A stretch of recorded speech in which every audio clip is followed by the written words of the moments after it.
testimony is not false or evasive. On the constitutionality of the legislative's power of contempt, the Supreme Court ruled that this power is inherent and arises by implication. The coercive power being essential to the legislature's discharge of its functions to legislate wisely or effectively because they have the power to compel the availability of information necessary in shaping legislation. The Court also maintained the constitutionality of the Senate rules as it has complied with the requirements set under the Constitution that the rules, including its amendment, should be made known to the public through publication. The copy of this decision has not yet been uploaded in the Supreme Court's website. This information is from the Supreme Court Public Information Office, but the parties have received a copy, just received a copy of the decision this November, and they will be publishing the hard copy very, very soon, Mr. President, Your Honor. So, sa simpleng salita, hindi nila kune-question, nung hukom ang ating kapangyarihan dito sa Senado, yung contempt power natin, sapagkat nasa saligang batas ho yan. Pero yung paraan po nung pag-exercise nito, pag nagdeklara ho tayo ng isang witness in contempt, kailangan may due process ho. Bigyan ho siya ng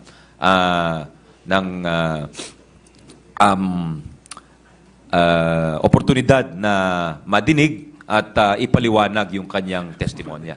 So I was asked by the Senate President to explain in layman's terms, Your Honor. So yun po yung decision. Okay, so it looks like, Mr. President, that this is a very unique case kasi andun yung operative phrase na oportunidad na marinig sila. Opo. So that's just my rephrasing, Your Honor. Yes, yes, baka nga naman, Mr. President. So yes.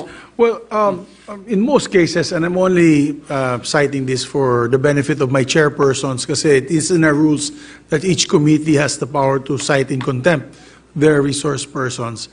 Of course, sometimes we are quick to fire the trigger, to pull the trigger in this particular cases. So we'd like to be guided accordingly.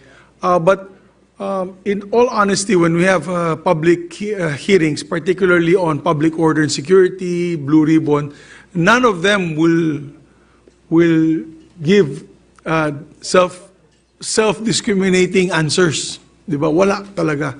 They will say, no, we did not do that, even if there were 5 other witnesses pointing them that they did it.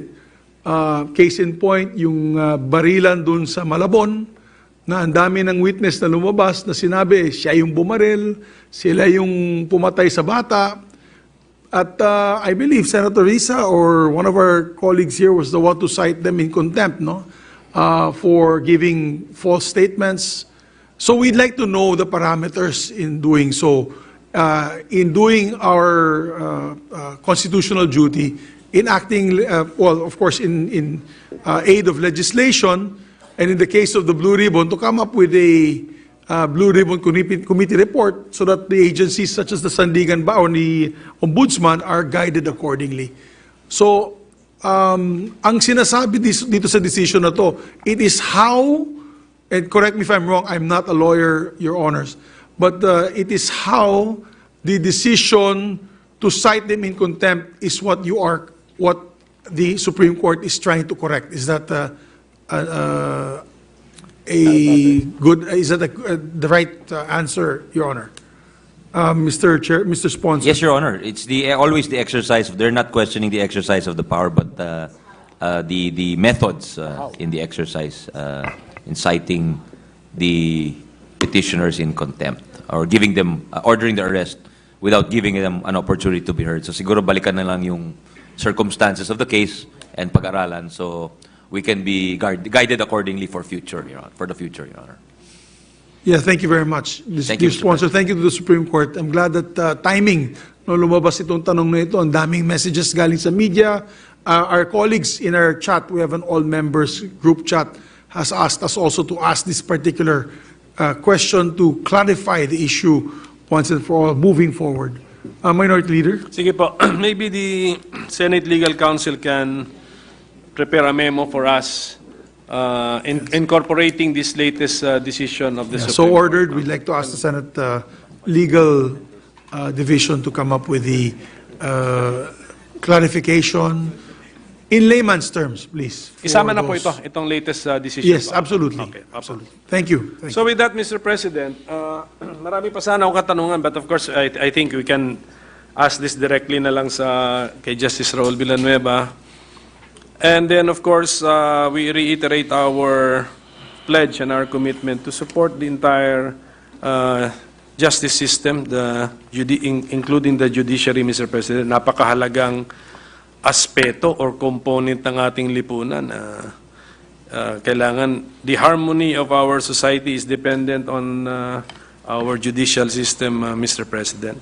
So for example, kung may request lang po ang ating Sandigan Bayan, this representation sponsored the creation of additional divisions po sa Sandigan Bayan. Just approach us kung ano pa po ang matutulong natin sa Sandigan Bayan. CTA is, you're being mentioned here because of our anti-smuggling new bill, which envisions a new approach. Kayo na po ang naiisip kasi out of desperation, kailangan gusto ng sponsor, trustworthy court ang gusto niya eh. So that's a big praise or a plus for the CTA na kayo po ang pinagtitiwalaan ng ating sponsor na may new approach sa anti-smuggling effort po natin. And then, of course, all the other courts. So we are here to support you. But, of course, we are also living out the provisions of our Constitution na meron po tayong checks and balances. And this is the interpolating on the budget of the judiciary is one way of checking on the judiciary, Mr. President. Thank you very much, Mr. Sponsor, for your patience and for our resource persons. Thank you very much to our brilliant lawyer in the Senate. Before distinguished the minority. Majority Floor Leader acts on the motion to approve the budget, just two things we'd like, is there one? Oh, sorry, my apologies. Please proceed, Majority Leader. Mr. President, we now recognize Senator Tulfo to interpolate the budget of the judiciary. Senator, distinguished colleague, Senator Rafi Tulfo is recognized. Good morning, Mr. President. Good morning to our dear sponsor of the judiciary's budget, as well as the other senators present and our guests from the judiciary. Nandito po ako ngayon upang suportahan ang budget ng judiciary at kung maaari ay mas mabigyang halaga ang pangangailangan nito upang mas makapagbigay sila ng maayos na serbisyo at karagdagang hustisya sa taong bayan. In 2023, the total budget of the judiciary was 54.9 billion pesos. They proposed for 2024 a budget of 71.91 billion pesos. But in the 2024 NEP, National Expenditure Program, the entire judiciary is only given 57.79 billion. Mr. President, our judiciary, being the third constitutional branch of the government, serves a distinct purpose that renders our work here in the legislative more effective, especially to the people to whom our laws are being applied to. And an independent judiciary is crucial in the delivery of justice, where they are not beholden to anyone. If our courts can sustain itself independently of other bodies such as the LGUs, it would shield them from influence in the handling of cases that are brought before them. Our judiciary needs its independence when it comes to their budget. Sa aking programa po, sa Wanted sa Radyo, nakikita ko po kung gaano kahalaga sa mga tao ang hidikatura. Of course, we try to help the people resolve their problems by acting as informal mediators. And while we are successful in some cases, there are definitely cases that need the intervention of the courts. And once the courts are involved, we leave it to them because they know better. And whenever we see people succeed in their court cases, bumabalik po ito sa amin at nakikita namin ang malaking bagay sa kanila ito. And so I would like to give my all-out support, in particular to our lower courts, the frontliners of our judiciary. Sila pong humaharap sa mga tao, and they have the earliest opportunity to actually resolve the legal issues of the people. The infrastructure of our lower courts deserve our support because it gives these institutions their dignity. Kung pupunta po tayo sa ilang mga korte, kalunos-lunos po ang kondisyon. I would like to also give my full support for the modernization plan or the innovation plan of the Supreme Court for our lower courts. During the pandemic, we saw how processes could be digitalized to expedite matters. Mas mabilis po kung may internet at data plan ang mga courts to enable them to communicate through email or text para ma-inform ang mga tao sa status ng kanilang mga kaso. Isa na po ang postponement ng mga kaso. Marami pong courts ang walang sariling telepono or mahirap tawagan. Excuse me. If they all have official mobile numbers excuse me, that have enough data, they could probably send immediately to the parties pag hindi po tuloy ang kaso. Kasi ang pag-postpone ng mga kaso ay mabigat po sa bulsa ng mga litigante. Pupunta sila doon, mamamasahe, magbabayad ng abogado, mag-absent sa trabaho, pero mapopospone lang pala. Sana ay may paraan na masabihan ng mga litigante ng maaga bago pa dumating ang araw ng kaso.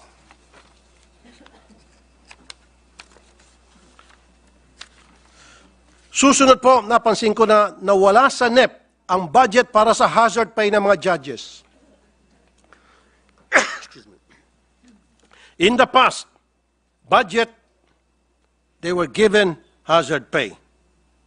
It does not make sense that we have withdrawn this allocation from them. Our judges are in constant risk of their lives given the nature of their work. Maliit na bagay if we give this to them. Because our judges, ito po ang umaharap sa mga litigante. Ang madami po sa mga litigante ang hindi natin matansya ang pag-iisip. Ang kanilang emosyon. May mga mainit ang dugo, galit. And our judges have to face these people and tell them that they lost in their cases. What changed in 2024? Nagka-superpowers po ba ang ating mga judges at hindi na sila at risk? Seriously, I urge my dear colleagues that we give back this small amount of 221.8 million pesos hazard pay for our lower court judges. It goes into the morale of our judges. Dito po sa GAB, nakalagay na ibinalik ang 221,000. Teka muna, 221,000 pesos na budget para sa hazard pay. Typo error po ba ito? If it is a typo error, ayusin po natin, gawin nating 221.8 million pesos po. Finally, I noted the budget of 537 million pesos for the creation of family courts in regions 2, 8, 10, and 12 have not been given. I support this request for the judiciary. Recently, sa akin pong pag-uwi sa Isabela, kamakailan lang, marami po nagsabi sa akin na tumaas ang kaso ng mga crimes against justice, including those involving children. Actually po, mga kamag-anak na binibiktima ang mga bata. Let me give you some data. For the year 2022, these are the pending cases in regions 2, 8, 10, and 12 that should be handled by family courts na ngayon ay nasa RTC. Pending voucher cases as of 2022. Sa Region 2, 630. Sa Region 8, 251. Sa Region 10, 584. Sa Region 12, 388. Pending rape involving minors cases as of 2022 na nasa RTC na dapat ay family court. Region 2, 1,184. Region 8, 753. Region 10, 1,239. Region 12, 561. Pending child abuse cases as of 2022. Region 2, 692. Region 8, 628. Region 10, 1,001. Region 12, 433. Finally, pending human trafficking cases as of 2022, Region 242, Region 836, Region 1054, Region 128. Family courts also handle all cases including children, drugs cases, adoption, annulment, guardianship, custody, acts of lasciviousness, support, and legal separation. We need family courts for Region 2 covering Batanes, Cagayan, Isabela, Nueva Vizcaya, Quirino, and Tuguegarao. Region 8 covering Biliran, Eastern Samar, Leyte, Northern Samar, Southern Leyte, and Tacloban. Region 10 covering Bukidnon, Camiguin, Llano del Norte, Misamis Occidental, Misamis Oriental, and Cagayan de Oro. And finally, Region 12 covering Cotabato, Sarangani, South Cotabato, Sultan Kudarat, General Santos, and Coronadal. At present, there are 2,397 family court cases in Region 2, 762 in Region 8, 2,381 in Region 10, and 1,310 in Region 12.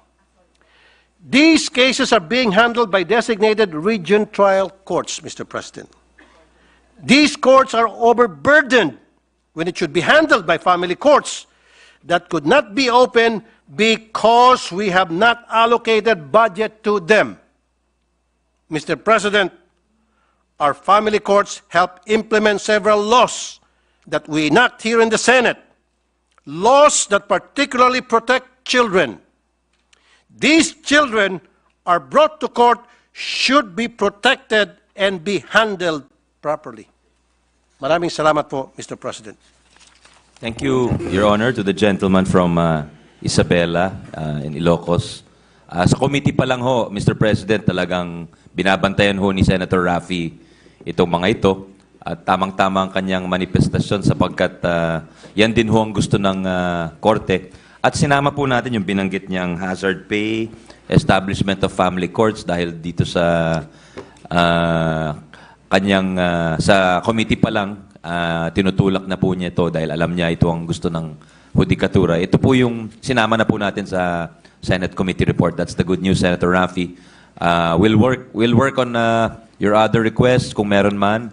At salamat po nagpapasalamat sa inyo ang ating mga huwes at hudikatura dahil binigyan nyo ng pansin yung kanilang hingil. Salamat po to our colleague, Mr. President. Thank you very much, Senator Raffy Tulfo. Majority Leader. Mr. President, there being no other reservation for interpellation. Before we act on the motion, I just wanted to just put on record two things, or a few things. First of all, excuse me, Majority Leader, hindi ko makita si sponsor. First of all, please, we'd like to put on record that for the judiciary, I know there are several pending bills that you are asking us to pass. So one of them is, of course, on fiscal autonomy. We are waiting for the bill on that. I mean, the committee report to be sponsored in plenary.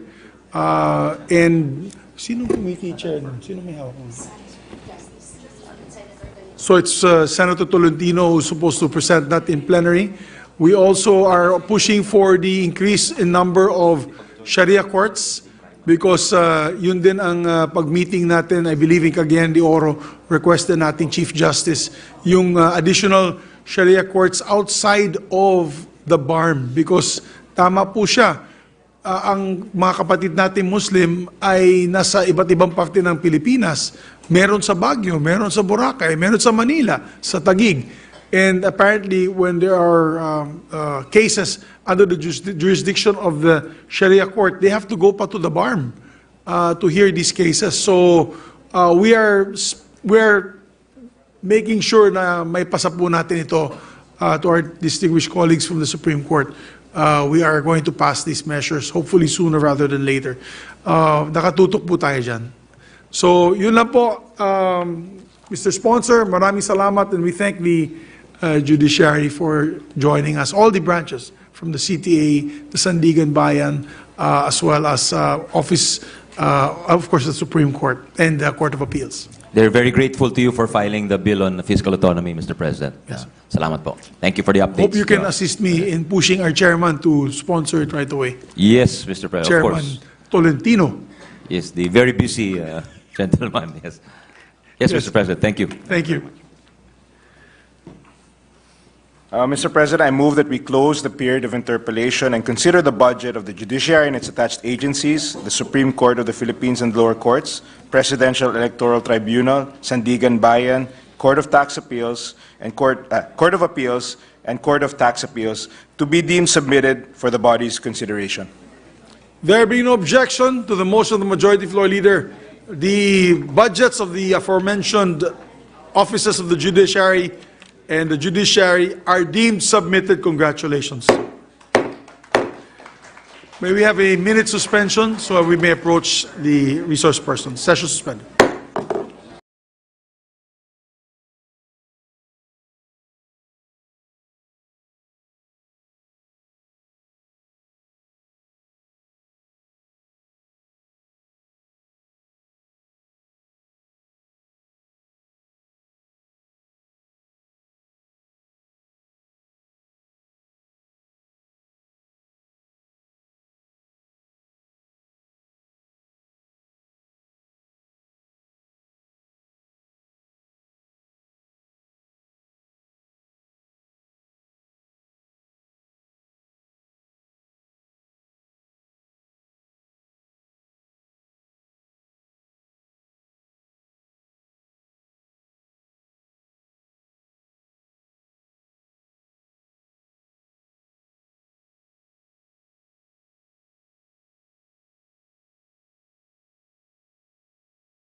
Mr. President, I move that we consider the budget of the Anti-Money Laundering Council and acknowledge the presence of its officials led by Executive Director Matthew David.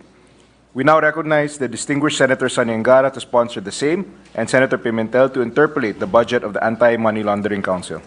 Our distinguished sponsor, Senator Sonny Angara, is recognized to sponsor the budget and to interpolate the distinguished minority floor leader, Senator Coco Pimentel. Thank you very much. Good morning once more, distinguished minority leader. Thank you, Mr. President. With the permission of our sponsor. Yes, certainly. The, For the record, the budget of the AMLAC, or the Anti-Money Laundering Council, is 119,209,000 under the committee report, Your Honor. Yes, thank you for pointing that out, Mr. President. And for GAA 2023, I think the budget level of AMLA or AMLAC is 180 million? Mr. That's President? correct, Your Honor. So there is a Magkano doon? significant decrease. May we know? May we know Actually, that doubled. why the That- decrease and what would be affected? Yes, Your Honor. The budget doubled because of the insertions of the Senate report. We tried to incorporate some of the wish list or the requests of the agency, Your Honor. That's why it increased to 183. But at the NEP, it was only for 2023. 2023. In the NEP of 2023, what was it?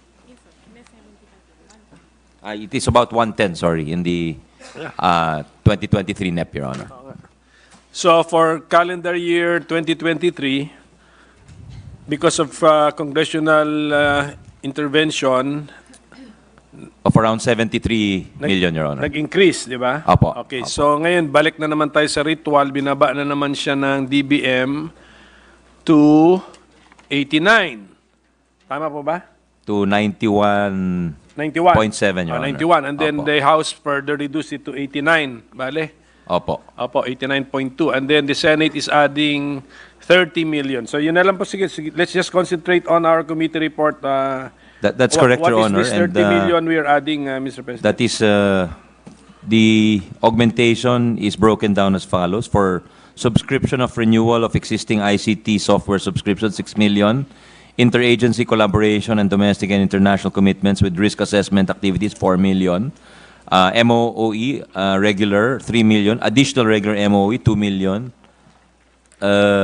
Efficient and effective prosecution of money laundering and terrorist financing cases, 4 million. AMLAC cybersecurity system and ICT equipment, 4 million. Capacity building program, 3 million.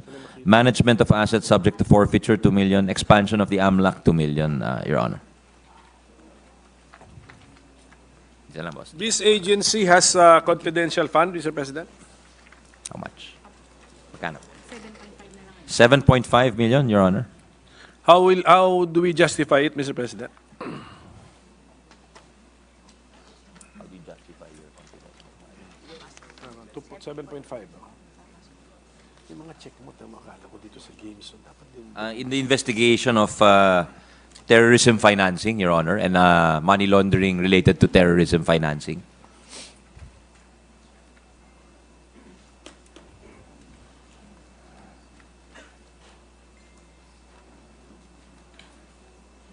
Itong taon ba na ito, mayroon po ba siyang CF? Binigyan ba natin siya ng for 2023? Mayroon po ba siyang CF? Yes, Your Honor. We maintain the 7.5 million. For how many years have we been giving the council confidential fund, Mr. President? Since what year? Binawas ng House. 2.5. Binawas na kayo ng House.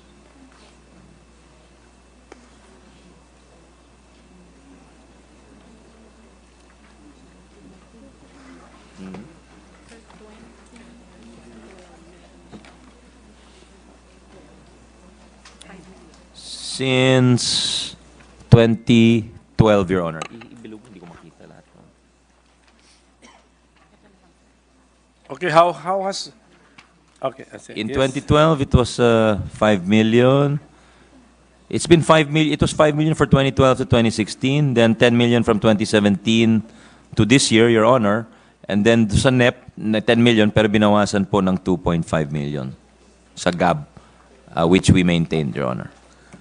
How has this grant of confidential funds helped the AMLC in the discharge and fulfillment of its functions, Mr. President? In short, ano bang achievements po natin?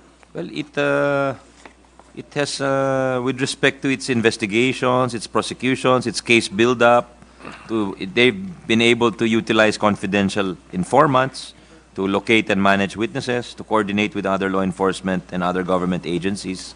Kasama po yung dun sa functions nila na yon, dahil nasa gray list din ho tayo nung FATF or yung Financial Action Task Force na may nakakaperwisyo po yun sa ating ekonomiya kung sakaling mabalik tayo sa blacklist. About 2 decades ago, we were on the blacklist. But because of AMLAC's efforts, natanggal ho tayo doon. And we've been able to sustain yung mga money laundering and terrorist financing investigations and prosecutions, Your Honor. So AMLAC, generally speaking, files criminal cases, Mr. President, connected with money laundering, Yes, Your Honor, terrorist yes. financing. Yun lang ba? What would be the general categories of the criminal cases that we're filing?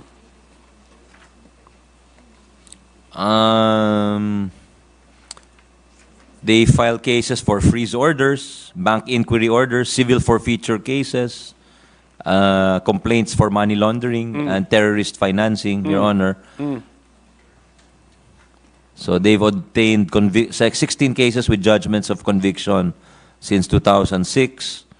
And these cases consist of 18 convicted persons for 119 counts of money laundering and 109 counts of terrorism financing.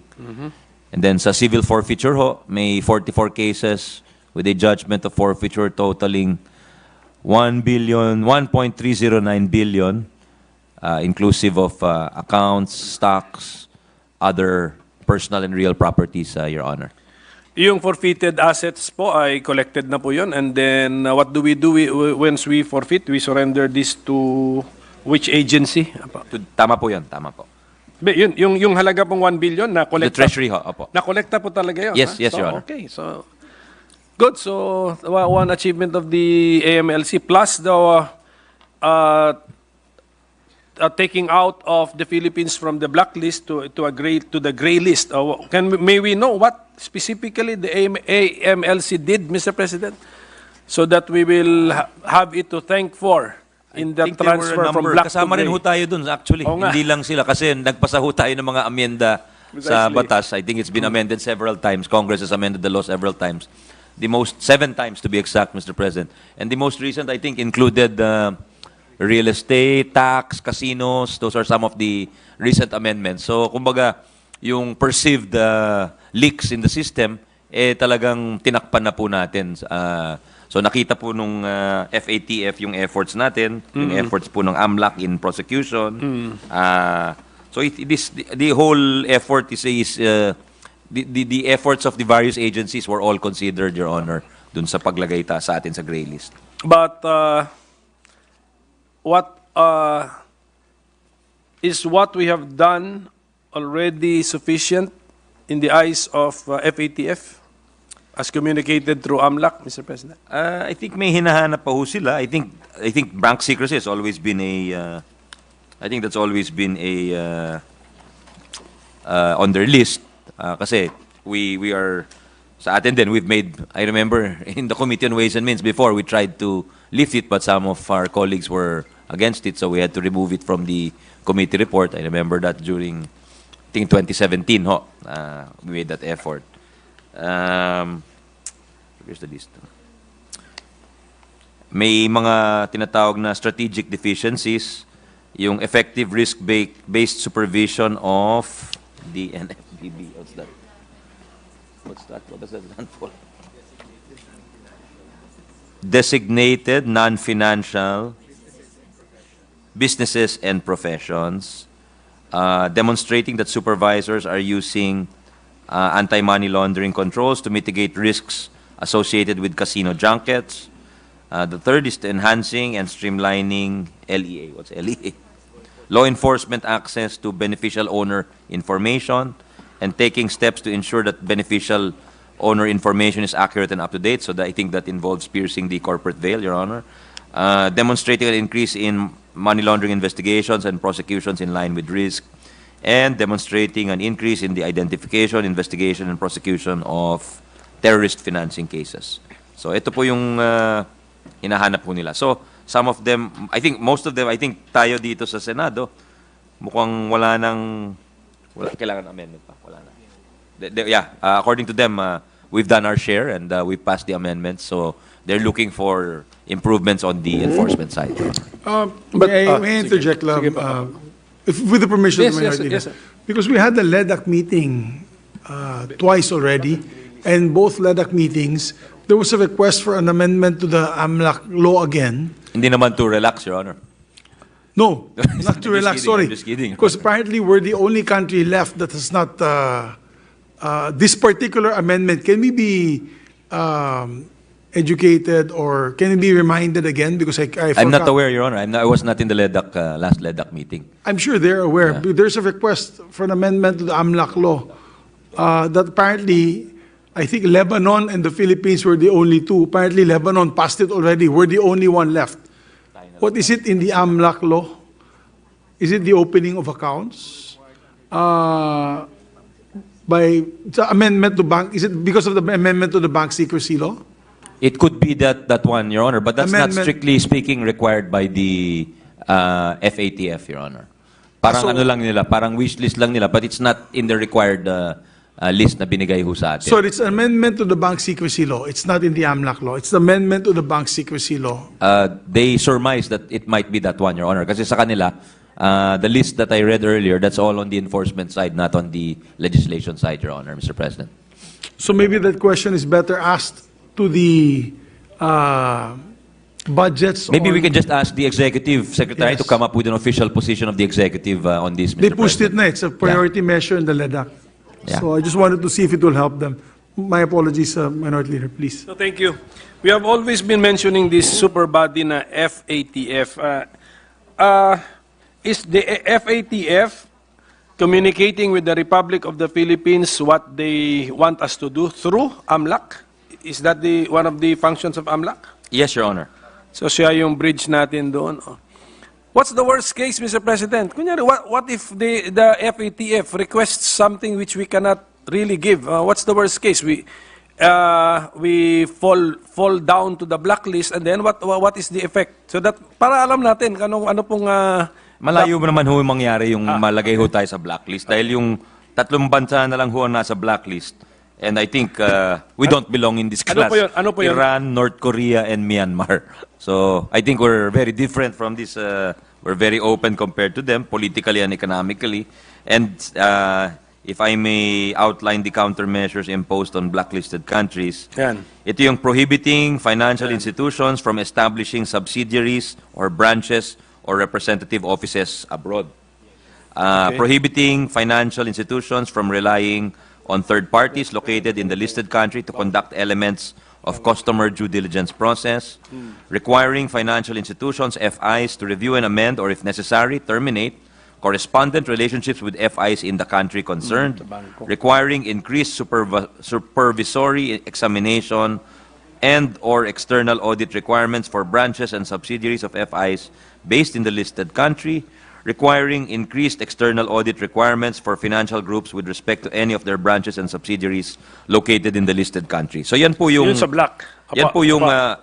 that's the direct effect on the actors in the system, the financial system, Your Honor. Pero ang ultimong makakaramdam ho niyan yung mga kababayan natin Correct. kung sakali. Correct. Pero in our case, malayo tayo doon. So kawawa ho yung mga nandun sa mga bansang yon kasi they face increased costs of transacting business. Magpadala ho, yung OFWs ho nila kung nagpadala ng pera, siguro mas malaki, mas mataas po yung level nung scrutiny na Yes. hinaharap po nila, among other things. Your Honor. Is there no effect in being in the gray list?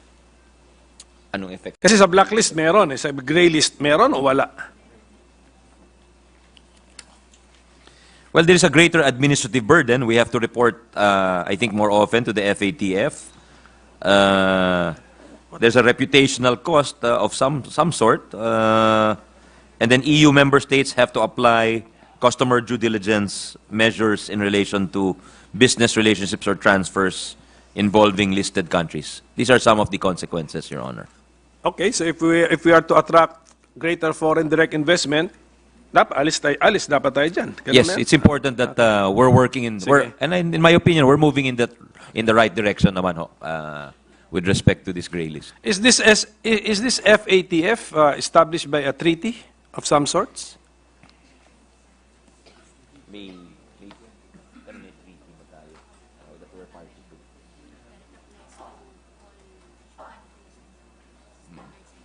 It's a G20 initiative, Your Honor. The G20 being the 20 largest economies in the world. So siguro, although there is no binding treaty in the sense of like a UN instrument, because it's like a market sanction already. If you fail to comply, you will feel the consequences, and your economy will feel the consequences. There is no treaty, and if there were a treaty, the Philippines is not even part of the treaty, and yet we are greatly affected by the decision of this G20.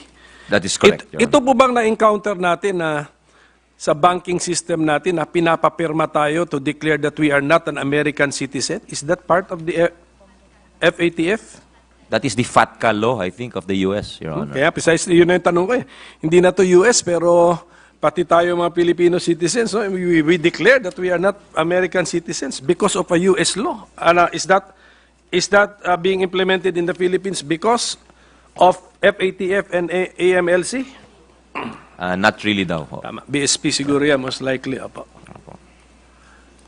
Well, okay, Mr. President. So, mukhang narinig na rin naman natin yung achievements mo ng AMLC. May convictions pa. Mga 16 ba yun? 16? Apo. 16, may forfeiture pa. Talo niyo yung anti-smuggling na zero. walang na-convict sa smuggling dito po sa... And these convictions would be what? Money laundering cases and terrorist financing cases? Yung ating conviction? Yes, Your Honor. Okay. So congratulations for that. And how about Pogo? Itong very, very controversial Pogo. Is Pogo being used for money laundering?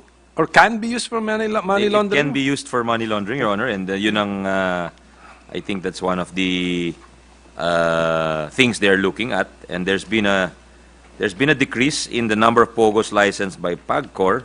So as of, from 49 in March 2020, there are 32 licensed POGO operators as of August 8, 2023.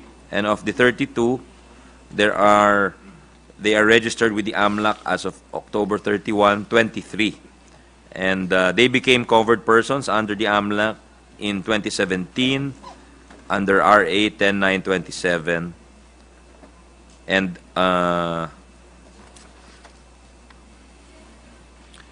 the AMLAC started receiving covered and suspicious transaction reports from POGOs in 2021.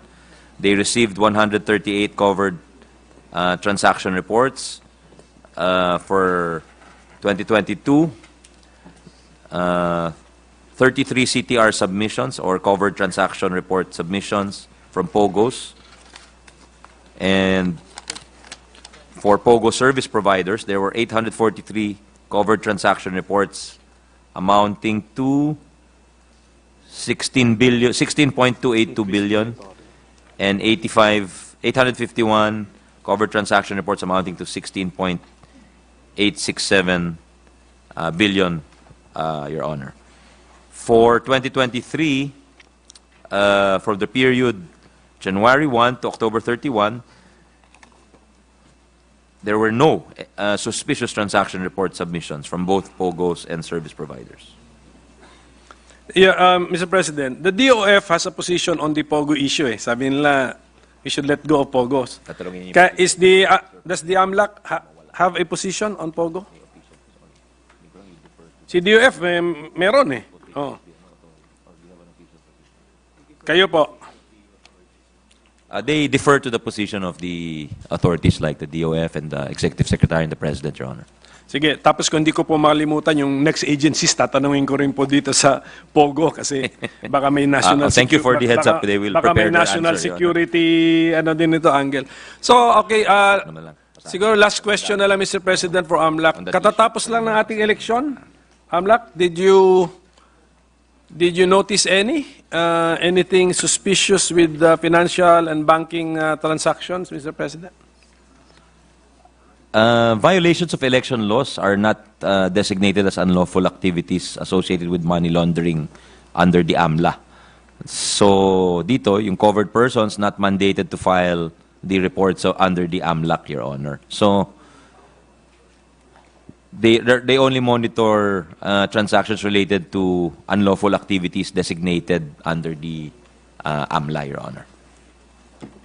Pero during the period of the election and siguro the period of the campaign and maybe a few months before the campaign, did you notice any trend or pattern which is unexpected?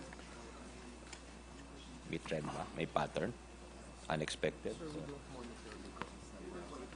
I already said that. Pero yung tanong, do you notice anything unusual? An increase in reports? Wala naman daw ho. Wala naman ho. Okay, ito po, coming from our constituents. Are criminal syndicates now using artificial intelligence to evade the anti-money laundering law? Are we entertaining that possibility? And if yes, what are our proactive measures to counter?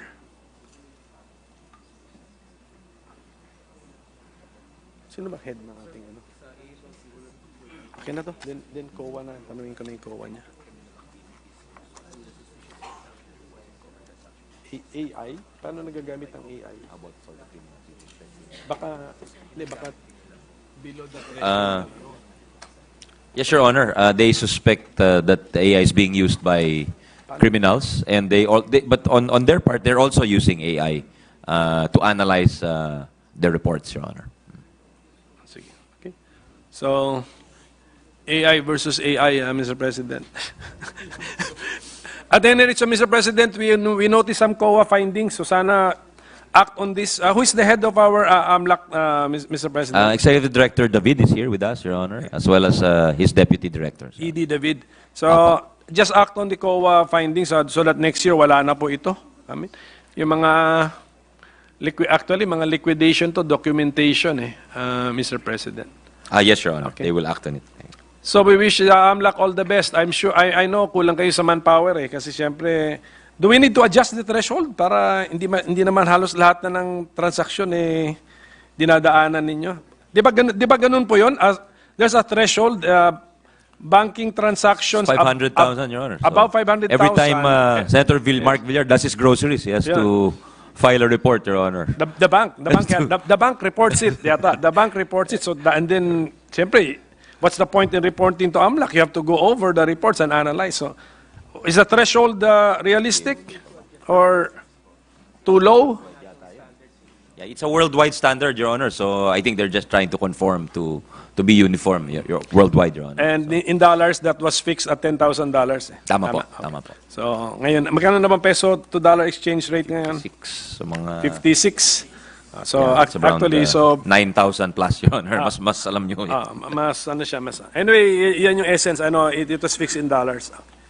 So, I hope we can also go to the grocery with the dollars used by our assistant majority. I was only joking, Your Honor, but so thank you. respect our And, colleague. good luck to AMLAC. Please be more proactive. Keep us informed what the FATF requires us to do. Pero hope you understand our point of view, our attitude is that we are not beholden to FATF. Wala namang, there's no treaty law, hindi naman tayo. We will be affected, but we are a sovereign country. So, ipaglaban din po natin kung ano sa tingin natin ang makakabuti sa ating mga mamamayan. Okay? So, hindi tayo sunod-sunuran lang din sa kanila. Hindi naman tayo nag-sign din sa agreement nila o sa treaty nila. So, thank you for that, Mr. President. Thank you for the time. Thank you. Thank you very much to His Honor, and he makes some very good points, with that, and we will ask the agency to comply with your recommendations, Your Honor. Thank you very much.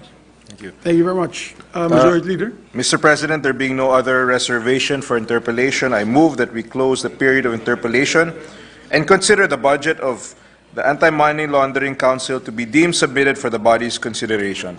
There being no objection to the Majority Leader's motion, the budget of the Anti-Money Laundering Council is hereby deemed submitted. Congratulations.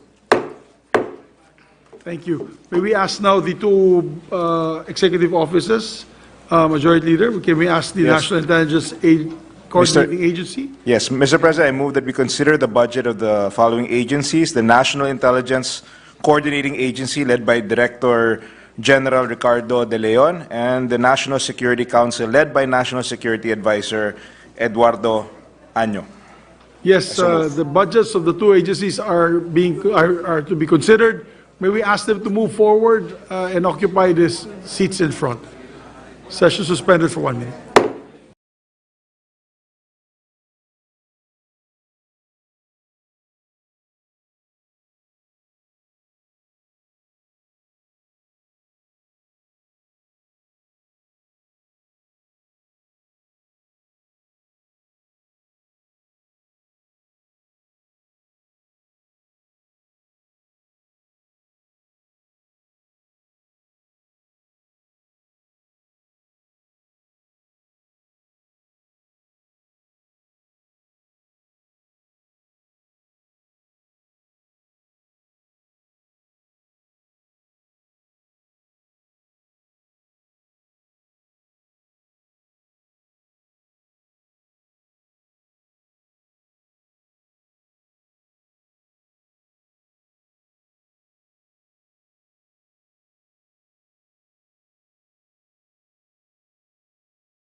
Mr. President, I move that we recognize the distinguished Senator Sonny Angara to sponsor the said agencies and Senator Pimentel to interpolate the budget of the National Intelligence Coordinating Agency and the National Security Council. So move. Our distinguished sponsor is Majority. recognized as well as our minority floor leader. Thank you, Mr. President. With the permission of our sponsor, we're just exercising our prerogative to check our government agencies, Mr. President. Yeah, just for the record, with the permission of the minority leader and our colleagues, just to place on record the budget of the NICA under the committee report is 1,932,267,000, and for the National Security Council or NSC, it is 829,889,000. For the record, Your Honor. Thank you, Mr. President. The resource persons can remind this representation if my question requires an answer which is confidential in nature. So just remind me that if you cannot publicly answer it, then maybe you can answer it in writing or during an executive session. Thank you. But I'll try my best to ask questions which can be answered before our people. Because the purpose actually ng aking interpellation, Mr. President, ay mas makilala ng ating mga kababayan yung mga dalawang ahensyang nasa harap ngayon natin, how important they are in the life of our nation, the critical role that they play, the trust that we have placed on them, Mr. President. Dito po sa NICA, Mr. President, may nakita kami na you have a drug-free workplace program. May we know more about this program? And how much are we allocating or appropriating for this program, Mr. President?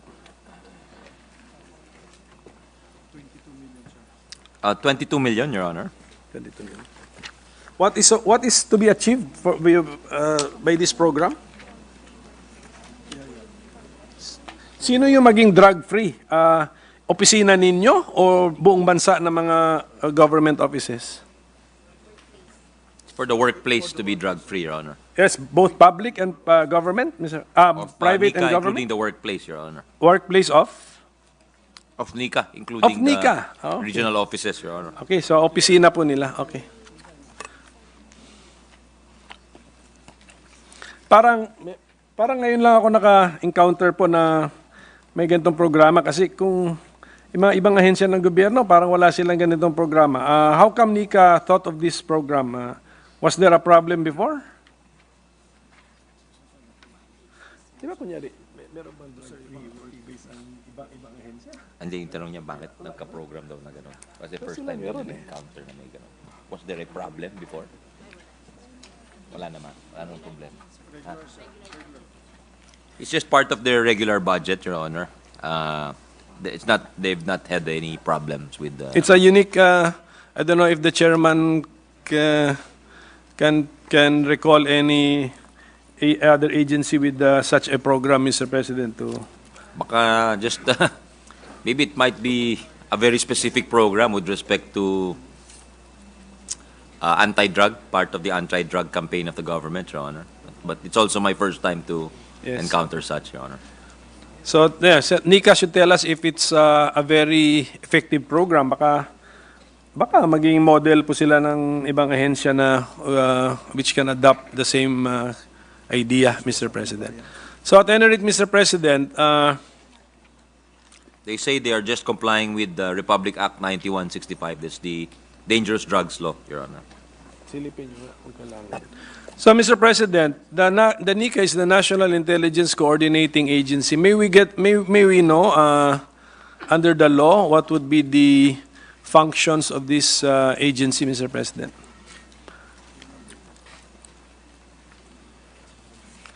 Your Honor, the NICA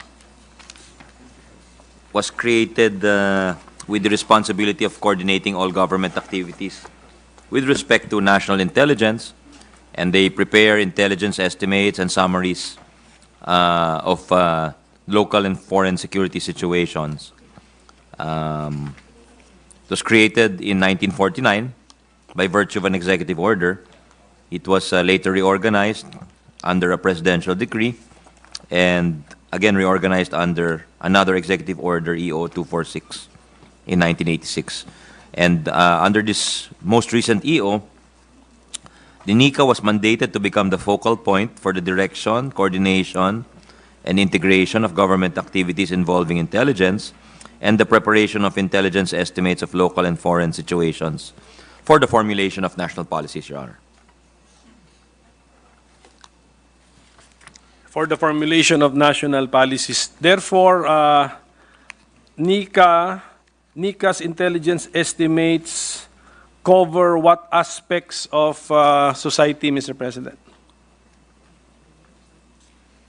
Well, both local and foreign, Your Honor. So So, hindi lang Pilipinas, ano pa pala? anything dealing with security, which I think, as we all know, has been becoming more widely defined, Your Honor. Dati, strictly internal or external lang ang dichotomy ng security, but now it encompasses things like food security, cyber security, among others, Your Honor. Terrorism? Terrorism, yeah, is this an increasing threat. So talagang, you could say na lumawak po yung kanilang Lawak, okay. papel, Your Honor.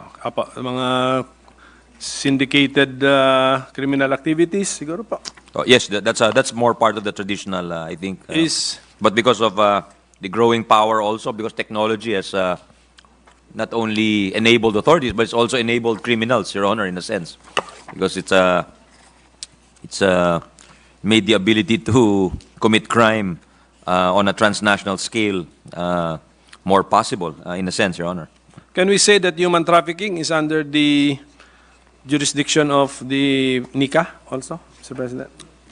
Just monitoring the situation, Your Honor, insofar as it, partly, Your Honor, but it's also part of the DOJ's mandate, and the DILG also has a mandate against and also, of course, the Commission for Women and other Commission on Human Rights, I think, would also be interested in that, Your Honor. So generally speaking, all the intel information on human trafficking happening in the Philippines and maybe in ASEAN would be in the possession of NICA, Mr. President? Yes, Your Honor. Does NICA process the information? Kasi ang next tatanong ko sana, can you give us ano yung mga weaknesses po natin? How come human trafficking is still thriving here in the Philippines? But why daw is trafficking still prevalent? Siguro because of poverty, di ba? So economic situation. The economic situation Kayo. and at the same time, What does your some analysis are associated dun sa COVID. Actually, Well, they say some might be related to Pogo, and some may because of the economic situation of the persons involved. That's some of their reasons for trafficking, Your Honor. Does NICA have a position on Pogo? Position on Pogo. Like the DOF na mayroon talagang categorical position? For or against? Summarize na lang. Well, yes, their position is that the closure or permanent suspension of Pogo and its related illegal activities will help reduce human trafficking, forced labor, kidnapping, and other crimes in the country. The Philippines will no longer be a hub of an industry that is prohibited in other countries. Additionally, it will resolve the issue of not being aware of the number of Chinese nationals in the country, as their entry is facilitated by corrupt personnel. That is their position, Your Honor. I hope Senator Win Gatchalian is monitoring us, Mr. President. He would be glad to hear of that position of NICA. Does NICA also, in its intel ano bang tawag doon? Data, have information on syndicates and who are the people behind syndicates of different crimes? Different natures of crimes. Kasama po ba yan to be expected na at least meron kayong hawak na NICA on intel? meron tayo. Furnished also to us by NBI and BNP. Yes, Your Honor. It's also furnished. They also share intelligence with other law enforcement agencies, Your Honor. So for example, if we were to ask you, bakit malala ang agricultural smuggling sa Pilipinas? Sagot may sindikato kontrolado ng sindikato. Pwedeng tanungin ang NICA, if per your intelligence work, meron ba tayong pangalan ng mga sindikato, kung may syndicate name man, or sino naman yung individuals behind the syndicates? No need to name them now. Tinatanong ko lang, theoretically, are you in possession You're of asking such? if they have names. Yes, if they have such kind of an information. They do, Your Honor. They do, okay. And then pag kahit hawak, kahit na nandun sa listahan, it doesn't mean guilty. Basta ibig sabihin nun yan na Yes, resulta. it's intelligence. So Oo, all intelligence needs to be vetted or verified, Your Honor. Produkto ng intel work ng iba't ibang ahensya and maybe NICA itself and then yan na pag-compile natin. Opo. Yes, Your Honor. So, I'm glad to hear that. So, siguro, since we are going to prioritize the finalization of this anti-smuggling bill, may bagong approach kasi ang ating author, so maybe we can, in confidence, get the names of the suspected personalities behind or involved in agricultural smuggling. Yun na lang po. They'll be happy to sit Yes. down with you and provide you with the information you need, Your Honor. Ang purpose lang natin na hindi natin binabanggit kasi baka mapahiya or whatever, this is hindi pa naman ito judgment of guilt, Mr. President. So sa NICA, yung inyong mga achievements sometimes hindi yung because you're preventing something eh. Hindi yung you did something, there is a positive, you prevented a negative from happening. So is that correct? Is that a correct way of saying that's how we should also assess the performance of NICA and our intelligence agencies? Tama po ba yun, Mr. President? Tama ho kayo. Tama. A lot of their action is, tama ho kayo. A lot of their action is geared towards preventing undesirable Yes. outcomes. And preemptive also, meaning trying to, in a sense, diffuse situations. Right. But you could say also that accomplishments of law enforcement agencies, we were talking about the AMLAC earlier, and there were achievements of that body against terrorism financing. So you could say they're also part of that effort against terrorism financing, against and also the national security situation in the West Philippine Sea, for instance, kung ano man yung na-accomplish ng gobyerno doon, yung filing of the DFA of whatever actions, and the intelligence exchanges, partnerships with counterpart services abroad, as well as with other agencies with respect to that situation. Kasama po ang NICA doon, Your Honor. NICA is a recipient of confidential as well as intelligence funds. How can we justify this, Mr. President?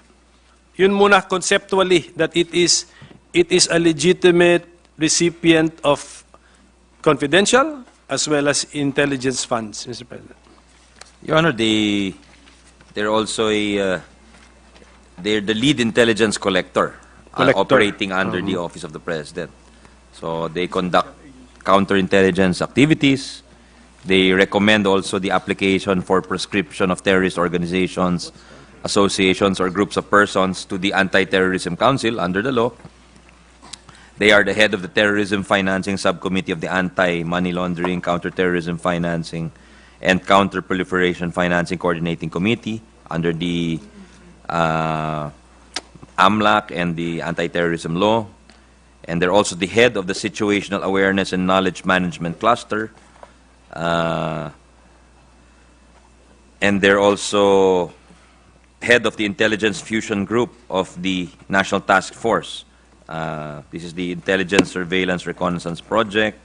And they're also head of the Regional Intelligence Committee in the regional offices nationwide of 10 provincial sub-offices. So kasama po yung intelligence fusion, collaboration, case build-up, technical support, and of course, when it comes to the CF, importante dyan yung purchase of information, rental of safe houses, yung rewards to informers, case build-up of against counterterrorism, kasama po dyan yung aspetong yan, Your Honor. So itong NICA po ang isang ehemplo ng civilian agency which we are allowing to receive intelligence fund because it is, although it's not military, it's not uniform, it is an intelligence practitioner per that joint circular, Mr. President. Yes, Your Honor. Sige.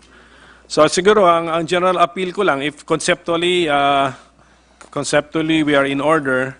Siguro we just look at the reasonableness of the amount. Yun na lang.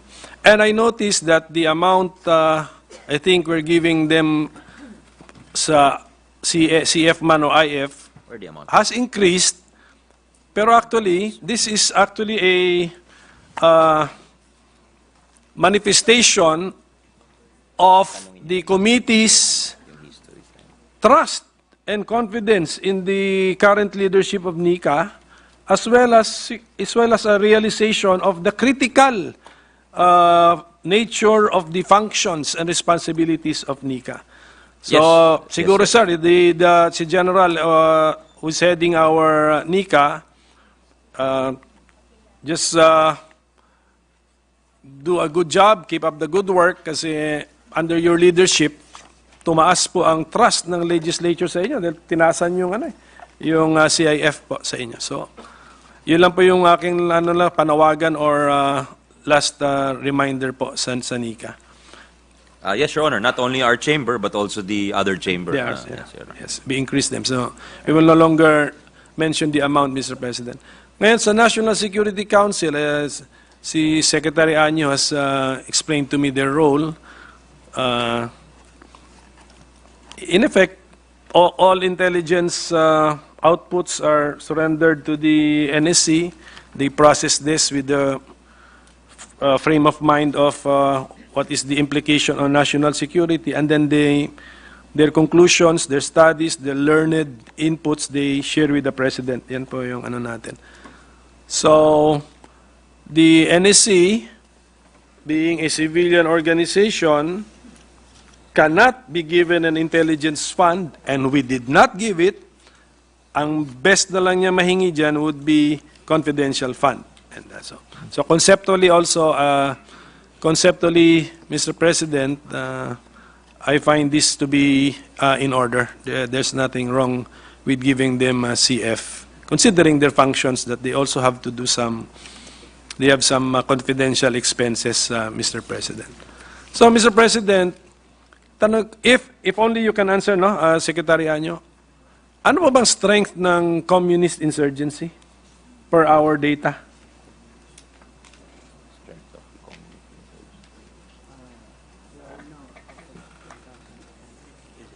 Bakit downsize ang nasa isip? Wala ba PS dito? Ano kalaki? The estimated strength is around 1,800 persons, Your Honor. 1,800 persons. 1,800. Opo. Okay. And then, are they all armed? Yes, Your Honor. The quality of the arms? World War II? Small arms and long arms, Your Honor. Modern? Late modern ones? Yung binanggit po na it's an older rifle, M16, etc., Your Honor. Pwede pa rin. So, 1,800. Okay. So, siguro, na rin, maybe we can, if there's another approach, not meeting arms with arms, but, just an appeal na there's a better way to spend our lives. We just have to make the best system that man has invented even better. So, wala nang iba, we cannot choose the path of annihilating each other, Mr. President, just because we do not agree on how we should organize and organize our society and run our economy, Mr. President. So, yung mga ganito pa ba, National Security Council, yung West Philippine Sea, Taiwan, ito po ba mga Israel-Gaza, all of these things, we process and then we advise the President. Okay. Yes, Your Honor. Since the Senate, ito, Mr. Senate President, yung parang na-raise ko dun sa DFA, since the Senate has a role in formulation of foreign policy, is it possible that the National Security Advisor should, subject to his discretion on what he can share to the senators, if he can also give us some regular briefings, so that we will not be too passive in foreign relations, given our role, given the fact that we have a role in foreign They'll be happy to brief relations. us if we request, Your Honor. Yes, okay. So, thank you for that, no, on all the topics. Ito na lang po last, Mr. Secretary. meron tayong 15-point national security agenda. Tama po ba yun? Ito lang po meron tayong entry dito, moral and spiritual cohesiveness and, dalawa ba ito? And social cultural cohesiveness. Are these two? Are these 2 points in the national security agenda or just 1 point? And what do they mean, Secretary? Magkaiba yun. Ano yung elements po nila? Well, the moral and spiritual consensus, these are the notes given to me, Your Honor, in the 15-point national security agenda. For moral and spiritual consensus, where there is moral and spiritual consensus, the people can develop a strong sense of national identity and solidarity on the wisdom and righteousness of the national vision. They should start by inculcating love of country and patriotism, taking heed of the current strategic environment where advancements in online and digital learning technologies are engendering cultural divides and social conflicts. With respect to socio-cultural cohesiveness, the Philippines should foster greater cultural understanding among the regions, promote equality before the law, address sociological issues, bolster social welfare and development programs and services aimed at reducing poverty, health and nutrition, promoting social justice, among others, enhancing a dialogue in a climate of understanding and tolerance, adopting a whole-of-region approach, encouraging cooperation and understanding, and with peace dividends as the core objective, Your Honor. Sige. So thank you for that, Mr. President. I just wish the NEC all the best, and then be involved. Please involve the Senate in your briefings, din po. And then looking at the amount, especially with the CIF given to you, sa tingin ko tumaas din ito. This reflects also the trust and the confidence of the legislators on the agency as well as its leadership, and also our realization of the critical nature that your agency plays, okay, in running our society, in securing our country. So we wish the 2 agencies all the best, Mr. President. So thank you for their patience, sir, and thank you, Mr. Sponsor. Thank you. Well, thank you very much, and they're also very grateful for your support and patriotism along with the Deputy Minority Leader, Senator Risa. Thank you. Salamat po, Your Honor. Mr. President, there being no other reservation. Majority, I was pointing it because I wanted to raise Oh, the sorry, issue sorry. now. Yes, sorry. Yes, before we pass the budget of the 2 agencies, we'd also like your assistance, gentlemen and ladies of the NICA and the NSA, to look into and I saw these newspaper articles because we raised this last week, yung mga fake passports, fake passports, totoong passport, totoong national IDs, totoong Philippine licenses and issued licenses, but of course, foreign nationals ang nakakatanggap. We would like to look into this together with the NBI. NBI is, I know, investigating this. But there are national security implications to this, gentlemen and ladies. Kasi we were shown how easy it was for foreigners to be able to get birth certificates, official PSA documents, and therefore being able to get real passports as well as real driver's licenses and national IDs. So we have to look into that, gentlemen, ladies, because I think there's a security concern on that. They're in complete agreement with you, Mr. President. Thank you for raising that. Yeah. Thank you. Senator Risa, quickly, yes, before we pause for lunch.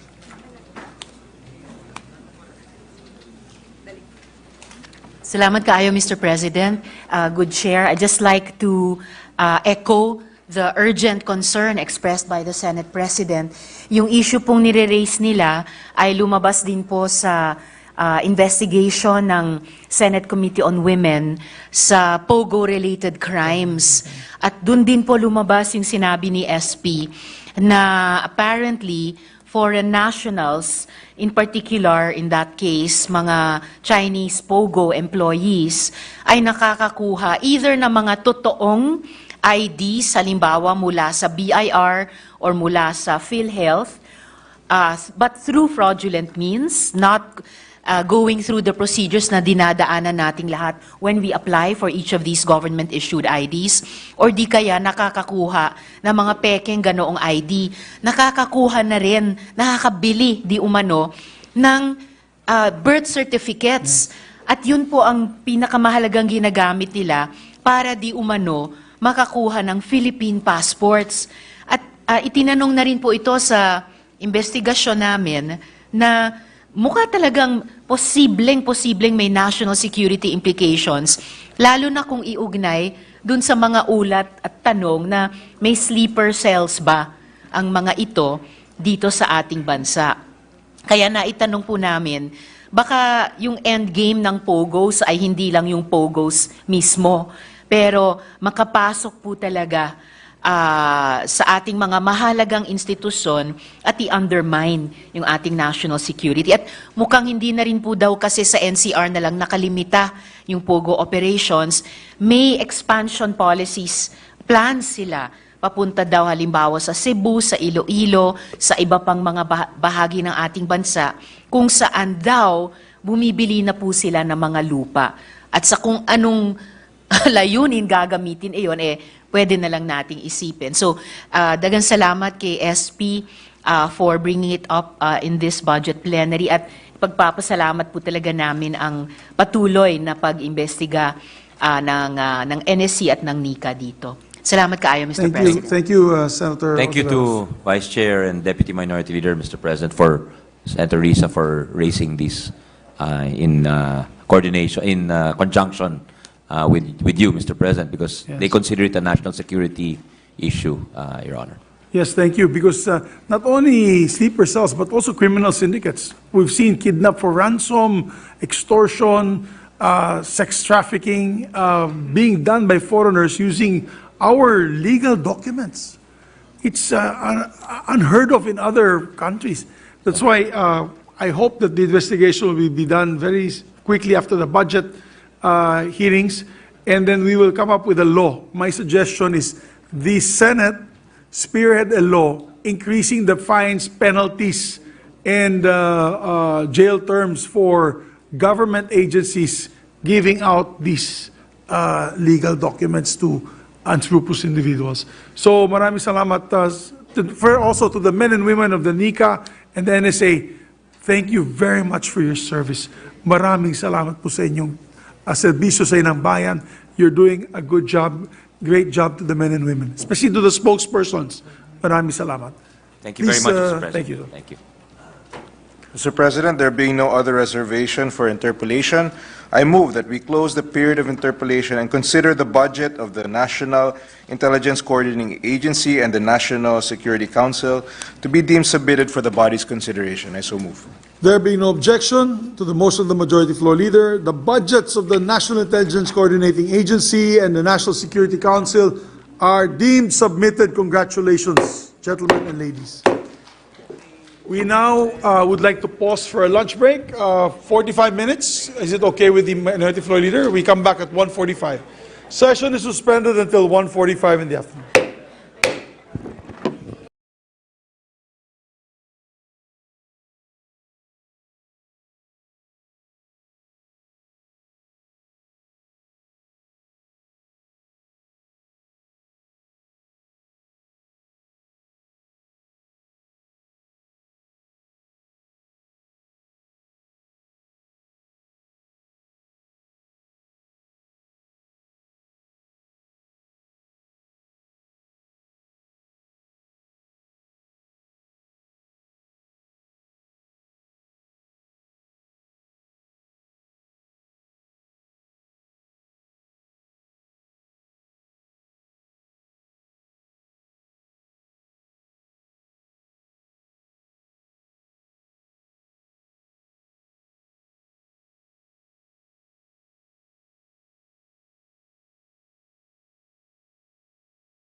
Madam President, I move that we consider the budget of the Department of Migrant Workers, Office of the Secretary, and Overseas Workers Welfare Administration, and acknowledge the presence of its officials. We have with us OIC Secretary Hans Kakdak, undersecretaries of the department, and we also like to move that we recognize the distinguished sponsor of the measure, Senator J.V. Ejercito, to give us a background of the budget of the Department of Migrant Workers. So moved, Madam President. The consideration of the Department of Migrant Workers budget and its attached agencies is now in order for today's interpellation, and we recognize Senator J.V. Ejercito.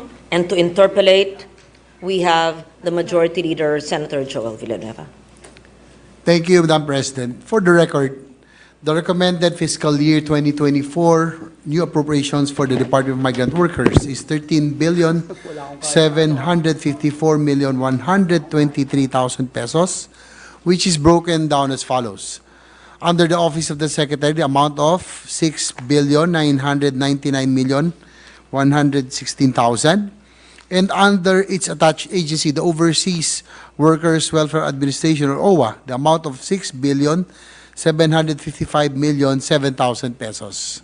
So that is the budget of the Department of Migrant Workers, the second year, actually, the second budget of fiscal year budget of the Department of Migrant Workers. Thank you, Madam President, distinguished colleague.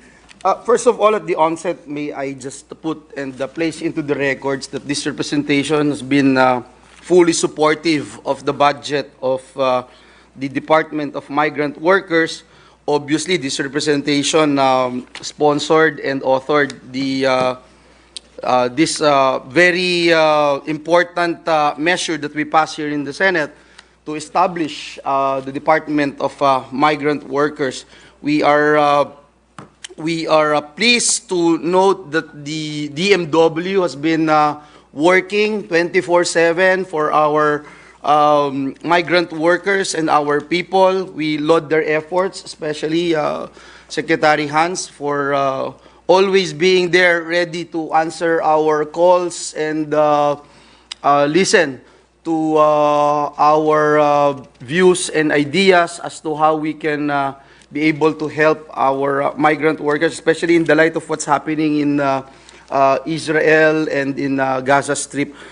With that, Madam President, may I just be allowed to ask some clarificatory questions? First of all, distinguished colleague, the sponsor of the measure, may we know how much is the proposed budget of the Department of Migrant Workers in the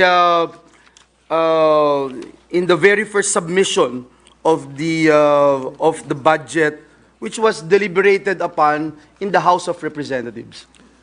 Your Honor, to our Majority Leader, under the National Expenditure Program, it's 15,308,923,000, Your Honor. And after the deliberation, the GAB, which was forwarded to this August chamber, would be how much, Your Honor, distinguished colleague? Your Honor, under the GAB, it's 12,752,923,000, Your Honor. Which means there was a deduction, a significant deduction of about, let's say, about 2 billion pesos, Your Honor, distinguished colleague? Yes, Your Honor, I think it's about 2.6, almost 2.6 billion. Almost 2.6 billion. But let me not dwell much on what our counterparts in the House of Representatives did.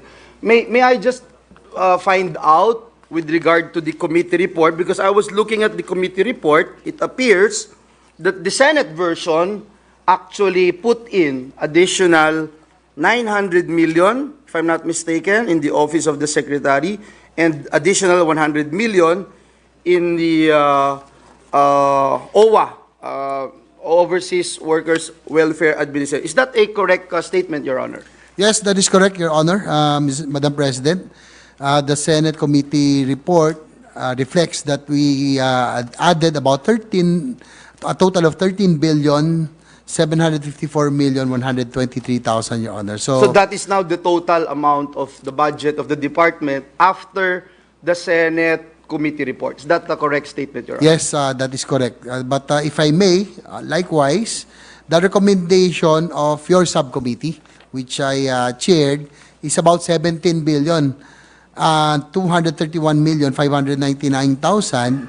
If you would notice, our distinguished majority leader, Madam President, it's about 5 billion more than the GAB figures, because the 5 billion came from the ERF, or the Emergency Repatriation Fund of the OWA. Since it is not anymore being utilized at that much, because I guess the pandemic is declared as over already, the emergency, we deemed it necessary for us to be able to utilize it, that 5 billion be used by the Department of Migrant Workers, at least to be put into good use, Your Honor. That's the reason why we actually recommended 17 billion. But we're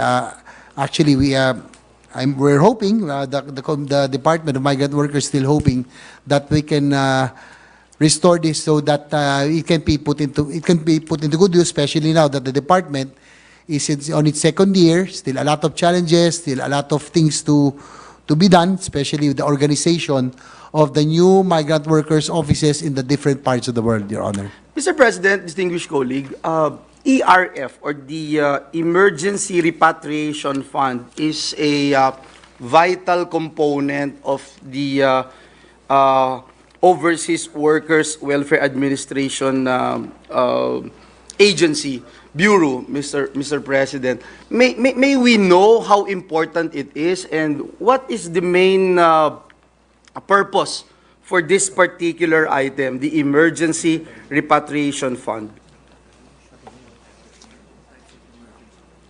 Your Honor, Madam President, the ERF is being used for all types of repatriation, most especially emergency repatriations, and it was really used, maximized, especially during the time of the COVID emergency, Your Honor. Yeah. But this time around, since it's not utilized, so that's why the 5 billion, we're hoping that can be put into good use this time. But at this time also, as you mentioned earlier, with the crisis situation in Israel, Gaza, even Ukraine, we can still utilize the ERF, for the purpose of repatriation and assistance to our OFWs, Your Honor. I know for a fact, Mr. President, distinguished colleague, that during the budget deliberation of the Department of Migrant Workers, this particular item was questioned. Because, of course, the utilization of the funding would be dependent as to how the agency would respond to high risk, medium risk, low risk, pandemic, wars probably, most especially, Mr. President. May we know as to how much is spent, just to give us a bird's eye view, how much is being spent for airfare, accommodation, how many % is spent for administrative expenses in that matter, Your Honor, distinguished colleague?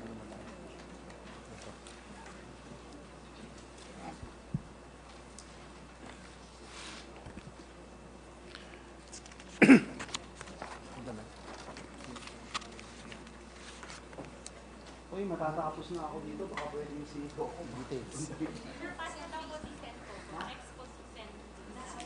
Your Honor, if I may, Madam President, in 2021, the utilization is about 17,367,559,406. 2022, it was 10,972,000,2,037. In 2023, it went down already to about 872,970,000, Your Honor, Mr. President. So that's the utilization of the ERF. But prior to the pandemic, it was about 2019, 34 million. 976,000. 2020, the start of the pandemic, it went up to 5 billion, 679,994. 679,994,000.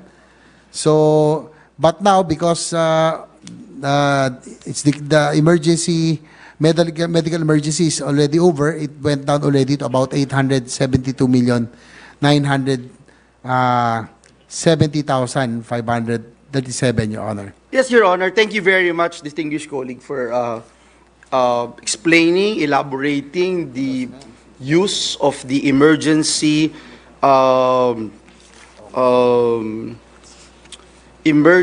repatriation fund.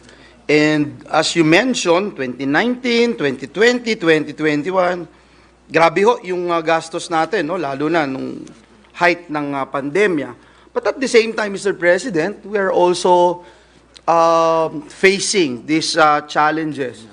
As much as we don't want to mention the word escalating conflict in the Middle East, but it is what it is. And so, if this would continue to persist and the budget of the department is being threatened right now, na mabawasan ng husto, sabi nyo nga po, halos 2 billion, 2.5 billion yung nawala, mula po nung pinropose yung budget doon sa Kamara, at hindi ko na po muli iisa-isahin kung saan napunta po yun. Dahil kanina, nagtatanong din po ako sa mga kaibigan natin sa DMW, parang hindi rin po nila alam kung saan nilagay yung ibinawas. Buti na lang po, meron pong committee report ang Senado na nagdadagdag muli o nagbabalik muli. Kaya lang, Ginoong Pangulo, ang akin lang pong napuna ay ibinalik po yung 1 point something, 1.5 billion, if I'm not mistaken.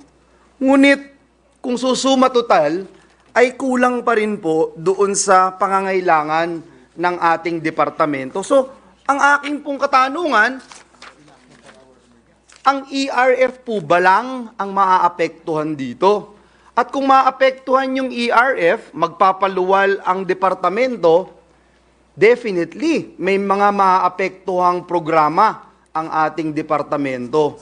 Kaya po tayo naririto sapagkat gusto nating siguruhin na magagawa, matutugunan ng ating departamento ang pangangailangan ng ating mga migrant workers. Kaya po gusto nating malaman ano yung maaapektuhan. At kaya ba natin ito na lunukin at sabihin proud tayo na ito yung binigay natin despite the fact that we are aware that we actually added additional 1.5 billion to the budget of DMW. But again, if you summarize the entire budget, malaki pa rin po yung kulang from the original requirement that the department is asking for. Is that a correct statement? And what is the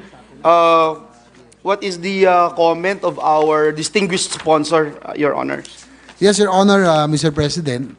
I would like to enumerate the programs that will be affected should only 3.7 billion out of the 5.1 billion being requested for realignment of the 2024 ERF be approved.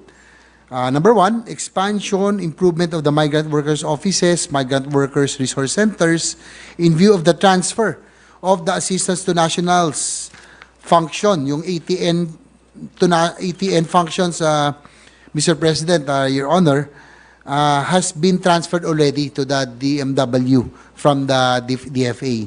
So that's about 1 billion, the budget proposal. Medyo malaki rin po yung kailangan po natin doon, especially yung ATN, no, that entails a lot of cost. Provision for food and other basic necessities to distressed workers and members of their family, about 100 million. Hiring of additional local hires to perform ATN functions, including training and other developmental activities. This is about 500 million. You know, Mr. President, Your Honor, I had the chance to visit our MWOs in Korea, Singapore, and other areas, and I have seen how important and effective local hires are, no, for assisting the MWOs, our migrant workers offices, to perform ATN functions. Next is operational expenses, including repatriation brought by natural calamities, armed conflict, civil strife, and other incidents in the host country and neighboring areas. That's about 250 million. Assistance to OFWs affected by Philippine government suspension, deferment of deployment and or host country regulations, such as suspension of the issuance of new work and entry visa, and related restrictions. That's about 250 million.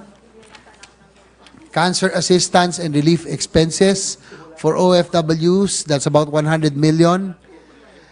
Others, like creation of Migrant Workers Welfare Services Bureau, 6,323,000. Additional budget for general management and support, OSEC Training Institute, offices of the USEC and ASEC, about 55,177,000. A total of 1,461,500,000, Your Honor. So this will be the programs that will be affected if we will not be able to restore the 5.1 billion being requested for realignment. Thank you so much, distinguished colleague, our Deputy Majority Leader, the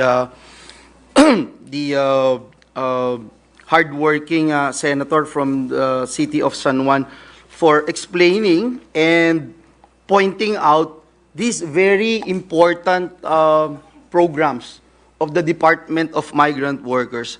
I remember in Section 14 of the Republic Act establishing the Department of Migrant Workers, 11641, ini-establish din po dyan yung Agarang, Kalinga at Saklolo o yung Action Fund for our OFWs na nangangailangan po for the provision of legal and other forms of assistance to OFWs.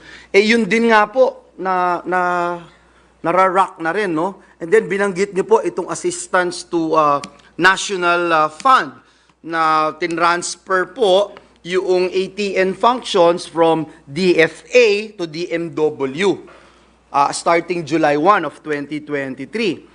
And then yung binabanggit niyo po na Migrant Workers Office na mismong kayo, Ginoong Pangulo, Madam President, ang ating sponsor of the measure, ay mismo personal na nakita, napuntahan, na bisita ito pong mga migrant workers offices natin. Ang na-receive po nila na kaso, nito lang po na report sa atin, July 1, 2023, ay 16,659 ATN cases. This includes legal assistance and other forms of assistance. And right now, DMW currently has 14 legal retainers. Some were transferred from DFA in Saudi Arabia, UAE, and Malaysia, if I'm not mistaken. So, maliit pa nga din po to. And as the good sponsor is saying a while ago, may mga birth pains, 2 years pa lang ang DMW, but it appears with this budget that we are talking about, instead na pa-progress tayo, pabalik po tayo. So, with that, Mr. President, Madam President, distinguished colleague, this representation would like to state and put into the records that I will fight for the budget of DMW. And I support our good sponsor that it be retained. Hindi na po dadagdagan, i-retain lang yung original na kailangan po nila. Dahil ito po ay pinag-aralang gusto, ito po ay kailangan ng ating departamento. And so I'd like to thank our distinguished colleague for raising this up and for sharing with us this very vital information that we need to reconsider, considering that we are deliberating on the budget of the Department of Migrant Workers. This 1.4 billion is very important, and to begin with, it's already there at parang may nagkaroon ng realignment. I wanted to find out kung saan napunta po yun dahil kung hindi po ito mapupunta sa mas kailangan natin, ipaglalaban ho natin dito na dapat ito ay maibalik at maibigay para mabigyan ng mas maayos, mas epektibong serbisyo ang ating mga kababayan na migrant workers. Will the distinguished gentleman support this representation in pushing for the budget of DMW para maibalik po itong pangangailangan nila? Well, of course, we'd like to thank the majority leader, the principal sponsor, actually, of the bill creating the Department of Migrant Workers, for your continued support to this department. No? Again, as you mentioned, it's in its formative years, still experiencing birth pains, but I think your proposal to at least restore the budget will be very, very helpful for the department to be able to function very well and serve our OFWs, most especially now in times of crisis, that there is a brewing crisis in Israel, Gaza, Ukraine. So all the more that it is very much appreciated that the budget that you are proposing to be restored will be very helpful. In fact, if I may also, you mentioned earlier that there are 14 legal retainers being maintained for the legal assistance fund of the DMW, but it's now actually 18. So mas lumaki pa talaga yung pangangailangan. So it is very much appreciated, Your Honor. Again, we appreciate the support of the distinguished majority leader for the Department of Migrant Workers. Thank you very much, Mr. President, to state also for the record that there are about 27 wars, active wars, happening around the globe. At alam natin ang mga Pilipino ay scattered all over the world. And it's not good to say, but unfortunately, a lot of them are escalating, Your Honor. So we have to be ready and prepare our department for these instances. Mr. President, you made mention about the increase in the number of legal retainers of DMW from 14 to 18, and that is commendable considering that we are starting over and we are still experiencing a lot of birth pains with regard to protecting our OFWs through this newly created and newly established department, the Department of Migrant Workers. Mr. President, distinguished colleague, how is the DMW improving on the processes to ensure the accessibility to and availability of legal services, Your Honor?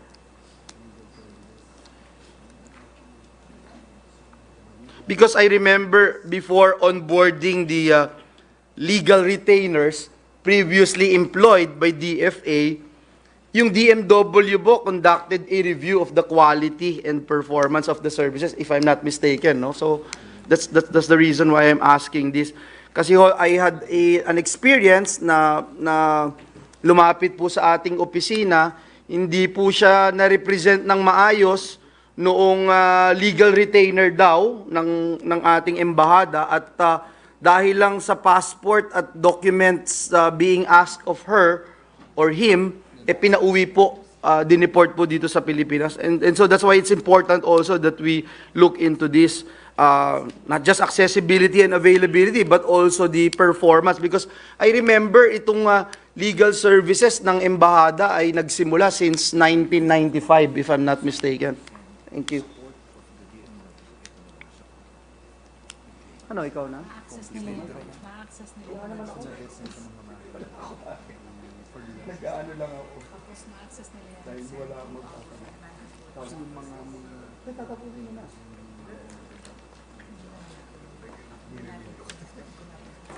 Your Honor, Madam President, according to the MW, the old retainers were reviewed, the performance, and those that did not really perform well were not anymore renewed.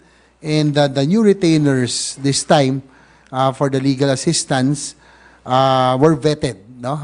And audited by the DMW, Your Honor. Okay. Thank you, Your Honor. I have no more questions actually while we are waiting for some of our colleagues. But let me also point out, Madam President, distinguished colleague, the importance of our regional offices. And perhaps let me pose my last question by asking what we can expect from the Department of Migrant Workers additional budget request of 125 million for the MOOE of our regional offices.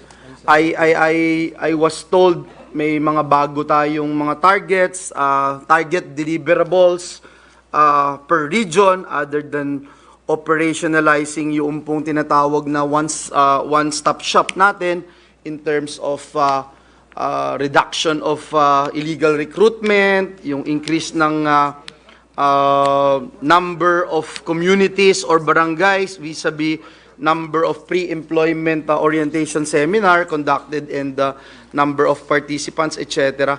Para lang po malinaw sa atin. Because I fully support this because this is the only way we can serve the best interests of our people. Kung hindi na sila pupunta lahat dito sa Maynila, dito sila lahat magta-transaksyon, at least meron tayong mga effectively functioning regional offices. Your Honor, Madam President, our distinguished majority leader, there are about 27 authorized overseas employment adjudicators or OEA positions with salary grade 25. Each regional office should have one OEA except for NCR, which has 12.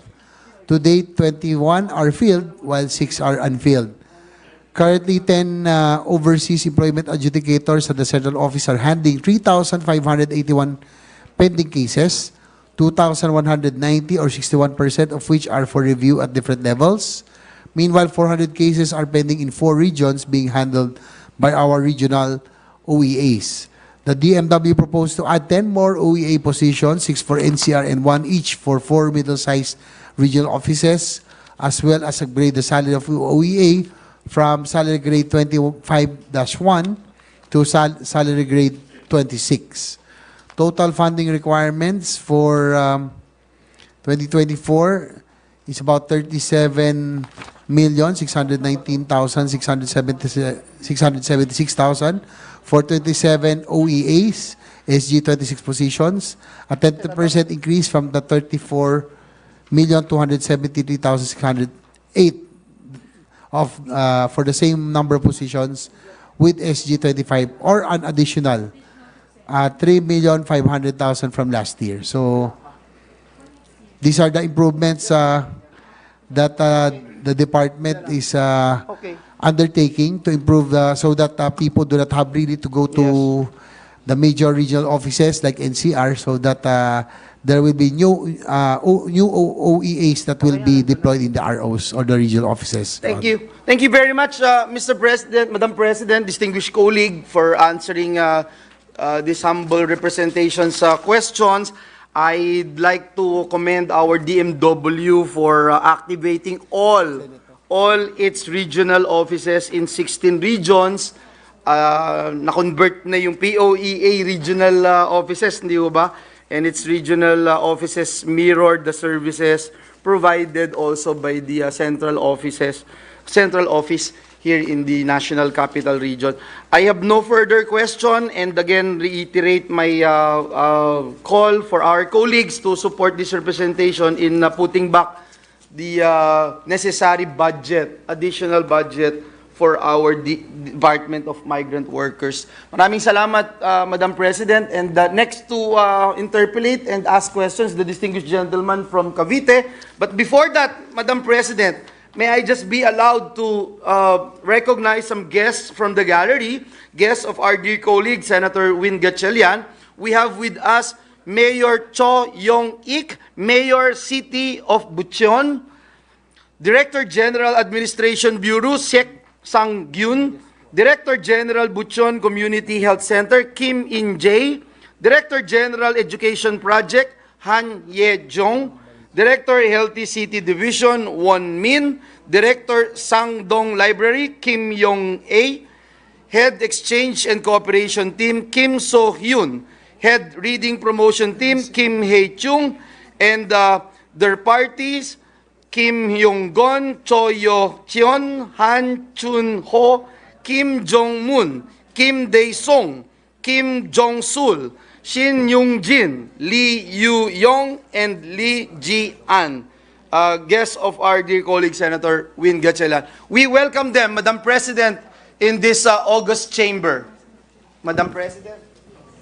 We welcome all our guests to the Senate. Senator Gatchalian. Yeah, Madam recognized. President, just to share with the body, Valenzuela is celebrating its 400-year founding Happy anniversary. anniversary. At the same time, we're also celebrating our 15th year sisterhood relationship with the city of Bucheon in Korea. And we're very honored and privileged that no less than Mayor Cho of Bucheon City came all the way here to celebrate with us the 400-year founding anniversary of Valenzuela and the 15th-year cityhood agreement with Valenzuela Congratulations City. So to the city of welcome, Valenzuela. we welcome the delegation. Thank you. Welcome to the Senate, to our guests.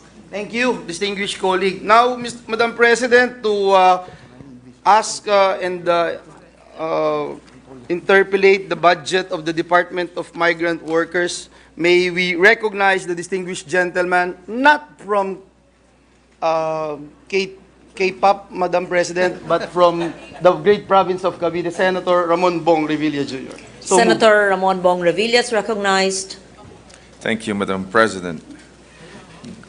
Good afternoon to our sponsor, Senator J.B. Ejercito, and the whole DMW family.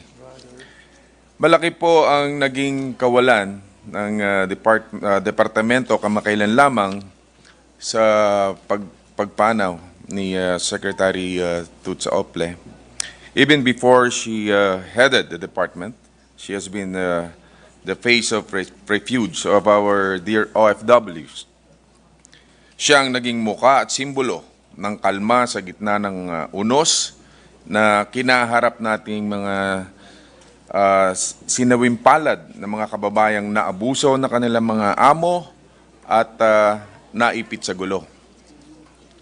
$1 billion ang taunang naiuwi ng mga bagong bayani sa ating bansa na siya namang tumutulong sa ating ekonomiya.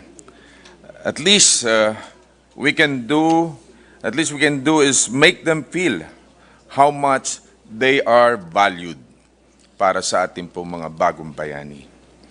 We dream of the day when labor conditions are not only decent but fair. May the DMW shepherd this dream of ours to reality. Palitan natin ang hinagpis na mga pamilyang naiwan sa pangakong pag-iigtingin pa natin ng ating mga polisiya upang hindi sa black body bags ang muli at huli niyang sulyap sa kanyang mga mahal sa buhay.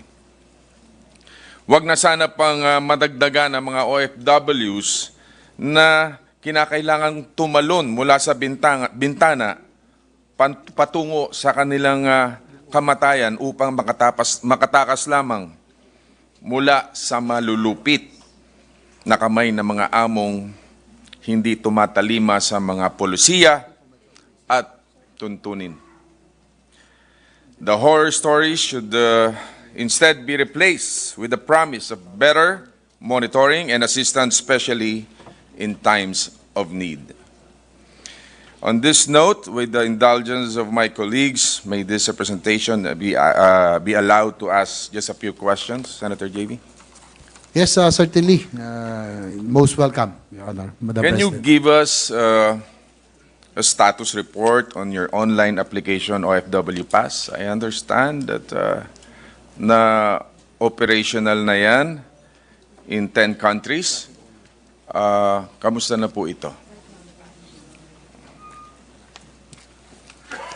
At the moment, Your Honor, Madam President, OFWs may acquire exit clearances through the DMW app or through other existing online portals. While we are conducting a thorough review of the DMW app, upgrade the internal capacity of the department, and ensure alignment with the national digitalization strategy of the DICT, the DMW will continue to keep all of these options open. The pilot test for the DMW app was launched on July 21, 2023 during a simple ceremony in Malacanang led by President Ferdinand Bongbong Marcos Jr. The pilot test was concluded on September 29, 2023. It covered 10 countries and territories. The DMW was made available to OFWs inside the Philippines on the day of the launch itself. During the pilot test, OFWs can still opt to acquire OEC through existing means in person through DMW offices and MWOs and existing online portals. The DMW app was developed in-house using the existing human resources, infrastructure, and databases that were transferred from the Philippine Overseas Employment Administration or POA to the DMW upon the latter's full constitution last year.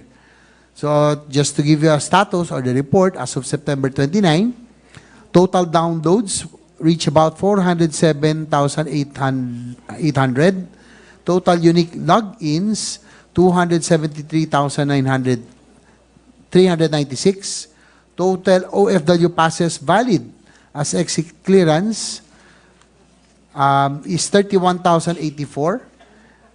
Country territories with the most OFW passes are as follows: United Arab Emirates with 13,358, with Hong Kong with 5,239, Qatar with 3,106, Taiwan with 2,723, Singapore with 2,354, and Saudi Arabia with 2,320. So that's our, Your Honor. That's the status of the DMW app. Yes, Madam President, meron po tayo kasing nakuhang impormasyon na may mga nagsasamantala dito sa programang ito ng DMW. In the Facebook public group OFW Pass, the new OEC, tila may nagpapabayad para maproseso ang OFW Pass ng ating mga kababayan, no? This should be made available for free, hindi po ba? At paano nyo masusupil yung mga namamantala, no? Na hindi naman dapat magbayad, pinagbabayad nila. Ano po masasabi nito? Di ba, Mr. President, meron din tayong online help desk, kung sinasabi nating 24/7, no? So ano po ang status nito? Your Honor, when Secretary Toots Ople was still alive, she made clear that this app will be free, especially for our OFWs. That is the reason, Your Honor, that the DMW reported it to the NBI Cybercrime Unit because this information also came into reach the DMW office. And again, just to be clear, this has to be free. Talagang libre po dapat to. Libre talaga. Meron na bang nahuli dito sa mga nagsasamantalang ito? Baka po maganda may masampulan dyan, di ba? Kawawa naman itong mga kababayan natin na tatrabaho sa ibang bansa. Your Honor, Madam President, according to Secretary Kakdak, a lot of sites were already taken down by coordination with the NBI Cybercrime and the ICT. But as of the moment, they cannot divulge the other details because the cases and the filing of cases and the investigation is ongoing. But probably they can submit as a report once the NBI has already finished or has terminated the investigation, Your Honor. Okay. On another issue, Madam President, nakita po natin ang gulo ngayon dito sa Israel at Palestine, no? makita natin yung naapektuhan ng mga kababayan din natin na naroroon. Ano po ang aksyon ng ating gobyerno para sa kanilang mga shelters o nasa mabuting kamay ba sila? Ano po bang kalagayan nila ngayon? Dahil pag pinapanood ko yun sa Facebook, ay talagang kinikilabutan ako. Ano kaya yung status ng mga kababayan natin, mga Pilipino naroon? At yan po, kamusta po? Yes, Your Honor, Madam President, the DMW has been very, very busy of late because of the crisis situation in Israel and Gaza. Just to give you a few information, these are the numbers of OFWs from Israel that have been repatriated. As of November 7, 2023, a total of 184 Filipino workers and 6 dependents and children from Israel were repatriated from October 18 up to Ilan po, November Mr. President? 184 Filipino workers and 6 dependents or children. Nasaan po sila ngayon? Are they back in the Philippines? Most of them are already in their respective homes, Your Honor. Nahatid na po ng mga DMW. Tapos mamaya may parating pang 39, today, Your Honor.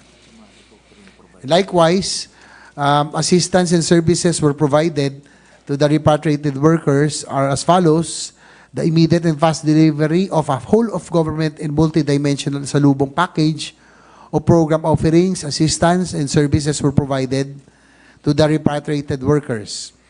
For example, while in Israel, coordination with Israeli government and defense forces in accounting, ascertaining status and safety of OFWs, care of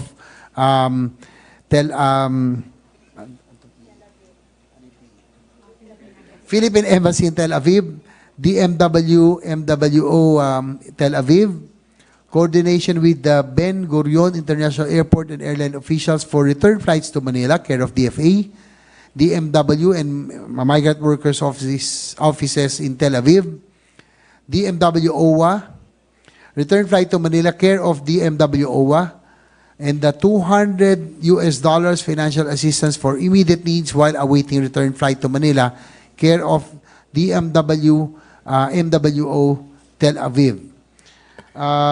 Upon arrival in Manila, Your Honor, Madam President, 50,000 will be from DMW, care, and also from OWA, another 50,000. So that's a total of 100,000 pesos.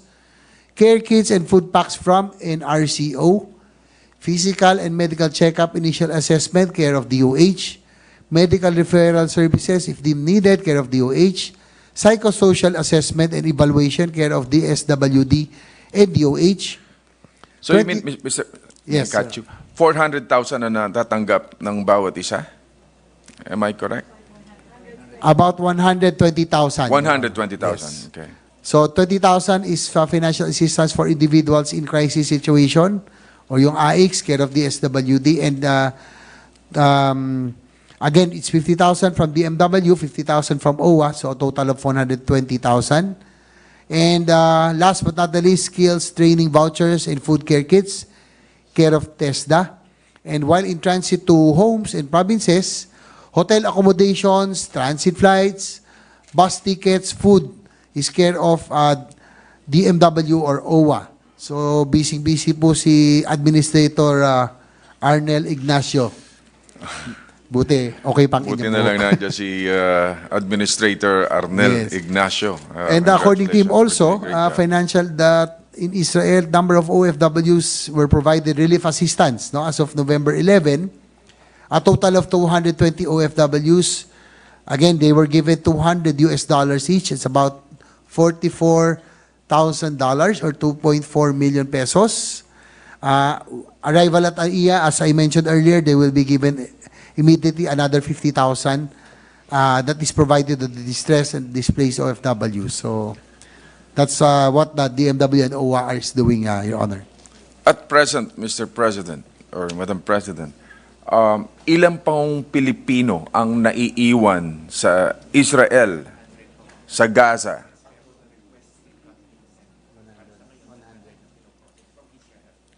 Your Honor, as of the moment, there are about 100 Saan? in Sa process. Gaza to? Nasa Israel. Nasa Israel.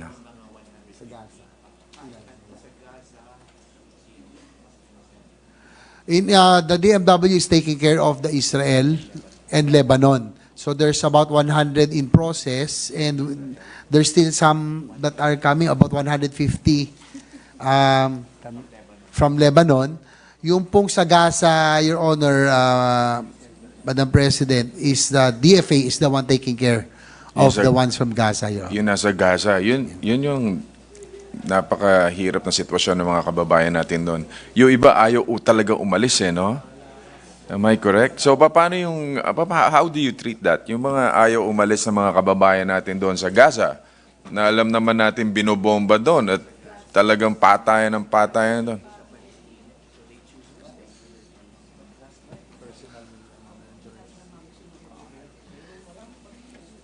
Your Honor, Madam President, it's their personal choice because a lot of our Filipinos who are in the Gaza Strip are married to Palestinians, and they chose, most of them choose to remain in the area and refuse to remove their to leave their families. But there are some, according to Administrator and Arnel last night, no, and the Secretary Hans.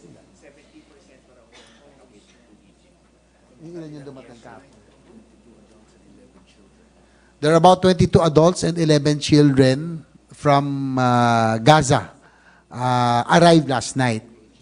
But most of them, about 70% of 136 are already made it already to Egypt, Your Honor. So that's the good news. At least they're already in safer havens. Okay. I'm sure hindi nyo naman pababayaan yung ating mga kababayan doon. So, okay, Mr. President, di na ako magpapakaba. Mukhang pinipressure mo na akong tapusin ko na yung pagtatanong ko. Just joking. Thank you, Mr. President, and I support the budget of the DMW at kung ano pa yung kailangan nyo, bukas ang ating opisina. Thank you, Mr. President. Thank you also to Senator Bong Revilla. Thank you, Mr. President. Mr. President, next to interpret the distinguished gentleman from Isabela and Davao. May we recognize Senator Rafi Tulfo. So moved. Senator Rafi Tulfo is recognized. Thank you, Madam President. Good afternoon, Madam President, and to the distinguished Vice Chairman and sponsor of this committee report, Senator J.V. Ejercito, to my dear colleagues who are also present today in the plenary, and to all the officials and members of the Department of Migrant Workers and OWA, led by OIC USEC Hans Leo Kakdak and Admin Arnel Ignacio, respectively. This is not really an interpellation, Madam President, but I simply want to put on record and reiterate my firm, wholehearted, and unwavering support to the budget of the Department of Migrant Workers, as well as the Overseas Workers Welfare Administration, and all the attached agencies and offices under them. To be exact, it has been 2 years since the creation of the Department of Migrant Workers, and we have seen and felt its vital role in shaping the economic landscape of our nation, precisely because our OFWs equally play a crucial role in keeping our economy afloat. Thus, the DMW, together with OWA, must be afforded a realistically sufficient budget, and all the resources they need should be given to them to ensure the protection and continued care of our modern-day heroes, as we call them. Natutuwa po ako na tinasa natin sa Senado ang budget ng DMW na halos 901 million pesos, at ang budget ng OWA ay nadagdagan din ng 100 million pesos. Pero, ayon sa DMW at OWA, kulang na kulang po ang dagdag na ito dahil ang original request nila ay nasa 5.7 billion pesos. With a given increase, lumalabas na nasa 3.6 billion pesos lang ang napagbigyan sa request ng departamento. Let me direct this body's attention to recent events that transpired in the past few months. At base dito, baka pwede po natin taasan ang kanilang budget, Madam President. and to the good sponsor at pumitas ng dagdag sa ibang ahensya na wala namang ginawa kundi maging pabaya at mangurakot. Nung pumutok po ang giyera sa Gaza last October 7, 2023, libo-libo mga Pilipinong apektado at 30,000 sa kanila ay mga OFWs. Sa ngayon, base sa mga reports ng DMW at OWA, nasa 184 na ang ating napauwi at nabigyan ng financial assistance. Dito natin nakita, Madam President, and the good sponsor, na very crucial ang role ng department sa mga pangyayaring ito. The DMW and OWA's functions obviously do not end at the point of hiring and deployment. In the face of disasters, and in this case, armed conflict or war, we are duty-bound to ensure the safety of our kababayans, especially their safe passage and return to our country. To date, reports show that we have repatriated a total of 184 OFWs, together with their families from Israel. Kasama na po dito yung 4 fatalities. May 90 pa na pending requests and the number increases every day. OFWs from Israel. While I'm glad that the DMW and OWA is giving every returning OFW 50,000 pesos each as financial assistance, sapat na ba ito? May konting care packages na binibigay ang DSWD at medical check-up ang DOH. Pero, pag uwi nila sa kanilang mga probinsya, sa tingin ko ay hindi sapat ang initial na 100,000 pesos upang buhayin ang kanilang mga anak at pamilya. Kasama po ako sa receiving group nung bumalik ang unang batch ng OFW mula sa Israel. While most of them are relieved that they are out of harm's way at hindi na nagtatago sa mga bomb shelters, bakat na bakat sa kanilang mga muka ang pangamba. Ang pangambang paano magsisimula uli? What will happen in the next 100 days of their lives considering that they are jobless but still have to feed their families and continue sending their kids to school? I urge this body to look into increasing further the budget of the DMW and OWA because we need to double our post-repatriation efforts to help these displaced OFWs. We have to cater to their reintegration, financial security, and secure the education and welfare of their children. Madam President, sa Gaza at Israel pa lang ito. But we have to remember that we have thousands of Filipino workers in neighboring and equally vulnerable territories such as Syria, Lebanon, Jordan, and Egypt. Huwag naman po sana lumaki pa at magtagal ang gyera. But it is important that we are ready, not just logistically, but we have to have resources in place para may kabuhayan pa rin ang ating mga OFWs pagbalik ng Pilipinas. Kung hindi po ako nagkakamali, Madam President, mismong si Pangulong Bongbong Marcos ang nagpahayag na buo ang tulong na dapat ibibigay ng ating gobyerno sa lahat ng apektadong OFWs sa Palestine at Israel. B. Online scams against OFWs. Talamak pa rin po ang online scams na binibiktima ng mga OFWs. Nababaon sila sa utang dahil sa mga scams at minsan nauwi pa sa trafficking. I hope that DMW is given sufficient budget and resources to exercise its regulatory powers in coordination with the DOJ to go after the perpetrators. Dapat may sapat silang personnel at resources para sugpuin at ipakulong ang mga manlolokong scammers na nang-scam sa kanila. We should not only go after illegal recruiters, earring domestic and foreign recruitment agencies, but also online scammers na ang binibiktima ay mga OFWs at kanilang mga pamilya. Digital app for OEC. The DMW has launched the digital app for securing overseas employment certificate. Pero initial testing pa lang. Sana sa madaling panahon, maging fully operational na ito para mas mapagaan naman ang buhay ng ating mga OFWs sa pagkuha ng OAC. May sapat ba na budget para dito nang sa gayon na hindi napipila pa ang mga kababayan natin para lang sa OEC? Regional offices of the DMW. Finally, we need to realign the budget and make the necessary final adjustments in order to hire additional personnel and provide additional office space to the existing 15 regional offices of the DMW and to fix and refurbish the existing main office in Ortigas. As of now, these offices are merely operational by providing frontline services, but there's a need to expand operations in order to cater to the needs of our OFWs in the provinces.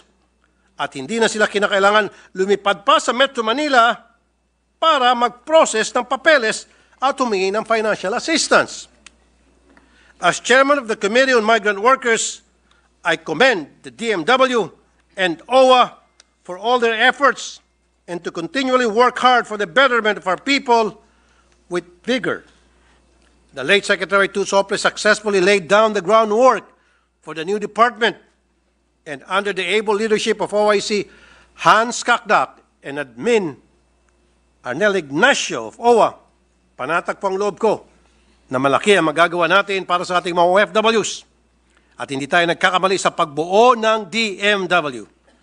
Kaya naman, siguraduhin natin na sapat ang kanilang budget at siguraduhin may sapat na proteksyon para sa ating mga tinatawag na mga bagong bayani. Maraming salamat, Madam President, and to the good sponsor. Pero bago po ako magtapos, Madam President, meron lang po akong dalawang katanungan para sa ating good sponsor.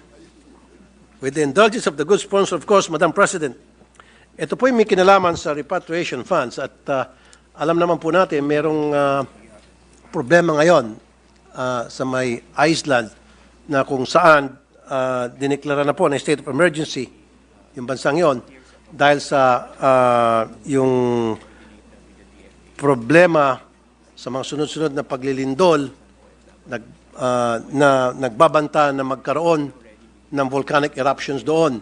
Ano ho ba yung mga programang nakahanda at inilatag natin in case dumating po yung hindi inaasahan?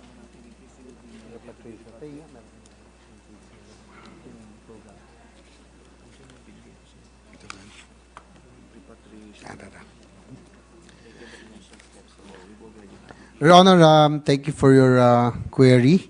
According to our OIC, Yusek Hans Kakdak, they already made the initial coordination with the DFA in Norway, embassy in Norway, which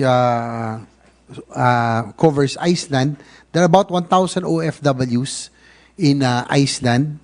And here are the programs of the OWA for OFW repatriates and OFW casualties in case through ERF or the Emergency Repatriation Fund, 10,000 pesos financial assistance for displaced, distressed OFWs with endorsement from Post, except OFWs from Sudan, Israel, and Lebanon, as they were already given 50,000 pesos each.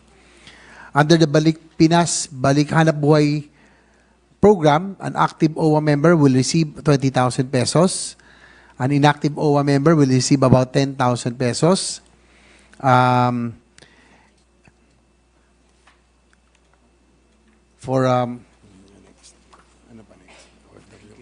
In case there will be casualties, active OWA member will get 120,000 pesos for natural death.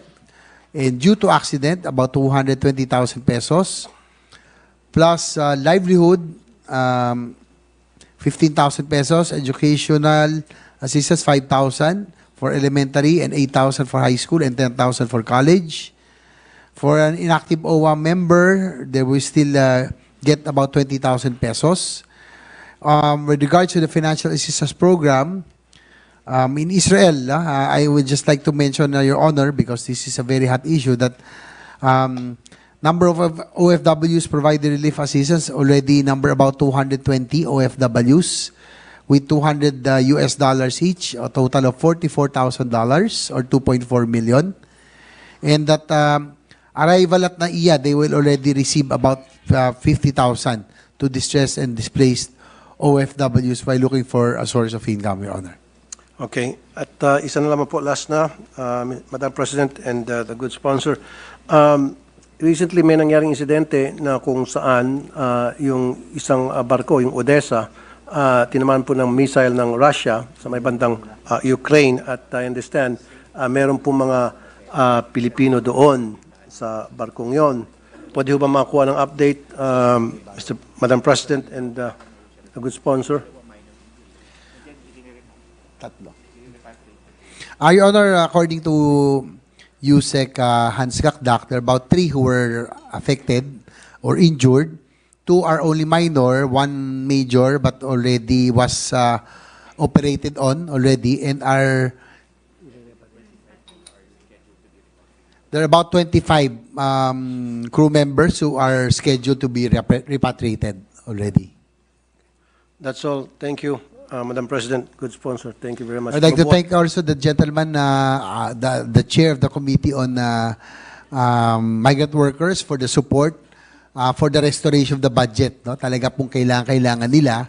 And in fact, the 5 billion that you mentioned was taken from the ERF fund, no? Yung pong emergency repatriation fund of OWA will be intended to be used for the Department of Migrant Workers. So we would like to thank the Senator Tulfo for the support for the DMW. Thank you, Madam President and a good sponsor. Mabuhay tayo mga Pilipino, mabuhay natin mga OFWs. Magandang hapon po. Thank you very much, Senator Tulfo, the champion of our migrant workers. Yes. Next to interpolate is Senator Ronald De Rosa will also interpolate, but first we recognize Senator Francis Cheese Escudero and Senator Ronald Bato de la Rosa after. Yes. Thank you, Madam President. Thank you, Majority Leader. With the permission of the distinguished sponsor, I only have one question and one topic to ask, Madam President, Your Honor. Sa ngayon po ba, ilan ang mga Pilipino na nagtatrabaho sa ibang bansa na nakakulong sa iba't ibang mga piitan sa buong mundo?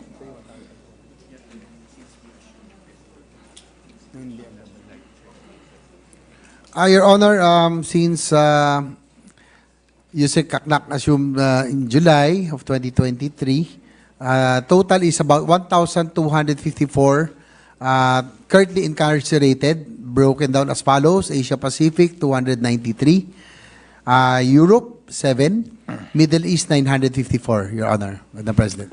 I remember, Mr. President, Your Honor, when there was a Spanish national who was convicted in the Philippines for allegedly killing someone in Cebu, and the very first thing that Spain did was to try to negotiate and enter into a treaty with the Philippines with respect to prisoner exchange.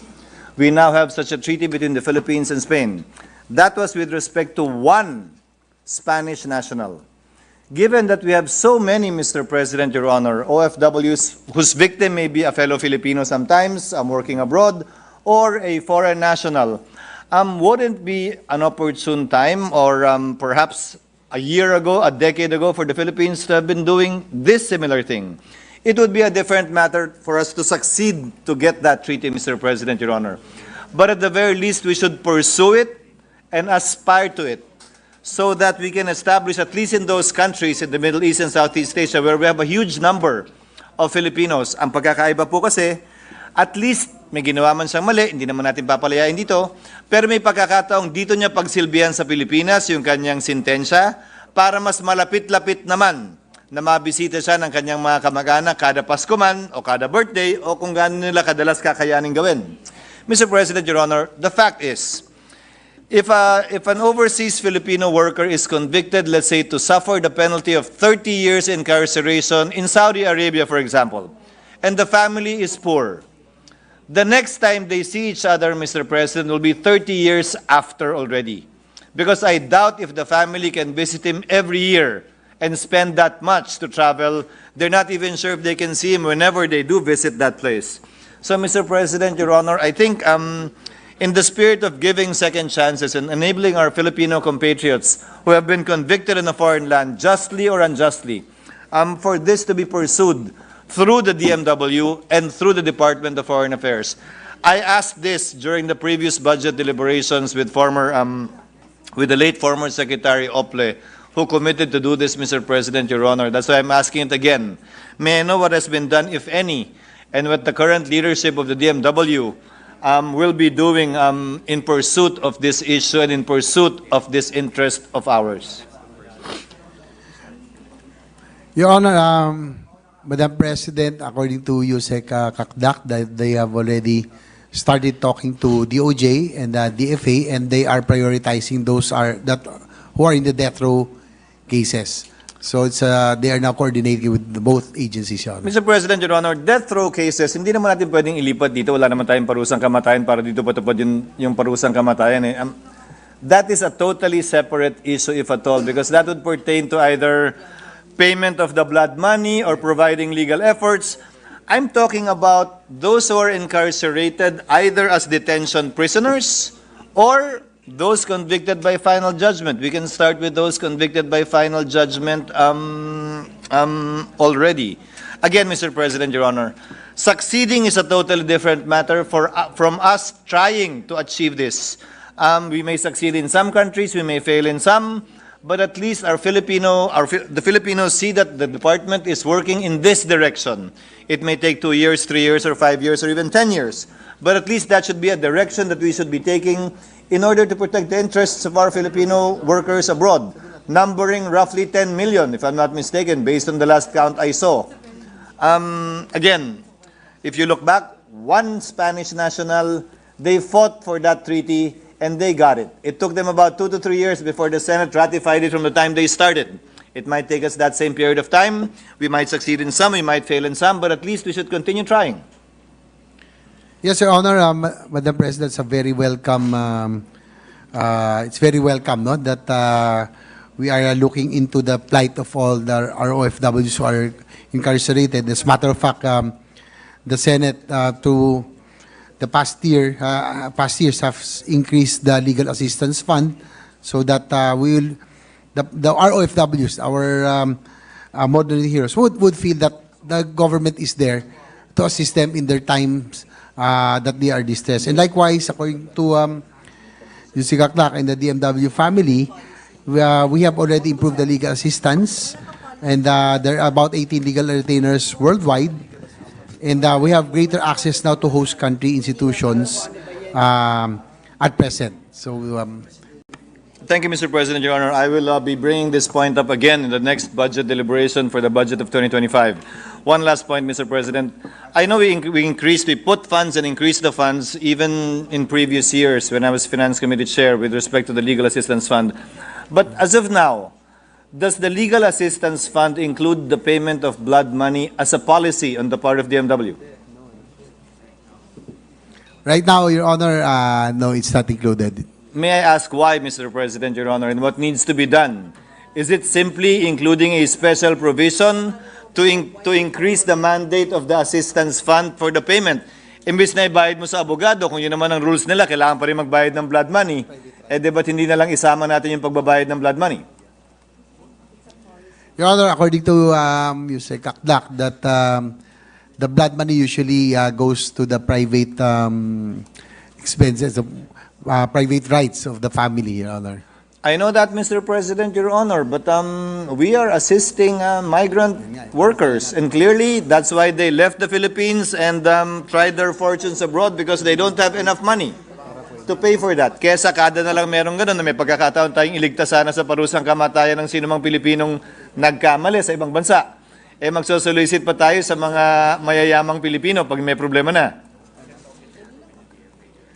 Your Honor, probably we can legislate it or talk, to discuss it with the FAA on how we will be able to make it possible so that tama po kayo, no, na kaysa mapunta pa sa mabugada, at least madiretso na lang po natin. Mr. President, Your Honor, at the proper time, this representation will propose corresponding amendments to the budget of the DMW because I want to lodge it there and not in the DFA.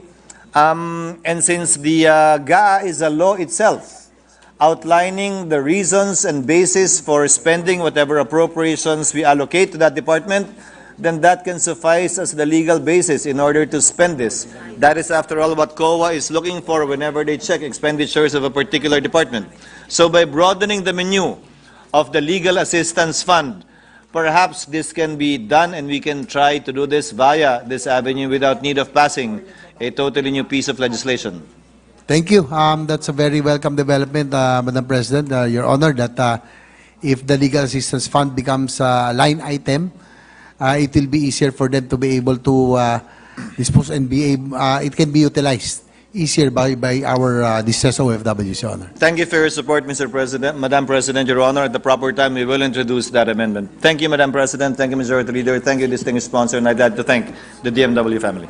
Thank you, Senator Escudero. Next, Madam President, the distinguished gentleman from Davao Province and Bohol Province, no other than the champion for OFWs, Senator Bato de la Rosa. Move that he be recognized. Senator Ronald De La Rosa is recognized. Thank you, Madam President. Good sponsor. Majority Leader, of course. Thank you, Majority Leader. You told me that I will ask only one question. So, I will follow your orders. But depende yan. Baka manganak yung question na yan. Good sponsor. Isang tanong lang. First of all, before I ask my question, I wish to commend the good sponsor for being fellow champion of our Filipino migrant workers. I understand that, especially with the fairly recent loss of the good Secretary Toots Opley, it has taken a toll on the department. Nevertheless, I see how hardworking and passionate everyone has been. And this hard work and passion is mirrored by Senator J.B. Ercito, the sponsor himself. So for my question, Madam President, good sponsor, the DMW originally requested a budget of 29.488 billion. Of this amount, 9.167 billion shall be intended for the OSEC, while 20.321 billion will be allotted for the OWA. The DBM approved 52.71% of this request, which is, as the good sponsor has stated, 15.542 billion. And yet, we are lowering that even further, proposing a budget of 13.754 billion, with 6.999 billion for the OSEC and 6.755 billion for the OWA. Sa tingin ko, Mr. President, good sponsor, maraming programa at proyekto ang malubhang maapektuhan ng pagbaba na ito. May we know what projects and programs are going to be affected at kung kasama ba dito maapektuhan yung pondo para sa repatriation ng ating mga OFWs mula sa mga bansa na may kasalukuyang nasa gitna ng giyera. Your Honor, thank you very much also for your concern. Actually, our Majority Leader also brought this up earlier because he's also Sorry, but he's very concerned being the principal sponsor of the bill creating this department. But again, just for the record, Your Honor, the NEP shows that the budget of the DMW is 15,308,923,000. But what was approved in the GAB was only 12,752,923,000. And the Senate version, we added about almost 1 billion. To be exact, it's 13,754,123,000. So, bumaba siya ng 2 billion doon po sa House, but we added another billion, so kulang pa rin po talaga ng 1 billion. Our subcommittee, Your Honor, recommended 17 billion, not 231 599,000 or about 5 billion more than the GAB figures because yung pong ERF or Emergency Repatriation Fund, we took about 5 billion so that it can be utilized by the department. Kasi po, bumaba na po utilization ng ERF considering that the COVID pandemic emergency is already over, no? So, at least yung 5 billion, magamit man lang po ng DMW. But don't worry, that's why I also mentioned this, according to Yusek Akdak and our OWA administrator, that they would have enough fund. Yung ERF will have enough fund to assist those that OFWs that are in need of repatriation, especially with the crisis and the war brewing in Israel and Gaza, and also in other parts of the world, Your Honor. Thank you, good sponsor. Before I end my interpellation, I wish to make it on record, Mr. President, that I understand that the government is operating under a tight fiscal space in the face of problems that still beset us, whether nationally or internationally. I know that money remains to be an issue to seriously contend with, especially for us in Congress. However, I also know that the persistence of these problems must not be an excuse for us to stop looking for solutions, especially for our youngest department, the Department of Migrant Workers.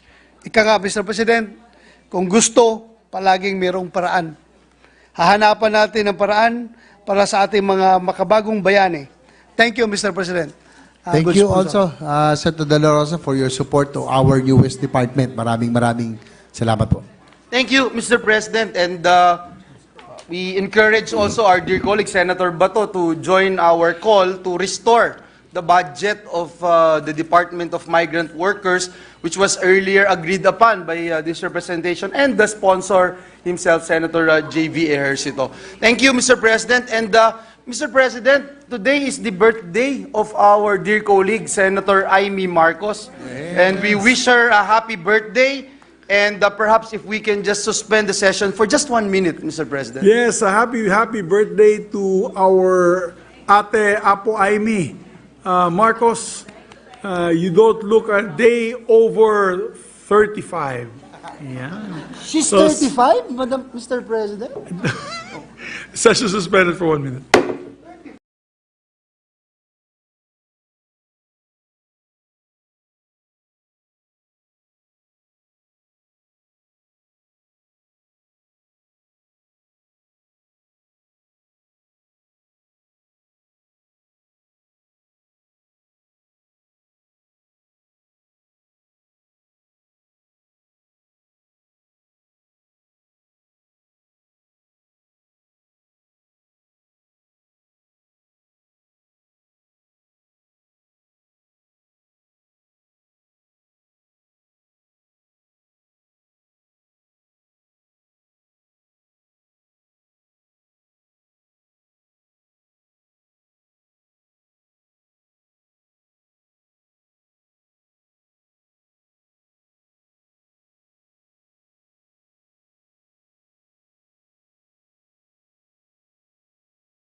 Mr. President, last but not the least is our distinguished Deputy Minority Leader, Senator Risa Ontiveros. I move that she be recognized. Our Mr. distinguished Deputy Minority Floor Leader, Senator Risa Ontiveros, is recognized. Salamat kaayo, Mr. President. Good sponsor. In the interest of time also, dahil meron po akong 14 na paksa, if the good sponsor will allow, for each topic, i-put on record ko na yung mga tanong para kung kasi natalakay na yung paksang iyon, at least yung mga tanong na hindi pa nasagot na lamang ay idagdag siguro ng good sponsor kung maaari. Yes, of course, it's always welcome any intervention from our Deputy Minority Leader. Salamat po, good sponsor. So una tungkol sa unfilled plantilla positions. Ano po yung mga proseso na ginagawa sa pag-hire nung regular workforce para matupad yung mandato ng DMW at magi siyang fully operationalized? Pwede po bang makatanggap ng ilang ulat tungkol sa ilan na ang nag-ookupa ng mga regular o plantilla positions? Any bottlenecks kung bakit maaari yung hiring process ay nadidelay? At sino po yung mga top officials na responsable para sa gawaing ito? And last but not the least, tungkol sa unfilled plantilla positions, totoo po ba na yung mga sweldo at sahod ng contractual employees ay na-delay ng higit 1 buwan? Hindi ba't mulat tayo sa posibleng paglabag sa karapatan nila na makatanggap ng compensation sa tamang panahon? Mr. President, good sponsor.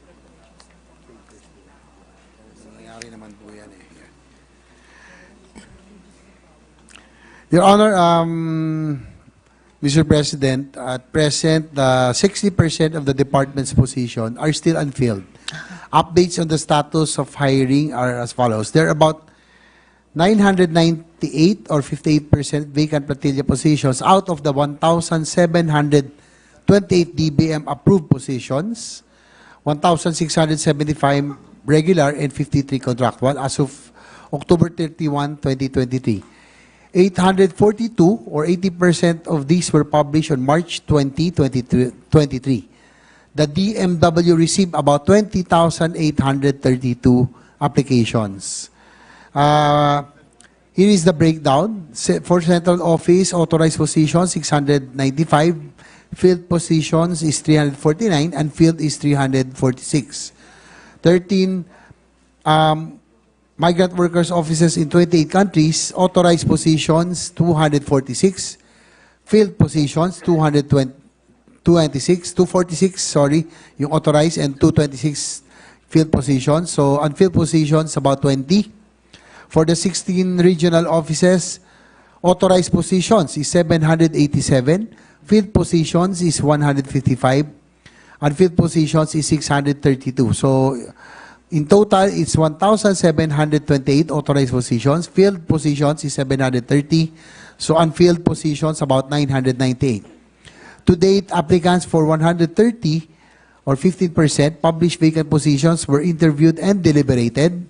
We are still waiting for the appointment of a full-fledged DMW secretary who is the appointing authority for plantilla positions.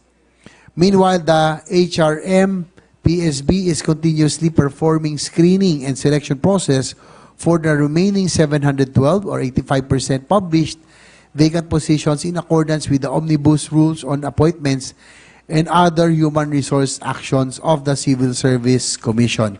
As for your other inquiry, Your Honor, Mr. President, regarding some employees of DMW who were not able to receive or delayed, their salaries were delayed, according to the Yusek Tanet Aliones here, is that they were just completing their contracts and other documents. But as soon as they were able to complete the necessary requirements, their salaries were already given to them, Your Honor. Salamat, Mr. President, good sponsor. So I take it to mean na yung mga prosesong ina-undertake are everything that goes under the regular screening processes. At narinig ko na nga po yung reports ng mga numero, yung nag-ookupa na ng mga regular o plantilla positions. Take it to mean na yung isang bottleneck ay yung hinihintay, no, na pagtalaga ng isang yung ating bagong DMW secretary. And then, dun sa tanong ko sa mga na-delay na sweldo at sahod na kung nagpatuloy ay paglabag sa karapatan talaga nila, the report given by DMW is lahat po nito ay hindi na nade-delay dahil lahat po ay nabayaran na. Tama po? Yes, as of now, Your Honor, Mr. President, according to DMW that there's no more delay as long as all the necessary requirements or documents are complete. So pero kumpleto na po ba yung necessary documents ng lahat para lahat po ay nabigyan na ng sweldo o sahod nila? As of now, there's no more delay, Your Honor. All the employees were already paid. Maraming salamat, good sponsor, Mr. President. Dako na po dun sa regional offices na in transition. So, in relation to the questions on the plantilla positions, we're also interested to know how many regional offices are not yet fully operationalized. Also, the Migrant Workers Office. Paki-update po kami dito sa mahalagang bagay dahil napakalawak ng mandato ng DMW kumpara pa sa dating mandato ng POEA. And of course, these include regulation, welfare, information, access to justice, governance, reintegration, on-site visitation, consular and immigration.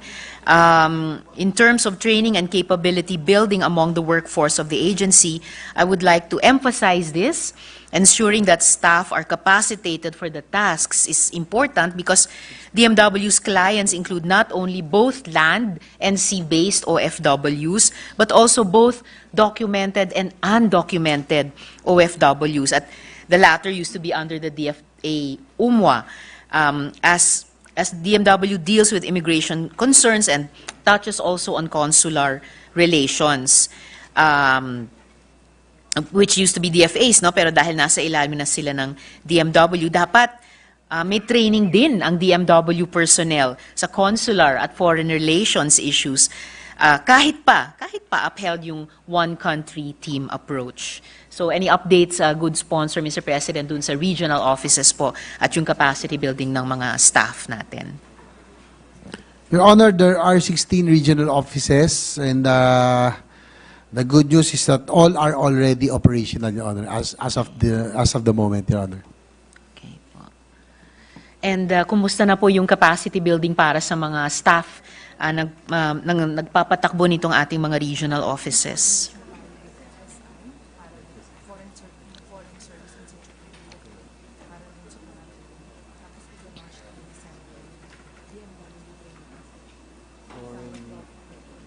Foreign service. Okay. Okay. Tapos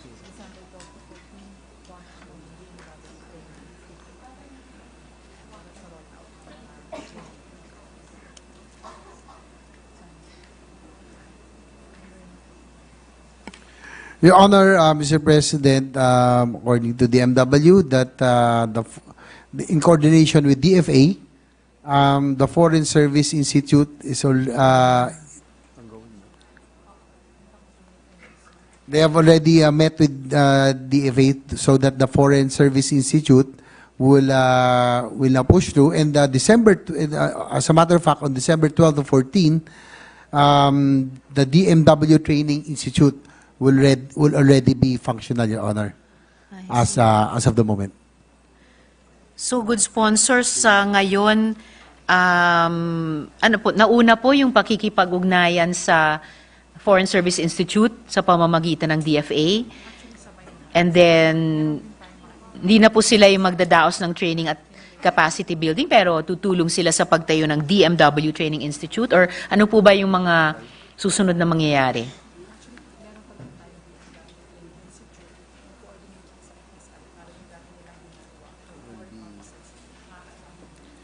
Your Honor, DMW has their own training program, but they are coordinating with the DFA for the Foreign Service Institute, so that the old functions, will now be integrated as well in the new for the new training institute with the migrant workers offices, Your Honor. I see, good sponsor. So yung DMW Training Institute, dati pa ay nagsasagawa na ng training, in-house training, nung kanilang mga tauhan para sa mga, kumbaga, tradisyonal na mga mandato ng DMW, including yung dating sa POEA, pero ngayon nakikipag-ugnayan sa FSI para yung mga mandato na dati nasa DFA UMWA, alam na po ng mga tauhan ng DMW isagawa. Yes, that's correct, Your Honor. Alright, Mr. salamat President. po. Good sponsor, Mr. President. So, dako po ako sa budget proper. So, kumusta po yung agency budget spending so far? Sapat po ba ang budget para sa personnel, transition, at program implementation? At paki-update din po tungkol sa Action Fund. Action Fund, meron tayo. Yung personal na lang. Personal utilization.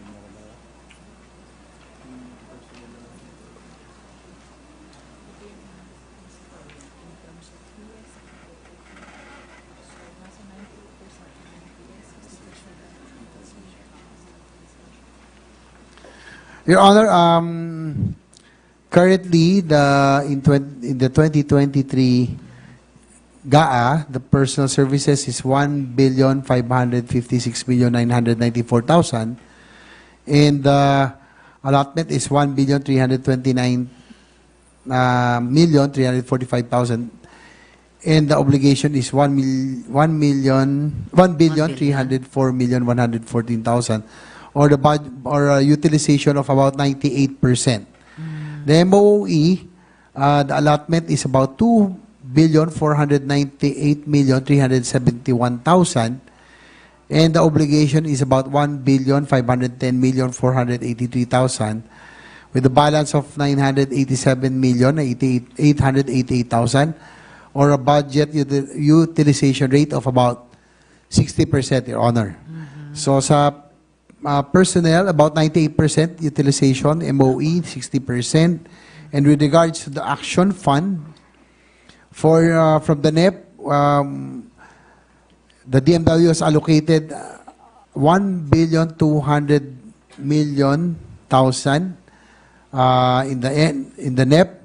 The House of Representatives amendment, they added about 500 million. So yung pong gap lumabas po 1,700,000,000. Senate also added the Senate amendment by about 500 million. So the total action fund as of the moment is 2,200,000,000, Your Honor. Salamat, good sponsor. Balikan ko muna yung agency budget spending. So, at least 98% yung paggastos na ng personnel services. Ibig po bang sabihin, sapat na yon, sakto lang, or kulang pa? And then yung MOOE, 60% lang po. So, baka hindi pa ma-fully spend by year-end, no? Yung sa program implementation. Sapat na rin po ba yung budget para sa transition, or sa proposal ba ng department para sa 2024 ay may ililipat ba mula sa MOE papunta dun sa transition? And then okay na po ba yung Action Fund sa current level niya na 2.2 billion? At yung capital outlay pala, good sponsor, Mr. President. Kumusta po yun?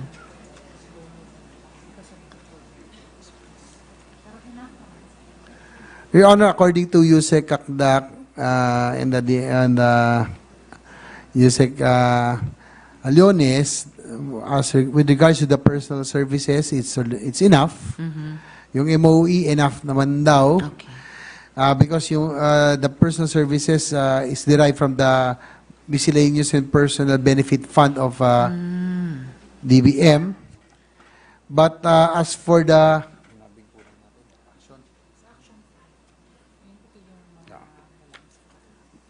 Action Fund, it's also enough.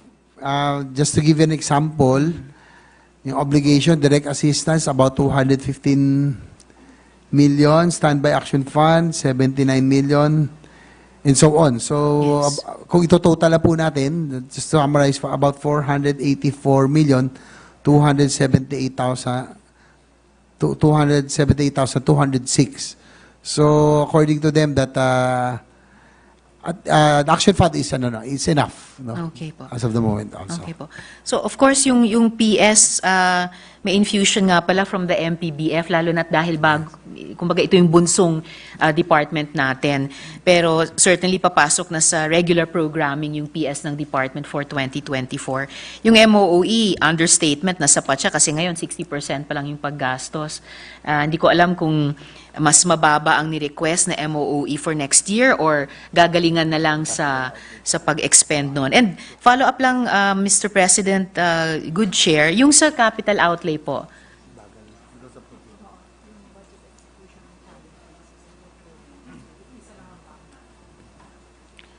Your Honor, it's a challenge, no, because of the procurement that they only have one bids and awards and committee as of now, being a new department. So I think this is the challenge that they are facing right now, no, because it's a relatively new department.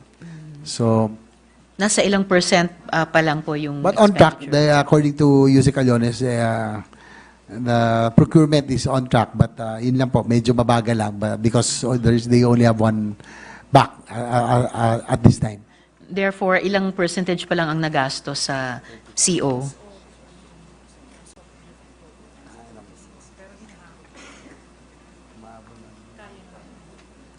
As of October, it's about 35%, but they are saying that they are confident that before the end of the year, they will be able to increase the utilization, Your Honor. Alright. Salamat, good share, Mr. President. Dako na po sa overseas employment contract, bagamat narinig ko po na naitanong din po ni Sen. Rafi, pero kung may gustong idagdag yung good sponsor. So it was launched before the President SONA. Pahingi po ng update sa online application para sa OEC. Ito po ba'y nagagamit na? Yes, Your Honor, it's already ongoing online. The pilot test for the DMW app was launched on July 21, 23. During a simple ceremony in Malacanang led by no less than the President Bongbong Marcos, pilot test was concluded on September 29, 2023, where it covered about 10 countries and territories. No? The countries are as follows: Saudi Arabia, Hong Kong, Singapore, United Arab Emirates in July 23. In July 26, we added Malaysia. July 31, countries added are Qatar, Oman, Japan, Taiwan, United Kingdom. Just also to give you some information, total downloads about 407,800. Total unique logins 273,396. Total OFW passes valid as exit clearance 31,084, or about 11.37% of unique logins. Country or territories with the most OFW passes are as follows: United Arab Emirates 13,358, Hong Kong 5,239, Qatar 3,106, Taiwan 2,723, Singapore 2,354, Saudi Arabia 2,320. The DMW was made available to OFWs inside the Philippines on the day of the launch itself. The pilot test covers balik manggagawa or OFWs returning to the same country with the same employer and work contract. During the pilot test, OFWs can still opt to acquire the OEC to existing means in person through DMW offices and MWOs and existing online portals. The DMW app was developed in-house using the existing human resources, infrastructures, and databases that were transferred from the Philippine Overseas Employment Administration, or POEA, to the DMW upon the latter's full constitution last year. An OFW Pass Steering Committee was established under the leadership of Undersecretaries Hans Leo Kakdak and Patricia Yvonne Kaunan. The DMW formed special committees for technical support, strategic communication, partnership mobilization, and governance to ensure collaboration across different bureaus and offices. The steering committee meets regularly with MWOs and frontline personnel to analyze reports, discuss solutions, identify emerging problems, and track progress of implemented enhancements. MWOs covered by the pilot test are implementing educational programs for OFWs with the help of OFW past teachers, volunteers from among Filipino communities on site. They serve as vital feedback and feedback mechanisms on app performance from target users, Your Honor. Speaking of, well, itatanungin ko nga kung ilan po nga ba yung target users ng department. Pero ilan na po yung total OECs released sa ganitong online mode? Your Honor, total OFW passes or OECs that were released to online is about 31,084. 31,000. Okay po. I suppose yung 10 bansa kung saan nag-pilot ay ilan sa yung pinakamarami tayong mga Pinoy na nagtatrabaho doon. So to give a parang representative sampling ng buong mundo kung saan tayo nagtatrabaho. Sabi nyo nga, ang nag-download 407,000 and then nung nakumpleto na yung buong proseso, so far, total OECs released ay 31,000. Ilan po yung target users ng department na makapag-migrate sa online application process na ito? Total na.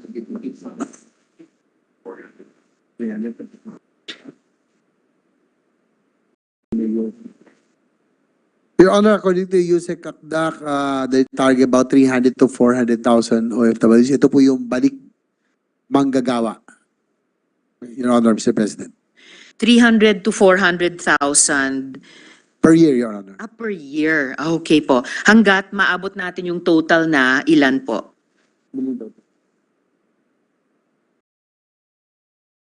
Pero yung total daw, ilan daw yung target natin?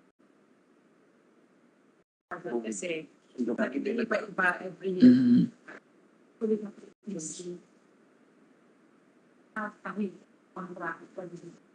Your Honor, it's a moving target, Your Honor, because every year, iba-iba po yung number ng employment and also those applicants. So it's a moving contract, Your Honor, with the President. tama po kayo, good sponsor. Siguro mas useful hindi yung absolute number pero yung percentage. Ilang percent ng buong cohort ng OFWs in any given year ang tina-target natin na kapag-apply sila at nakuha yung OEC online? About 70% of total deployment, Your Honor, because that's the number of the balik manggagawa. Okay, salamat, good sponsor. Dako na po ako sa bilateral agreements, baka kaugnay din sa naitanong ni Senchis kanina. So, based on the report submitted, there are so far 39 negotiated international agreements and treaties on labor migration. Gusto po namin malaman yung mga detalye nung bawat agreement, kahit in writing na lang po yun, dahil 39 po yun. Bilaterals with countries of destination. Ito po bang 39 ay existing na talaga na at nag operational na mga agreements? Meron pa ba tayo na buong mga bagong bilaterals at memoranda of understanding sa aling mga bansa, at meron po ba sa mga ito na job specific bilaterals? May negotiation. Tayo lang Ay, sorry Mr. Chair, kumpletuhin ko na yung mga tanong ko sa paksang ito para sa kung alin yung pwede nyo pang dagdagan ng sagot. Ang DMW po ba nakapag-conduct ng mga pag-aaral at evaluation ng mga bilaterals na ito in terms sa kanilang value added sa pagsulong ng karapatan at kagalingan ng mga OFWs? And then particular sa Taiwan, OFW sa Taiwan, ano pong update sa MOU sa pagitan ng Taiwan at ang Pilipinas? Kumusta na po yung pag-revise ng MOU na iyon? At may posibilidad ba magkaroon tayo ng direct hiring policy para maiwasan yung mga problema sa Taiwan Manpower Agency? Halimbawa, gaps, mismatch sa pagitan ng training at yung aktual na trabaho na gagawin pagdating doon, yung inconsistency sa pagitan ng kontratang pinirmahan nila at yung aktual na implementasyon muli, partikular sa sweldo, sa mga oras ng trabaho at rest day. Tapos kung may update po sa pension portability systems at mechanisms para sa ating mga kababayan abroad, kung napag-usapan din po ito o bahagi na ng mga bilateral talks na kinondukta. And lastly, natanong kaugnay nitong bilateral agreements, sa mga, in terms of yung mga kaso ng neglect, pang-aabuso at krimen laban sa mga kababaihang OFW, pwede rin po bang marinig kung may mga specific bilaterals na binuo para proteksyonan at itaguyod yung karapatan at kagalingan ng ating mga babaeng OFWs?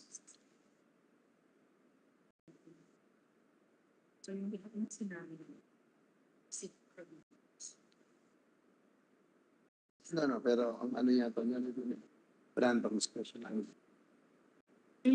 Meron siya ginagaling. How many different pa rin? Hindi mo nakabay na natin style like ang standard one. Pero meron pa siya. Pero meron. May agency pa rin. Yes, yes. Yung gusto natin sa agency.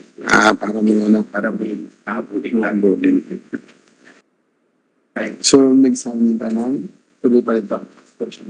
Yes. Your turn. Your Honor, Mr. President, there was a resigning of the Memorandum of Understanding on the Special Hiring Program of Taiwan, which is one of the agenda items up for discussion, the 9th Philippines-Taiwan Joint Labor Conference. And as you mentioned earlier, the content are as follows: standard employment contract, provisions, and protection of our OFWs. And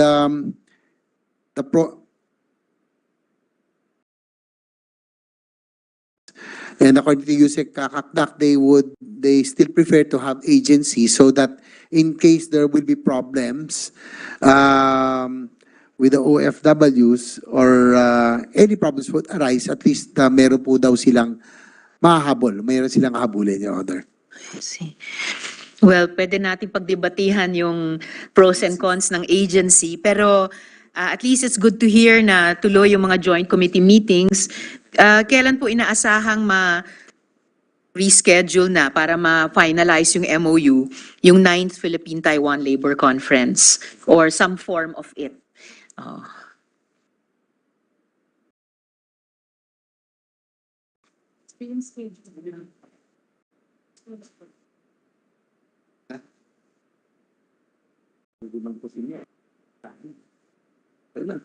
Your Honor, there is a dilemma right now, no? Because the Taiwan side is demanding that no less than the Secretary of the Migrant Workers would attend, they said, the JLC. But unfortunately, because of strict observance of the One China policy,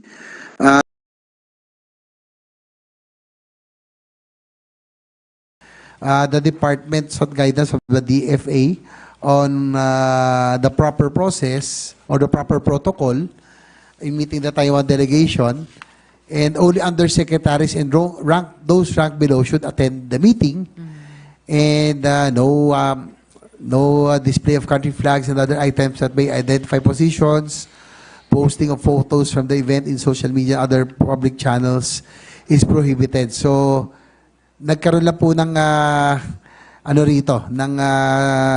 deadlock, but we are hoping that we will still pursue, no? According to MECO, they have provided information that Taiwan side has strongly requested for the DMW Secretary's presence pa rin, so that it will proceed. Totoo yan. Good sponsor, Mr. President. Naalala ko pag balikot sa isang biyahe ko para dalawin yung mga OFWs natin sa Taiwan, nakapagkaroon pa ng, kasi inulat ko ito kay dating Secretary Toots Ople, online meeting, at nandoon din naman kalahok yung ilan sa mga opisyal natin hanggang ngayon. May mga brainstorming na mga paraan na obserbahin pa rin ng DMW bilang bahagi ng executive yung polisiya, pero at the same time isulong yung formalization nitong yung content sana ng MOU. So sana ipagpatuloy yung ganyang paghanap at paggawa ng paraan, no? Yung karunungan na iyon para matugunan lalo pa yung mga issue ng ating mga OFWs doon. At sana kapag na-finalize na yung MOU na ito, so dagdag siya dun sa 39 na existing bilaterals. Napag-aralan po ba na tasa ba ng DMW yung mga bilaterals na ito? Yes, Your Honor, through the bilateral review committees, Your Honor. Alright. And meron din po bang job-specific bilaterals sa 39 na ito?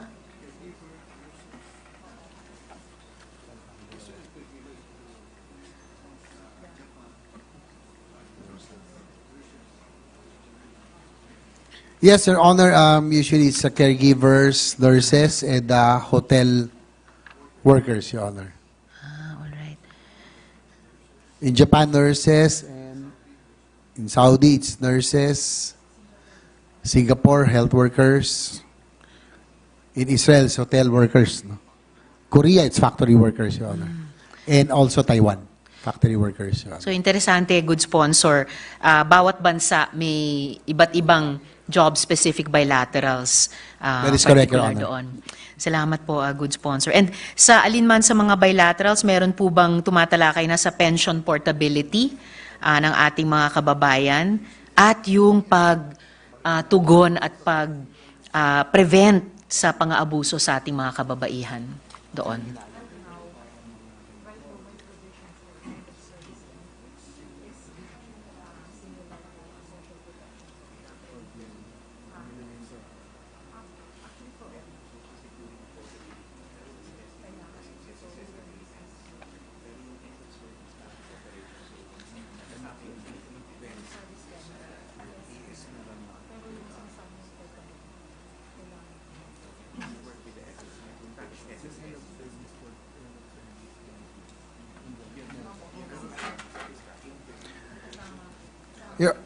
Your Honor, Mr. President, the end of service benefits is part already. No? It's like a separation pay.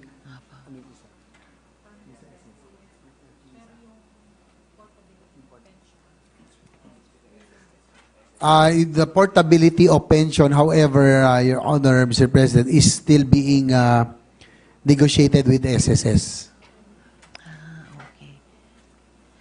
Salamat, good sponsor. At least, ito kasi yung unang pagkakataon na nakarinig ako sa nakaraang mga taon na nag-advocate yung mga migrant workers, advocate groups natin ng pension portability, na baka malapit ng mahinog talaga dahil meron ng proseso na kalahok ang SSS dito. So, very good to know, good sponsor, at isa sa mga mabuting ma-follow up pagkatapos nitong budget plenary. And lastly, dito sa bilateral agreements, good sponsor, mga bilaterals laban sa violence against women, laban sa ating mga women OFWs.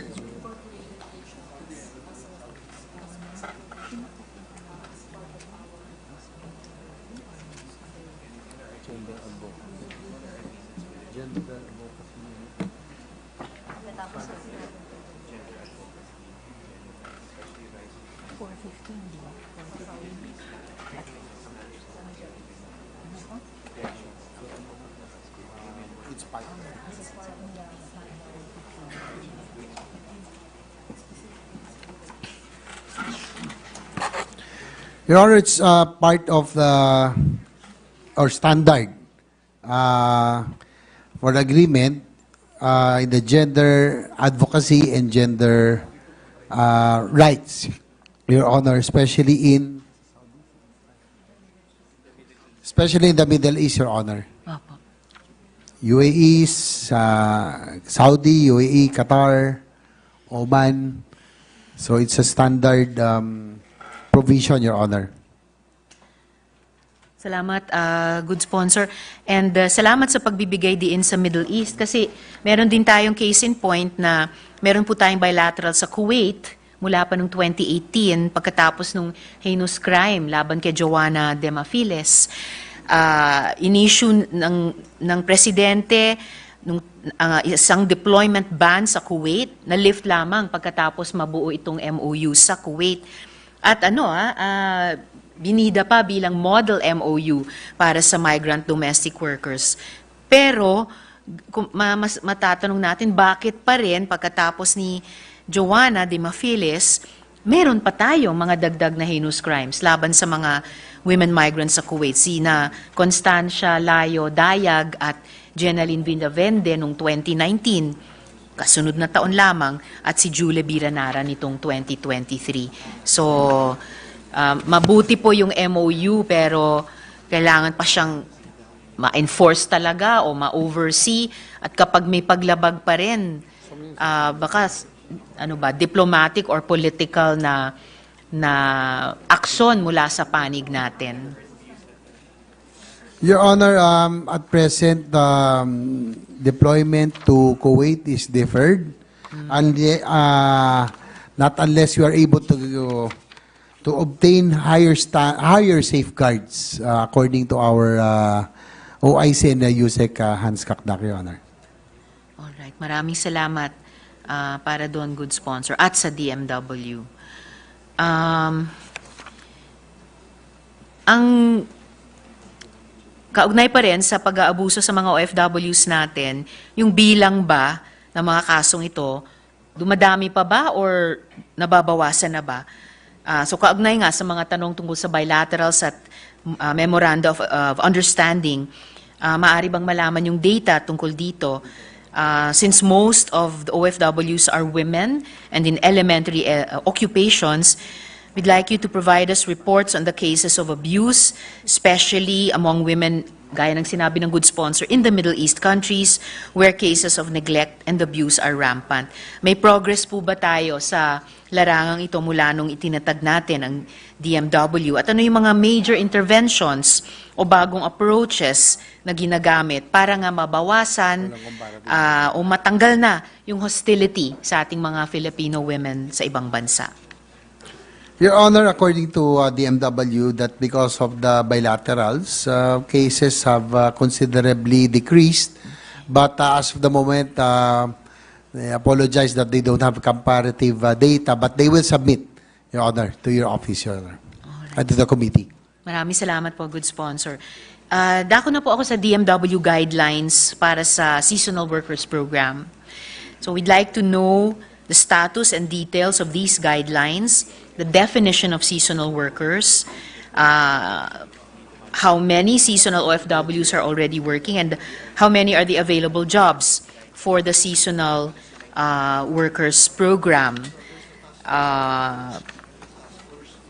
Ang isang malaking issue po dito, good sponsor, ay yung mga LGUs natin ay hindi authorized na mag-recruit at mag-deploy ng mga manggagawa abroad per DMW rules and regulations. Kaya strictly and legally speaking, yung mga LGUs na ginagawa pa rin ito ay nag-engage pala sa illegal recruitment. At problema, walang malinaw na guidelines ang DMW, ni ang DILG pala ay wala sa usaping ito. At dahil currently, walang malinaw na policy guidelines sa SWP, ang programa ay nagiging bukas sa abuso, extortion ng pera, excessive fees mula sa prospective workers.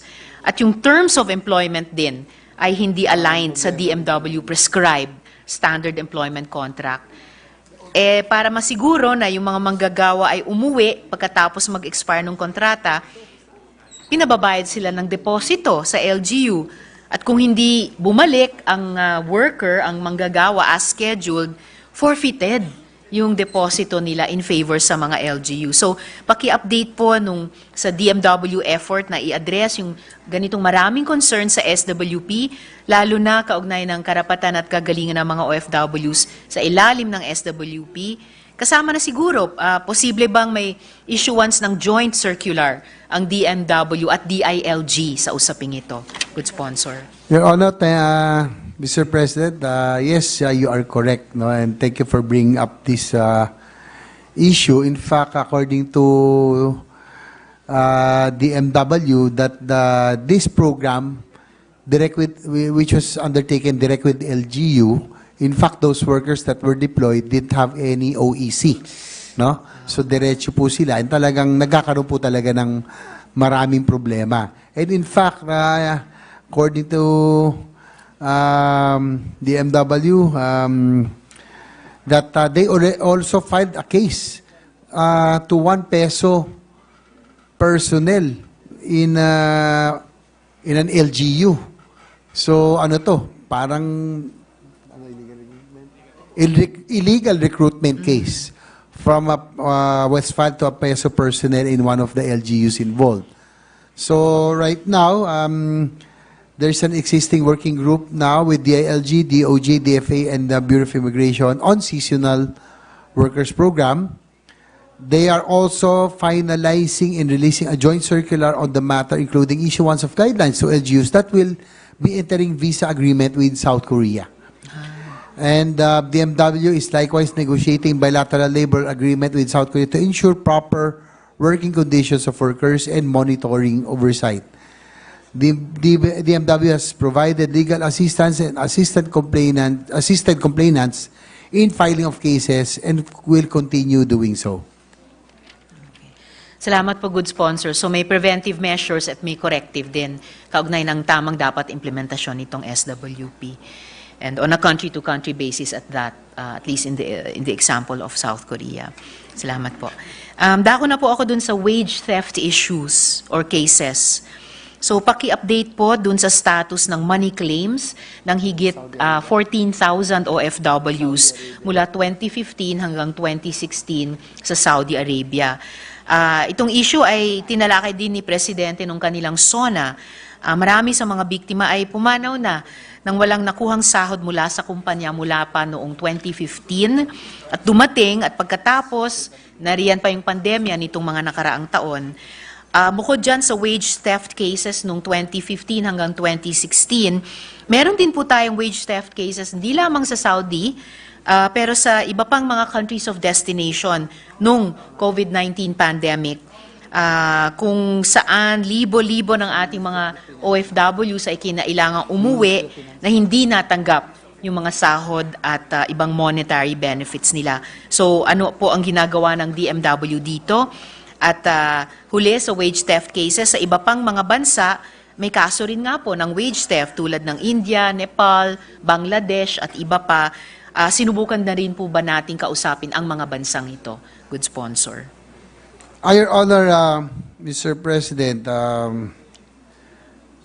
as to the issue of wage theft and or non-payment, underpayment of salaries and or benefits, the DMW through the alternative dispute resolution mechanisms was able to assist 2,231 OFWs or a total of 110 million monetary benefits for 2022. For 2023, January, a total of 129,697,000 monetary benefits provided to 3,191 OFWs. For 2024, the DMW hopes to further improve our accomplishment with the promulgation of new rules for ADR and the rollout of alternative dispute resolution functions both in MWO, overseas, and in the regions. As with regard to your query regarding Saudi Arabia, in November of 2022 sideline meeting in Thailand between President Ferdinand Bongbong Marcos Jr. and the Kingdom of Saudi Arabia Crown Prince Mohammed bin Salman, the latter promised to pay the monetary claims of the 12,000 displaced migrant workers in the Kingdom of Saudi Arabia in 2015 to 2016.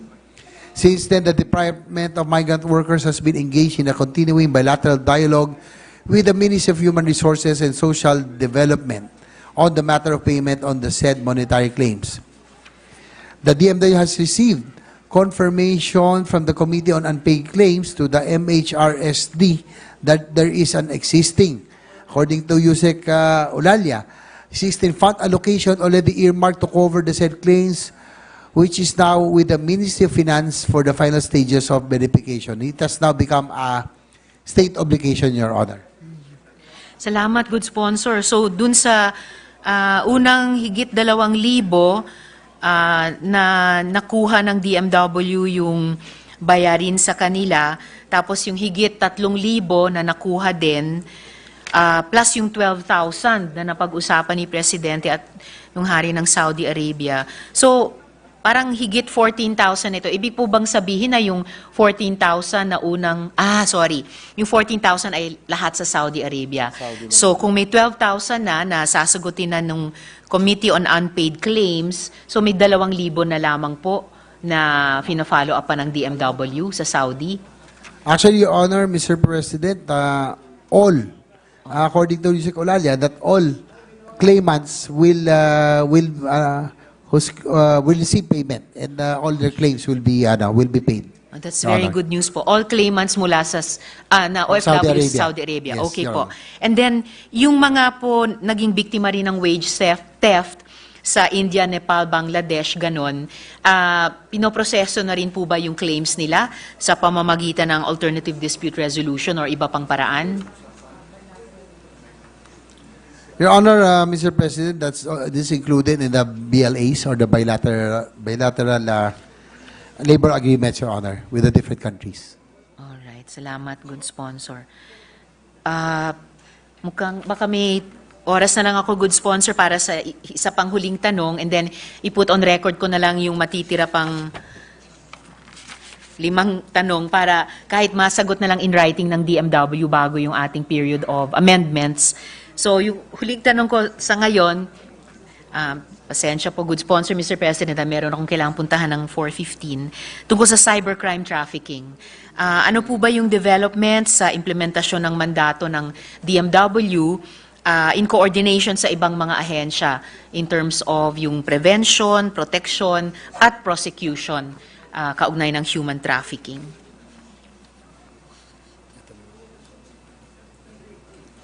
Your Honor, Mr. President, the DMW is actively working on the prevention of online illegal recruitment and trafficking. 640 illegal posts have been reported and taken down on Facebook in 2022.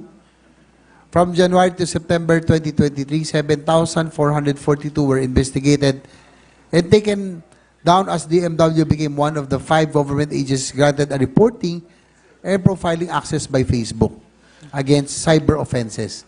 This year, we have also started with a TikTok reporting mechanism, resulting in 1,826 takedowns. DMW is now currently working with the DICT, Cybercrime Investigation Unit, to further improve their investigation and prevention capabilities, Your Honor. Salamat, good sponsor. So, several na mga preventive actions or programs and activities. Meron na rin po bang prosecution para sa human trafficking na naging bahagi ang DMW?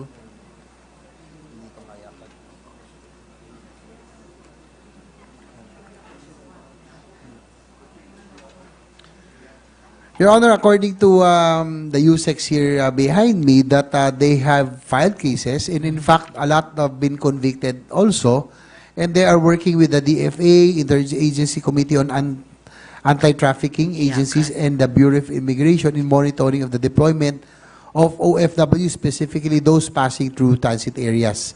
Kaya nga po, kung napansin niyo, we have received a lot of complaints in the airport.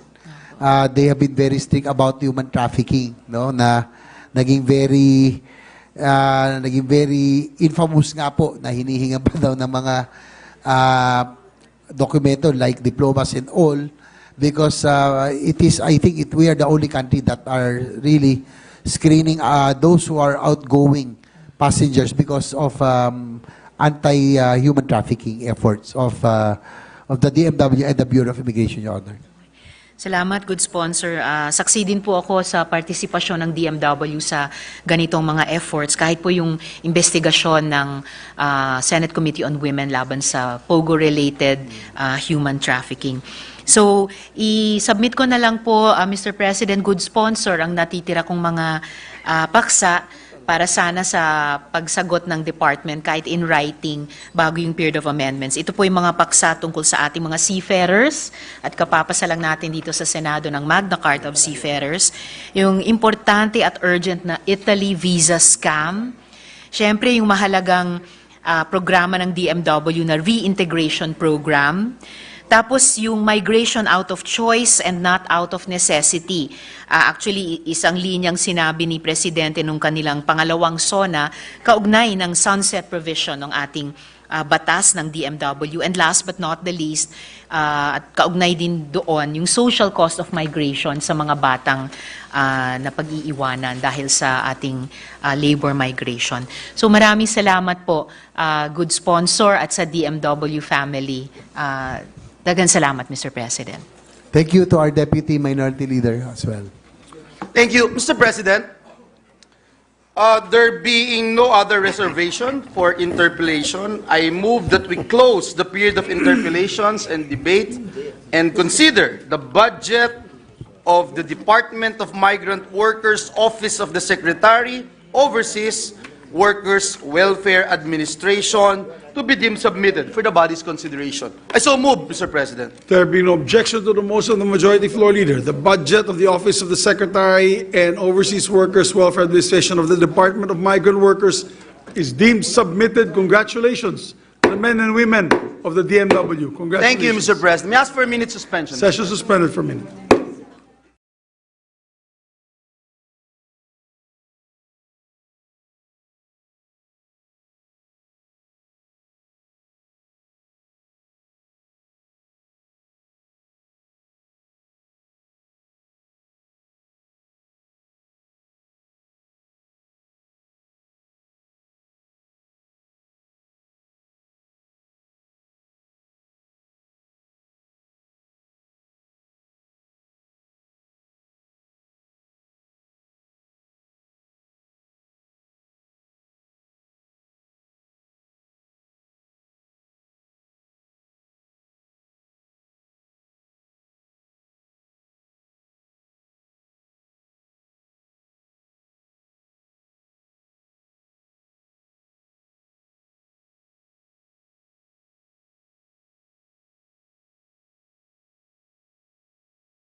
Thank you, Mr. President. Mr. President, I move that we consider the budget of Presidential Communications Office, Presidential Communications Office proper, Presidential Broadcast Service, Bureau of Broadcast Services, Bureau of Communications Services, National Printing Office, News and Information Bureau, Philippine Information Agency, Presidential Broadcast Staff, RTVM, including budgetary support to government corporations, Presidential Communications Office, Intercontinental Broadcasting Corporation, People's Television Network, Incorporated, and acknowledge the presence of its officials headed by Secretary Cheloy Garafil.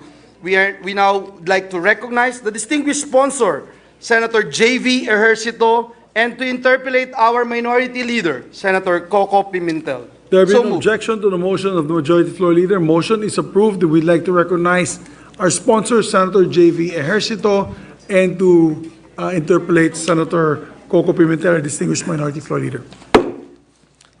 Thank you, Mr. President. With the yes, you're for the opening. Yes, Mr. President, before the Minority Leader starts his interpellation, for the record, the recommended fiscal year 2024 budget of the Presidential Communications Office and its attached agencies and GOCCs is 2,467,565,000 pesos, distributed as follows for the PCO proper and its attached agency, namely Bureau of Communications Service, National Printing Office, News and Information Bureau, Philippine Information Agency, Presidential Broadcast Service, Bureau of Broadcast Service, Presidential Broadcast Staff, Radio TV Malacanang, sa 2,013,651,000, Your Honor.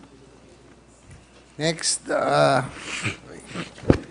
for the attached GOCCs of the Office of the Press Secretary, People's Television Network, Incorporated, and the Intercontinental Broadcasting Corporation, or IBC 13, government subsidy amounting to 453,914 pesos.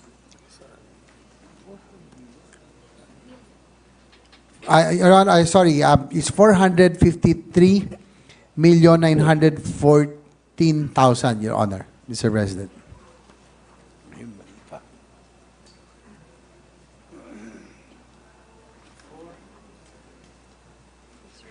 Saan yung 400? What was the 400 million plus, Mr. President? It's for the attached GOCCs of the Office of the Press Secretary, People's Television Network, Kinumbay niyo po? and the IBC 13. Kinumbay niyo po yun? Kinumbay ninyo? Yes, Your Honor. Can we have it individually? It's a total. Individually? Individually po.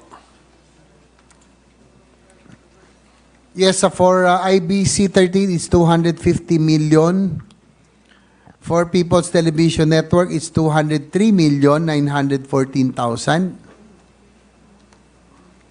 Thank you. So with the permission of our sponsor, if we can commence Yes, with our we can start interpretation. already, Let's Your start with IBC Corporation, Mr. President. Di ba, Mr. President, the sponsor sponsored the amendment in the GAA 2023 where we inserted an amount for the yung issue of the unpaid retirement benefits. For 2023 GAA, was this amount placed under unprogrammed? Unprogrammed po ba nalagay for 2023 dun sa retirement benefits? 2023, ngayong taon. Yes, Your Honor. It's Sa from unprogrammed? the unprogrammed Do we funds. have do you have any information on how much of that amount has been how much of the unprogrammed, sir? Ayusin natin 'tong problema ng unpaid retirement benefits kasi na to eh. Dapat matter of right na nila to, retired na po sila eh. So, for once and for all, let's focus our energies here. Ayusin natin ito. Okay, last year, ang big achievement ng ating sponsor, si Senator JV yan, sinuportahan natin, malagyan ng funding yung unpaid retirement benefits. Unfortunately, hindi nalagay sa regular budget, nalagay sa unprogrammed. Pero magkano, Mr. President, yung na-achieve ng ating sponsor? Pinaglaban niya yan eh. Yes, Your Honor. We were hoping that this problem which has been swept under the rug for so long, umabot na po ng napakalaki. So we'd like to thank the minority leader also for supporting. But since it was placed under the unprogrammed fund, the retirees were able to obtain only 125,159,000 for 2022, Your Honor. Out of, magkano po yung ating inappropriate sa unprogrammed na nalagay? 125 na release. Supposedly 500 million, Your Honor. See, pero Para matapos na sana yung problema. 125 na release. Apo. Okay, That's correct. Hindi pa naman tapos ang taon, so posible pa rin. So, okay. So, what's our plan, Mr. President? Dito po sa ating 250 million for budgetary support to IBC, meron din po bang item dito to address the problem of the retired who have not been paid their benefits? Your Honor, under the special provisions, we propose that there's 250 million pesos appropriated in the special provisions, Your Honor. That's 250 million pesos, Your Honor. The entire amount, the entire amount that we are giving as budgetary support to the IBC is meant to pay. Your Honor, what was requested under our committee report in the Senate is 500 million, but the approved amount is only 250 million, Your Honor. Okay, sige po, para maintindihan natin. Okay, 250 million. Sa Senate version, Your Honor. Kung maging batas ito, 250 million will be the budgetary support to the Intercontinental Broadcasting Corporation. That is correct, Your Honor. Para saan po? Para gamitin nila para saan? For the retirees, Your Honor. Because you have your own corporate operating budget. What's the corporate operating budget of IBC? Zero? So you're reliant entirely on the GAA? Oh, Yes, that is correct, Your Honor. paano yung ordinary maintenance and operating expenses kung 250 lahat sa retirement po ito? Okay, buti. Actually, Your Honor, this amount is only for the retirees. There is no, doesn't include the budgetary support for the Mr. operation. Policarpio is the head now. Paano po yung sweldo niya? That is correct. Saan kinukuha sweldo ng ating head of the IBC?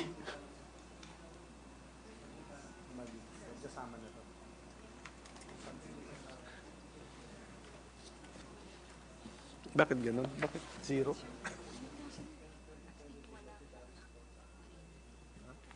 Your Honor, according to Mr. Jamie Policarpio, the head of IBC, that until 2023, the main operating budget of IBC is derived from the budgetary support of up to 2023, Your Honor. Okay, sige po. Basta sa 2024, bibigyan po ng Kongreso ang IBC ng budgetary support ng 250 million pesos, this time as regular budget. Ano bang tawag natin dyan? Programmed appropriation. Siya. Saan siya? Your Honor, the 250 million will be for the retirees, no? Okay. Kasi malaki pa yung kulang natin doon. And they are still lobbying and they're still really begging actually for budgetary support for their operations, Your Honor. But according also to Mr. Policarpio, they want to get it over and done with this issue with the retirees so that they can already plan better, because not until this problem is solved, ABC 13 cannot really plan on how they will be able to be viable and how they can be feasible and to be able to earn. No? So hanggat hindi talaga naayos to problema, Ilan po ba? they would want to How finish this first. how many persons are we talking about affected nung retirement issue? About 160 retirees, Your Honor, Mr. President. Actually, kung kahit yun lang ma-achieve natin ngayong hapon, Mr. President, kung mabayaran talaga ito ng tunay next year, 160 people na tulungan natin, it's worth it na. And Well, likewise, tama. I've noticed the budget structure. Ang laman lang talaga ng budget ng IBC is 250 million pesos and it's because of the Senate Committee. Kung hindi That is kumilo correct. sa Senate Committee, zero. That is correct, Your Honor. So, congratulations to our chairman of the subcommittee and of the whole committee. Tayo po ang kumikilos. But we need to address nga yung, we need to address the fact na there's a skeletal force, at least a skeletal force running the corporation, Mr. President. So, how much would that be? Para lang po malaman natin. Kasi kung 250 million, lahat sa retirement, which I agree with such a decision, yung skeletal force, the minimum amount to run the corporation through one calendar year, magkano? Yan po lang, yan i-adjust po natin. For personal services, Your Honor, Mr. President, it's about 140 million pesos, Your Honor. However, they have a request. Ito po'y talagang suntok po sa CAPEX of about 500 million, MOE of 83 million, or total of 1.2 billion supposedly. Yan yung po yung request po nila.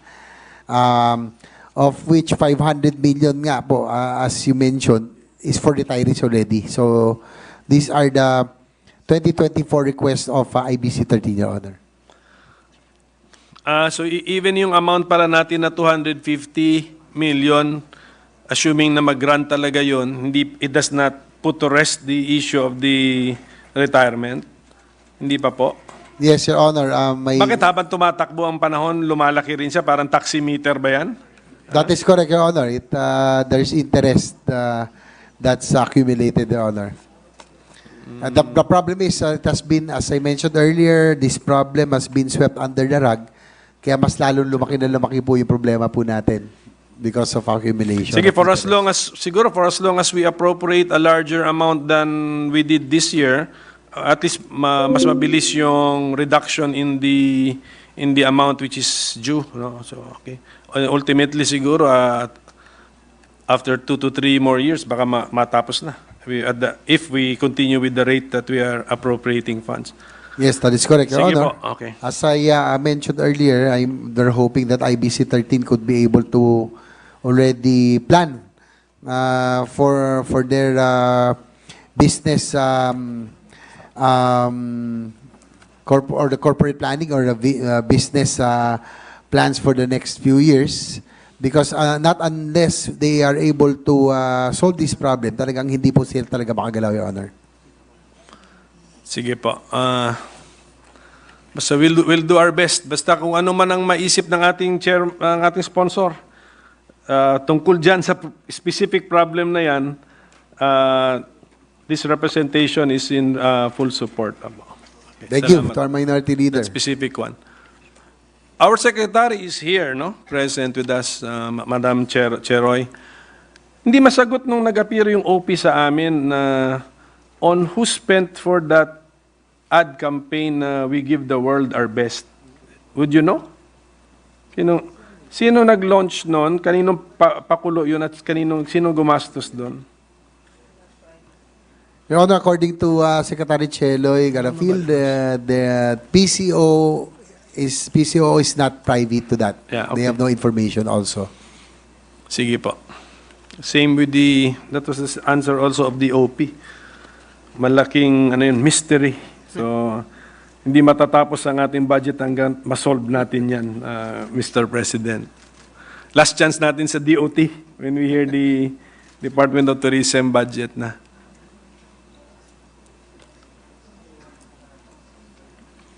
Okay, our committee report adds 302 million to the budget of the PCO proper.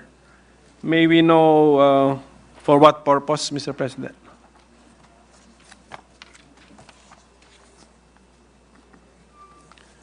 Your Honor, these are the the breakdown, no? Where the 302 million will be used. Additional MOE requirements for the expansion of operations due to EO16, 272,486,000. Broadcast Production Office, 29,606,000. Kadiwa ng Pangulo, 1 million pesos. Konsyerto sa Palasyo, 7,106,000. Climate Change Forum Malacanang Palace, 1.5 million. Bagong Pilipinas Debates, 10 million. Bagong Pilipinas Town Hall Meetings, 10 million pesos. So that's the breakdown, Your Honor. But the bulk of which will go to additional MOE requirements for the expansion of operations due to EO16. These projects and activities were newly introduced this year by virtue of PCO reorganization, Your Honor, Mr. President. Malaki po pala itong ating halos 70% siguro itong in-increase ng ating committee. So that means the PCO proper got the full support of the Senate Committee on Finance, Mr. President. Malaki. I heard the phrase Bagong Pilipinas. Ano yun? May Bagong Pilipinas debates and mayroon pa isa Bagong Pilipinas. Town Hall Meetings, Your Honor. Can the Secretary tell us what is the essence of Bagong Pilipinas?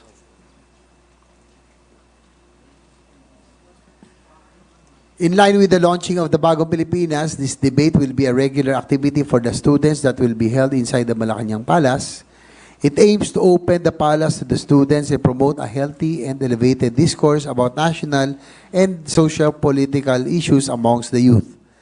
As for the Bagong Pilipinas Town Hall meetings, this will be a series of meetings for different sectoral groups in our society that will be held inside the palace.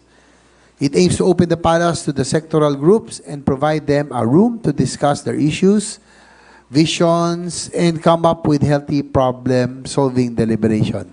So these are the two programs that were introduced under the new by virtue of the PCO reorganization, Your Honor. Sila ba gumastos doon?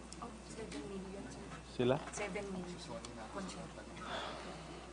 Siguro yung venue, pag i-revisit natin Mr. President, debates in the palace or town hall discussion in the palace, baka yung participants masyadong overwhelmed na sa venue natin baka hindi masyadong freewheeling ang expression of the opinion na Mr. President.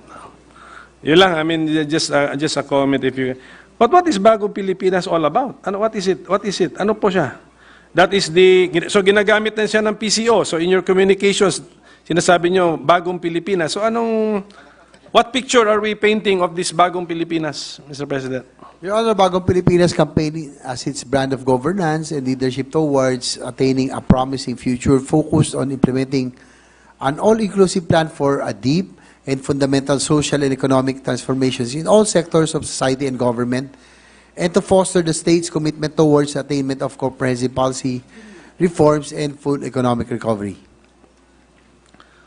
Well, parang aspiration naman ng lahat ng yata yan, lahat ng administration. Pero what makes this administration with its slogan Bagong Pilipinas different from the previous ones? Ano yung unique idea or novel or new idea sa so-called Bagong Pilipinas, Mr. President?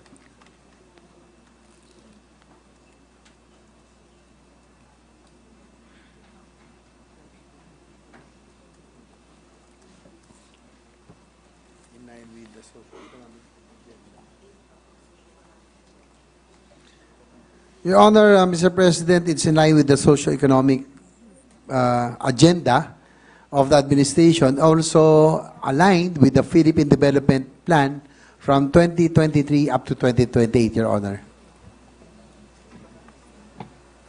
Kunyari, makamit natin yung Bagong Pilipinas, ano po ang masasabi nating nagbago sa Pilipinas? Let's imagine na nandun na tayo sa Bagong Pilipinas na ini-envision ninyo po. Ano po Ano po yung pagbabago na in-anticipate natin? Na ang Pilipinas at Pilipino ay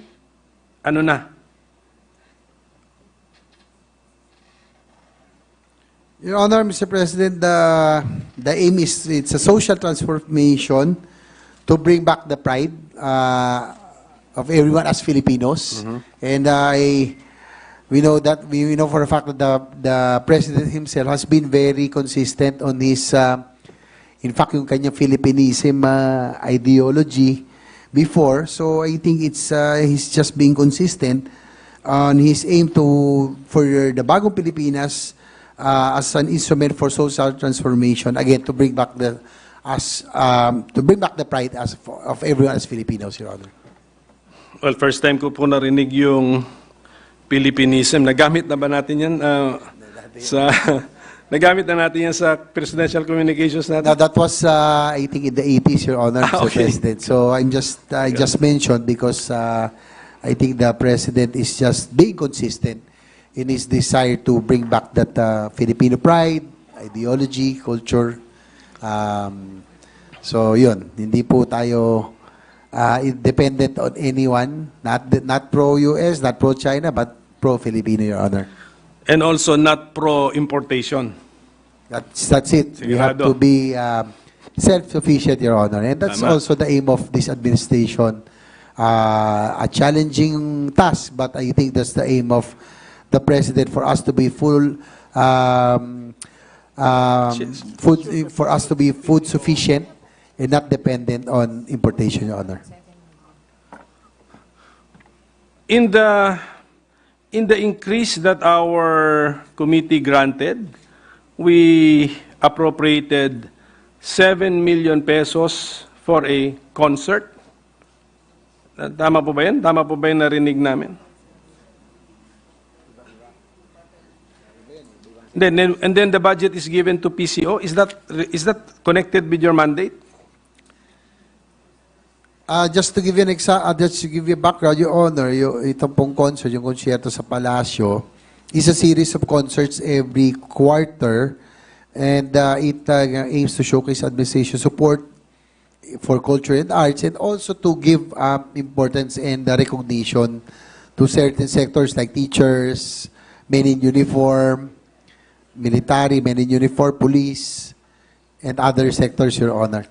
Health workers, OFW. So it's a quarterly a series of concert that will be held inside Malacanang Palace, Your Honor.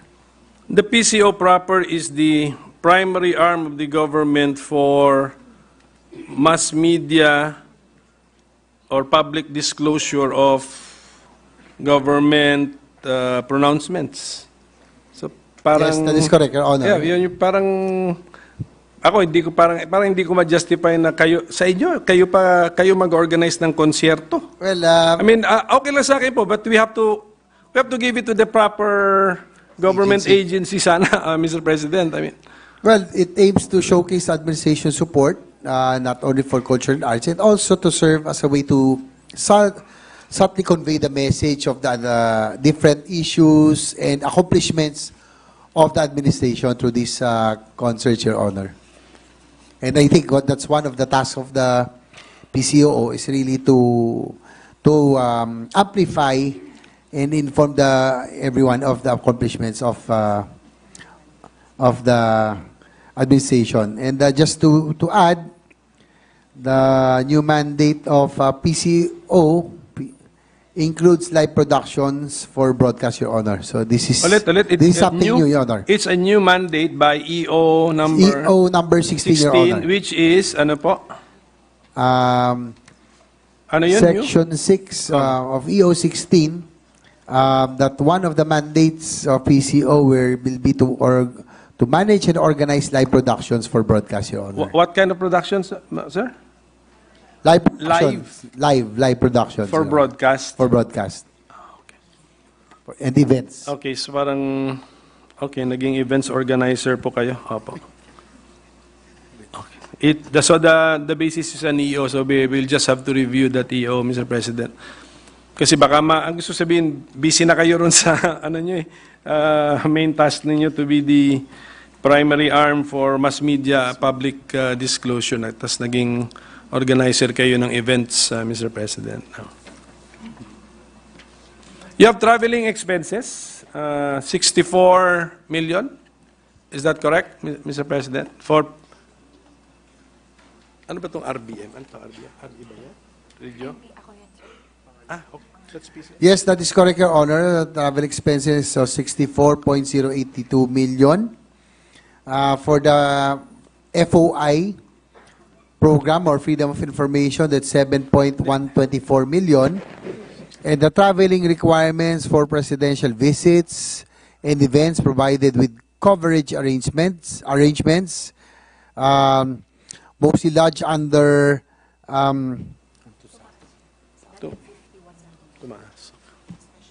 Special Administrative Concerns Office for airline tickets, accommodation, including international commitments like ASEAN, APEC, World Economic Forum, etc. Yeah po, yan. So, a total of 56.958 million, Your Honor, Mr. President. And the travel expenses are also included. Or travel expenses also include this incurred, Your Honor, during the coordination yes. meetings. So the travel budget for PCO, we increased. Kasi you will be, is this in line also, just to be consistent and to anticipate more travel because the OP's travel budget also was increased. Ganun po ba yun? Yes, that is correct, Your Honor. So aside from Mabuti pa nga kayo. At least you anticipated that. Si PMS hindi eh. Yun napuna ko nung OP. Si OP, tinaas ang travel budget. PMS, wala lang. At least kayo, tinaas nyo, anticipating na, you mentioned some international events that are attended by the President. So, yes, correct. That's Apo. correct, Your Honor. Masabuti ASEAN, APEC, World Economic Forum, and aside from the event itself, or the forums itself, the travel expenses include coordination meetings, ocular visits by the advanced team, actual conduct of activities, Your Honor. Sige, for my education, si Secretary should educate me. Pagbiyahe ba ng Presidente, who is expected to join the President? The PCO and not the PMS? Or both the PCO and the PMS?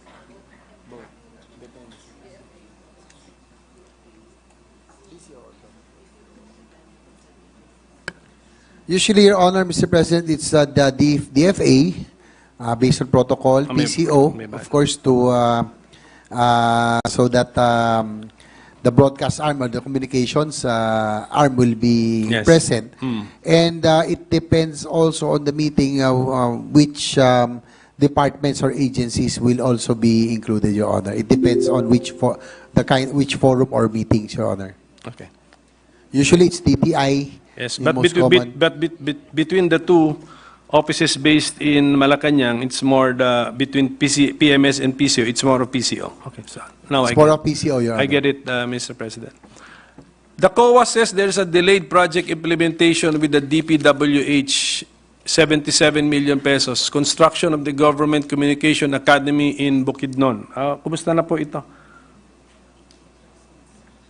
Your Honor, just to give you a status report, accomplishment or completion rate is now 88% as of October 31, 2023. And the revised target completion as per DPWH is October 31, 2023. Hopefully, it will be 100%. They have a slippage of about 11.9%. So the PCO management is closely working and monitoring with DPWH and has conducted site visits on the construction, Your Honor. Siguro by this time, finishing na siguro. Kasi November. Yes, Your Honor, it's November 88%. Saan po ito located? And what is... In Manolo Fortich, Manolo Fortich, Your Honor. Mr. President, there's a Government Communication That's Academy. in the North Bukidnon College. State College. State College. North Bukidnon State College. In Manolo. Yeah, pagkaakyat from Cagayan de Oro, Manolo Fortich na, di ba? Yes. So, okay, then this is meant to do what?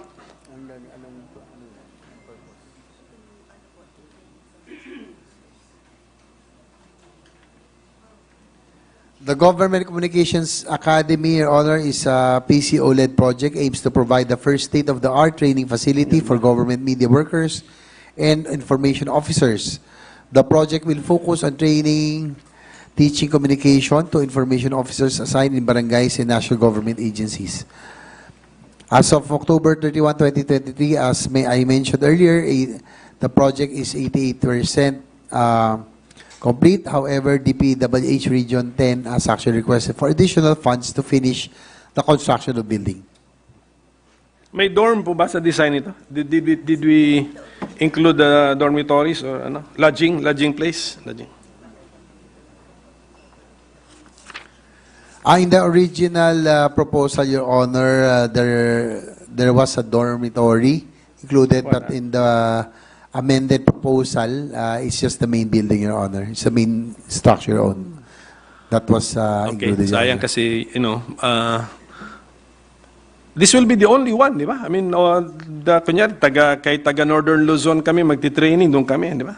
Pupunta kami sa Bukidnon, and then, okay. Sige po, maganda. So, good. And then,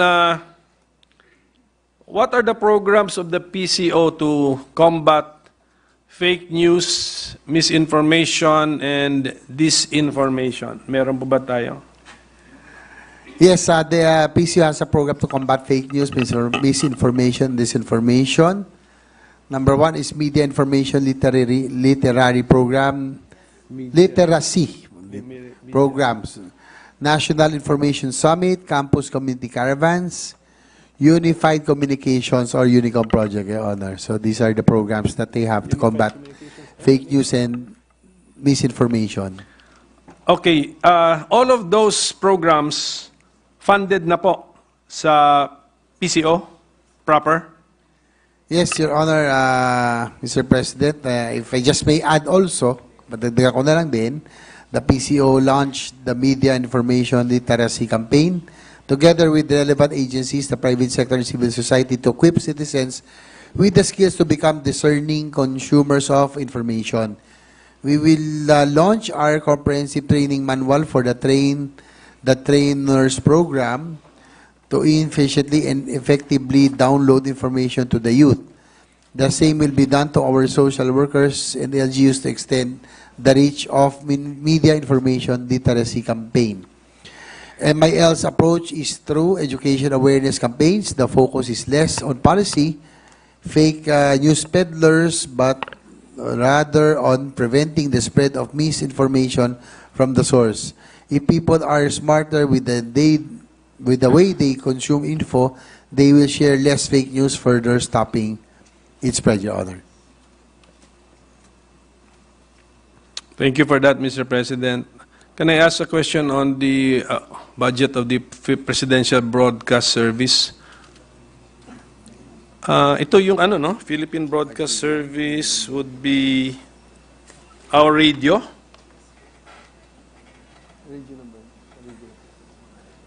This is the Radyo Pilipinas, Your Honor. Yes, that's the radio, Your Honor.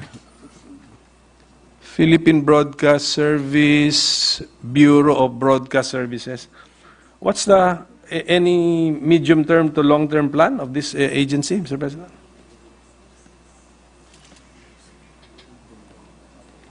We have a 457 million budget.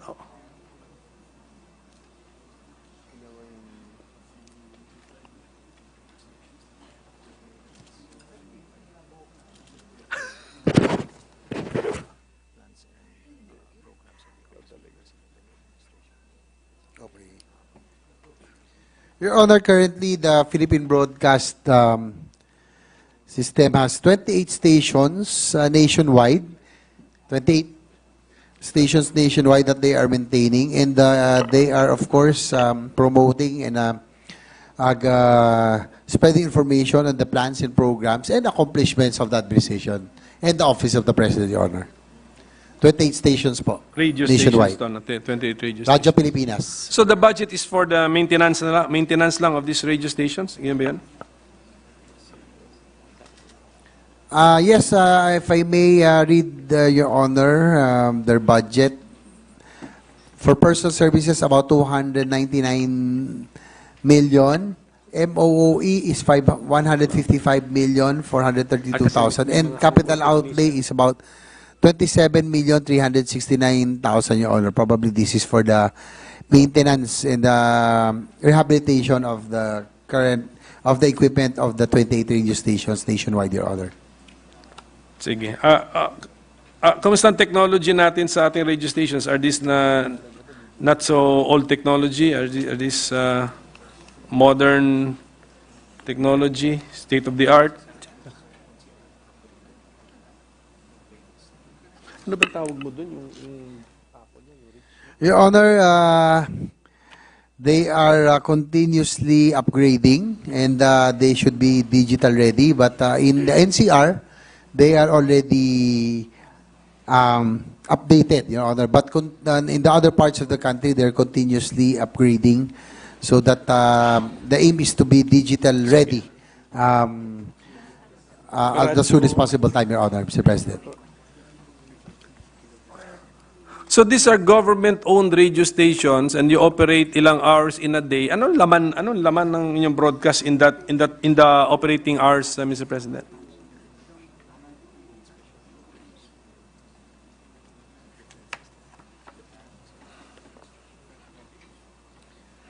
Your Honor, the content is news and information on the accomplishments, the programs, the plans of the administration, and also special programs of the different departments are being broadcasted in these 28 stations, Your Honor.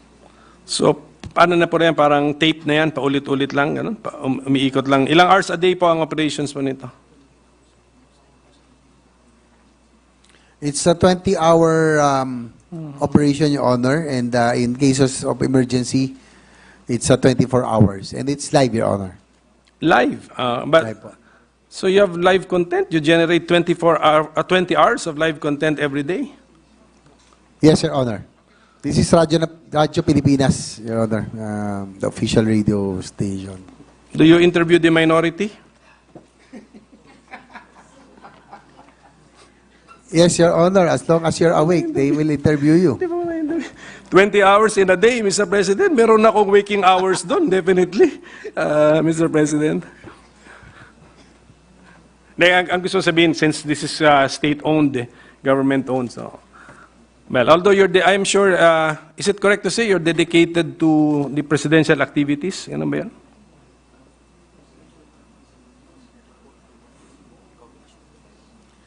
Yes, of course, Your Honor, Mr. President, presidential activities is the priority, but they also feature different agencies and different departments on special programs, Your Honor.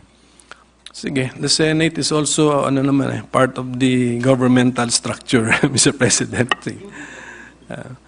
Sige po, and then, ito lang po, can I ask the National Printing Office, andito ba sila? National Print, NPO? May tanong siya. You have no budget allocation for MOOE and NCO? Tama po ba yun? So, capital outlay. So, ang ating budget po ay 12.5 million pesos. 12 million. What is this? Budgetary, is this a subsidy? The 13.6 million is a standby fund in case they would need it for PS or personal services, but they operate on their own corporate fund, Your Honor. Mga fees, mga bayad sa kanila, no? Okay. National Printing Office. Did you print the ballots for the barangay elections? Yes, Your Honor. Did you print the ballots for the last national and local elections? Yes, Your Honor. They did. Using your own printing equipment, or did you subcontract it?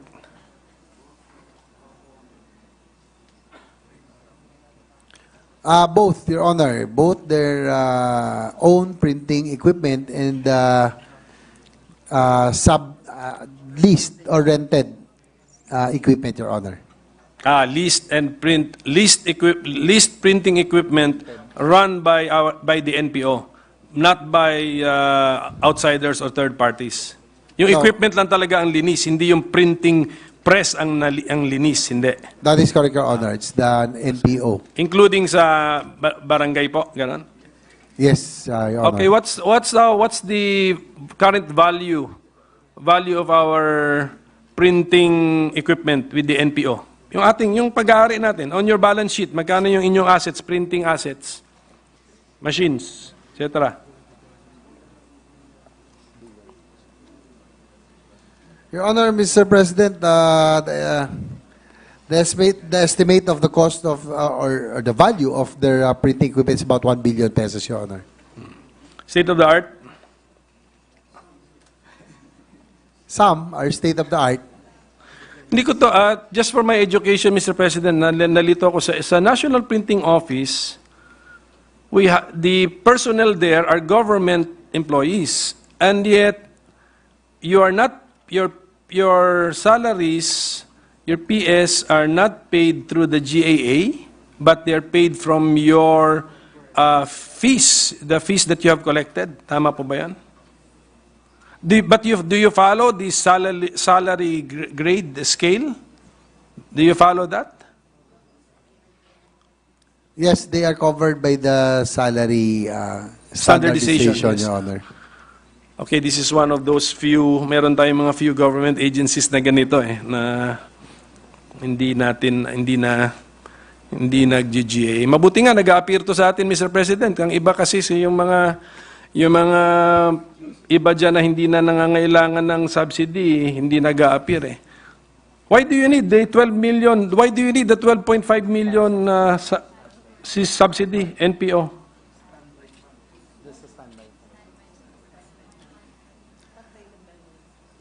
Your Honor, is just a standby fund mandated by law. It's equivalent to 1 month salary, Your Honor. Just in case they would need it in time. Mandated by law. Yes, Your Honor. Can we get the law so that we can study it and get to know your agency better? Ano yun? What is that law? Yes, we will just furnish you the copy. Your RA. May tanong ka? Okay. Oh, okay lang. Printing lang. Printing. Unless RA. Your Honor, according to them, they will just submit the DBM provision regarding this, Your Honor. Hindi pala law. It's not. It's Yeah, the Mr. DBM President, provision. considering that this is the same topic that the distinguished gentleman from Davao would like to ask, may we recognize Senator Bato de la Rosa, Mr. President, for his intervention, Mr. President?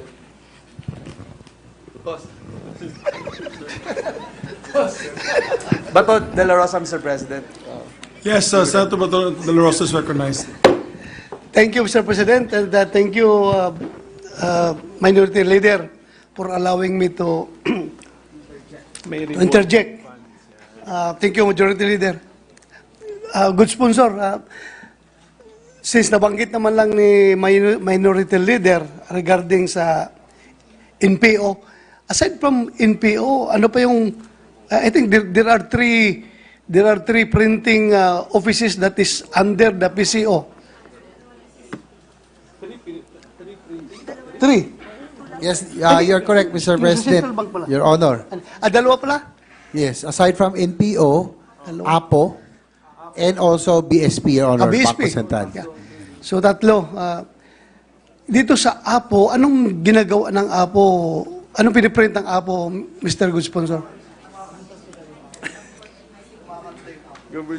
Your Honor, APO prints the passports and high security documents, Your Honor. Yan na. Okay, since pumutok na itong issue about the issuance of passport to those people who are not really Filipinos, isa yan sa nabanggit ng sponsor, si Senator Loren Ligarda, that baka maybe lang, just pure speculations, baka mamaya ang source nito ay not really DFA, kundi yung printing agency na gumagawa ng passport.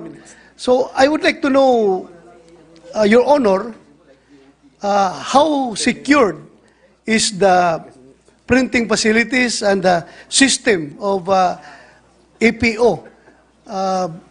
Hindi ba ito pwede mapasukan ng sindikato para makaproduce ng authentic passport through illegal means?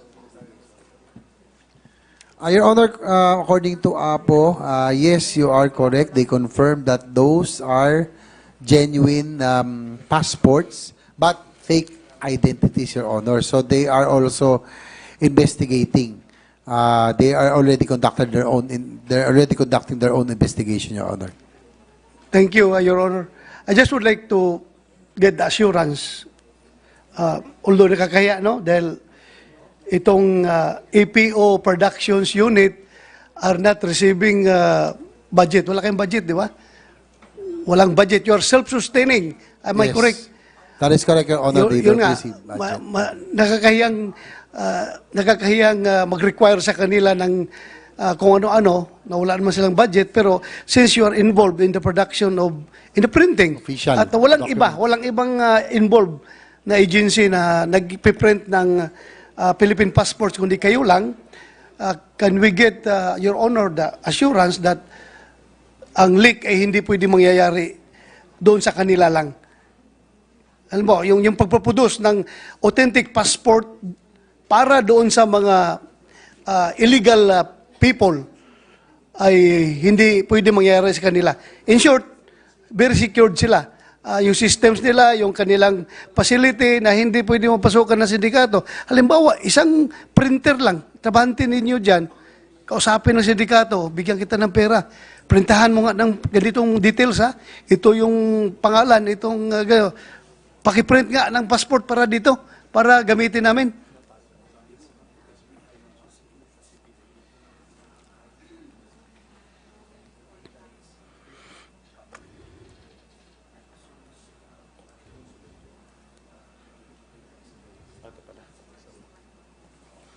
Your Honor, according to APO, Your Honor, it's not possible because they have a highly secured facility and also the production of these passports, no, it's encrypted. Once the DFA submits the data, automatic na that the information will be deleted.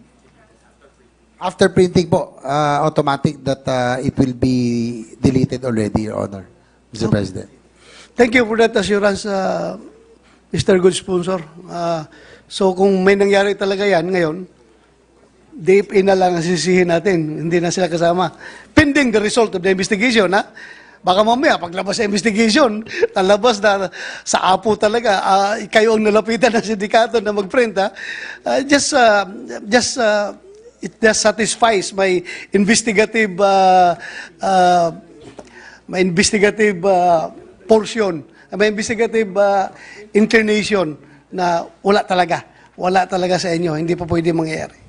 Yes, Thank Your you. Honor. Likewise, they have committed also to continue with their own investigation and make sure that this will not happen under their watch. And Your Honor, be rest assured that because this is a national security issue as well, Yes. they have committed already to conduct investigation and are willing also to go to an investigation, Your Honor, Mr. President. Thank you, Good Sponsor. And to add, I just would like to recommend, kahit na as of now, as we speak, yung kanilang system, as claimed by them, is very secured. Baka pwedeng dagdagan pa nyo ng additional security measures or features para talagang hindi tayo mapasukan ng sindikato. Yun lang pakiusap ko.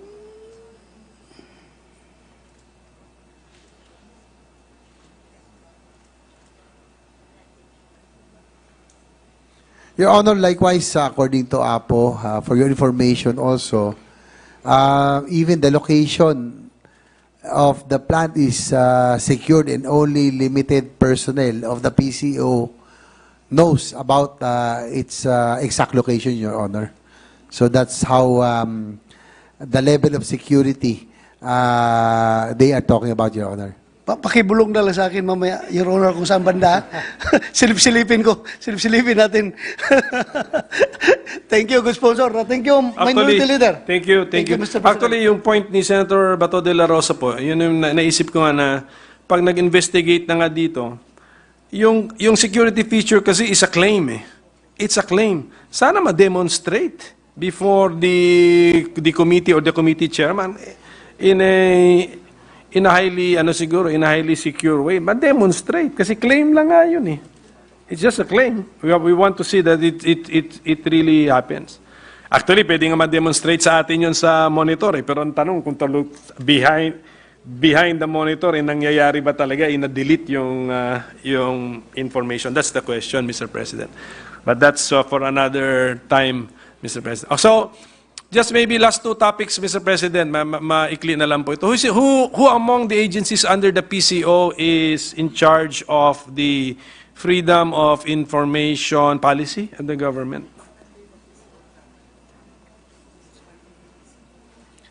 Your Honor, Mr. President, it's under the PCO proper itself, Your Honor.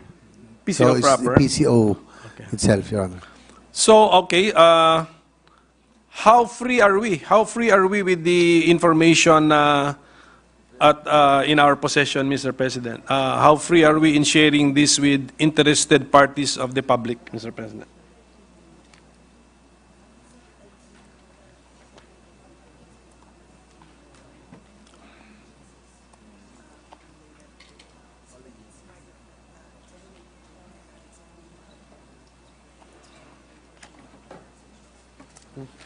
Tapos na last ko na yung PP. Your Honor, Mr. President, the FOI is being implemented by the executive agencies right now, and PCO is pushing for an FOI for nationwide for all agencies nationwide, Your Honor. So at present, it's FOI is being implemented by the executive agencies, Your Honor.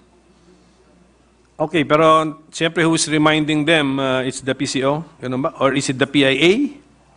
Is it the PIA? What's the role of the PIA sa freedom of information?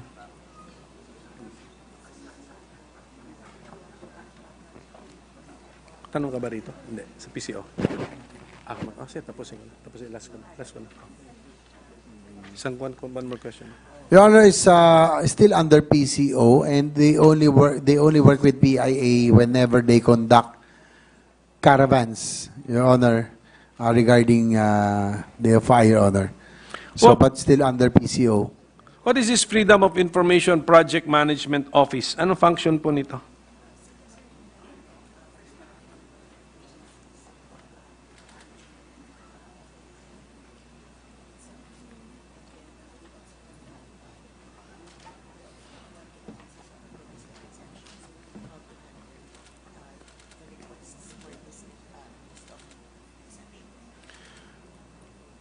Your Honor, this particular office trained agencies on FOI and likewise inform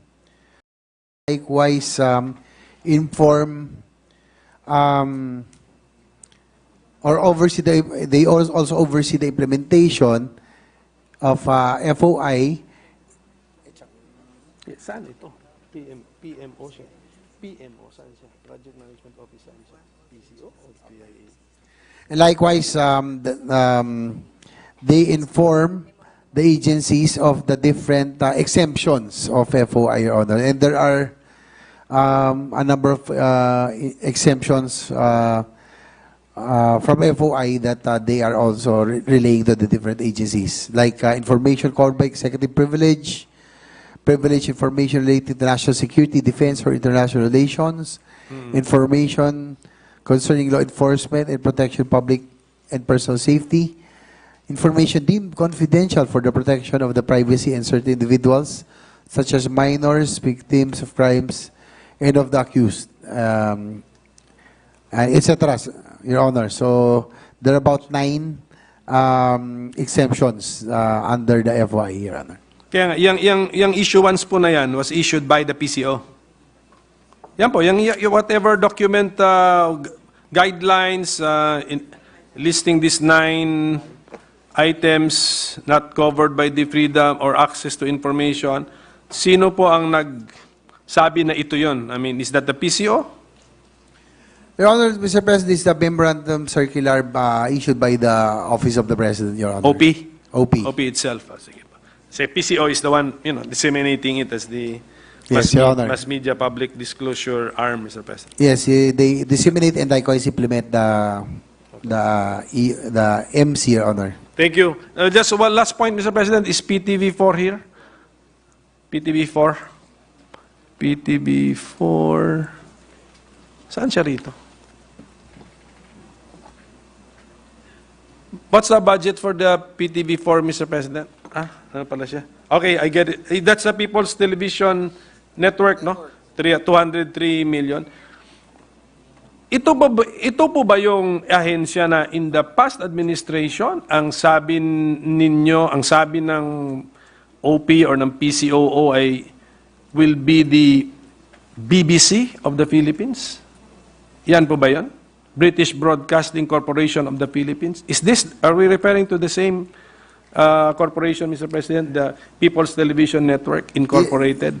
Yes, Your Honor, that you are correct. That is Sige. the aim. Last year's budget that they aim to be the BBC. Do we still aim to be network. the BBC? But what's the name of the head of the PTV? The general manager is Ana Pood, Your Honor, Mr. Ana? President. Is that still the medium term or long term vision of the PTV? PTN actually, PTN. Yeah, yun pa rin? Yes, Your Honor, and likewise, they aim to be the number one in the country, Your Honor, Mr. President.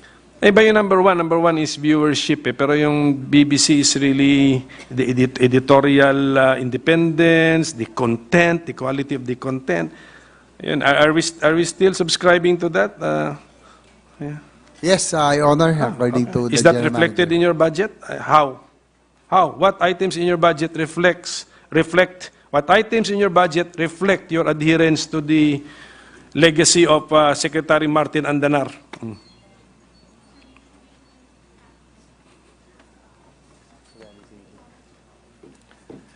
Your Honor, according to the general manager, they just need the CapEx for them to be able to upgrade and to digitalize so that they can already compete, Your Honor, and stay on track on that aim to be like a BBC, Your Honor. So yung CapEx na talaga daw ang... Parang last year, I Kulang. think we gave for cameras ba yun? Wala? Zero? Oh, okay. So, sige, just give us na lang, ma'am. Siguro your medium-term plan. If you're really sticking to that, to that vision of the former secretary, you're free to to come up with your own direction now or your own vision. But sinasabi niyo sa amin, you're sticking to that. Tama. So, we want to see it reflected in the budget of the PTN. Kung talaga, so that may direction po tayo. And then editorial content, yung independence, di ba? Yung hindi talaga kayo dinidiktahan ng You are not a presidential TV, actually. So, last, magre-react pa ako.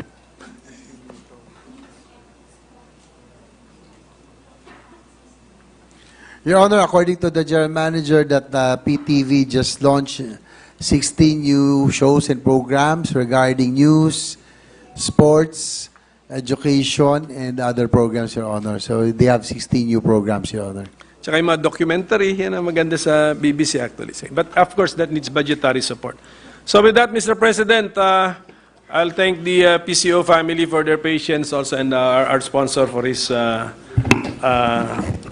direct response, Mr. President. Maraming salamat po sa inyo lahat. Thank you. Thank you very much to our minority leader. Mr. President, the gentleman from Isabela and Davao would just like to make a short manifestation. plus one question of support, Mr. President. I move that Senator Raffy Tulfo be recognized, Mr. President. Distinguished colleague, Senator Raffy Tulfo is recognized. Thank you, Mr. President. Mr. President, Mr. Sponsor, I noticed that in the General Appropriations Bill, we only allocated 203 million pesos for the budget of PTB4. Ito po ay nag-increase ng 75 million pesos mula sa proposed 128 million sa 2024 National Expenditure Program or NEP. And in our committee report, hindi po ito dinagdagan ng Senado. Although the budget of PTB4 already increased to 203 million from the initial 128 million proposed in the 2024 National Expenditure Program, ako po'y nababahala na masyado pa rin pong maliit ang budget na ating binigay sa PTB4. Nakita naman po natin ang kalunos-lunos na lagay ng PTB4, maging ang mga empleyado nila. Ako po mismo nakanotice nito during some hearings in the past. Yung kanilang mga kagamitan, yung kanilang parking, yung kanilang mga mesa, etc., etc.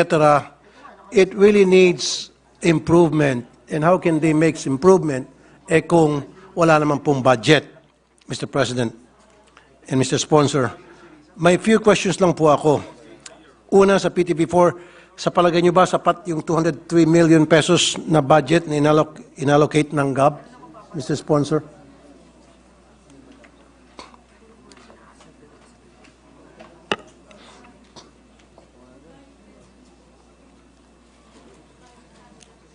Your Honor, Mr. President, according to the GM, their biggest challenge is that the capex is zero.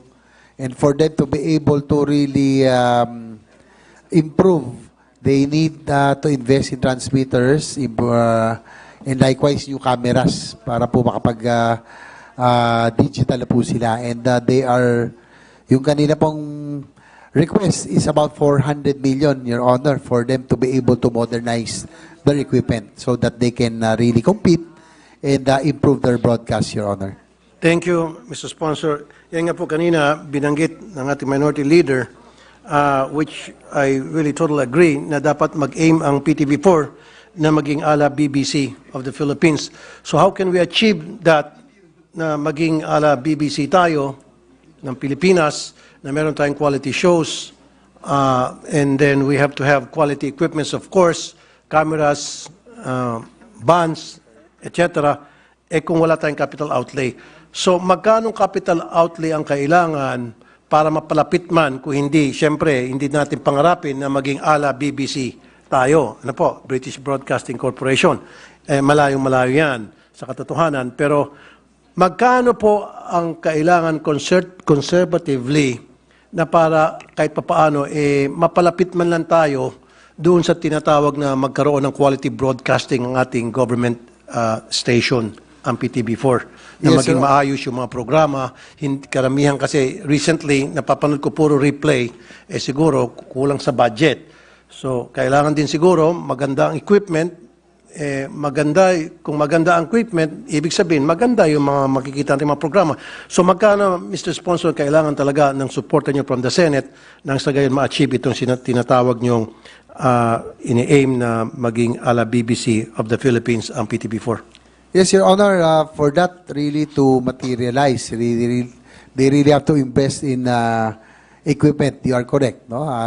Kailangan mag-digital na tayo, but they are digital only in NCR as of the moment. That's why they wanted to invest in transmitters, digital cameras, etc. And OB-BAN as well. And OB-BANs as well. Yes. Likewise, Mr. President, Your Honor, ang dream budget po nila for this to become a reality is about 400 million. But according to our GM, kahit na 200 million daw muna, I think they will be able to have a good start in that aim to modernize, to have new cameras, to have a wider reach because of new transmitters, and have OB-BANs and other equipment, Your Honor. Mr. President, yung 200 million, sapat na raw, yan ang conservative amount na hinihingi para maging maayos ang pamamalakad takbo sa PTV4. Magkaroon tayo ng quality broadcasting dyan sa PTV4, isang government station na Siyang nagpapakita ng imahen ng ating gobyerno, pinapakita yung mga activities ng ating gobyerno, ano pong ginagawa ng ating Pangulo, etc., etc. So therefore, I hereby appeal to my colleagues in the Senate and Mr. President na sana mapagbigyan po natin na mabigyan man lang maibigay lang itong 200, magkano, Mr. Sponsor? About 200 million, Your Honor, Mr. President. Likewise, NTC already has an order to migrate to digital from analog. 200 million Yes, Your Honor. additional, Mr. President. That is correct. 200. Kasi sa ngayon, zero ang capital outlay nila, tama? Walang correct, Your dinagdag, Honor. nada. So, again, matagal ko na po itong sinasabi noon pa na kung pupunta po kayo sa PTV4, kaawa-awa po yung kanilang kalagayan. Kaawa-awa po yung kanilang building, yung kanilang equipment, kaawa-awa po kanilang OV-ban, transmitter. So kung gusto natin mapaganda to tulad ng BBC, dapat ibigay natin. Tama ba, Mr. President? Yung pangangailangan niya, 200 million. Okay sa inyo, Mr. President? World class. Para maging world class, Mr. President, 200 million. Okay na ba sa iyo? Basta sinabi ni Angara, okay. Okay. We will ask 200. the Go. Chair of the Committee on Finance, Your Honor. Okay. Yun lang po. Mr. President, maraming salamat. And the good sponsor, maraming salamat po. Thank you, Senator Tulfo, for the Thank you support. very much, Mr. President. Mr. President, there being no other reservation for interpellation, I move that we close the period of interpellation and debate and consider the budget of Presidential Communications Office, proper Presidential Broadcast Service, Bureau of Broadcast Services, Bureau of Communication Services, National Printing Office, News and Information Bureau, Philippine Information Agency, Presidential Broadcast Staff, RTVM, Budgetary Support to Government Corporations, Presidential Commission's Office, Intercontinental Broadcasting Corporation, and People's Television Network Incorporated to be deemed submitted for the body's consideration. I so move, Mr. President. There being no objection to the motion of the majority floor leader, the budget of the aforementioned agencies are deemed submitted. Congratulations. Thank you, Mr. President. May I ask for a minute suspension? Mr. Session President? suspended.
Thank you, Mr. President. Mr. President, at this juncture, I move that we consider the budget of the Department of Transportation, Office of the Secretary, Civil Aeronautics Board, Maritime Industry Authority, Office of the Transportation Cooperatives, Office for Transportation Security, Philippine Coast Guard, Toll Regulatory Board, Davao International Airport Authority, Light Rail Transit Authority, and Philippine National Railways, and acknowledge the presence of its officials led by our good friend, the DOTR Secretary, Secretary Bautista. May we move that we recognize the distinguished sponsor of the measure, Senator Grace Poe, and to interpellate our Minority Leader, Senator Coco Pimentel. I so move, Mr. President. Our distinguished, without there being no objection, the motion is approved. Now I'd like to acknowledge the distinguished sponsor, Senator Grace Poe, sponsor the measure, and the Minority Floor Leader, Senator Coco Pimentel, to interpolate. Please proceed. Mr. President, ayaw yata ako to-defend. Mr. President, before I begin, I would like to extend my warmest welcome to the Secretary of the Department of Transportation and to the DOTR family. Mr. President, it is my duty to present the budget of the Department of Transportation and its attached agencies. Based on the Senate Committee report, the agency's total new appropriations for fiscal year 2024 amounts to 171,834,034,000. With that, this representation is now ready to accept short questions, not just questions from our colleagues regarding the budget of the DOTR and its attached agencies. Yes, please proceed, Minority Floor Leader. Thank you, Mr. President, and with the permission of our sponsor, I'd like to commence with our interpellation on the budget of the DOTR. We welcome the Secretary and this family, DOTR family, to the Senate. Is this the Secretary's first stint in government, Mr. Secretary? Huh? Yes? Yes, Your Honor. Hirap, sir, no? Hirap. It's a thankless job, Mr. Secretary. Naramdaman nyo, no?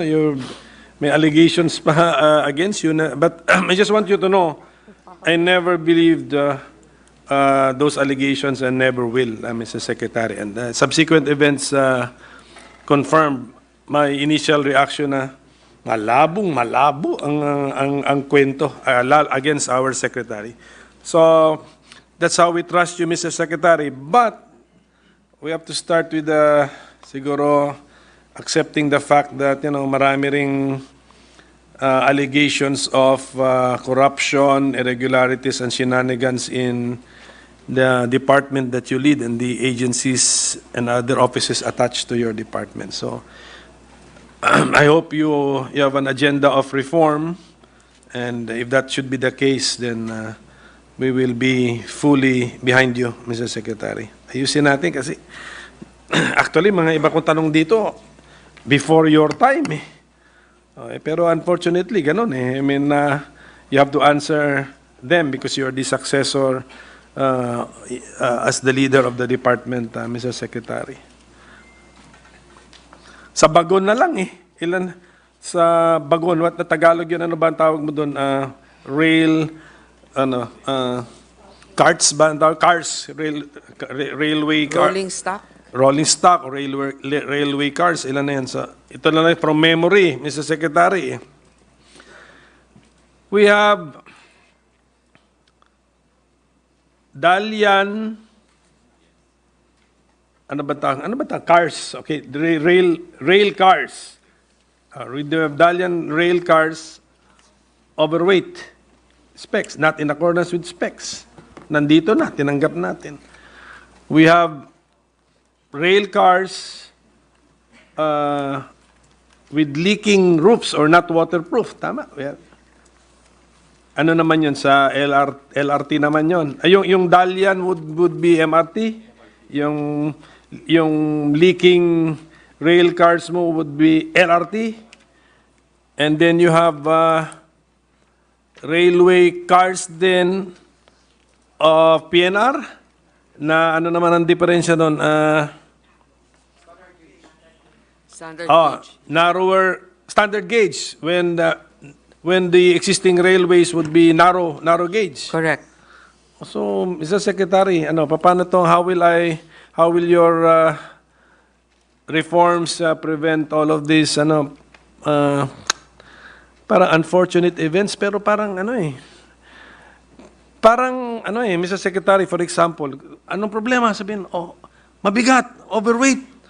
Hindi ba public knowledge na po yung the weight that our rails, light rails can support? Di ba public knowledge yan? And yet the department accepts them.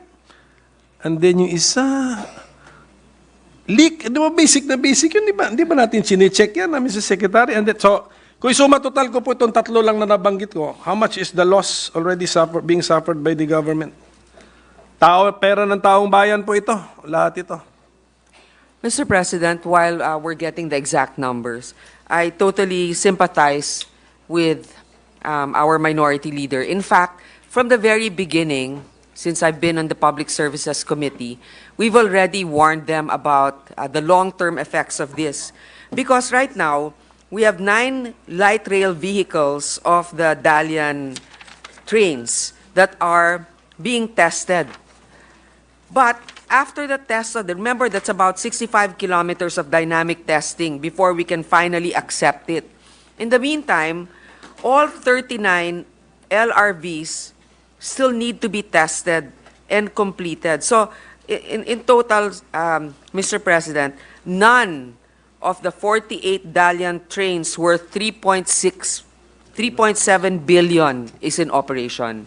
3.7. So if we look at that, just by the number of the cost of the Dalian trains, that's already 3.7 billion.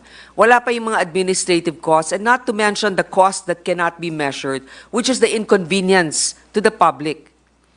So I'm sorry, I know I'm supposed to defend the budget of the DOTR, but this is just being transparent about it. That's why right now with our new secretary, I would like to relay that, well, this was something that was inherited, but they have to comply with the testing requirements, which is to run it for at least 65 kilometers, and we're talking about the Dalian trains, to guarantee the safety of our passengers. Now, when it comes to the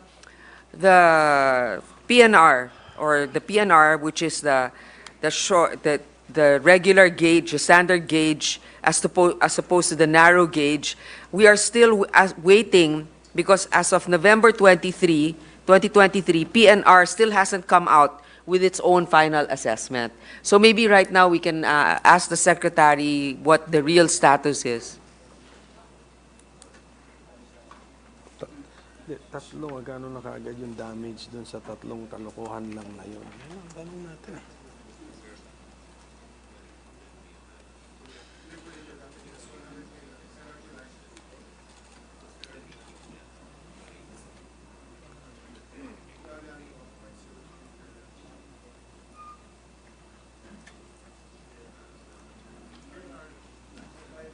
Okay.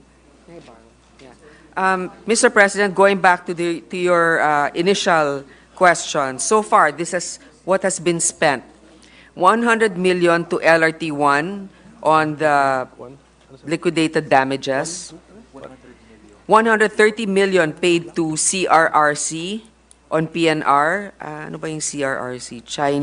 China Railway Rolling Stock Corporation, and 1.03 billion for Dalian, for the MRT3.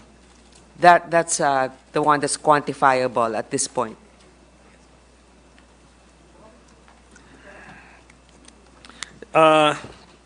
These were most likely the amounts that we have paid out, Mr. President. Yes, Mr. President. So, lagyan na lang natin sa 1.2 billion pesos. Okay, so are we doing anything, Mr. President, to minimize the loss? Kasi I'm sure part yan of a larger amount committed in a contract. So are we Are we rescinding the contract? And then yung paid out amounts, are we trying to recover these amounts? Kasi unimaginable. I mean, the negligence here is unimaginable and cannot be explained in good faith, Mr. President. In my opinion, at least that's my personal opinion. Mr. President, out of 30 trains for the MRT 3, LRT Line 1, 18 are already operational. So yung mga leaks, naayos na yan. And maybe because also that's Mitsubishi Corporation, di ba? Okay, so they're able to address it rather quickly. So 18 are operational out of the 30, and then the rest will be operational by this December. So that's the good news on the LRT, one. But the MRT, kailan matatapos yung testing ninyo?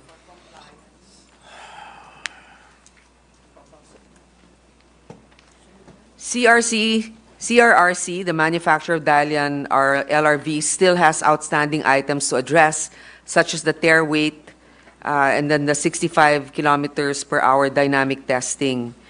So far, they're still testing. Mr. So we are honoring that contract with Dalian.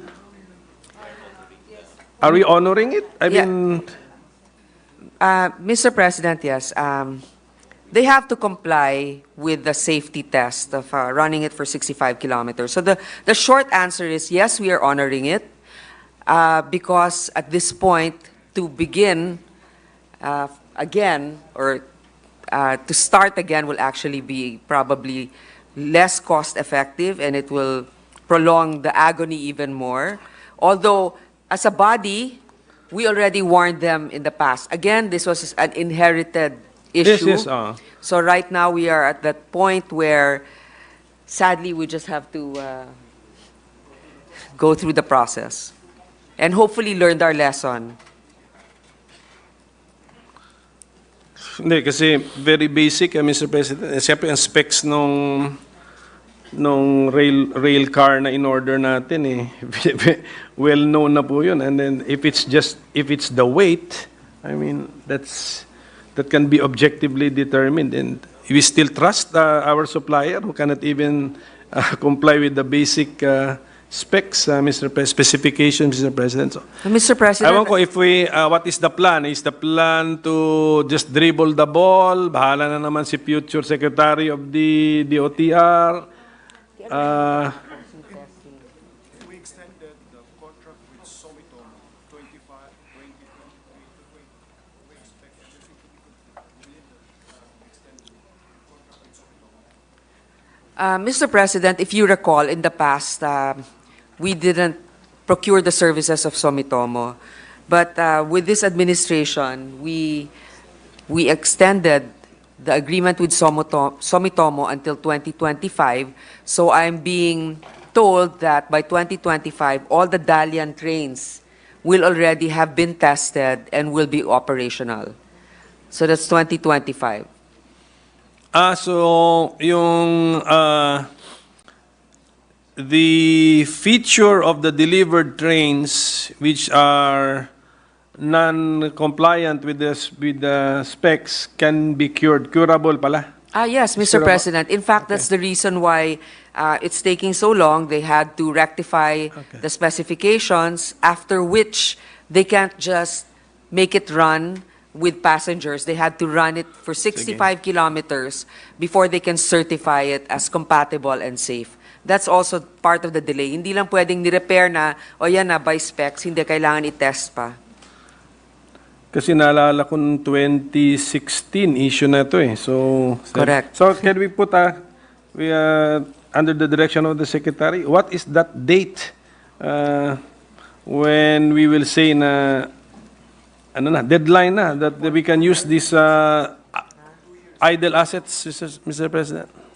So, Mr. President, we're now in the fourth quarter, I believe, of 2023. They said by the end of 2025. So, Mr. President, Kasi- imagine mo yun.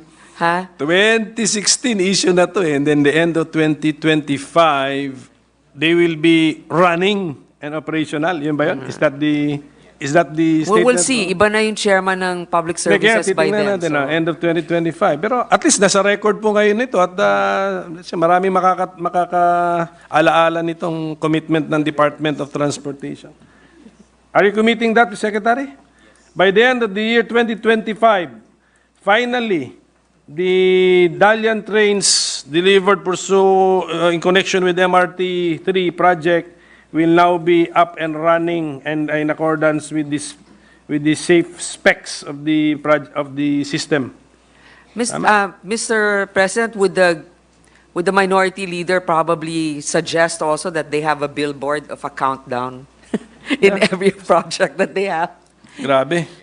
Opo, pero katulad sinabi natin, minana na ni Secretary. May I add to the discussion? I have a billboard in the office of my airport since 2016, di pa tapos. That's something we will discuss after the minority floor leader. Pwedeng, Mr. President, pwedeng parang stopwatch na ganyan, no? Yung merong date. Yung akin, naubusan na ng battery. Nakatatlong battery na yan. Dapat solar. Okay. Actually, yes, tama po, Mr. President. Ito nga yan ang next point ko, yung COA report, delayed projects. Nako. Madami po yan. I mean, marami po. So, hindi na siguro natin isa-isahin, pero what would be under the reformist secretary that we have now na pinatikim na po sinampulan na ng buhay ng serbisyo sa gobyerno. Yan po ang mga intriga. So what would be our plans, Secretary, to address this yung finding na delayed project? So example ito, may example si Senate President, marami pa kanya-kanyang example siguro. Mr. President, based on the reports that they've submitted to us, there are three things that they're doing. Number one is procedural reforms, and then I will expound on that later. Number two is also to talk to the OSG to be able to fast-track the right-of-way issues. And then number three is also their bidding process that they are streamlining. So those are the three things. Procedural, for example, let me give you an example, Mr. President. Yung Tsuper ng Bayan, Scholar Tsuper Entrepreneur Program, hindi natin na-distribute yung funding last time kasi yung mga list of beneficiaries and identifying them, may iba-ibang procedure kasi may procedure in Department of Labor and Employment, may procedure yung local government, hindi harmonized. So, part of the reforms now being pushed by DOTR is to have a harmonized procedure on implementing projects. Number two is to coordinate closely with the Office of the Solicitor General to be able to resolve right-of-way issues immediately. May right-of-way, may right-of-way Pero din po ang DOTR. Pero may batas tayo, dapat meron yung hindi po ba claim sa ability. DPWH, ang reform natin sa DPWH noon na do not fund a project until the right-of-way issues have been resolved. Yun yung sa deliberations noon eh. Is that possible with DOTR projects, Mr. Secretary, Mr. President, for future projects, prospective. Na ganun? Opo. Feasible ba yun? Feasible ba yung approach na yun na, right? Feasible daw, sabi ng ating secretary. Okay, thank you. Pero I think sa DPWH, more in theory lang din yung usapan na yun eh. Kasi marami rin yatang nade-delay because of right-of-way issues, Mr. President. Well, Mr. Secretary, organic part of your office yung di ba? LTO and then LTFRB. Yan, that's yung budget ng OSEC includes their budget. Tama po yun, Mr. Secretary. No? Daming problema po rito, Mr. Secretary. Let's proceed first with our LTO.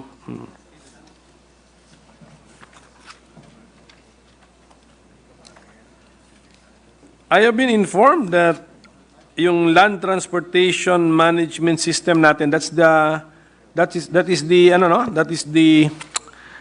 is the name of a program behind vehicle registration, driver's license, plates registration, ano pa ba? Ano pa po ba? Yun po, yung land.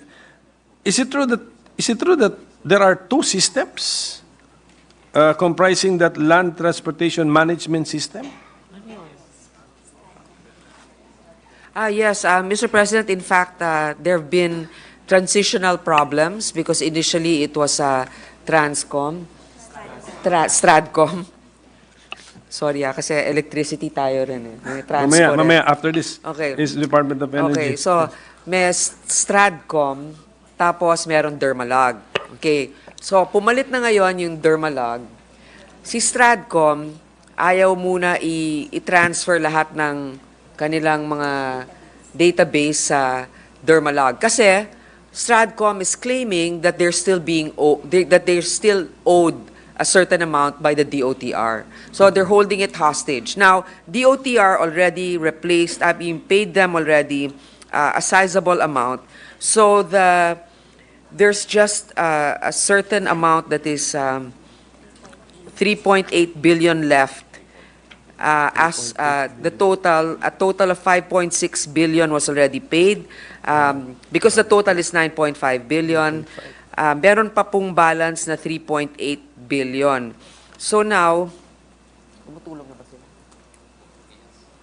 Stradcom is already cooperating with Dermalog. Is that a factual statement, To Mr. transition. Secretary? Cooperating? Dapat wala na tayong maramdamang issues sa inyong mga regional offices and other offices on... Well, not necessarily because they only turned over databases that covers July 22 up to December 22. So, medyo maliit lang. So, hostage pa. Half a year? Half a year's worth of data only? That seems to be what it is here. I'm just being informed now. Kasi naman dapat sinasabi nila. Ano yung reklamo sa atin? That they're already up to date with the transfer of database. Pag magre-register sila, parang renewal ano yung pagka-manual at saka online? Sino nga yung may-ari ng Stradcom? There are two ways of registering now our vehicles and our licenses. Pwedeng online, pwedeng physical appearance, tama? Tama. And different systems govern each mode. No, there's just one system. Okay, But during the transition, there was a tug-of-war. Okay. And now we call this is now the Dermalog system. Land Transportation Management System. Because it's now the software, the entire system is owned by the government. Ngayon. Yes. And the supplier for that, the backbone, the software Dermalog. is Dermalog. Okay. But it's really now, unlike before, no? Unlike before, it was really, the system was being operated by Stradcom. Now we can say that the system is being operated by DOTR through LTO? Is that a statement of fact? Yes, Mr. President. Teka mo, si Director, si ED Mendoza, meron yata sa tama? You confirm it? Yes, sir. Statement of fact yun. Sige. Okay, so this time, meaning to say this time, the database, there should be no problem with the ownership of the database. It's owned by the government of the Republic of the Philippines. Ganun pa. Yes, Mr. President. Sige po. But, okay, so we have ang claim ng Stradcom, mayroon pa siyang receivables from the government. Do we admit the claim? Do we recognize the claim? Yes, they recognize the claim, Mr. President, and in fact, we included it Um, we included it in our 1 billion to be able to settle the partially In the regular the or in commitment. the program or in the unprogrammed funds? In the program funds. Programmed, okay, sige. I think this is a result of a court case ba? Is this a result of a court case, compromise agreement, or? No, that's really what's owed them. But because we already had that goodwill of paying them about 5 billion, they have cooperated with us because the remaining balances of 3.8 billion we already committed to pay, and in fact now we already included it in the regular budget allocation. Dahil yung sa Stratcom regime ba ay per use may fee na binayaran si user and yet the amount went to DOTR? Ganun ba? Or to the BTR, to the national government? Ganun po. And that's per contract, that user's fee should be, or the specified percentage should be given to the contractor.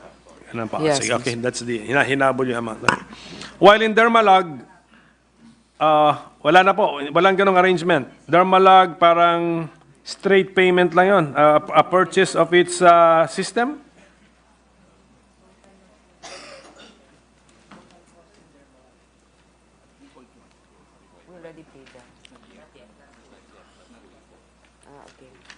So yes, we have committed with Dermalog, the cost of which is about 3 billion. But It's there's a it's COA, there's a five-year COA contract. finding naman that we have paid. Have we fully paid Dermalog? No, not yet. Okay, but have we paid Dermalog for some features not yet delivered? Well, it's a 5-year period, Mr. President, so they have to be able to provide their services within that time period, I guess maintaining the database, although in full ownership of the DOTR. Okay, kasi So may- that's why our commitment is not really to pay them all at once, the about 3 billion, because it has to be spread out within that time frame of 5 years. Yan yung parang stage, ano yun, stage billing yun. Pero ang COA finding yata is nakabayad tayo for something na hindi Yeah, pa po na, nakabayad hindi pa tayo po na deliver. So, has this been remedied? Hindi pa.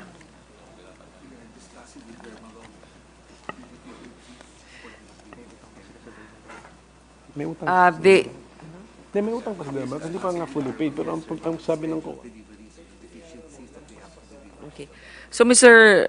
President, actually, although it's a 5-year contract and it has to be spread for that 5 years, their agreement already allowed the OTR to pay 2.36 billion out of the 3.19 billion owed to them. So, it's a sizable amount already. The minority leader's correct. So now, they are in talks with Dermalog to be able to deliver all and to complete all their deficiencies.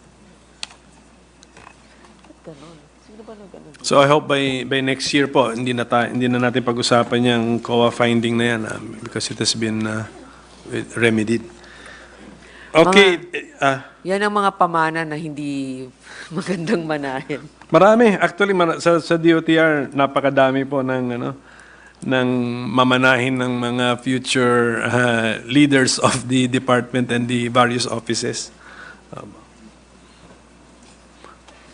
Tapos of course, itong ating po mga backlogs po natin ng vehicle license plates, driver's license, meron pa rin, di ba? I don't think we can say na wala na tayong backlog. So what's our program? Meron nga nagreklamo sa akin, Mr. Secretary, bayad daw siya sa diplomatic plate kasi initially nasa yung vehicle, nasa one of the international agencies eh. Diplomatic plate, nagbayad siya, then nabenta na sa regular market, nalipat na sa kanya, bayad na yun siya for the regular plate. 2 times na siya nagbayad ng plates. Wala, ni anino nung plaka, hindi po niya nakita. So, nakwento sa akin yan, but siguro mga couple of months ago. So I hope we have improved the situation. What's the situation now, Mr. Secretary, Mr. President?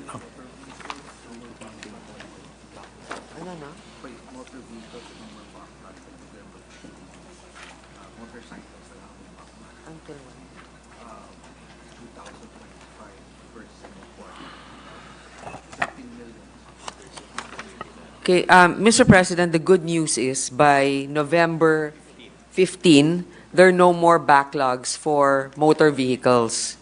But until 2025, there will still be motorcycle plates backlog to the tune of around 13 million.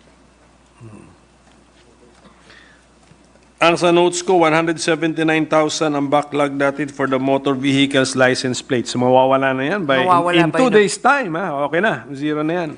Kasi tapos na yung Wow. budget nila by 2 days. Oo nga eh. Sige po. Pero oo. hindi pa naman na-approve.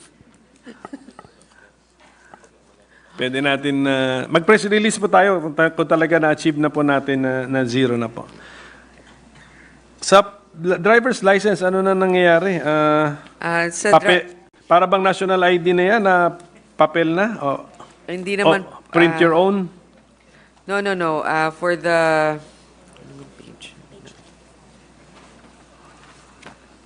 For the driver's license, Mr. President, okay.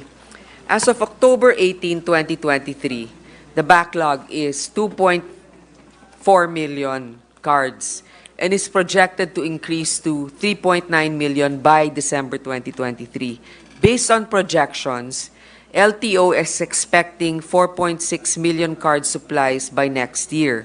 So considering the projected annual requirement of 6.6 million cards based on average license cards issuance of about 550,000 cards per month, this results in a projected deficit of 2 million cards in 2024.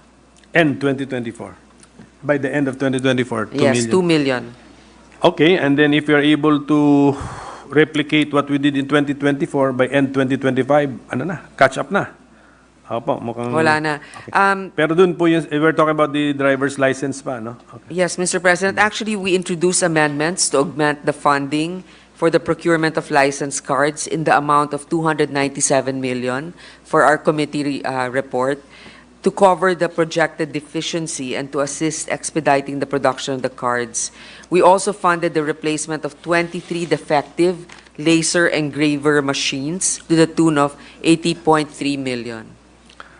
Sige po, balikan po natin yung ginawa ng committee sa budget of the Office of the Secretary after this question of mine. Kasi ito po bang printing or generation of driver's license and then plate numbers, is this part of LTMS? Yes, Mr. President. So part of the software or the system delivered by Dermalog? Yes, Mr. President. So where's the problem? Hindi doon sa system. Is it in the physical? Is it in the plate, the metal, the material that we use for the plate?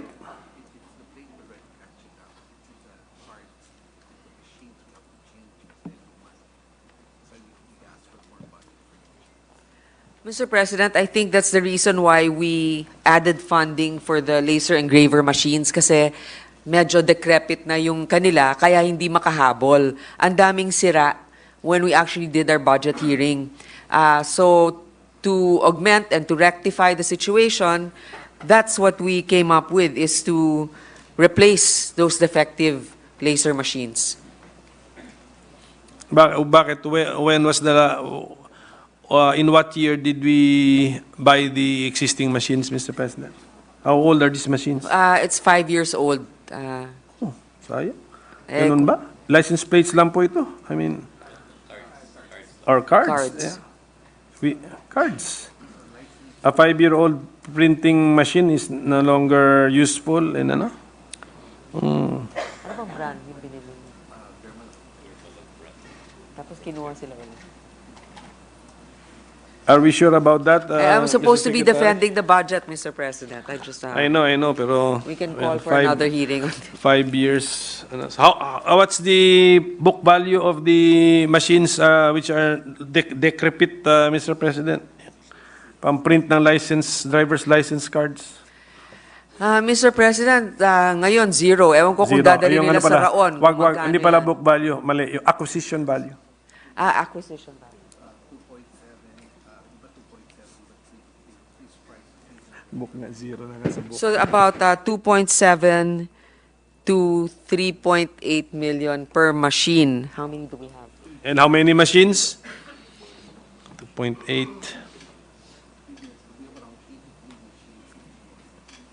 We have about 83 machines nationwide, Mr. President, that need to be replaced. Yeah, 200 something, 200. Wow, so at least I mean yung mga kababayan natin nakikinig na may alam tungkol dito. So ang mensahe na binibigay sa atin ng DOTR, bago yung machines printing for driver's license cards, 5 years of use, hindi na, useless na, decrepit na, should be replaced with brand new ones. Yan ang mensahe Yan po mensahe because nagmamatch 83 times 2 point something, around 200 ano yun, 200 billion, 200 million. Okay, Mr. President, I hope that, again, with each administration, I hope we learn a lesson and correct our mistakes and use the experience for the better. So hopefully they'll maintain it properly. I mean, even if we get the best equipment, if it's not maintained properly, of course, it will probably break down. I don't know exactly what care they took to ensure that the machines can last longer. Hopefully this time you'll take care of it. So that's the driver's license cards. Yan ang pinag-usapan natin. How about the license plates? Ano din yan? Printing, ano din yan? May printing equipment din yan. Same problem ba? Same problem, Mr. President, I'm told. How old are our machines? Yun, 8 years old. 8 years old. And so to produce more, we need, nasa budget po ba, Mr. President? Na-anticipate ba natin yan sa... kasi separate po yan, ano? These are not the same printing equipment, right? Different ito. Yeah. So, nasa committee report po ba natin? Wala po sa... Wala. Okay. Mr. President, I'm told that they still will be able to repair them. And machines to print or to produce motorcycle vehicle license plates are different from the four-wheel. Same machine. Same machine. Yeah. Okay, sige po. So you will make do with the current machines. Kaya pala yung backlog ng motorcycle, wala kayong commitment na bumaba. Sa notes ko, 13 million na ang backlog. Ang sinasabi ni Secretary, 13 million pa rin yung backlog after by the end of next year. Tama? Nothing has changed. It will drop by around 3 to 4 million next year. So the backlog now is, you put it at 16 million? Yes, 13 nga. Yes, 13 million now. Pero parang I heard na commitment next year, 13 million pa rin. I stand corrected, Mr. President. Okay. 13 million backlog now, yeah. but we'll still have a backlog next year. But they said minus 3 to 4 10. million, so we'll have about 9 million. Okay, 9 to 10 million. Aba.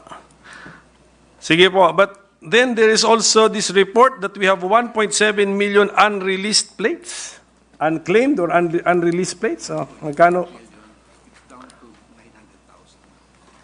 Mr. President, they're about from 1.5 million unreleased. Now it's down to 900,000.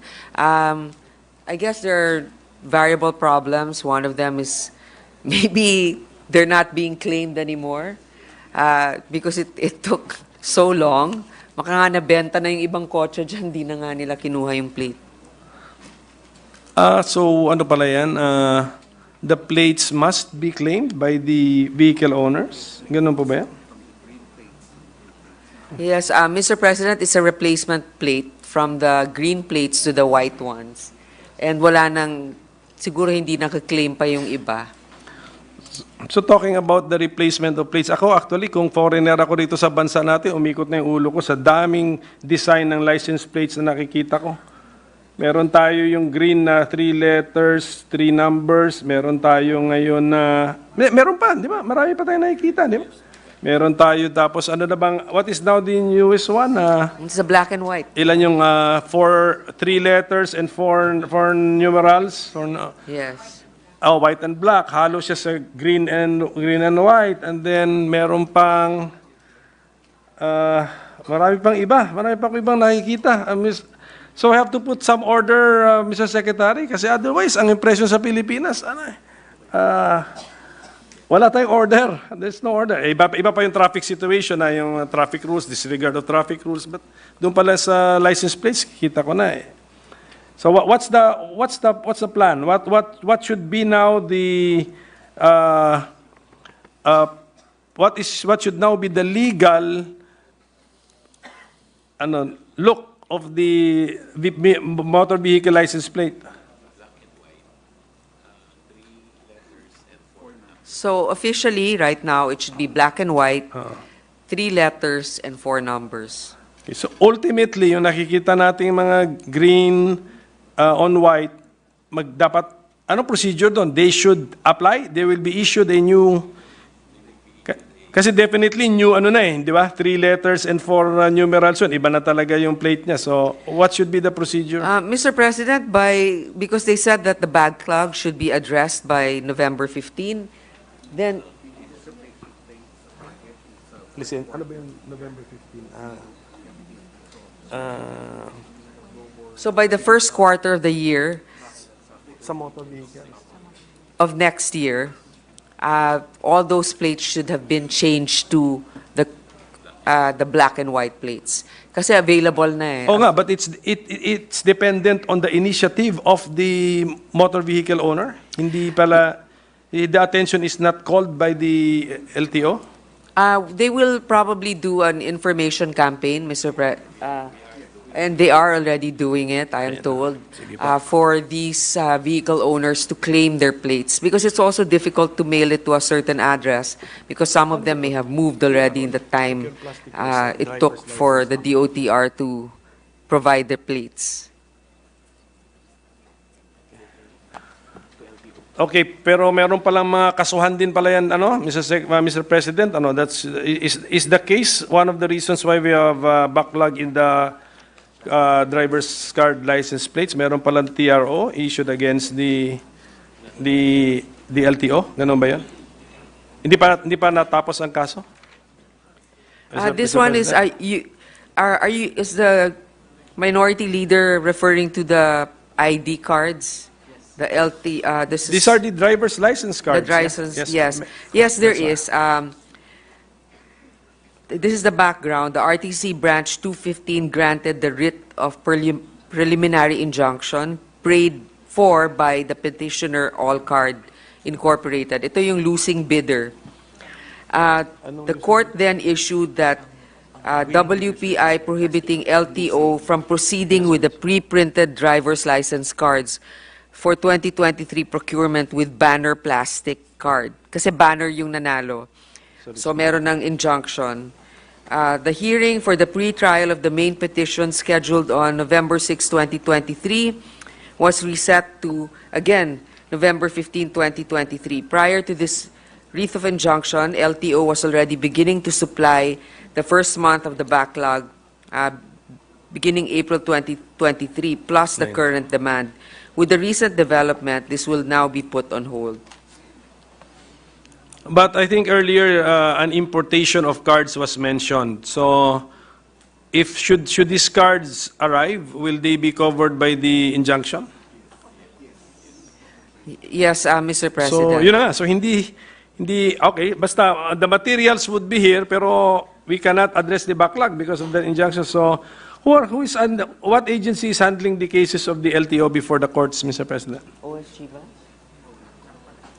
The OSG. That's why, hence, the cooperation with the OSG is really crucial because there are a lot of legal impediments with the initiatives of DOTR, least of which is actually this one. There also is a right-of-way issue. Okay, so thank you for that, Mr. President. So, dapat ma-solve pala yan, Mr. Secretary, kasi yung ilang millions of cards yung narinig ko kanina na imported na darating. Yung pala, we will just let them also lie idle in our warehouse kung may injunction pa. But they're going to make a decision November 15.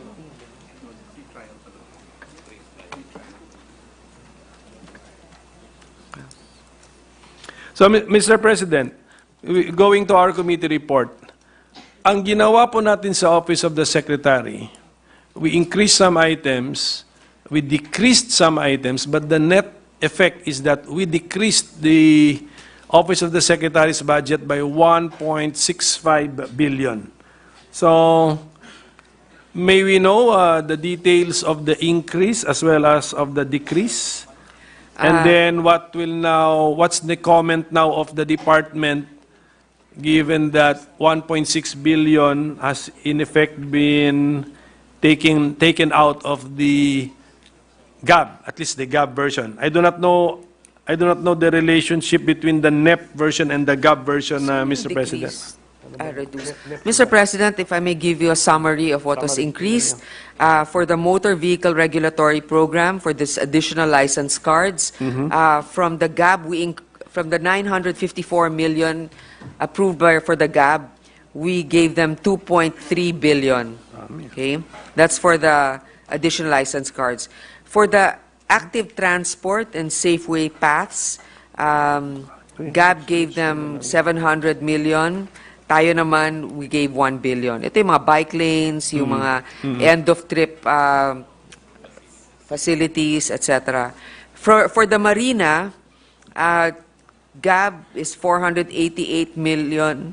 We gave them 500... Excuse me, if you could limit it to the OSEC muna. The OSEC, that's not, Marina is the Maritime Industry Authority. That's different eh. Okay. I thought I was already giving you all... Because the Office of the Secretary, 1.6 billion po yung change natin eh. Yung 1.6 billion... lessening it. Bakit okay, yeah, OSEC lang. Yung first three items that I mentioned to you. Yun na ba yun? 1. Okay, if those were increases, dapat 2.25 billion ang ano nun. If those were the items, we increased 2.25 billion ang total nun. But then may ginalaw tayo rin na items na binawasan natin to the tune of 3.9 billion pesos. Tama po ba yun? And because the net effect is a decrease of 1.6 billion pesos, 1.65 billion pesos. Yes, Mr. President, actually, yung mga items that were reduced in funding, one of them is the Metro Manila Subway Project Phase 1. Malaki yung, actually, yung na-reduce natin doon eh. About 1 billion was reduced. 1.2 billion. And then in the North-South Commuter Railway, we also reduced it from 48 billion sa GAB, ginawa natin 46 billion. So that's 2.6 billion naman. And then PNR South Long Haul, we also reduced it by about 2 billion. And then the Maritime Safety Enhancement Project, we reduced it by 500 something million. Because, Mr. President, the reason why we support the rail projects, kaya lang yung disbursement nila at saka yung absorptive capacity, historically talagang mababa. So we are just basing it on how they were able to disburse in the past, and in fact still gave them a cushion. That's why we took it out and added it in programs that are really pressing, that we really need to be able to release those funds immediately, like for our license and plates, and also for the Philippine Coast Guard, etc. Sige po. We will, wala naman tayo nakikitang reaction, wala tayong naririnig na request from the department for the from the affected programs na they will be much affected, Mr. President. The LTFRB has this fuel subsidy program. Am I correct? That's under the LTFRB? Yes, Mr. President. What is the amount for next year, for this fuel subsidy program? 2.5 billion. 2.5 billion. Apo. Meron din tayo niyan for this year, fuel subsidy program. May we know the amount in 2023? 3 billion. 3 billion. Kumusta po? How has the implementation been? Dito sa 3 billion, magkano ang na-release? Magkano ang naibigay na? Mr. President, 2.5 for 2023, we were able to disburse 1.1 billion, so less than half. But this is valid until December 2024. So apparently, they will be able to disburse more until then. Pero kung ganun kasing thinking natin, overlap na sa ang excuse natin, we have time to disburse in 2024. Are these to the same beneficiaries who received in 2023 or to different beneficiaries? Mr. President, I think there's really room for the new beneficiaries, because out of the number of those that can legally claim fuel subsidies, less than half have actually claimed.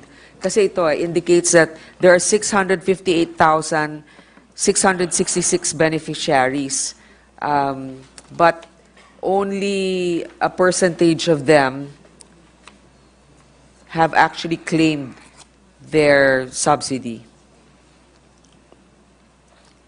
Yun na nga, Mr. President, and then we're setting aside another amount for 2024, same program. Hindi ba because of we don't have any urgency in implementing the program, hindi ba ngayon nag-overlap ngayon yung mga amounts, same program, same beneficiaries? Because the PU, Public Utility Vehicle driver of this year is most likely also the same driver of next year. Mr. President, I was informed that the funds were actually just downloaded to the DOTR in September. So they really had a very short time frame to distribute. So it's really, it's really a coordination also with the DBM to be able to release funding. So the three things: procedural, coordination with the OSG, and I stand corrected, coordination with the DBM for a timely release of the funding. But during the budget deliberation for the DBM, ang claim nila, first few days of the calendar year, release na yung budget ng mga departments. So we are being informed now by the Department of Transportation that for the LTFRB's fuel subsidy program, DBM released the amount in September 2023 na hindi po tugma sa sinabi sa atin as a general rule ng DBM na early January release na po lahat. Mr. President, I believe that there's actually a caveat, the reason why DBM couldn't release the budget immediately, because apparently the fuel subsidy can only be distributed if the price of oil per barrel is about $80 per barrel for 3 consecutive months. Correct. Nag-umpisa lang sa June na 3 consecutive. Kaya sa September nila na-release. Ngayon lang na-kick in, bale, yung Oo. condition. So, ang pakiusap din ng department, baka naman kung pwede, kasi sa GAA pala nakalagay yung provision na yon na dapat 3 consecutive months. Perhaps in this case, baka pwedeng kahit a month lang muna ay mag-release na ng fuel subsidy. Okay, thank you for that nuanced response, Mr. President. Tama, I remember that. So, meaning to say, kahit na more than $80 per barrel siya, but it's only for 1 month at sa susunod naman, wala. It does not comply with the conditions. No, Yes, for the it's release. not an average per year, Mr. President. It's just per month, consecutive months. So, I get it, Mr. President. So, thank you for that explanation. And thank you also for asking to our minority leader, because then at least we know how to work out also certain provisions in the budget. Tama yan, the department should give us some feedback din sa ano. Kasi masasaya if this sa hirap ng buhay, talagang may hirap naman buhay. Tumaas kasi talaga ang tumaas talaga ang presyo ng langis eh. Inflation pa. Bumaba pa siguro ang ridership.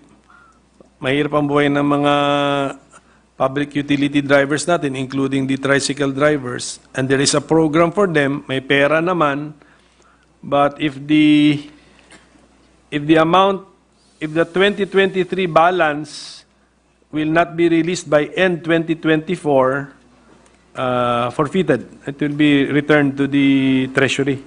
That is what is going to happen. Okay, so tapos nag-appropriate pa tayo ng 2.5 billion for next year for the same purpose, Mr. President. Now, how about this pilot study for TNVS? Ano ba ito?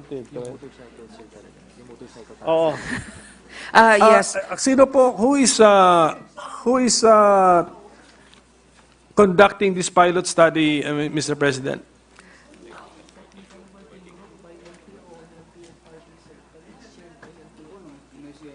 It's chaired by LTFRB, but it's a technical working group by the LTO and LTFRB. Yung Combined. Yeah, but until now, it's just they already submitted a study in our office, but it's still an initial study after how many years? Yeah, 5 years. So 5-year study? This is a 5-year study? masyadong diligent eh. Pero 5-year study and it's still partial report. That's why hindi pa natin actually napapasa yung TNVS bill natin. Pero I think maybe we should take initiative, Mr. President. Tayo na lang mag-pass. Who set the period that this should be a 5-year study, Mr. President? It's not a 5-year study, Mr. President. How long It's is the just study? taking that long. When did the study start? 5 years ago. 2019. Kaya nga, so alam nyo ba na impression na binibigay nyo is number 1, it's a circumvention of the law. Walang law nag-authorize. It's just a pilot study na nag-authorize. Kung pinapatagal ninyo, de facto nagiging legal. And then, number 2, you're protecting the participants in the study. Kasi lalo kung ililimit ninyo yung number ng participants sa study, then sila lang yung parang may de facto license to operate or to participate, Mr. President.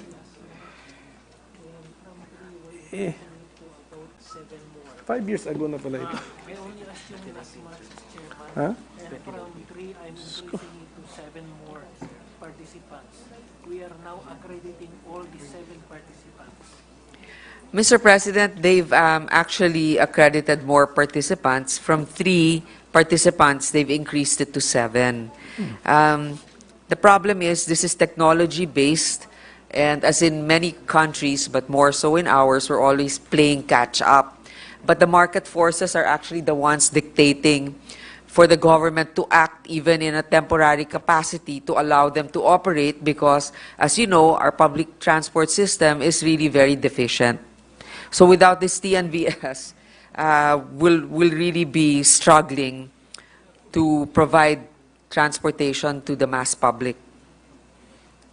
Yeah, but the members of Congress, both the House of Reps and the Senate, should or are supposed to be sensitive to the needs of the public. Di ba? In touch tayo sa ating mga constituencies. So That's why, we Mr. should- President, I've already pushed for the passage of this bill, but before we can do so, we were asking for a study because if we keep drafting laws without the necessary statistics or numbers, we might just be making a law that will eventually be not really effective.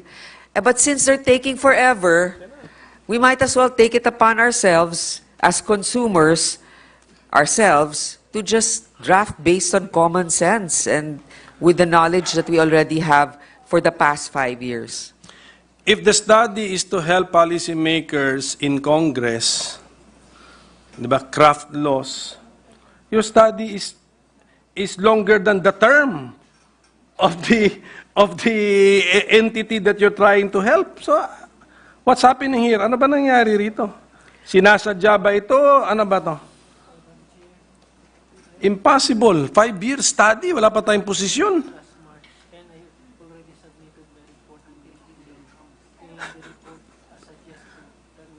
Rapture ba? Rapture ba? What's your deadline for the next? When will you submit? No, initial. So, in the next gala. Ito naintindihan eh. Okay, Chairman saying that just to remind us that he just began his term, no? But then, even if he just began his term, he already submitted a preliminary study. He said that the final report will be submitted in 30 days, of which the long and short of the report will basically the conclusion will say that they are in favor of legalizing the TNVS. Sige. So at least may commitment na pala that the pilot is coming to an end na. Okay. Akala ko open-ended eh.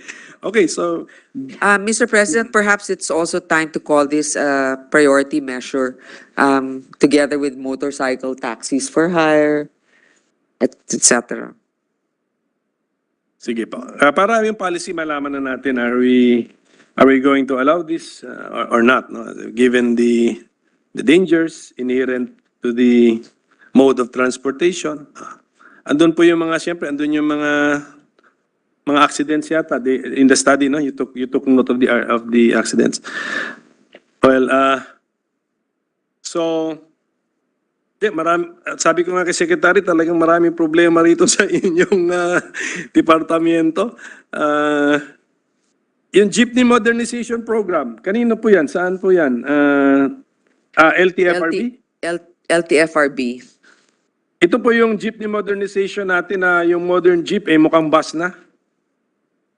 Tama? Yes. Yan yung pinakita kami na image doon. Ang jeepney modernization program natin, ang bago nating jeepney ay minibus na itsura. Yan po. So, what's the status of this program? Are we funding it in the 2024 budget and by how much? In our committee report, 1.6 billion was given by the House, but in my committee report, we did not fund it because, Mr. President, the committee found a lot of deficiencies on the part of the department, which Sabi ko sa iyo eh. doesn't make it reasonable for them to roll this out by the end of the year, which is what they are proposing. And if I may allow the reasons why our committee report have come up with such a decision, of course, I will leave it to the body to be able to decide if we will continue with this. Here are the reasons. Number one, overlapping routes or high competition among cooperatives on the same route. Number two, drivers operators who modernize their unit have to compete with traditional jeepneys, causing them to earn less and get buried in debt to pay off the new units. Number three, expensive price of modernized units and poor after-sales service. So each unit is about 2.3 ba? Is between 1.6 to 2.5 million pesos. Now, DOTR is giving them about 260 million, 210 million subsidy. 210,000, sorry. I wish. Okay, 210,000 in subsidy.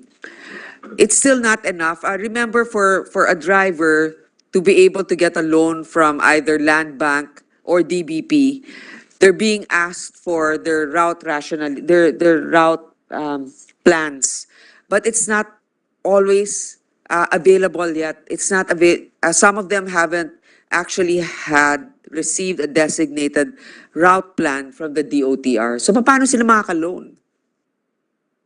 So paano ngayon natin i-roll out ito ng December? But I am told that DOTR will push through with the deadline.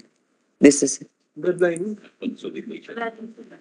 But the deadline apparently is just consolidation. They don't have to phase out yet. They will. It's a long phase out. They will just have to join a cooperative.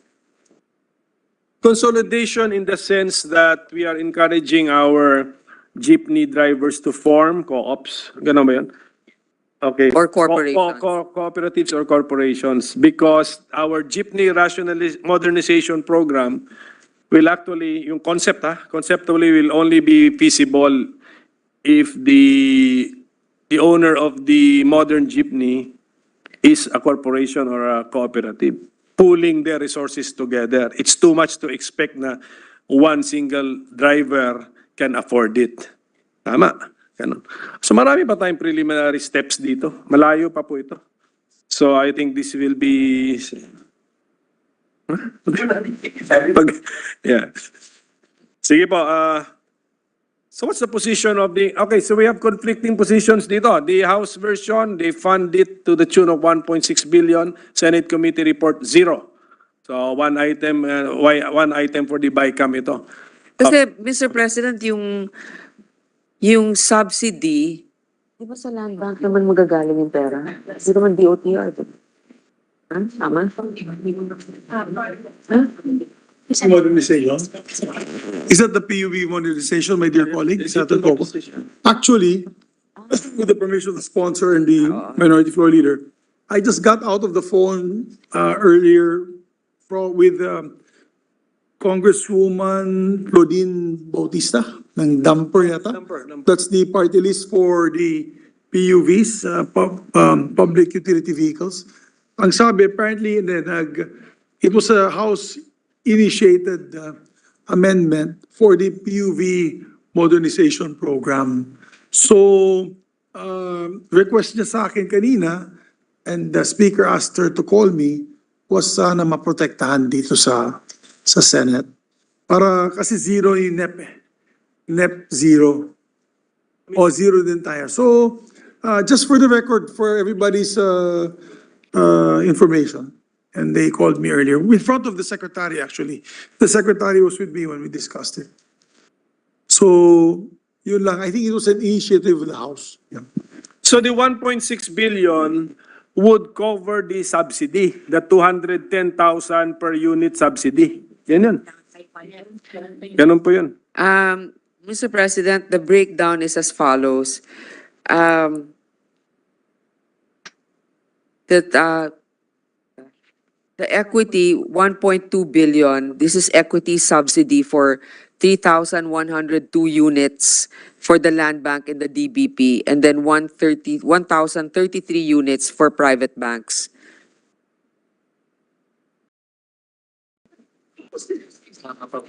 Ano sinabi ko sa subsidy? So, sorry Mr. President. So, but in bulk, it's subsidy. So is this the first year? For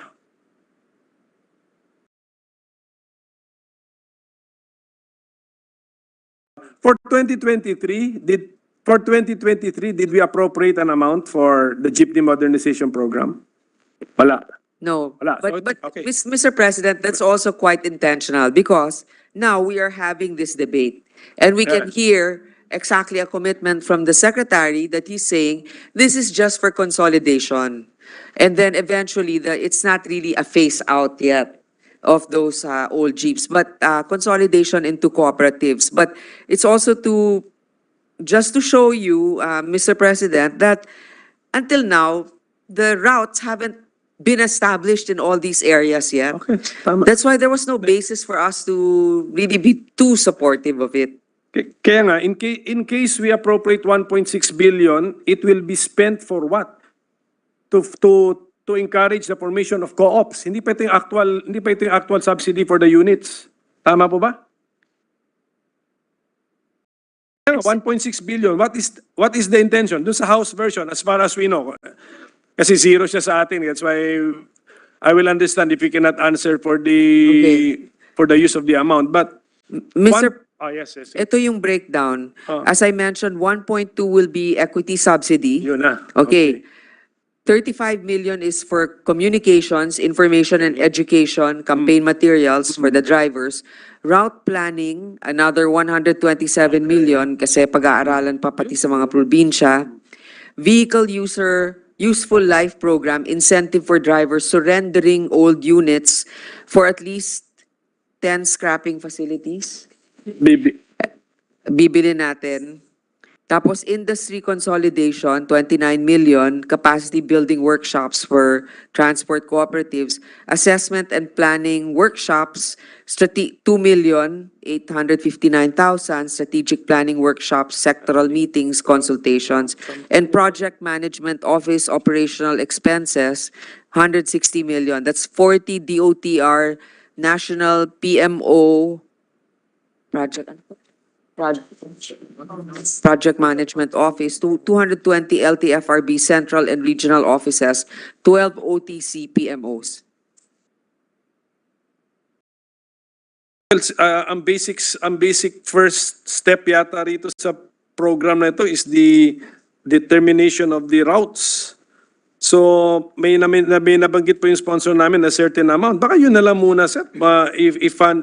I-fund natin dito so that the DOTR through the LTFRB can start rationalizing the routes and then which we will make available to the modernized jeepneys, Mr. President. Step by step kasi ang layo pa nito eh. Well, Mr. President, yes, 127 definitely should go to the route planning already and the issuance of which routes it is. But there are already those, this is their rationale, there are already those that have joined cooperatives but have yet to modernize their jeep or their fleet. That's where the equity will go. So they're waiting for the subsidy. Okay, so we are at a crossroads here, Mr. President. So, paninindigan ba natin yung committee report natin na ang positioning bali ng committee natin, kasi kung zero yan, is it's either we disagree with the program or we believe it's not timely to launch or pursue the program yet. Yun po yun. So, we have to make a decision kung ganon. How many co-ops are ready? There are about 1,700 co-ops, Mr. President. When we say a co-op is ready, ano ba, 1 unit per co-op? There's a minimum of 15 units 15 units per co-op. per co-op. And this So 1,700 15 co-ops times 700. are ready, are ready. Okay? Okay, sige po. And we envision how many co-ops? If we organize all our public utility jeepney drivers, jeepney owners, ilang co-ops po sila? Objection.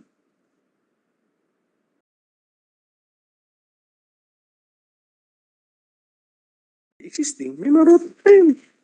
Tapos, With the 1,700 co-ops that are already formed, we are already 70% consolidated.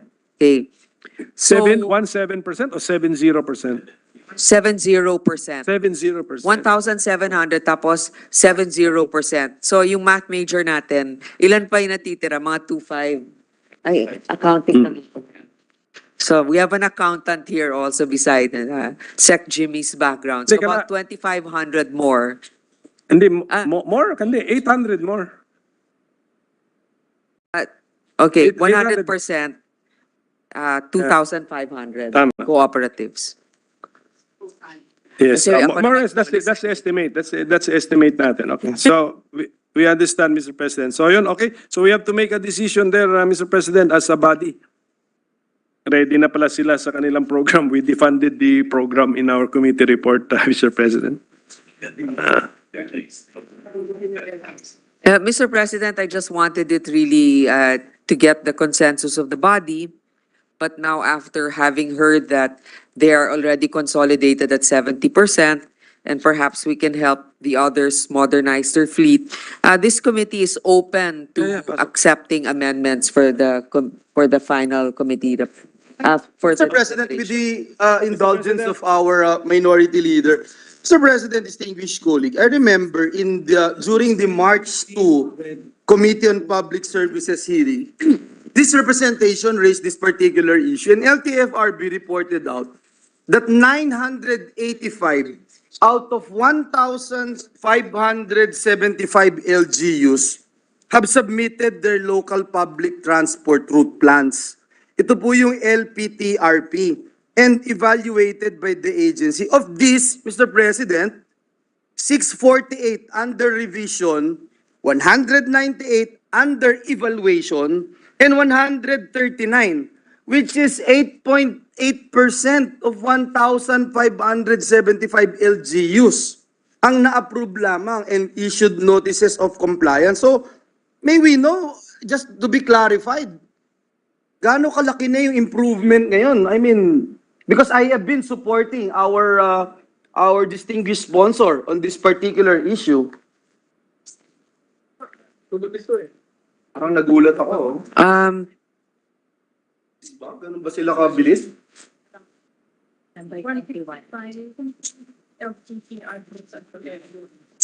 As of September 20, 1,064 LGUs out of 1,575 or 68% have already submitted their draft LPTRPs for the review of the DOTR and LTFRB. Of these, 151 or 9.5% pa lang were already approved and issued a notice of compliance or special NOC. Mr. President, then it's just, we're still looking at 90% to be approved. That is the case, Your Honor. So that's very clear, and that's why I'm supporting Your Honor's recommendation and committee report. We should not be fast-tracking itong ganitong programs kung hindi din tayo ready, Mr. President. Just to put that on record, thank you, Minority Leader. Thank you, distinguished colleague. Yung equity sa route Sige po. plans, eh. Ang ano ba yun? 9%? 9% is You remove that percentage, na? then we're stuck. That's why we need that 100 billion plan. That's one reason why the Sinasabi ko. series of it's still because you are slow. We really In 2023, Ito na, within ako na. 2023, 2023, zero ang budget. for We move, personnel. right? We move, di ba? Zero budget. So we need that 100 billion plus to move further. Di ba? Tama. So we are not. Sinasabi, yung 100 million na lang daw ang ibigay. Ano, pero wait, sorry. But there are thousands, or rather hundreds of co-ops waiting for the equity subsidy. Okay, but can you commit to provide Basta ang bottom line. plans already? Yes, ma'am. In fact, in Louisville route plan, we have an alternative certificate which we are issuing right now. Buys a LPTRP para mabilis, ma'am. Paano? Pwede pa ninyong palitan yun? May route plan. Kunyari, hindi pa sila na-organize. Hindi pa sila na-organize sa co-op. Pwede bang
Mr. President, they're saying that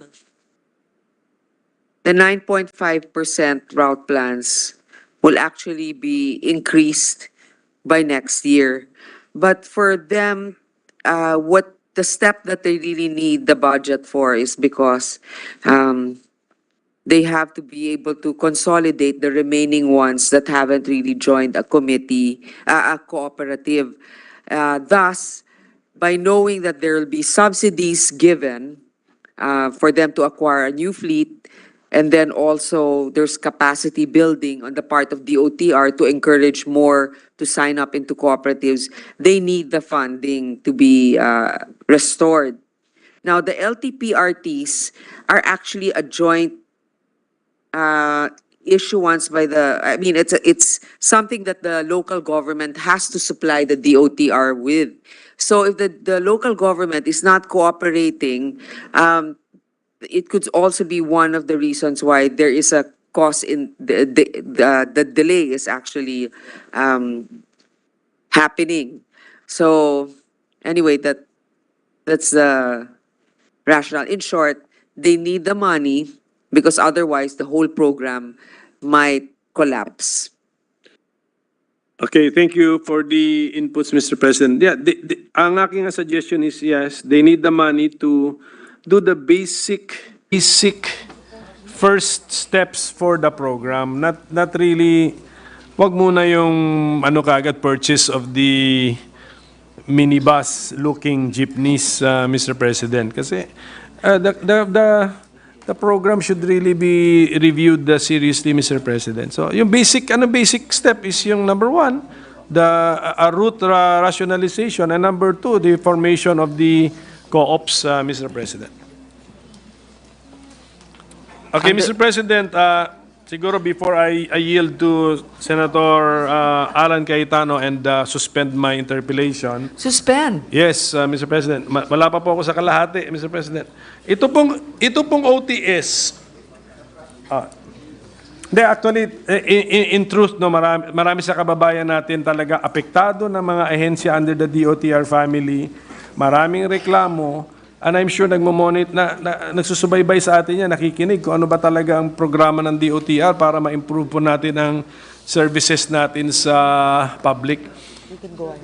There is an Office of for Transportation Security. We found out it has confidential fund of 2.71 million. Is this correct? Yes, actually, that's historically the OTS. Meron sila historically. Hindi siya found sa GAA, no? The Office of Transport Security, they do have confidential funds of about, it used to be 5 million. Now, it was reduced to 2 million. But we've also seen, and it's all been liquidated, it's all been submitted naman to the Commission on... Ano to, na-liquidate mo? Hindi.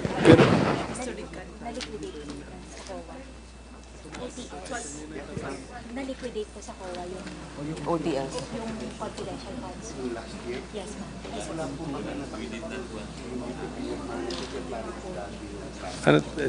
Wala.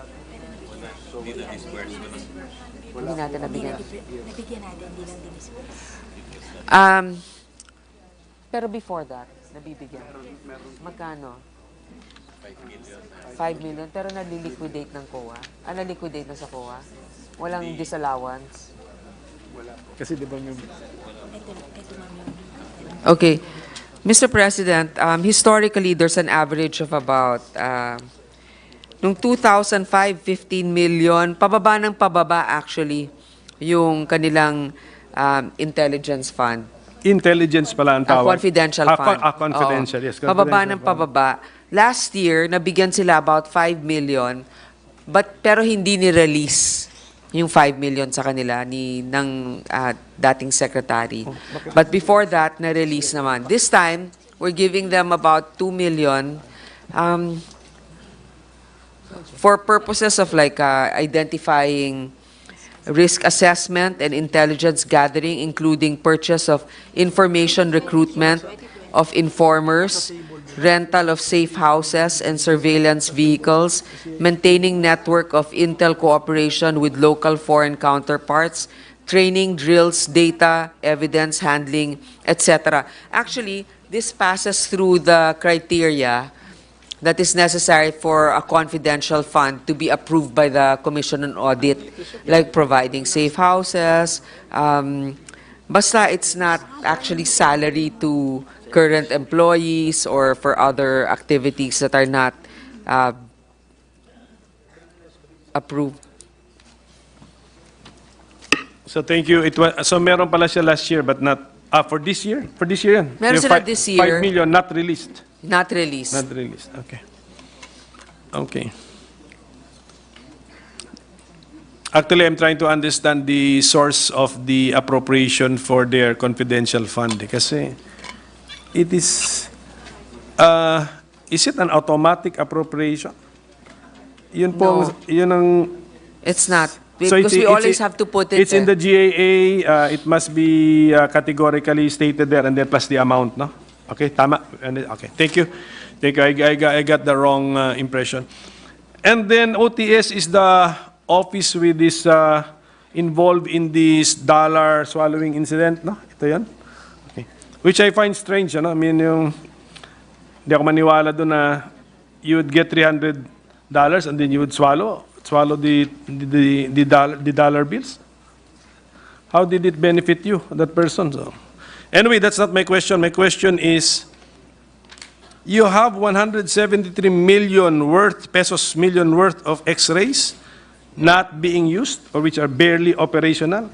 So, Secretary, yan na naman isa sa mga minana mo, Mr. Secretary.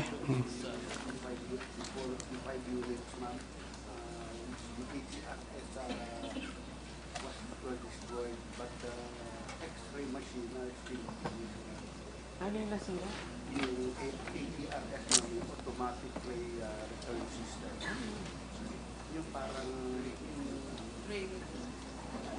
Parang carousel. Ano bang klaseng X-ray machines? Pero yung ating mga X-rays all working. But it so happened that pag nasira yun, hindi mo na magagamit ko ngayon. Kasi So kailan yan maaayos? we do not have budget for capital outlay, so but we have requested for the 2024 if ever meron na kami capital outlay. Kasi yung Anong tawag doon sa umiikot na ganun? automatic ray Okay. APRS. Mr. President, the X-ray machines are still working to date. And only the automatic tray return system, ATRS, need reconfiguration. So yung automatic return ng tray, the reconfiguration did not materialize in 2021 and 2022 and up to the present, considering that there was no budget released for capital outlay during the years mentioned. The plan to repair and reconfigure the ATRS is already in the pipeline of activities in the ensuing year. The amount needed to put the ATRS in operation was included in the 2024 budget request. Meanwhile, the ATRS are temporarily stored at the NAIA Terminal 3 while the X-ray machine is still operational to date.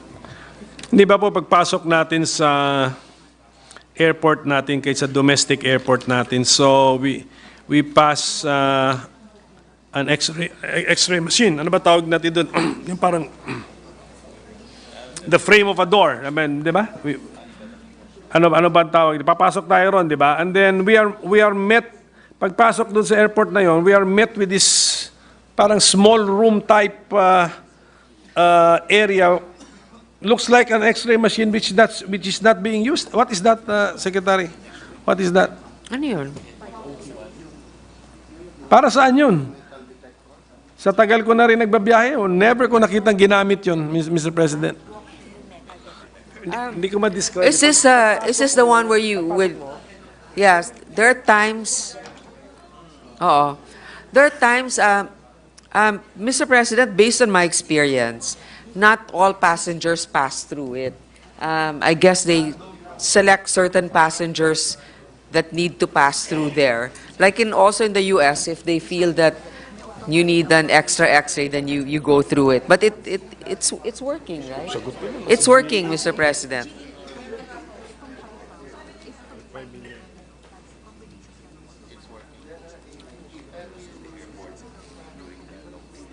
Yeah.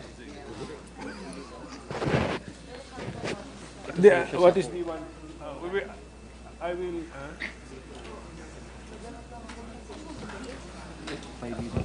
Final check, baggage. This is the COA report, Mr. President. 5 units of final check-type baggage X-ray machines, yun ba yung sinagot natin earlier, with automated explosive detection system using computed tomography technology and tray return system, procured by the OTS through the PSDBM in the total amount of 173+ million, were not fully utilized and have remained idle due to frequent defects and incompatibility with the automatic tray return system, etc. So was the response referring to this? Yes, machines? Mr. President. It's not being utilized because it works in conjunction with the automatic tray return system. Which is the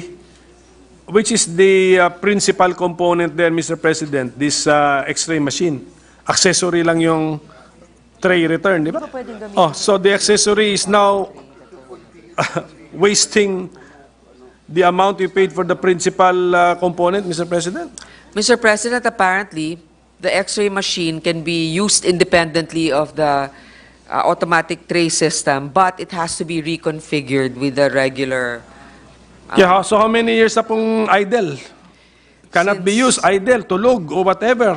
Oh. It has been used for 2 years before the pandemic, and then since we don't have to be do not have money for hindi po siya nagamit. So it's been used 2 years prior to the pandemic, so I guess until 2019. So since then, the pandemic until now, about 3 years, it's not been utilized. So because we have no budget. No.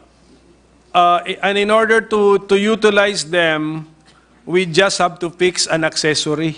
Tama ba yan? Oh. That automatic tray return system.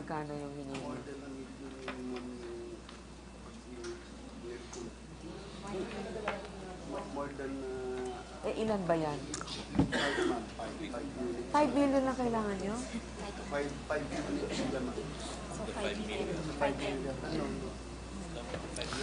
Hindi, alamin nyo nga, pinapicture ko kay Ariel yun. Yung pagpasok mo sa PSDBM, pero 1.5 each. But it should be charged sa capital. Ano ba naman di kayo nag-ingay ng budget hearing? Mr. President, we were told that they only need about 7.5 million pesos to fix this, to reconfigure. So, Mr. Secretary, marami tayong natututunan ngayong gabi. Siguro, lagay natin sa amin. medyo yung pangil na lang siguro labas na natin, Mr. Secretary, nating. Kaya nga, para masama na. We established, at the beginning of the interpellation, we established that our secretary is a reformist secretary. So, Mr. Secretary, galing naman kayo sa private sector. I mean, yung use of, effective and efficient use of funds. Kita niyo naman.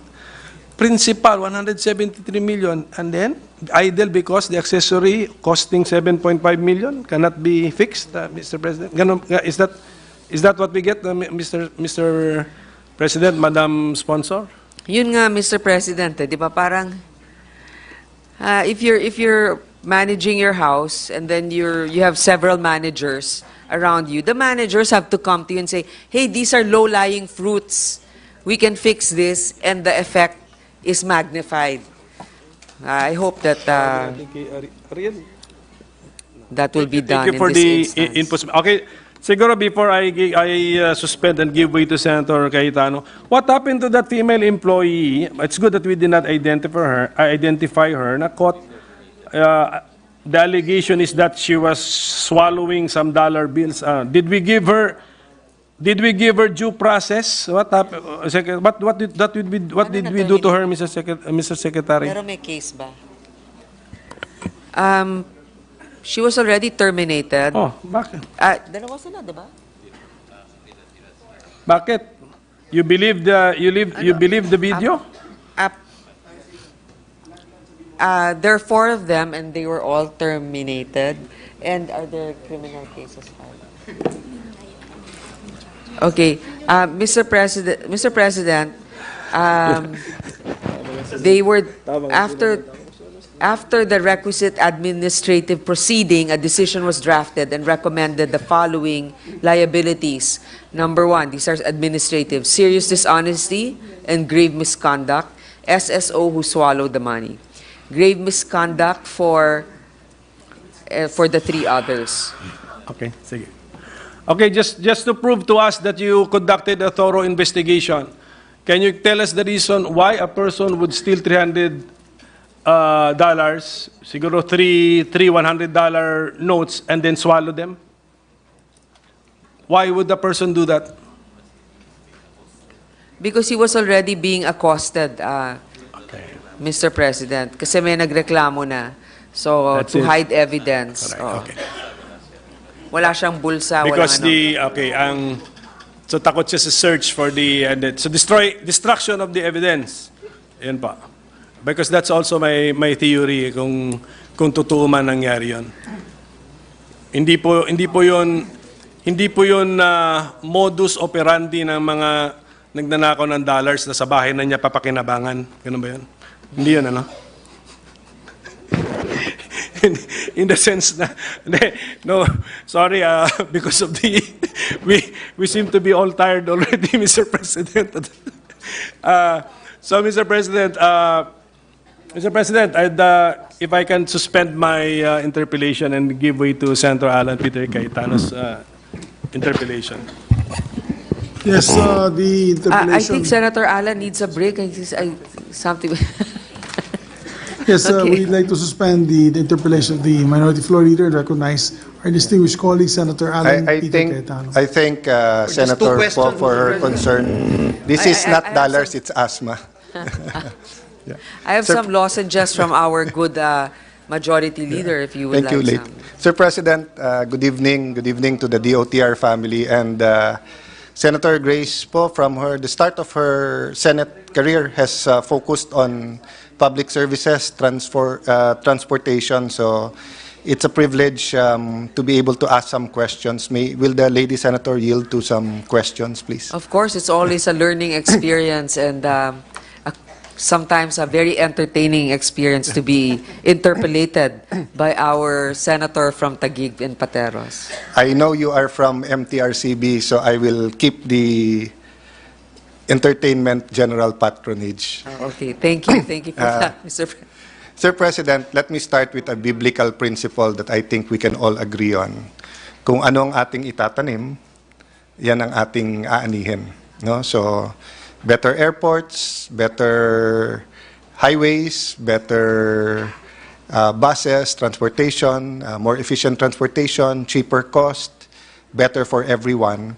Let me start with, this is more of just a comment that I'd like to both the chairperson of the Committee on Public Services and the DOTR to resolve with the DTI. I think I'll take it up more exhaustively with the DTI, but while we all have complaints with airlines, regardless kung anong airlines yan all around the world, I pay special attention pagka flag carrier yan eh. Diba? Kasi nga, ang dala mo na, pangalan ng bansa. And to be fair to the officers, the pilots, the stewards, stewardess, ground crew ng PAL, they do an excellent job.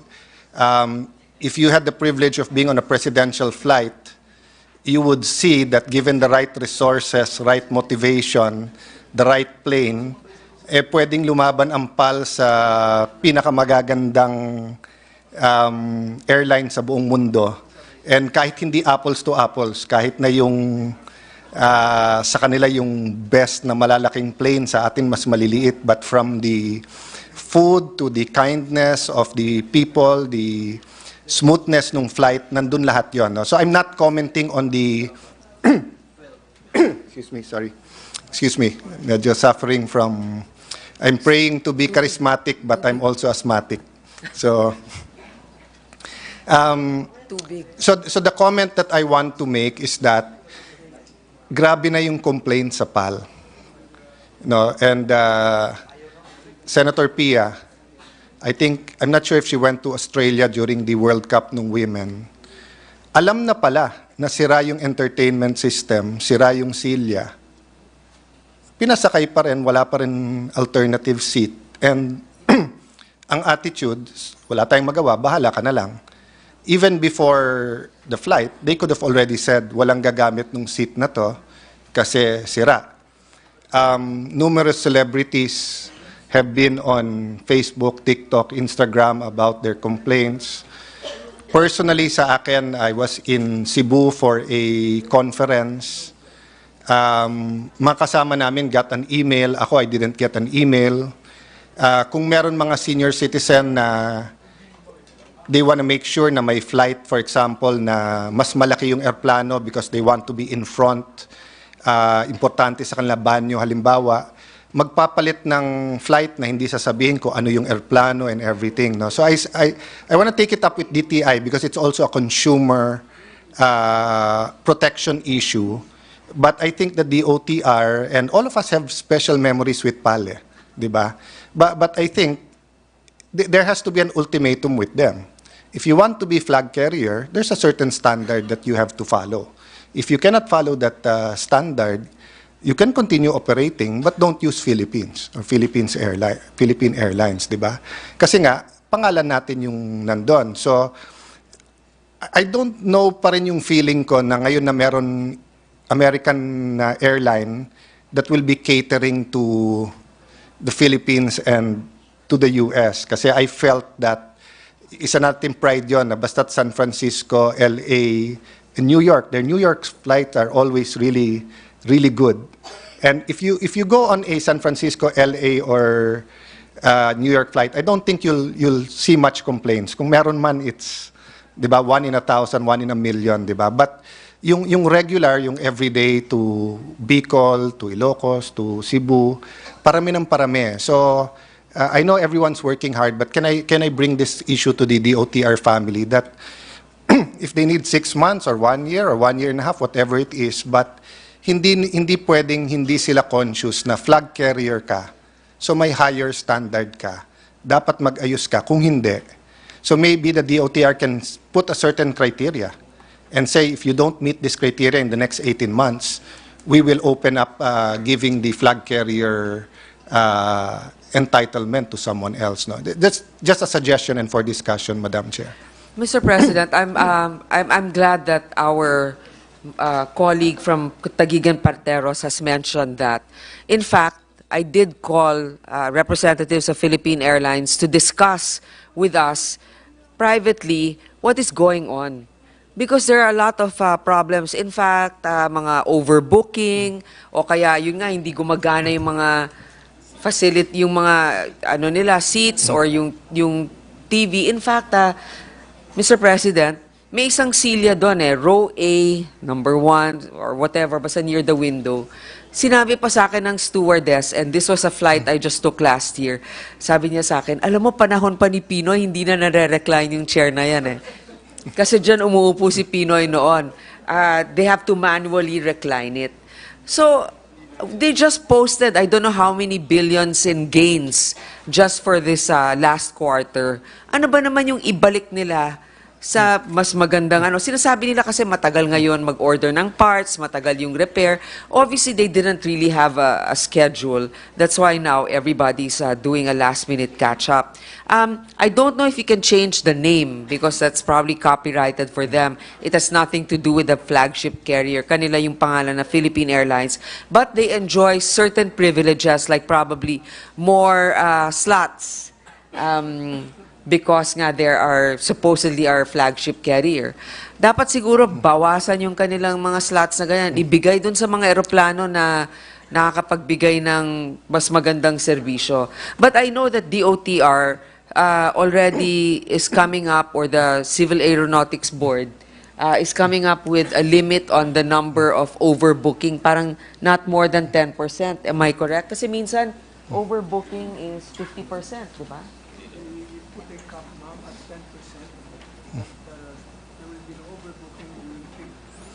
Okay, now, what is the cap now before the 10%? Okay. Mr. President, kaya pala nagkakaproblema katulad na nangyari nga nung isang celebrity, di ba? Na downgrade yung, basta na overbook, hindi nakasakay yung kasama niya, siya naman na downgrade. Kasi pala, there's no limit on the overbooking that they can do. Now, the CAB is telling us hanggang 10% overbooking lang, but not during the holidays. So no more overbooking. Kung hindi nagpakita yung passengers, pasensya. Kasi ako naman nakikita ko, whether you show up or not, babayaran mo naman yung ticket na yun eh. Di ba? And Madam Chair, may I clarify that point? No? Yes, may overbooking, pero pag nag-overbook, the airline negotiates, hindi yung alis ka dyan, di ba? Usually dyan, sa ibang airlines, they go in, sino yung gusto ng voucher, or may $100 dito, sino may gusto, di ba? Hindi yung parang arbitrarily, sino ba matatanggal, sinong hindi. Kasi people are reasonable eh. So for example, kung I have a ticket overbooked, but sabihin, sir, 100% na ha, ikaw ang pang 1% or 2% overbook. So kapag ka overbook, tanggal ka, that's my lookout, di ba? Pero kung wala akong kamalay-malay, tapos I'm attending a wedding, I'm attending a funeral, I'm attending whatever, bigla akong tanggalin, wala akong kalaban-laban sa airlines, no? And it's not like pre-pandemic that you have many flights, you just take another one, this one, di ba? So I think, to put it another way, yan overbooking na booking na. So can we have rules? Wala, G naman eh, general patronage. Yeah, can we clarify those rules, because incentives and disincentives, sir, works eh, di ba? So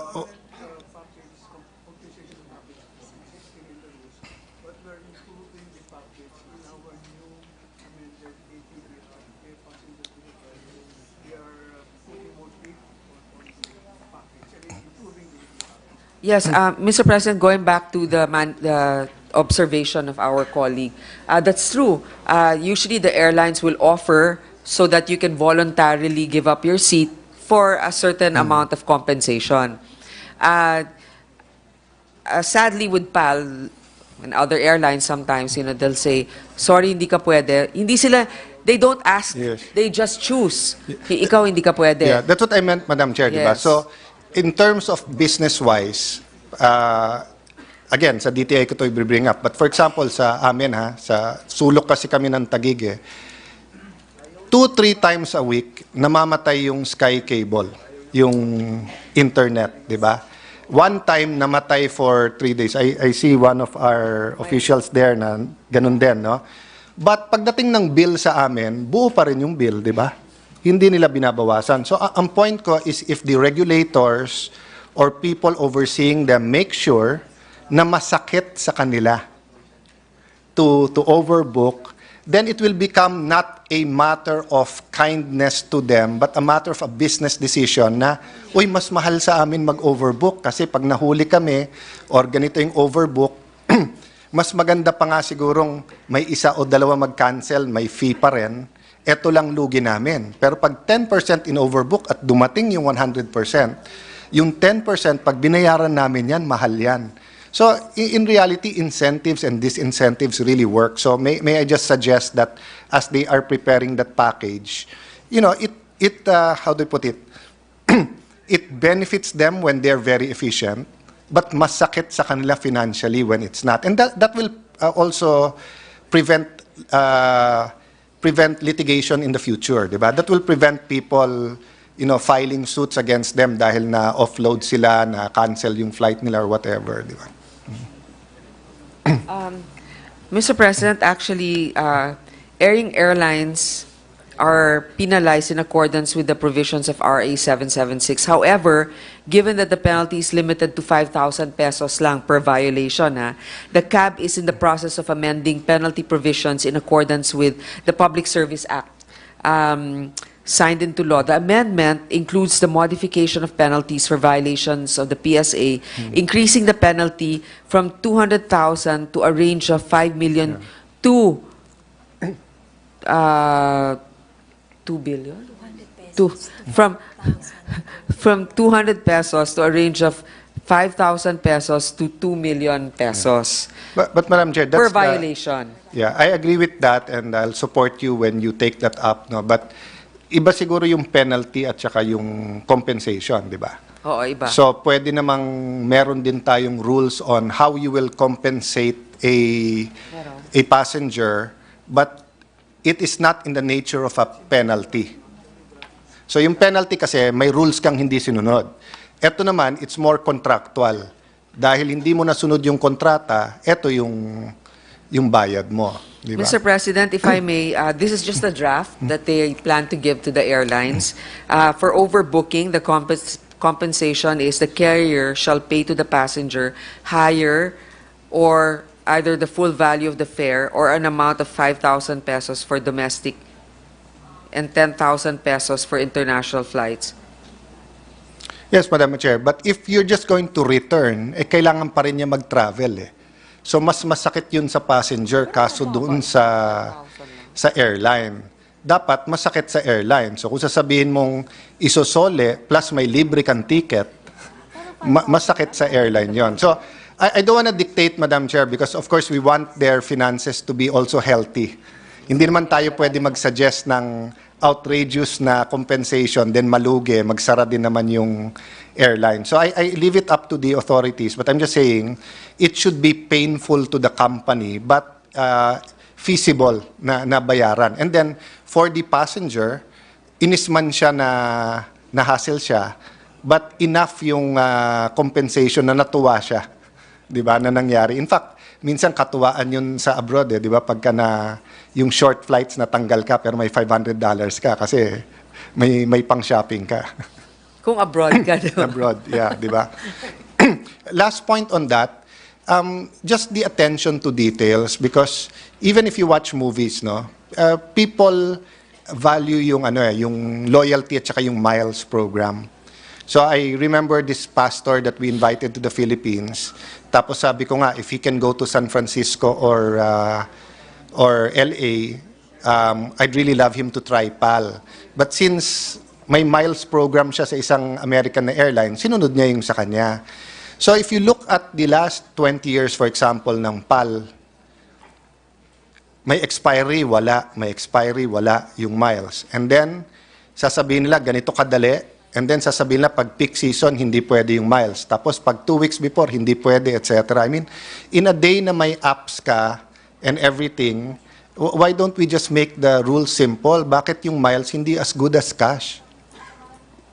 Kasi property mo na yun eh. No? So meaning, if titignan ko ngayon next week to Cebu at 10 yung bakante and it's 10,000 pesos worth yung ticket and I have miles for that, why all of this these rules? But this might be sa DTI muna, but I'm just saying it is one reason why people are loyal to either their credit card, to Visa, American Express, MasterCard. It's one reason you're also loyal to your airline. So because you are a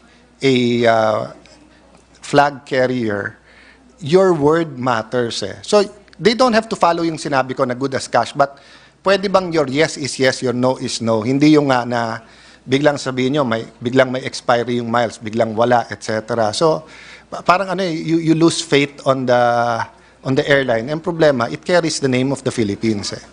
Diba? So it's not that I'm harder on them than yung Asia Air and Cebu Pac and etc. All of those airlines I think should also be held to a high standard. But I'm saying when you carry the name of the Philippines,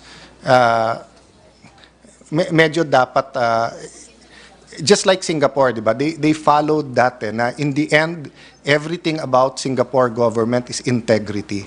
So let me just throw that to you, Madam Chair, and to the DOTR family, please.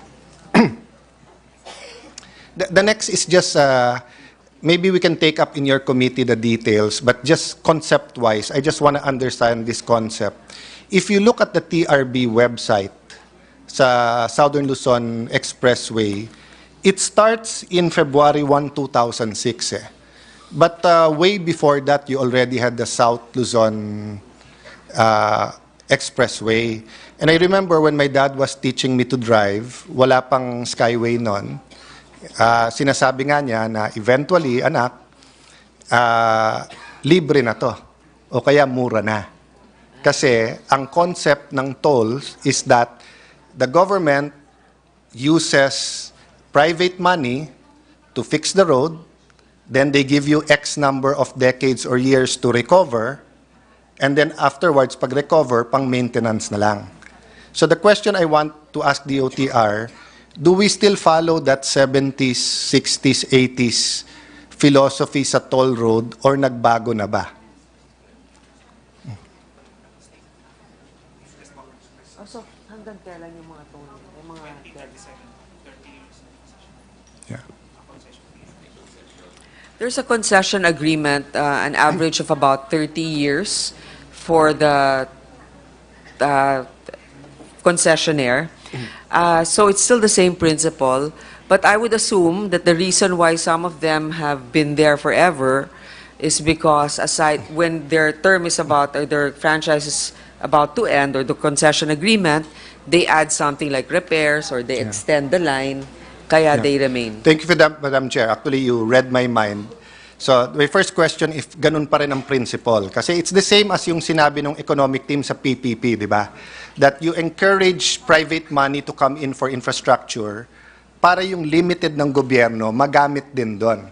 And there are certain roads, for example, like farm-to-market roads, that if you charge farmers, babalik din sa atin kasi magtataas ang presyo ng pagkain or we become uncompetitive.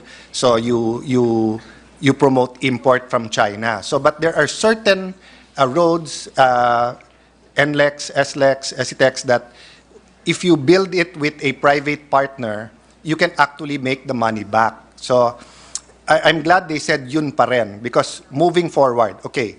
So, I think, President Ramos, 92. So, I was about to graduate from college, and then nagkaroon ng Skyway. No? So, sinabi nila, ma-extend ng konti yung sa ilalim. And then, pero mas mahal yung sa ibabaw. Pero tinamaan tayo ng Asian crisis, right? So nung ginagawa yung Skyway, nung umpisa, if you wanted to use yung ilalim, yung present SLEX, yun pa rin yung presyo mo. So, hindi ka na-hassle. Pero somehow, nung hindi pa San Miguel, somehow, nung nag-metamorphosize yung contract, naging part ng contract na rin yung ilalim dun sa ibabaw. So, parang priniprito din tayo sa sariling mantika na habang ginagawa yung sa ibabaw, yung Skyway, pinagkakakitaan yung ilalim na dapat patapos na dapat yon. Diba? So the original SLEX from Nichols to Calamba, if we didn't build the Skyway, kailan dapat natapos yung concession nun? Wala sa website eh. Sa website, it starts at February 2006.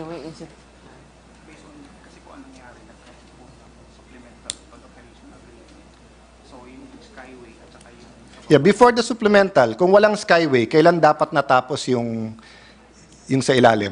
Kung walang supplemental, anong year? From when to when? Around 90s lang po yung so mga 2020 dapat expire na po. So anyway, Madam Chair, sorry, but narinig naman ng lahat. Sabi niya dapat expired na. So yun yung point ko. Lakasan nyo na lang. So yun yung point ko. Theoretically, and I'm not blaming you right now, lahat kayo dito, you are already executing contracts that have been there. I'm just for future reference to. Theoretically, kung hindi natin sinama yung ilalim, yung dating SLEX, dapat libre or very cheap kasi pang maintenance na lang yung ilalim. So that's why nung ginawa yung Skyway, ang sinabi sa amin, my dad's from Pateros, but we grew up in Parañaque, then moved to Alabang, so south talaga kami. Then of course, he worked in Makati, then later on kami sa BGC Taguig. So, but ang concept nun is that kung gusto mo mabilis at may pera ka, mag-Skyway ka sa taas. Di ba? Gusto mong medyo may traffic ng konti, sa ilalim ka. Wala kang pera, may service road. Di ba? Pero nagbago lahat yon. So whether ilalim ka ngayon or ibabaw, mas mahal pa rin yung ibabaw, pero mahal pa rin yung ilalim.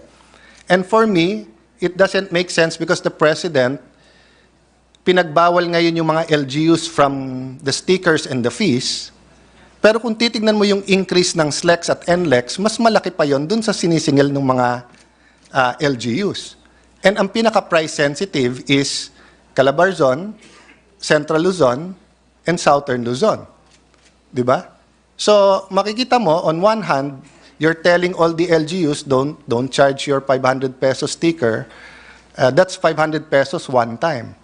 But eto, panay ang increase natin. And Senator Joel Villanueva was saying, ang laki ng increase sa NLEX.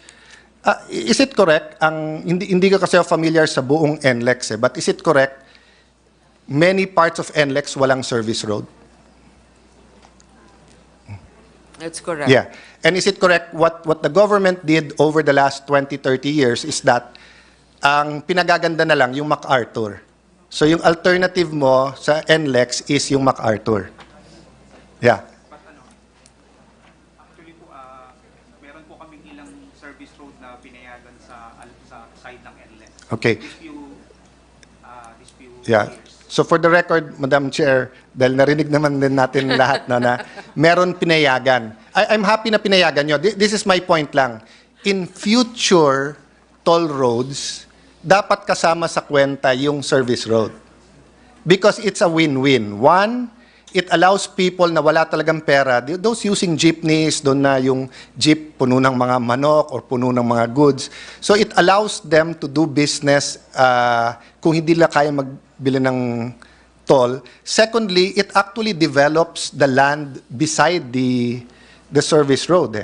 So as you develop the road beside the service road, subdivisions, commercial, etc., it actually generates jobs and it actually generates taxes. If you look at the local government code, actually, parati tayo yung pagka may kinuha kang lupa, yung just compensation because that's in the Constitution.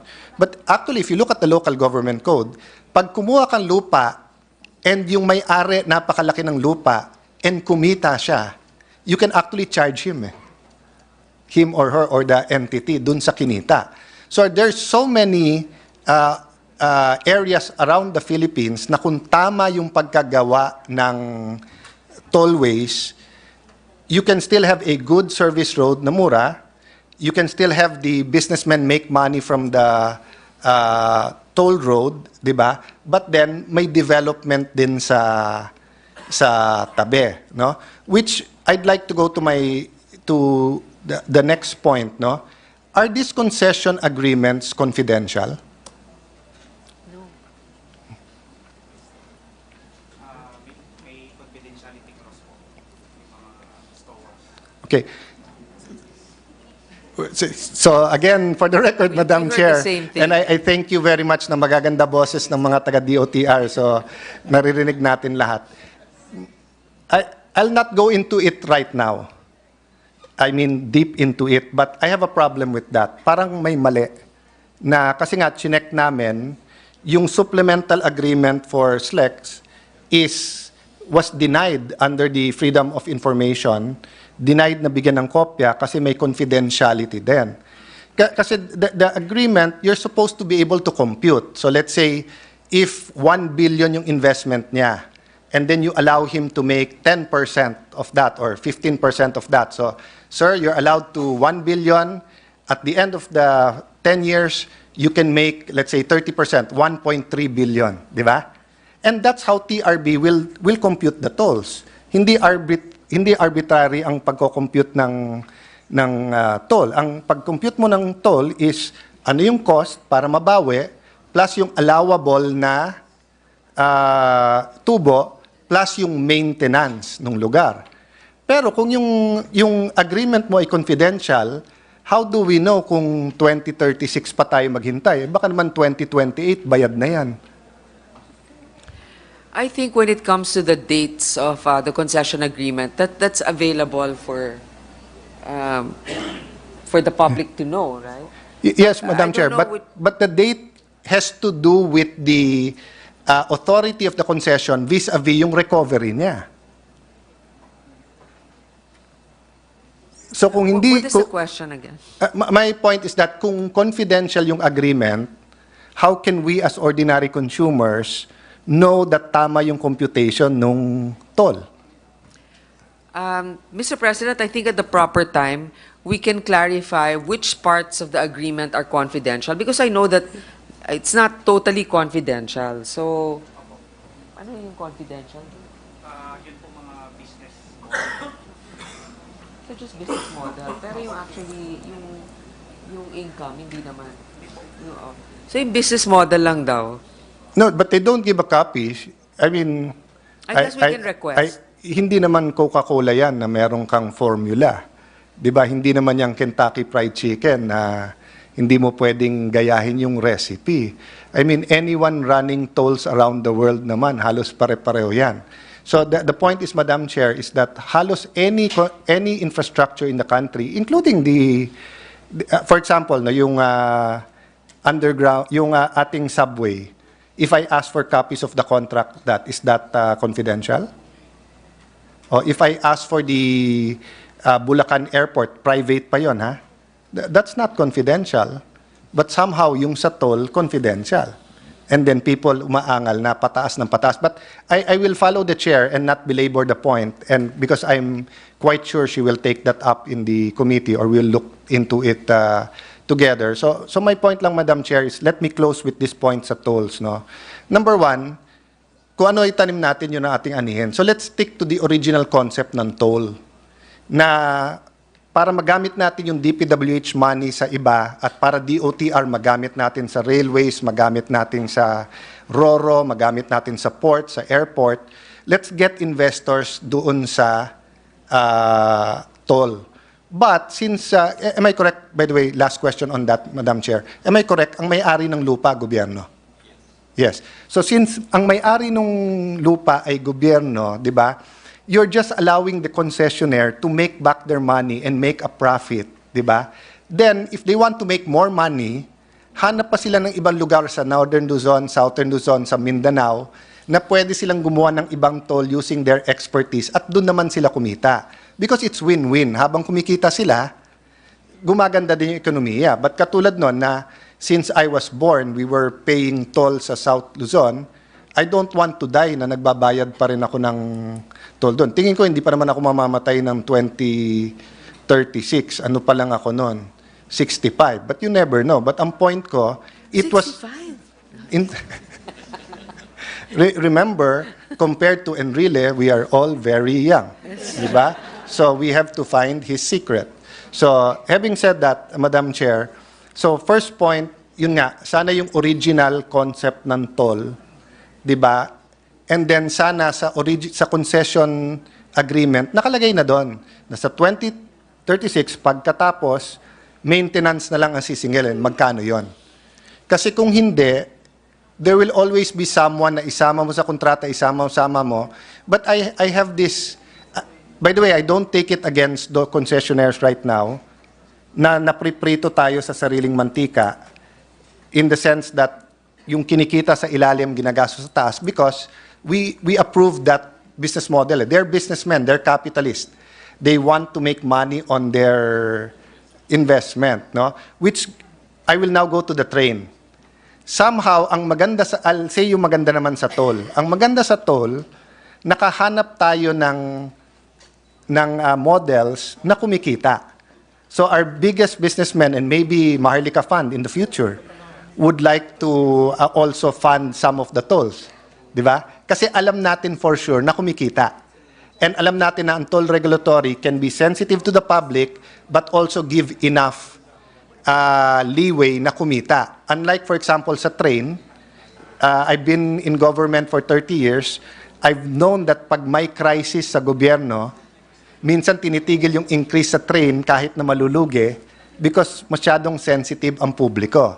So ang problema natin sa train, if the chairperson agrees, we haven't found a good economic model ng train, so much so that kailangan panay concession, panay utang sa Hapon, sa Chinese. Kasi kung maganda ang model ng train at economically feasible, business-wise, dapat our biggest businessmen nag-unahan na mag-propose ng mga trains. So my first question regarding that is, nagbago ng konti yung deadline ng pagtapos ng subway, right? By about 6 months or 1 year, correct po ba? Hindi, medyo matagal. It was supposed to be operational by 2027. Tapos ngayon, it's 2029 na. Okay, so more or less 2 years. So may I ask, on the financial side, meron din bang malalaking pagbabago? Hindi naman. I won't go into the details, but more or less lang on the financial side. Hindi masyado. Hindi masyado.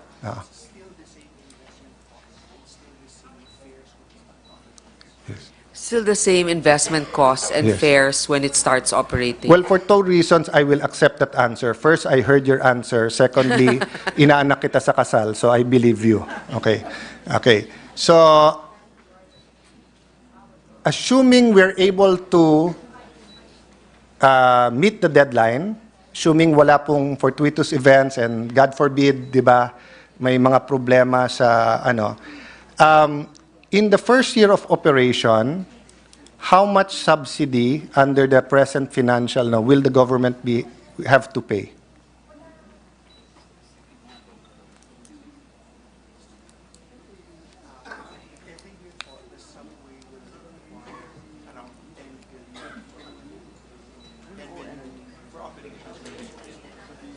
Pero merong income naman yun. Hindi naman yan full subsidy.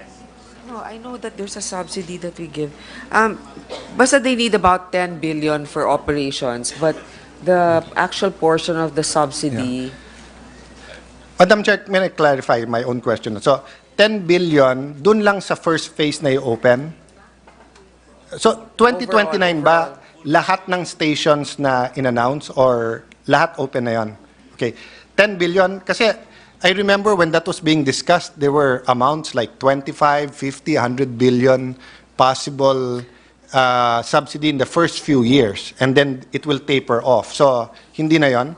So, at most, it will be 10 billion ba? First year. No, but that's only operations. And you have to pay the loan.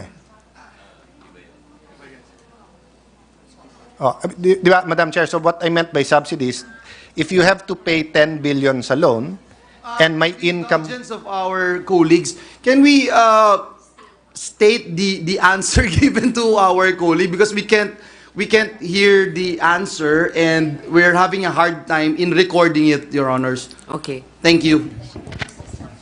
If you move closer, Your Honor, you will hear the... No. We have the transcript. We're Yes, just, I'm just being... and I'm also reminding of our Yeah. the gentleman's commitment. Okay, I will speed it up.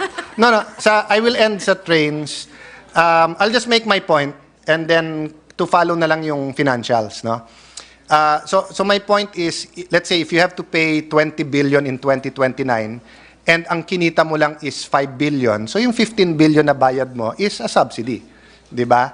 So my point is this. Been researching, limited time, limited research. One of those that are making money is the MTR in Hong Kong. And the MTR kasi, they own the real estate, they own the malls. So part of the income. In the Philippines, the mall owners lobby na maglagay ka ng connection. Rather than part nung plano is either to bid it out to one of them or for the train corporation to own it. I think the other one na is break-even or kumikita is the Japanese. And when you go to the Japanese, even yung pinaka-ordinaryong overhead na train, yung ilalim are mga kainan, bentahan ng mga old records, etc. Then, yung magaganda parang Central Station is a real mall. Diba? And, of course, very commercial. I mean, even New York Central Station, ang ganda ng Apple Store doon. Diba? Kasi nga, prime siya. So, I don't know about the subway, kung anong tapos na doon at hindi sa usapan. But, you know, I'd like the DOTR to take that as a mission to find a way to make trains economically feasible. And whether you say it's the advertising revenue, whether it's the real estate component, etc. So even yung so kung titignan mo ang DPWH ngayon, may convergence projects. They will build the road going to the airports or the train stations, etc.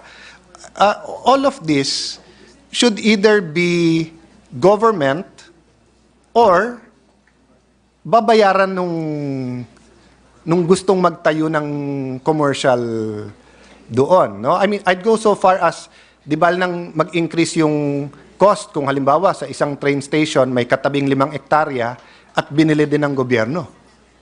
Babayaran nyo na naman yung right of way ng buong ano. So kung doon yung terminal at katabi ng terminal is available for commercial, ang point ko, I'm not suggesting that government can run the malls and real estate better than the private.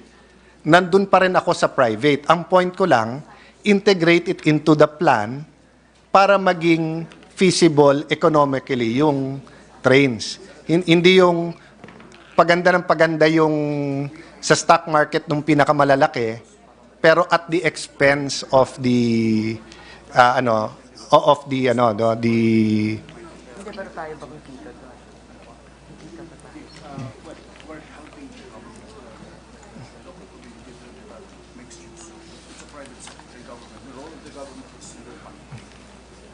Mr. President, there are about 11 stations that they have identified for it to have a mixed-use development that is accessible by the passengers of the train.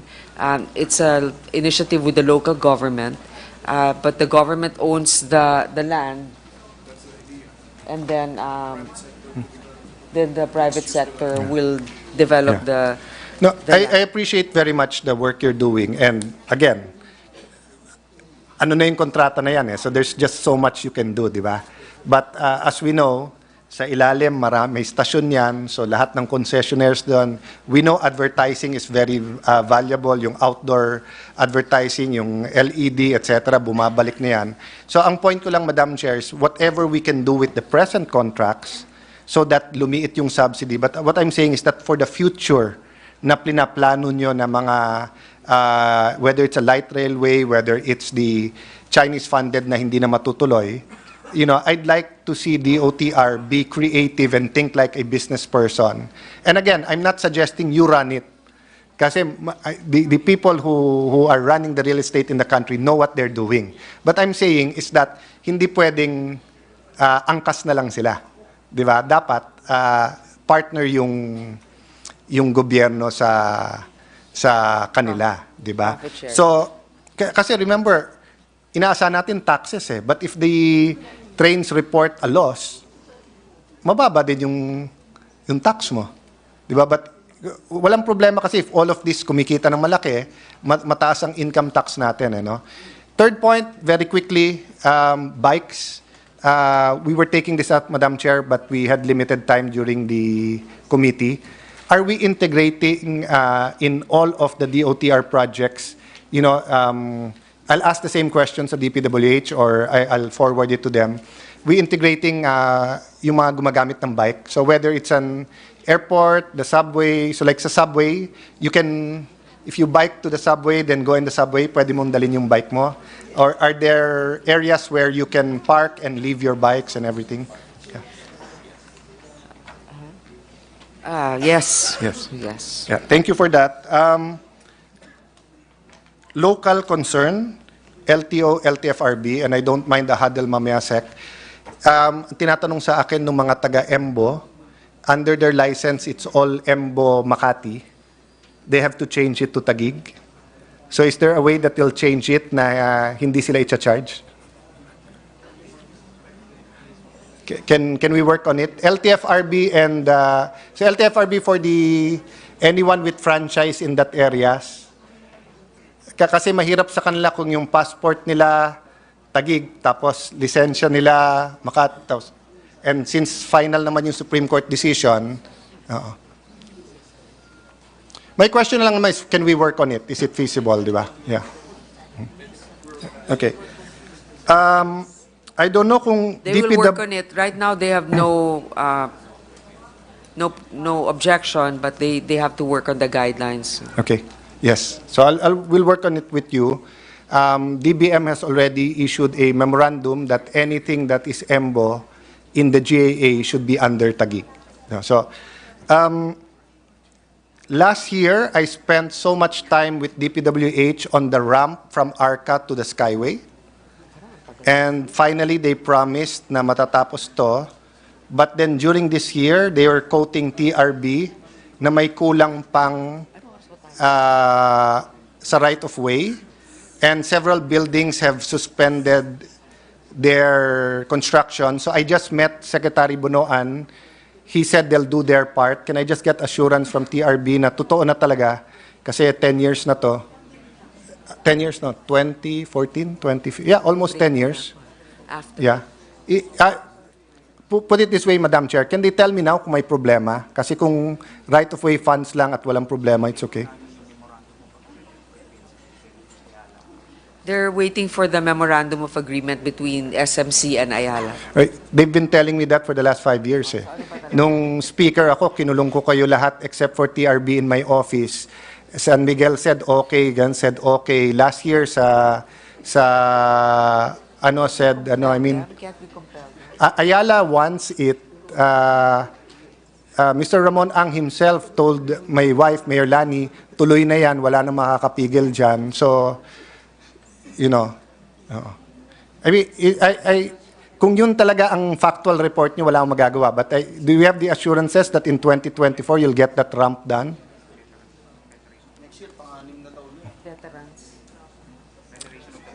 There's no problem with it's the right of way issue. Yes, the there's no Madam Chair, hindi ako allowed na magsabi ng bad words, 'di ba? But pwede bang initials? BS. Don't give me that BS about the veterans Philippines kasi very clear yung law sa expropriation. Last year sinabi niyo na sa akin 'yan na ayaw ng veterans pero pwede expropriate, nasa budget na ng 2023. So hindi nyo pwedeng sabihin ayaw pumayag ng MOU kasi meron na tayong batas, tatay ko pa ang author ng batas na yon. Na pag diniposito nyo yung pera, you can enter in their property already and build it.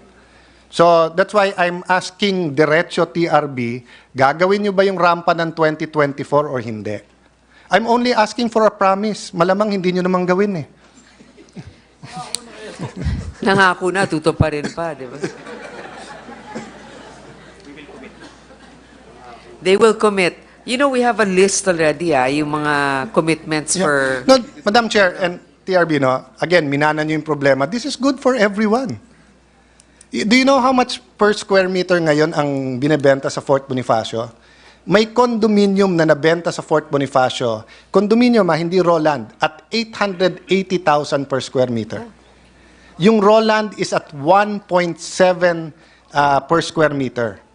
Ang Arca South is 400 to 600,000 per square meter without the ramp.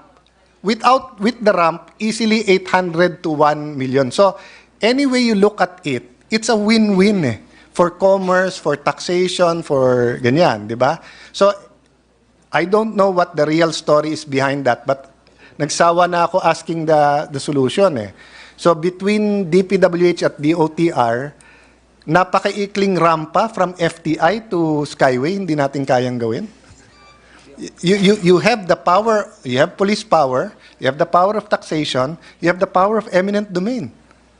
So what's keeping us from, this is literally, Madam Chair and Mr. Secretary, building bridges. Kailan matatapos yun?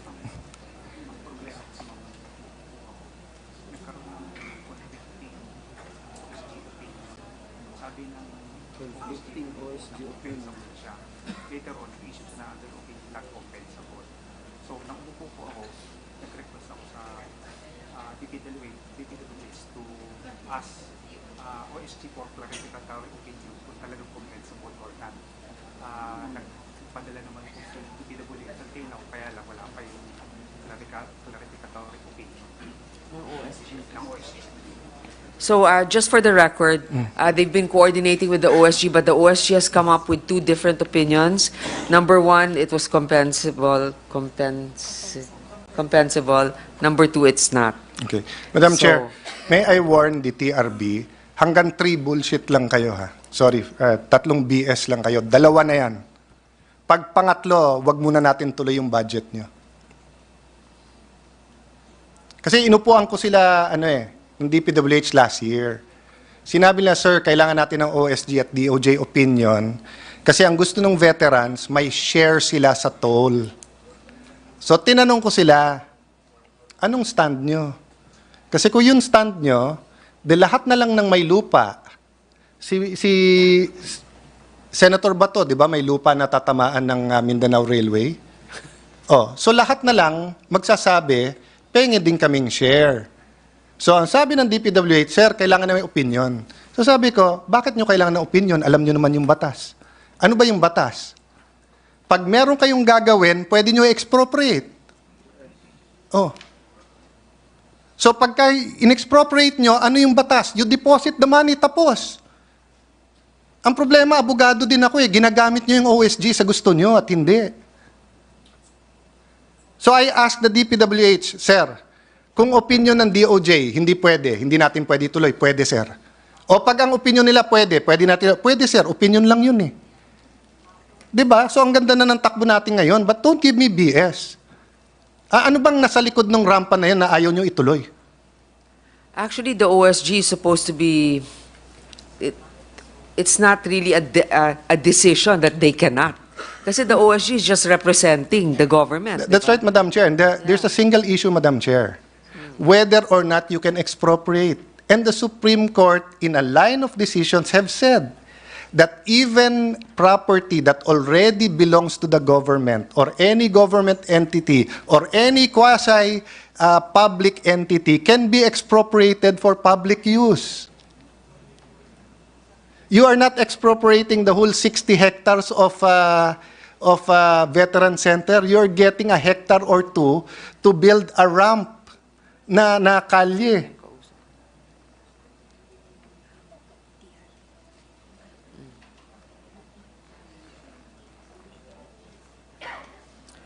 Okay. So, Is there a question? because I don't see any reason in giving you a budget or tolerating the TRB's attitude if bobolahin nyo kami dito.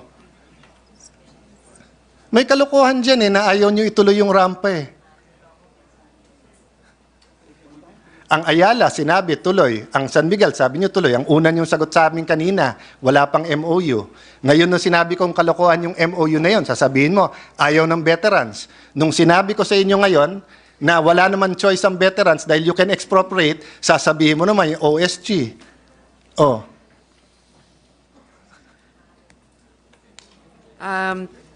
Mr. President, you think our colleague has a suspicion on who might benefit from the non-implementation of this project? Actually, Madam Chair, I'm really baffled kasi all of them are saying meron. Pero meron sigurong konting rivalry. I know the history Bakit hindi natuloy yon? But ang point ko, anyone I talk to, sinasabing tuloy, but every year sa budget hearing, they come up with another excuse. So let me ask, through the chair, Madam Chair, unless gusto natin pasalitain diretso in DRB, do you need an opinion or not to expropriate property to build a ramp?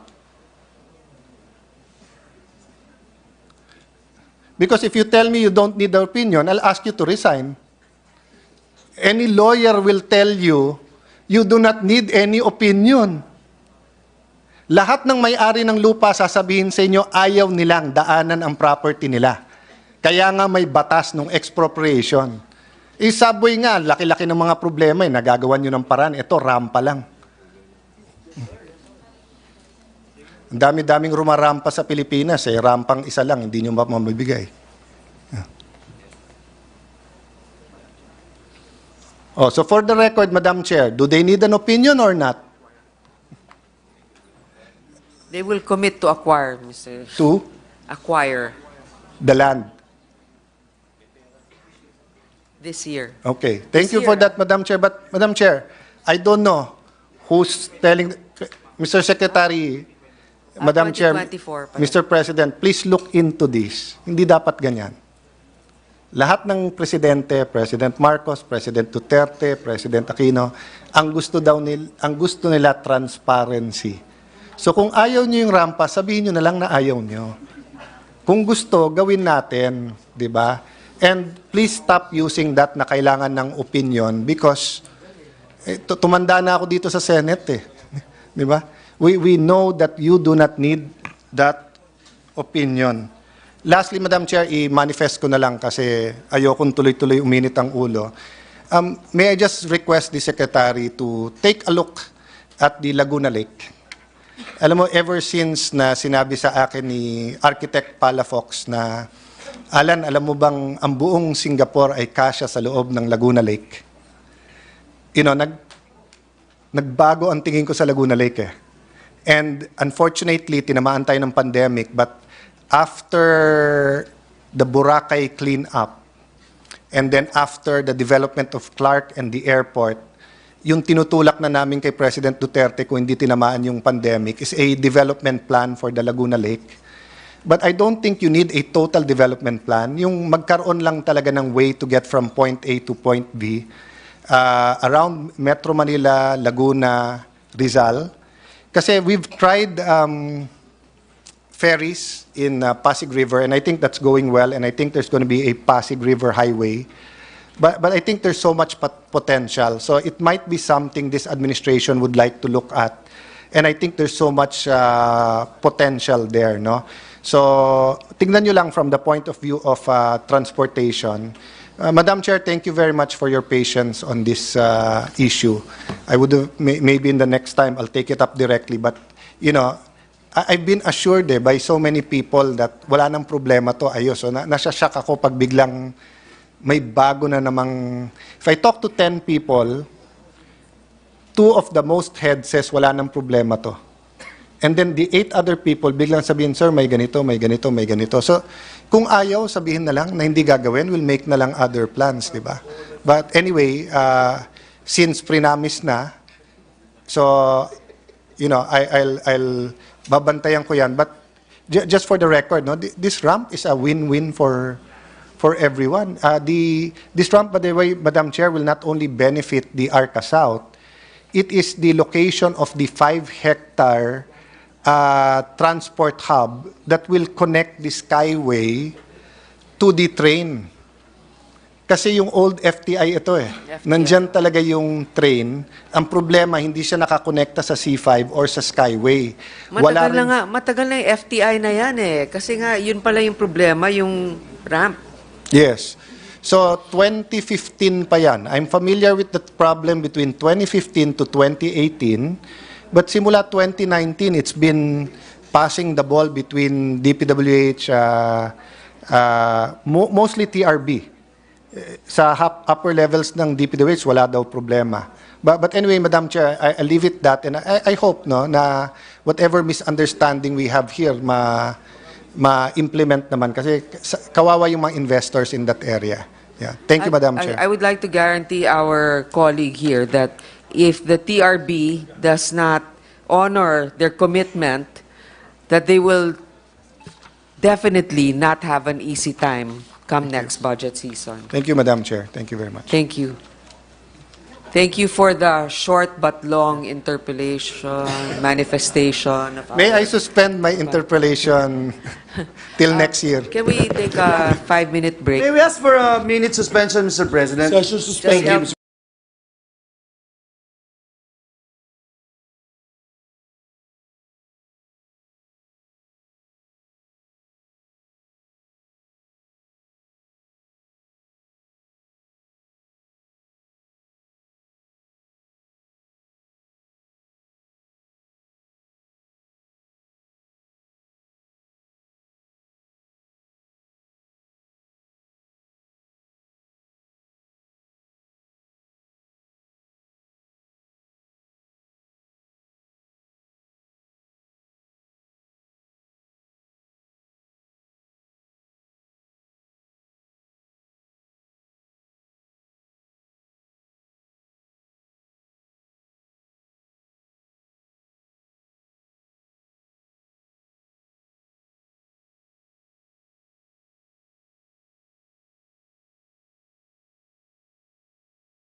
Mr. President, with the indulgence of our minority leader, may I just be allowed, Mr. President, to just ask one question? We'll ask everybody Mr. to settle President. down, please, for the DOTR family to settle down.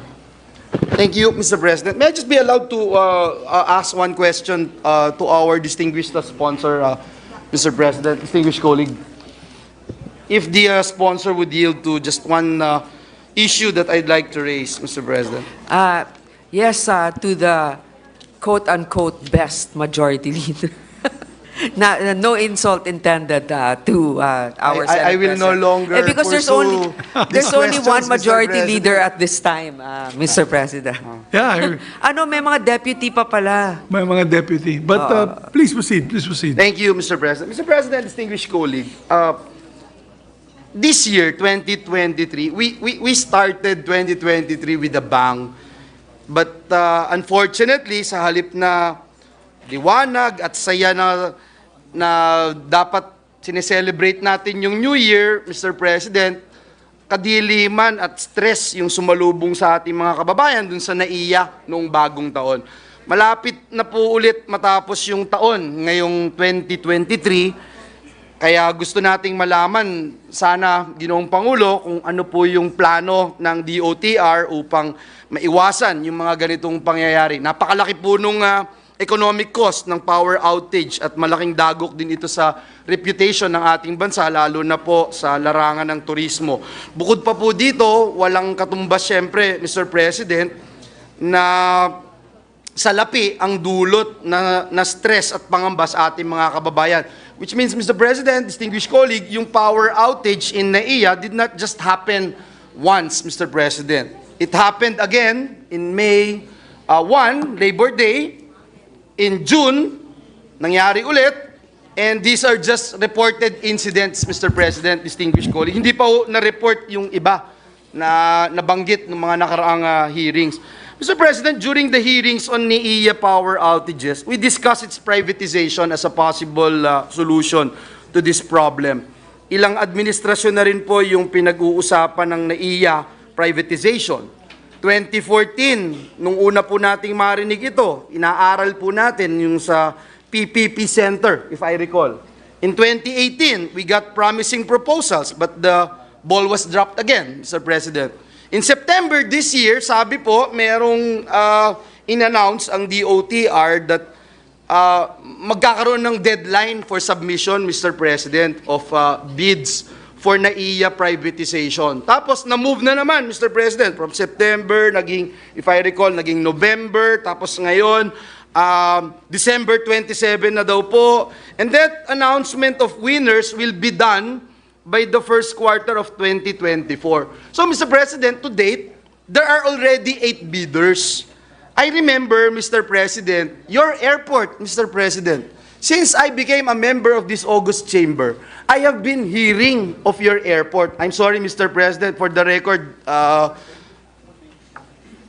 na highly disappointed ang ating leader ng Senado sapagkat 2016, nung marinig ko po yun, Ginoong Pangulo, and I was informed, I was looking at several airports in our country, and unfortunately, Mr. President, talagang glaring yung nangyayari doon sa airport sa Bukidnon, kung saan galing tinubuang lupa ng ating leader ng Senado, Senate President Mig Zubiri.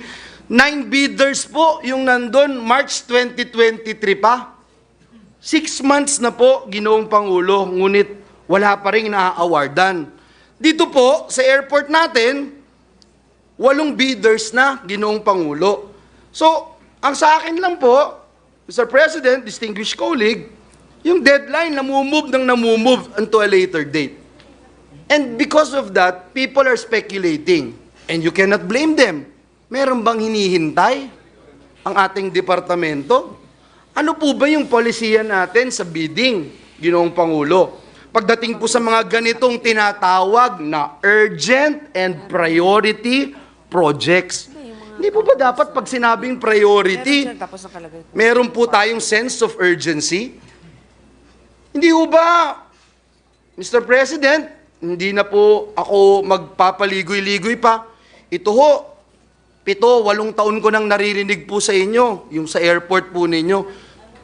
Eh di how much more, Mr. President, yung ibang airport na kung sino-sino yung nagpupush at alam din nating priority. Eh kayo nga ho, yung airport nyo, meron na pong 8 bidders.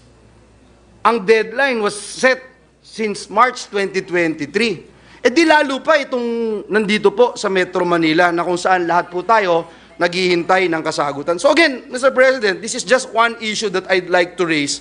It appears na parang may hinihintay yung ating departamento. Sino ho ba ang in charge nito? Ihintayin ba natin na pumuti lahat ang buhok natin dito bago mag-move itong priority projects na ito? Mr. President, is this a normal practice of the department to move the deadline when there are already bidders? So dito, 9 na bidders na. Doon sa Bukidnon, 9 bidders na sa Bukidnon. Dito, 8 bidders na. Hihintayin ba natin maka-20 bago tayo mag-proceed? Ito ba ay normal? Eh, ano po yung hinihintay ng ating department to finally award dun sa winners? Why can't we just proceed dito sa mga deadlines na sineset ng ating departments? Otherwise, Mr. President, ito ay magiging malaking questionabling proyekto para sa ating mga kababayan. So I hope that we can get the right answers and clear answers, Mr. President. Otherwise, talagang ganun pala talaga, business as usual pa rin. Actually, sorry, dahil Mr. President. binanggit mo, uminit ang ulo ko. Usually, hindi ako, alam niyo naman ako, I'm Mr. Cool, hindi ako nagagalit. Pero, since binanggit mo na, sasabihin ko na rin, I actually had a meeting with the Secretary. Secretary is a good friend of mine. We're very close and nag-meeting kami kanina. Hindi ko na nga binanggit yung airport secretary. I discussed with him other issues. Hindi ko na binanggit yung airport ko kasi akala ko tapos na award na. Kasi yung usapan namin 2 months ago, in my office also, na-award na, i-award na. Sabi mo, huwag kayo mag-alala. Sen, i-award na. Let's put this in proper perspective so that the minority leader, the majority leader know about this. Since March, natapos na yung bidding. Okay, they're not waiting to bid. They've already bidded. Tapos na. Binuksan na lahat ng envelopes. Nalaman na yung mga bids. Okay. Siyempre, meron naman yan post-qualification. And we understand what post-qualification is kasi baka naman nag-dive at hindi naman sapat yung pondo para matapos yung project. Makikita naman nila kung sino yung nagda-dive ng ganun. Okay po yan. Pero ang sabi ko nga sa kanila, I don't care who wins as long as it is awarded and we can finally finish the project because this is the last phase of the Bukidnon Airport, which I've been pushing since 2016, Mr. Secretary. Nandito ba yung CAP? May I ask the CAP people to stand up, please? All the CAP people to stand up. Yes, is that DG Tamayo? DG Tamayo is there? Wala. Why is he abroad? Why is DG Tamayo abroad? Isn't the head of agency supposed to be here during the public hearings of your budget? Madam Sponsor, may I know why DG Tamayo is not Well, here? he's supposedly on vacation right now in the U.S. Oh, really? Should we also put their budget on vacation or the approval of the... I mean, it's How convenient that my dear friend DG hindi Tamayo dapat is not here. pinapaalis yung head of agencies pag There is a rule within the senators that if the head of agencies are not here, their budgets are deferred to a later date. May we ask the sponsor who other agencies are not here? Heads Mr. of President, I agencies? think malakas yung loob nila kasi wala silang subsidy eh. CAAP has their own funds from baka ma-defer revenue. yung buong budget ng DOTR niyan pagkaganyan. I'm not thinking twice, Mr. President. I can formally move right now, Mr. President. Maybe you can hold that motion Because, muna. Mr. President, that is unacceptable. They will give us the reasoning that they are on vacation during budget season. Anyway, allow me to finish my train of thought, my majority leader, on this particular issue. Is it proper that it would take so long to award a bidding or a bidder of this contract? That happened last administration, the tail end of the Duterte administration. I raised hell with then Secretary Tugade. Alam po ni Attorney Dan yan. Alam na mga USEC niya yun. Sino yung mga USEC nung panahon ni Secretary Tugade? Si the young guys. Si Bobby Lim was there. No, Bobby Lim was not there during the latter part. Si John June ba? Sino yung Dan June, nandyan. Then yung isa kasama mo, yung kanina, sa office ko, yung matangkad, yung mistiso, nawala, he was here. I was so mad, I was so upset with that. Right away, they awarded the contract to the bidder. Ganun din nangyari. Binuksan lahat. Mr. Minority Floor Leader, your top-notch lawyer. Binuksan na lahat. Ang tagal. Ano ibig sabihin po niyan? Diba there's ease of doing business nga kasi yung ease of doing business, pag tinanggalan mo yung transaction at yung request or requirement or whatever, nagkakaroon ng transaction. Tama-tama, bukas pa naman yung budget ng Office of the Ombudsman. Ombudsman Martires. Now my point is, that is irregular as far as I'm concerned. I don't care who is going to win. This is not only for my airport. Apparently, this is a phenomenon nandyan din si Senator Legarda sa airport na sa Antique na aswang na lang po ang, hindi na, I take that back. Pero yung wala nang lumilipad doon sa kanya. Yes, I'm sorry. Senator may I Legarda be is recognized. recognized? Yes, may I be recognized, Mr. Yes. May I? Yes, you're recognized. Please Yes. proceed. Thank you. No, I commiserate with the Senate President on the delay of the airport because you raised it, yes. All of us have problems with the DOTR, particularly the very slow and ineffective implementation of projects. Because if I may, Mr. President, remind you, I was still on my third term, and as chair of the Committee on Finance, I knew the need for an airport in Bukidnon because by land from Cagayan de Oro Airport, it took you, 3-4 hours, Yes. to Bukidnon. And so we put the first tranche of your 600 airport. million you put Yes, there. I yes, thank you for that. On my first year as chairman of finance. Yes. Naka 7 years na po, hindi pa rin tapos yung sa inyo. At ganun din sa Antique, alam naman to ni Secretary Bautista, I always call him. The delay, I think that was pre-pandemic yet. And now they're texting me details on, suddenly there are details now, Engineer Eduardo Mangalili, thank you sir, Engineer Art Baderas, they're texting my staff on the completion of key buildings, but so thank you. It's not the fault perhaps of the two engineers who I mentioned, I'm just reading the report of my staff, but this has taken so long, 2016 I think as well, Yes. the same time. Yes. I don't understand why it takes so long. We demand that the DOTR explain to us so that we can explain to our constituency and the Filipino people the delay in the implementation of projects which are completely funded, obligated, allocated by Congress, and it takes 6, 7, 8 years and still not complete. Madam Chair, it is not an affront to you as defender of the budget. But I think we owe it to the Filipino people because pag kami po humaharap sa mga tao sa lokal, titignan nila, ba't ang bagal naman? Subiri project? Parang Maligarda project. They may think. SP na yan, ha?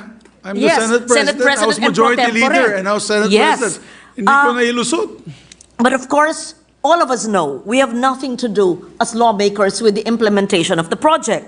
So I also want to understand why it takes 5, 6, 7, or 8 years for an airport to be built and still not complete up to this point. Then I received a text message on an update that the Antique Airport, however small, will not be operational until the third quarter na naman of 2024.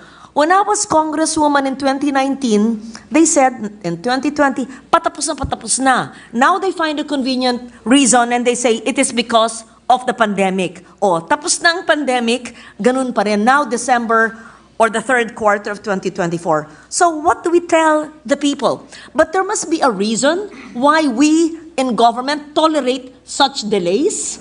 So yun po ang gusto ko malaman. So I second the manifestation of the Majority Leader and the Senate President on the explanation of this very important department of government that is in charge of ports and airports and transportation and all of that, to explain to us so that we may also communicate that to the people who are waiting for such services. So thank you. I know I didn't have the floor, but I was quietly and patiently listening, and I was not going to put it on record. Because to be fair, Secretary Bautista is trying his best, and it was not all the while during his term.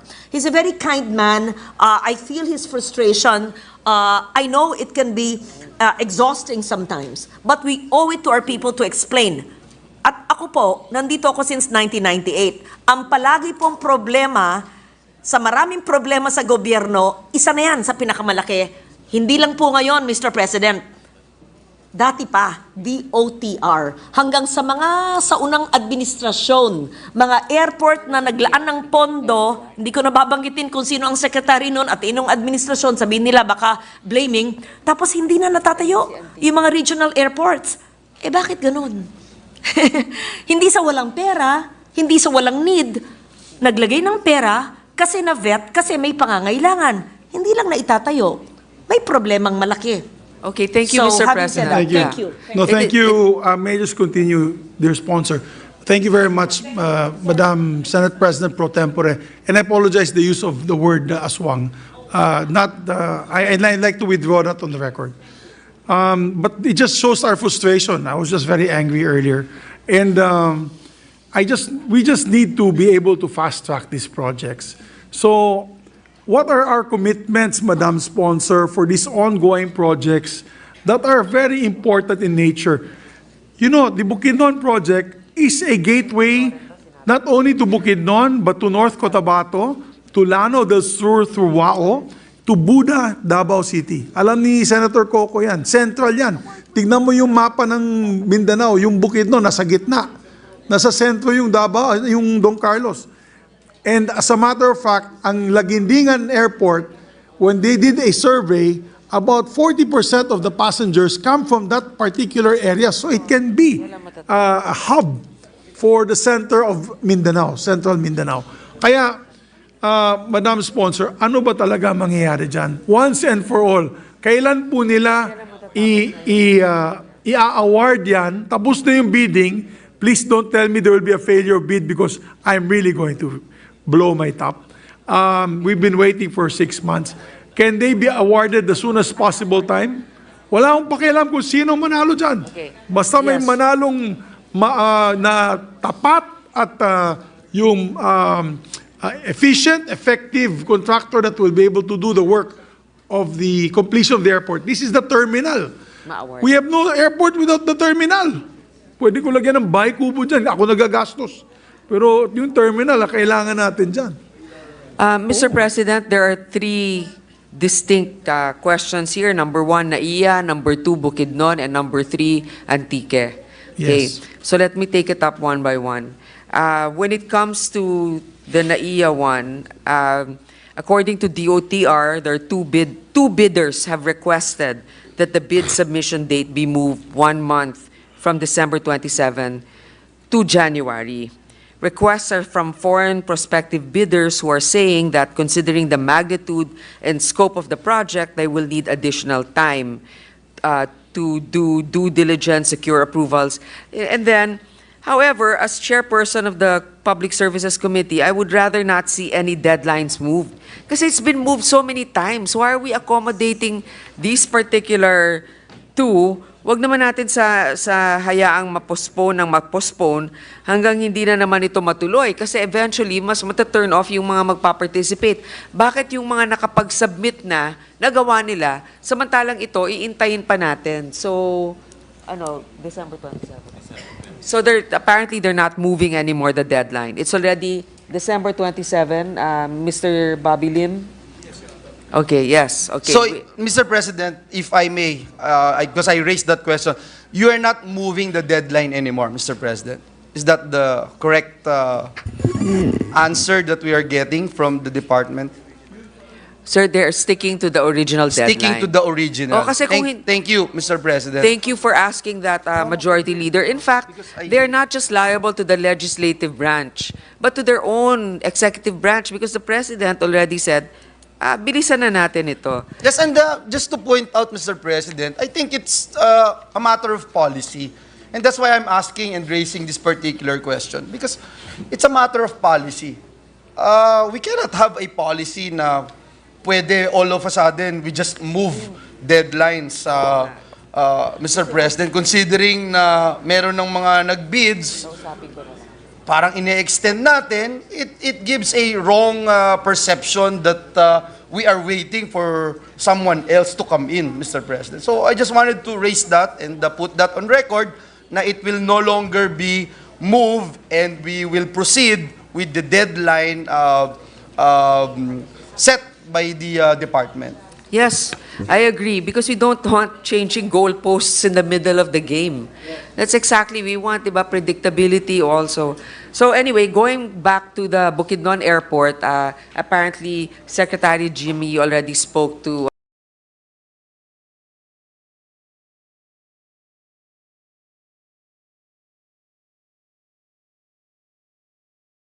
some concerns, maybe a local concern that can be resolved. On the Bukidnon Airport, Madam Sponsor, what date are you looking at? Kasi narinig ko na yan, end of the month, 2 weeks from now. I've been hearing that for the last 6 months. So, what date? Kasi the budget is until first week of December. So, pwede natin, di ba? Ano ba, Sec, ano bang ano natin? Ano bang pwede? Kasi na-bid out na, tapos na bid out na yan. It's just a matter of awarding. So you're looking at 6 months of post-qualification.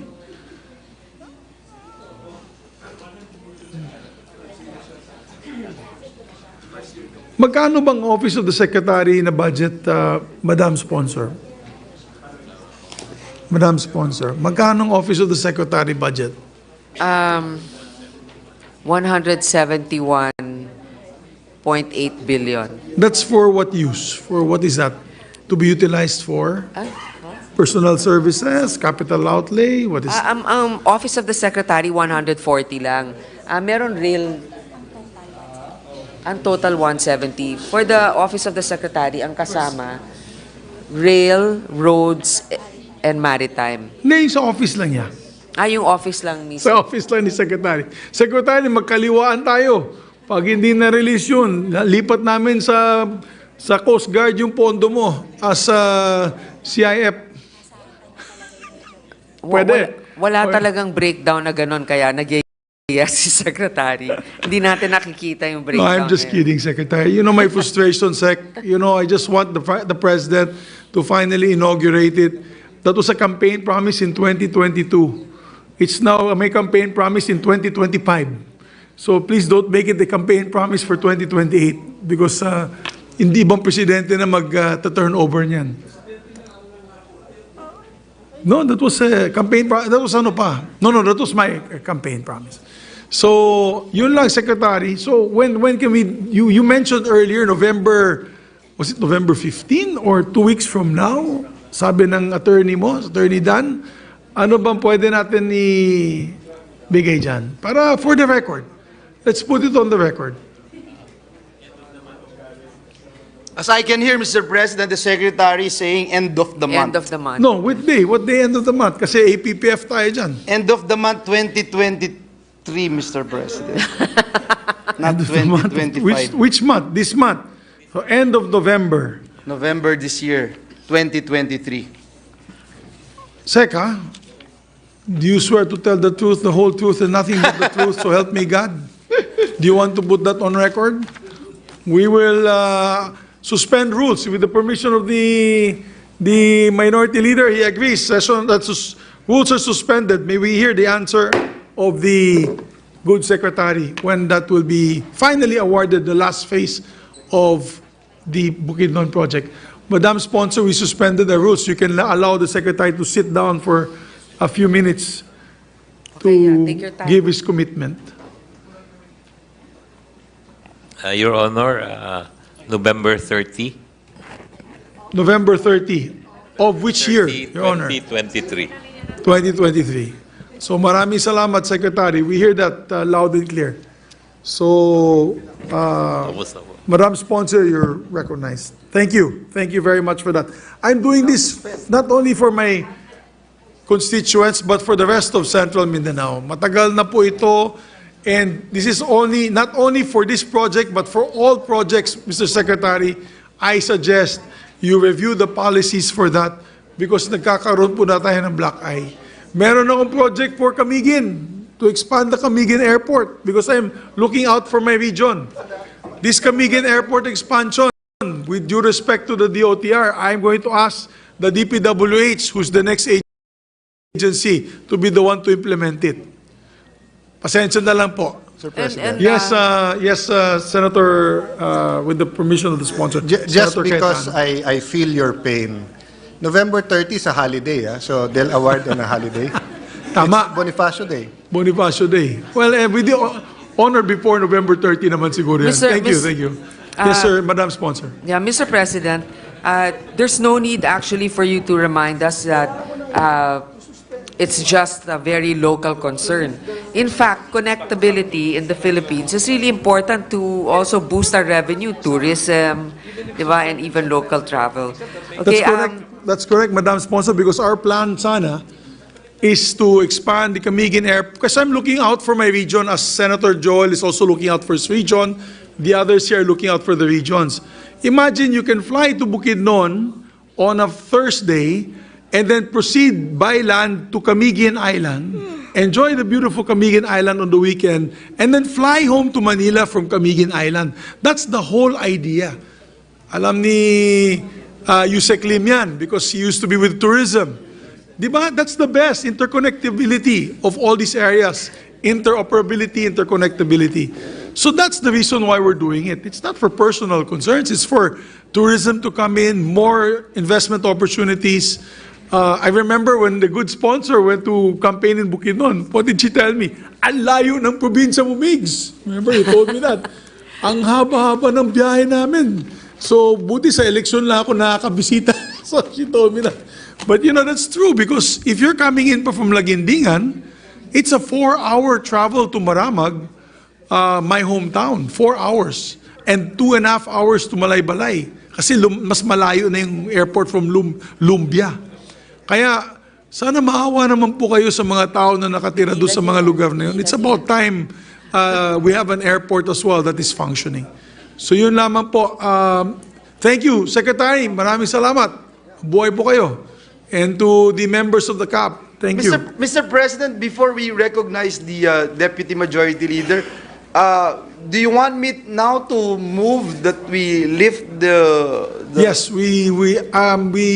yes, may you move and I approve it. Yeah, to lift the rules, Mr. President, the suspension of the rules so that we can go back to our regular programming. Regular deliberation of the budget. Yes, So move, please. Mr. President. There being no objection, motion is approved. Yes, Mr. President. And I'd like to thank the recognize. Minority Floor Leader for allowing me to do so. Yes. Yes, Mr. President, now that we are all talking about the airports, I remember also a few years ago when I was the one defending the DOTR that we also added, we put up some funds for the Davao Oriental Airport in Mati. That's very important, Mr. President, because that area, Davao Oriental, Davao de Oro, or Compal before, Surigao del Sur, it takes about 3.5 hours from Davao City. And those areas are very nice tourism areas, Your Honor. And we, from what I remember, we already allotted funds for the development of the expansion of Mati Airport. So I would like to also request the DOTR to put this also on the program because I think this will greatly help the tourism and the economic development of that region, Your Honor. Thank you, Mr. Thank you President. very much. Mr. President, I'm happy to say to our Vice Chair of the Committee on Public Services that there's about 100 million pesos that's allotted for the development of the Mati Airport. Thank you, Mr. President. Thank you. May runway na po siya? May runway na po siya, no? Meron na. Wala pa. Wala pa? Mr. President, there is an existing runway, but it needs to be expanded so it can accommodate bigger aircraft, Your Honor. Okay. So it's just a runway extension Makada. For and Jet App. terminal. So, Majority Floor Leader? Mr. President, to continue with these interpellations, the minority leader just mentioned to this representation that he will only ask two more bureaus, Mr. President, the Philippine Coast Guard and the what's the other one? Marina. And the Marina, Mr. President, to continue his interpellations because he will be asking questions also to the Department of Energy and the DPWH. Yes. I move that the minority leader be recognized, Mr. President. Our distinguished Thank you. Minority Floor Leader is recognized. Thank you, Mr. President. But with the development with CAAP, allow me to insert a few questions for CAAP. About the presence of the heads muna, is the head of the Philippine National Railways here with us?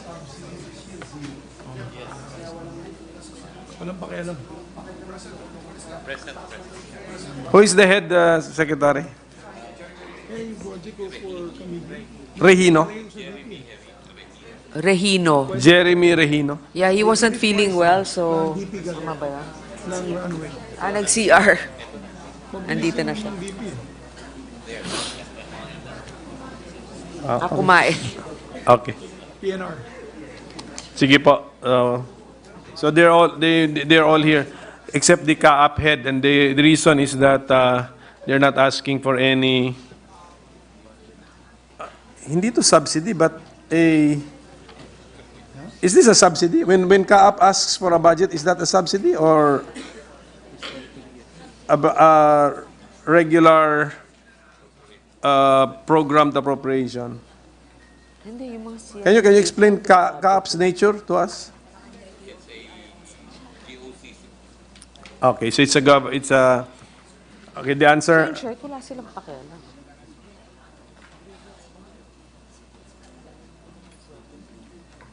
The answer is it's a subsidy. So for this year, 2023, we gave CAAP 100 million in subsidy. 2023 GAA, tama? Yes, Mr. President. So for 2024, it's not asking for any subsidy. So It's not, but it's asking for support for the upgrade of their CNS ATM, their communications navigating surveillance and the air traffic management system. So in short, kung may malasakit yung head, siguro dapat nandito. Di ba? Kasi equipment nila yun eh. Pero what they're saying is, I guess for their operations, they don't really need subsidy from the government. but saan po nakalodge yun? Yung amount for those That's equipment? DOTR kasi naka-lodge yun. It's in the department itself. Not, is that capital outlay? yes. Si capital durable ano outlay, yan eh. yes. So capital outlay in the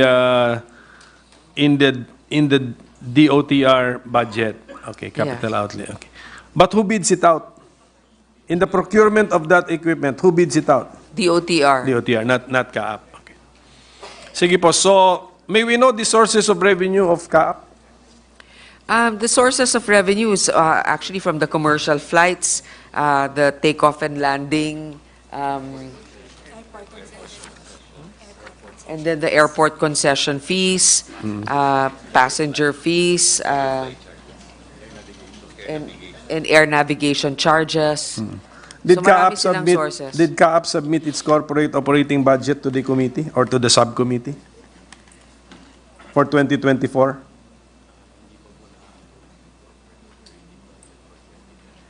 The corporate operating budgets for 2024 have not been approved yet, has not been approved by the board. Okay, can we ask, when is it expected to be approved by the board? November 22. Sige. So, can I just make parang our standing request that as soon as the corporate operating budget of the CAAP is approved, that it should be submitted to the subcommittee and to the rest of the senators so that we can take a look at it. Kasi in lieu of, wala sila sa GAA. So we can take a look at their corporate operating budget. Yeah, yes, Mr. President, I will make that request. I request. Can we relay it to our head? To that? Who's the head of CAAP? Yeah, DG Tamayo. So if you can just relay it to DG Tamayo that we are requesting that. So, okay, Mr. President, so thank you for that. Marina, the committee increased the budget of Marina by 100 million. May we know why, Mr. President? Mr. President, there are a lot of Marina has to comply with the international maritime standards for accreditation. They have to upgrade also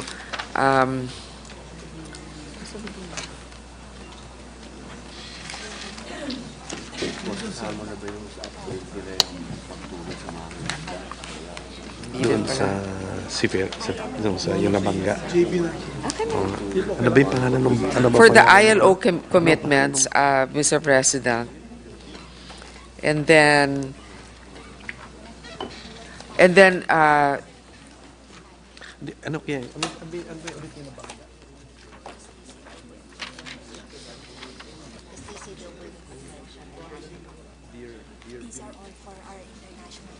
Yung binangga ng Marshall Islands. Marshall Islands. These are for our international. Ba't wala ba ito lang sa video? That's expanded. Pero yun yung short answer. Bigay mo sa akin. It is basically so that we can comply with our agreements for the ILO, the international conventions for seafarers.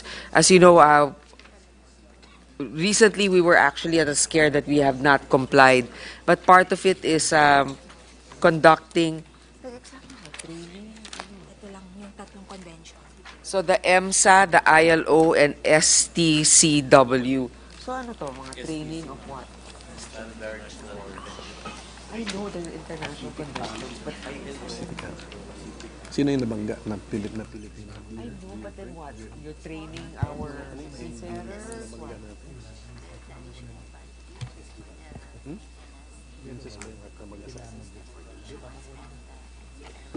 Teka, sige. Mamaya.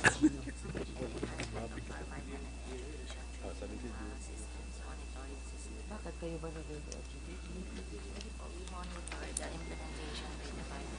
Mr. President, I am told that it's to upgrade their computer system in the issuance of their maritime seafarers identifications.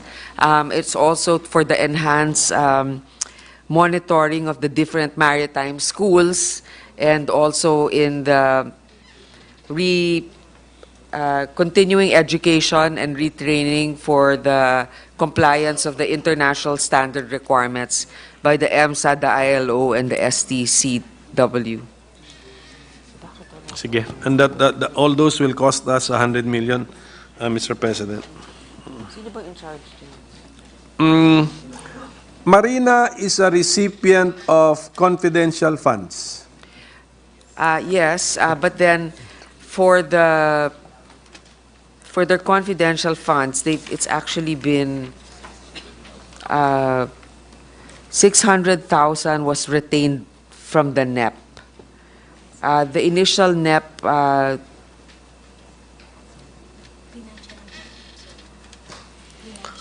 Yes. we just retained the 600,000. How do we justify that, Mr. President?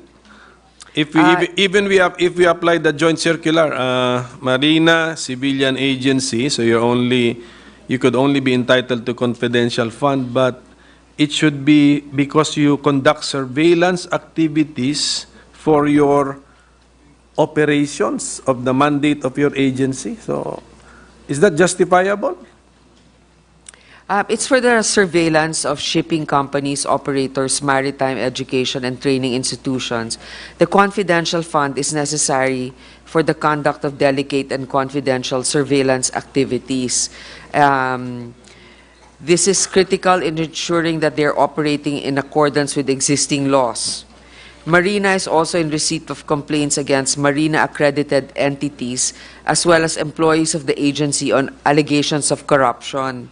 So investigations of which should remain confidential to ensure gathering of sufficient and relevant evidence. Entrapment operations, conduct of entrapment operations in coordination with the NBI or the PNP to support the result of surveillance investigations. I mean, I know it's still an amount not to be, taken for granted, but it's only it's about 600,000 pesos. So, I'm not focused on the amount, Mr. President. I am focused on the concept. If conceptually we can accept it. Kasi kung lahat may corruption, di lahat hingi talaga ng confidential fund. May corruption dito sa agency ko. I will. So, is Marina willing to waive the 600,000 confidential fund? Gusto niyo pa ba maging controversial na ahensya ng gobyerno for the amount of 600,000? Alam niyo naman civilian agency kayo na hindi naman kayo dapat mag-surveillance ng mga maritime schools. Ba't di niyo nalang kausapin officially? Ano bang problema? Why can you not officially communicate with the institutions under your jurisdiction? Mr. President, kasi ganito, may mga schools na they claim to have, to conduct classes, of course, so that they'll graduate competent seafarers. Pero actually, parang ghost classes lang ito. Hindi nag-a-attend yung iba. So, what Marina is actually doing is they're sending employees out to these schools to enroll. They actually have to pay for the tuition fees so that those, will observe how those classes are being conducted if they are actually up to standard. Yun yung sinasabi nila ngayon. Of course, I will always yield to the wisdom of the majority if they feel that Marina should not have to include this in their confidential fund or their intelligence fund and just include this in Who's the head of regular Marina, Mr. President? Attorney Fabian. Attorney Fabian. Kaya nga, don't you want to be cooperative and keep away from the controversy involving confidential funds, 600,000 po ito, which we are, in my opinion, we are granting to an agency not even qualified, even under that joint circular that we are using, Mr. President. So, binibigyan ko lang na first crack actually yung agency to say that we are waiving it and we don't want it. So, Yes, that's the first crack. But if they insist, then siguro we will just have to make a policy decision, Mr. President. Mr. President, they already waived it. Congratulations, So, sir. A good example. Yeah. Thank you. Good example, Attorney. Good example. Thank you very much. Okay, so We are not after the amount. It's the principle that we're after. Abogado pala, so kompanyero natin yan. Alam niya, he knows what we're talking about, Mr. President. So, okay. Marina, meron lang akong phoned-in question kasi. Yung may collision tayo, yung Dirin and Marshall Islands registered vessel. Do we have programs how to assist the victims, the Filipino victims or the Philippine registered ships? Are you familiar with that incident, sir? Anong petsa yun? October 2, 2023, in an area beyond the Scarborough Shoal, may tinamaan po dun si MV Dirin ng isang princess. I know that they're already investigating this together with Singapore, di ba?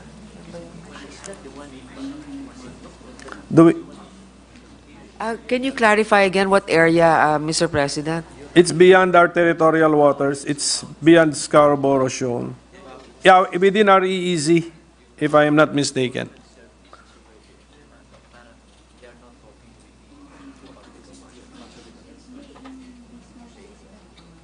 Pero actually, So we are actually the Coast Guard. As regards the claims of the fisher, we have the Pacific Ana, hindi pala Princess. Pacific system for compensation. Tayo magko-compensate? No, ma'am, the ship owners. The ship To compensate the fisher. Sino ba yung ship owner? Foreign. So where are we filing the case? Right now, ma'am, we're still in the investigation and discussion. Last na lang, Davao at saka Mr. President, because it saka wasn't in our territory. PCG. It's beyond the Philippine territory under international law, but it's in our exclusive economic zone. Mr. President, right now, they were, the victims, or the family of the victims, were referred to the Department of Justice so that they can be able to be granted some compensation for what happened.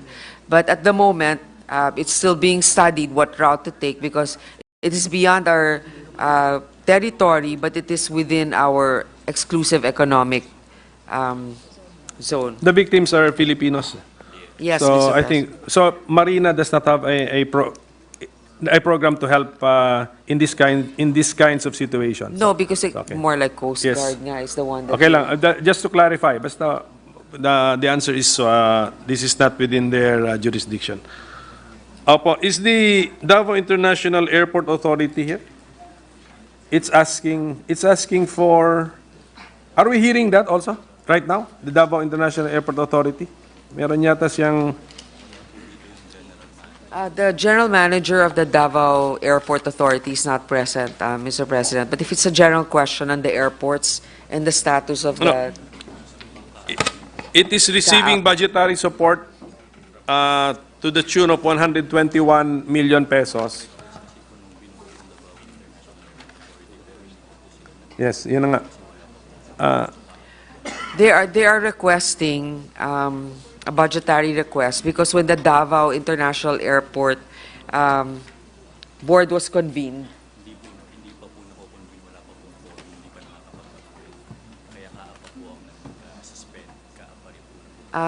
hindi pa pala nakaka-appoint sa Davao Airport Authority. So wala pa mga board members. So kaap pa rin yung gumagastos sa kanila. So yeah. So the request was made not by the board, but who made the request? We have a 121 million budgetary support appropriation. It's the interim general manager. Kasi for the longest time, Davao International Airport Authority has not been asking for budgetary support. Parang first time yata to in a long while so ang question is what happened? What has happened? What is it for? Ngayon, di ba may kinikita naman sila?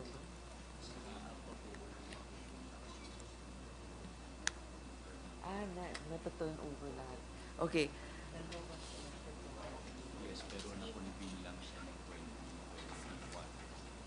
Okay, since there's no airport authority yet, yung board, everything that's being earned by the Davao International Airport reverts back to CAAP. And so now they're asking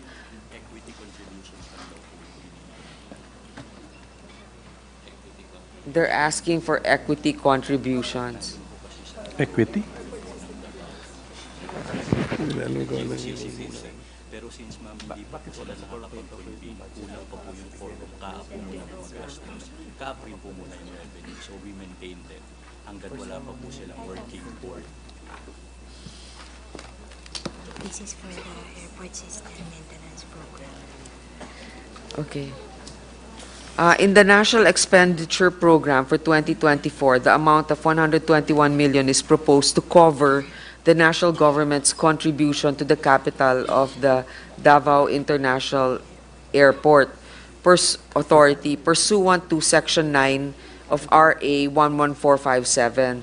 This amount is intended for the Airport System Maintenance Program, which marks the first budget for the recently established corporation under the General Appropriations Act. Kasi bago lang pala itong GOCC na to. So ngayon lang na pondohan dahil they just really Hindi pa nga sila nagko-convene, di ba? Okay, so bago pala ito. So I was on the wrong impression na matagal na po yung airport authority existing. So, but the airport has been there for a long time. So that was under CAAP. Okay, so thank you for that. So noon Kaap ang nagbibigay, okay, ngayon we tayo. changed the governance. The governance of the airport. That's in short, that's what we did. So, thank you for educating us, Mr. President. That explains it. So, okay na. May transition. So, Mr. President, my last topic for the DOTR family would be the saving the best for the last. Siguro nahulaan na nung the men in blue kung sino yung tinutukoy natin ng the best in the DOTR family, Mr. President. Okay, so we gave them, I think we also increased their budget, Mr. President, by 1.35 billion pesos in our committee report. If we could just give the reasons why we increased their budget by 1.35 billion. Yes, Mr. President, first we'd like to introduce to you the new commandant of the Philippine Coast Guard. We have Admiral Ronnie Gavan. He's here. Okay. He's replaced Abu. Right. Mr. President, just to give you a summary of why we increased the budget, they spent about, just for fuel, about 500 million. Pero itong 500 million, diba? Mr. President, just to maintain our ships and our boats, we spend about 500 million pesos a month on fuel alone. Okay? Tama? Per month?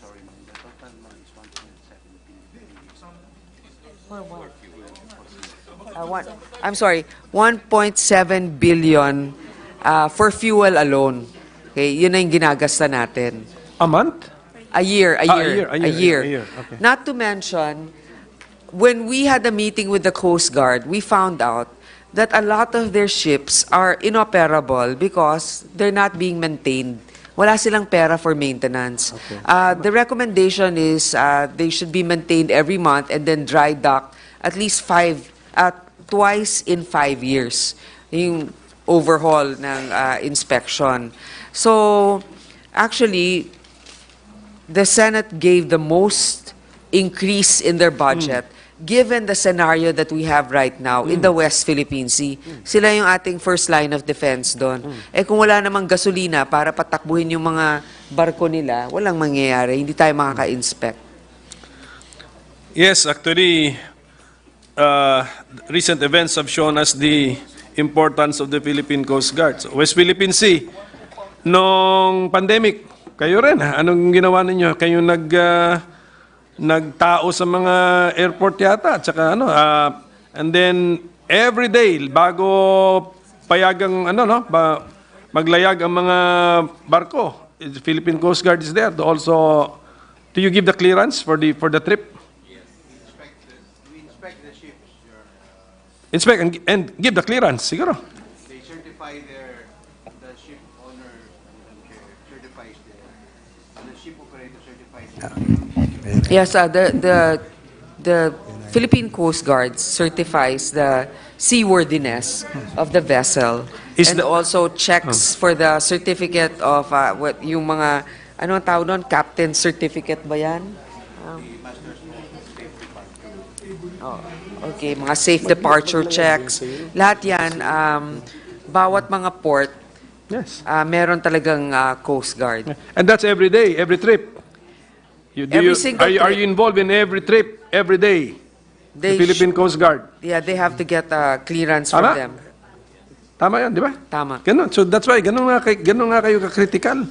Sa kada port natin, kada coastal area natin, andyan si Coast Guard, and then all the way to the West Philippine Sea. And then, I think even the Philippine Rice, if I'm not mistaken, Admiral. So I agree, Mr. President, with the focus on the Philippine Coast Guard. So, and I think they have earned the trust that we are placing on them, Mr. President, with their track record. Meron lang tayong konting sablay. Is the head admiral? Are you called the admiral? The admiral. Yes, sir, Mr. Admiral Gavan. Meron tayong mga COA findings. Just please address them. Hindi ko na lang isa-isahin siguro to. Nagugulat lang ako because there's a finding here na it is about your relationship with Petron. Can we describe what is this relationship with Petron, Mr. President?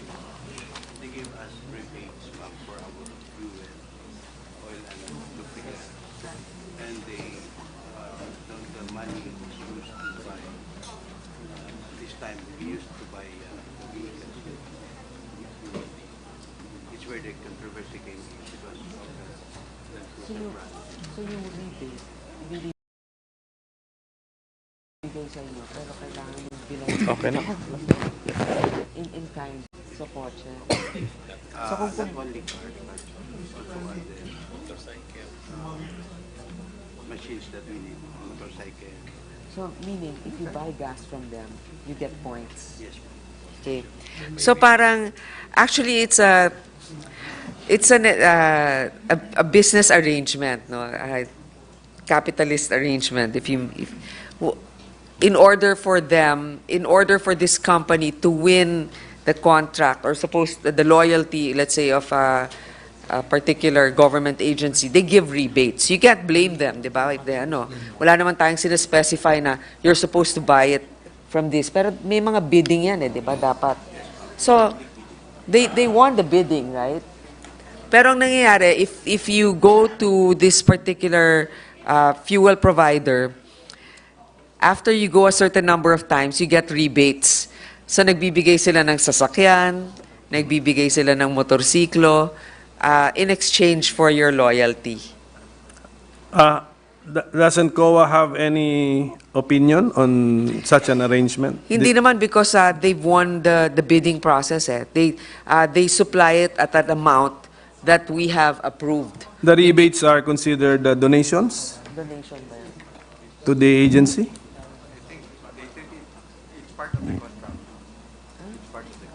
Contract yun. Kaya nanalo sila ng bid. Not necessarily, but Ano yan?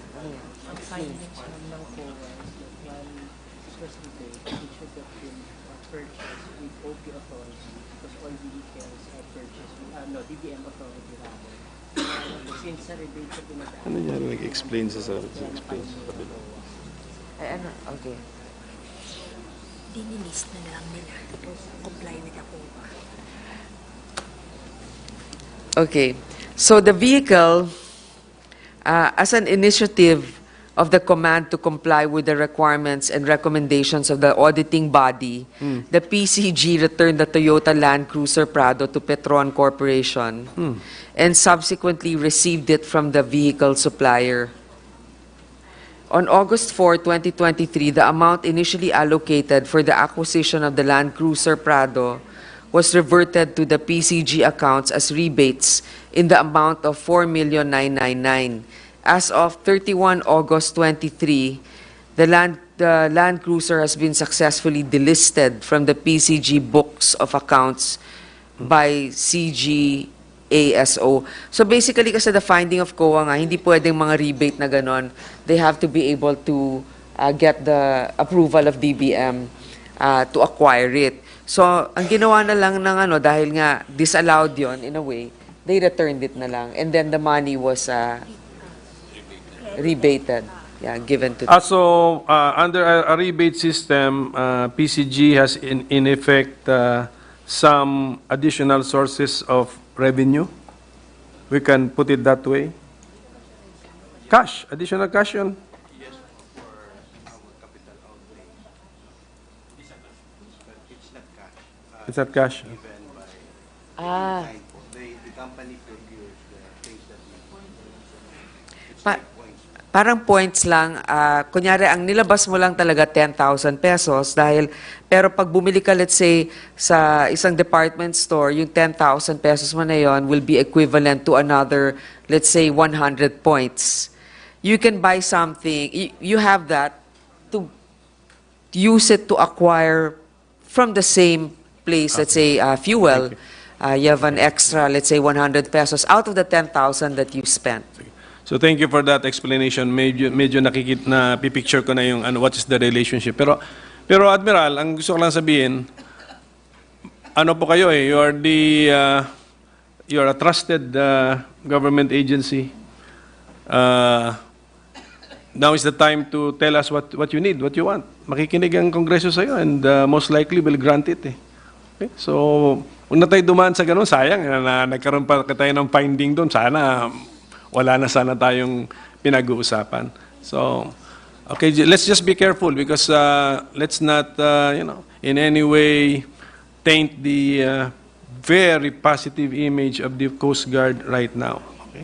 Dumaan din kayo sa mga sa past. May mga memory din ako na medyo may mga insidenteng hindi maganda. So, kung pwede, wag na tayong mabalik dun sa ganung panahon. So, we wish you all the best.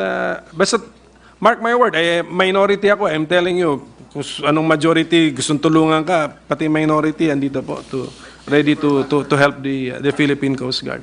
Take advantage of this fact. Thank you. Thank you, Mr. President. Thank you to our sponsor for her patience and perseverance and endurance also. And the Secretary. Thank you, Mr. Secretary. Thank you. Yung advice ko na lang sa iyo, sir, medyo masyado kayo mabait Kailangan konting bagsik sa departamento nyo, Secretary. Salamat po, and we wish you also all the best, Secretary. Thank you to our minority leader. Next to ask or to interpolate is Senator Risa Ontiveros, our Deputy Minority Leader. Teka, 1 minute suspension, please. Session suspended.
Assume for the continuation of the budget hearing of the OTR, the sponsor recognized and likewise to interpolate is our Deputy Minority Leader, Senator Rizzo Ontiveros.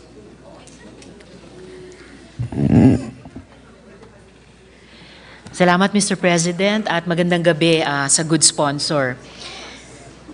As I told the good sponsor, in the interest of time, yung mga tanong ko sa DOTR, which originally were 13, then I compressed into 7, kinompress ko sa 3 na lang kasi 3 paksa. So I'll ask the questions per topic in a batch para sa yung lahat ng pagsagot ng good sponsor, and then any longer responses I would just simply request in writing. And then yung mga tanong ko sa Philippine Coast Guard, 7 siya, pero na-compress ko lang sa 6, pero simpleng point lang naman. I'm sorry, Mr. President, good sponsor. Is the PCG commanding, the Admiral still here? He just took a health break. Yes. All right. Thank you, good sponsor. All right. If I may proceed first with the DOTR. So yung unang paksa ko po, yung preventing a possible December transport strike. So jeep drivers or operators and the PUV modernization. The DOTR Secretary recently announced that there will be an additional 120,000 pesos subsidy for transport cooperatives that will take out loans for modern jeeps. This will be on top of a 160,000 subsidy that has previously been promised. So ito po yung mga tanong ko dito, Mr. President, good sponsor. Will this be enough to render cooperatives bankable as they try to acquire modern jeepney fleets? Is there an analytical study vetted perhaps by the DBP and the Land Bank that can be shared with the Senate at doon din sa PUV modernization stakeholders? Pwede po bang magkaroon ng kopya ang Senado? At noong 160,000 pesos pa lamang ang subsidy, may mga pagtatansya na 50 to 60 billion pesos ang kailangan upang lahat ay mabigyan nitong subsidy. Pero ngayong nag-anunsyo ang Secretary na 280,000 pesos na ang subsidy, kakailanganin po siguro ng hindi kukulangin sa 80 billion pesos para sa PUVM subsidy. May sapat po ba na budget para dito para sa 2024 o para sa mga susunod na taon ang DOTR? O mayroon po kayang multi-year obligation authority na aprobado ng DBM para dito? At yung huling tanong ko, good sponsor, tungkol dito sa PUV modernization ay dahil may naisip akong panukala, pang special provision, Madam Sponsor, na pwede siguro nating ilagay at ipilot ng DOTR. At ito yung, dahil malaki din naman itong dagdag na subsidy, hayaan kaya natin ang DBP at Land Bank na sila ang magsabi kung ilang bagong sasakyan at sa aling ruta ang sa tansya nila ay pwede nila ngayong bigyan ng pautang nang hindi naman malulugi ang bangko. So, yun po yung mga tanong ko, Mr. President, good sponsor, kaugnay ng PUV modernization.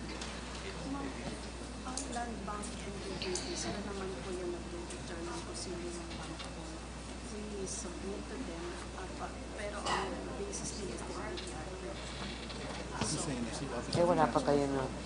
Marami na po na meron na tayo na nasa sa 9% pa lang. Yung pong meron na po tayo sa banks na in process. Kaya lang hindi pa nila nabibigyan.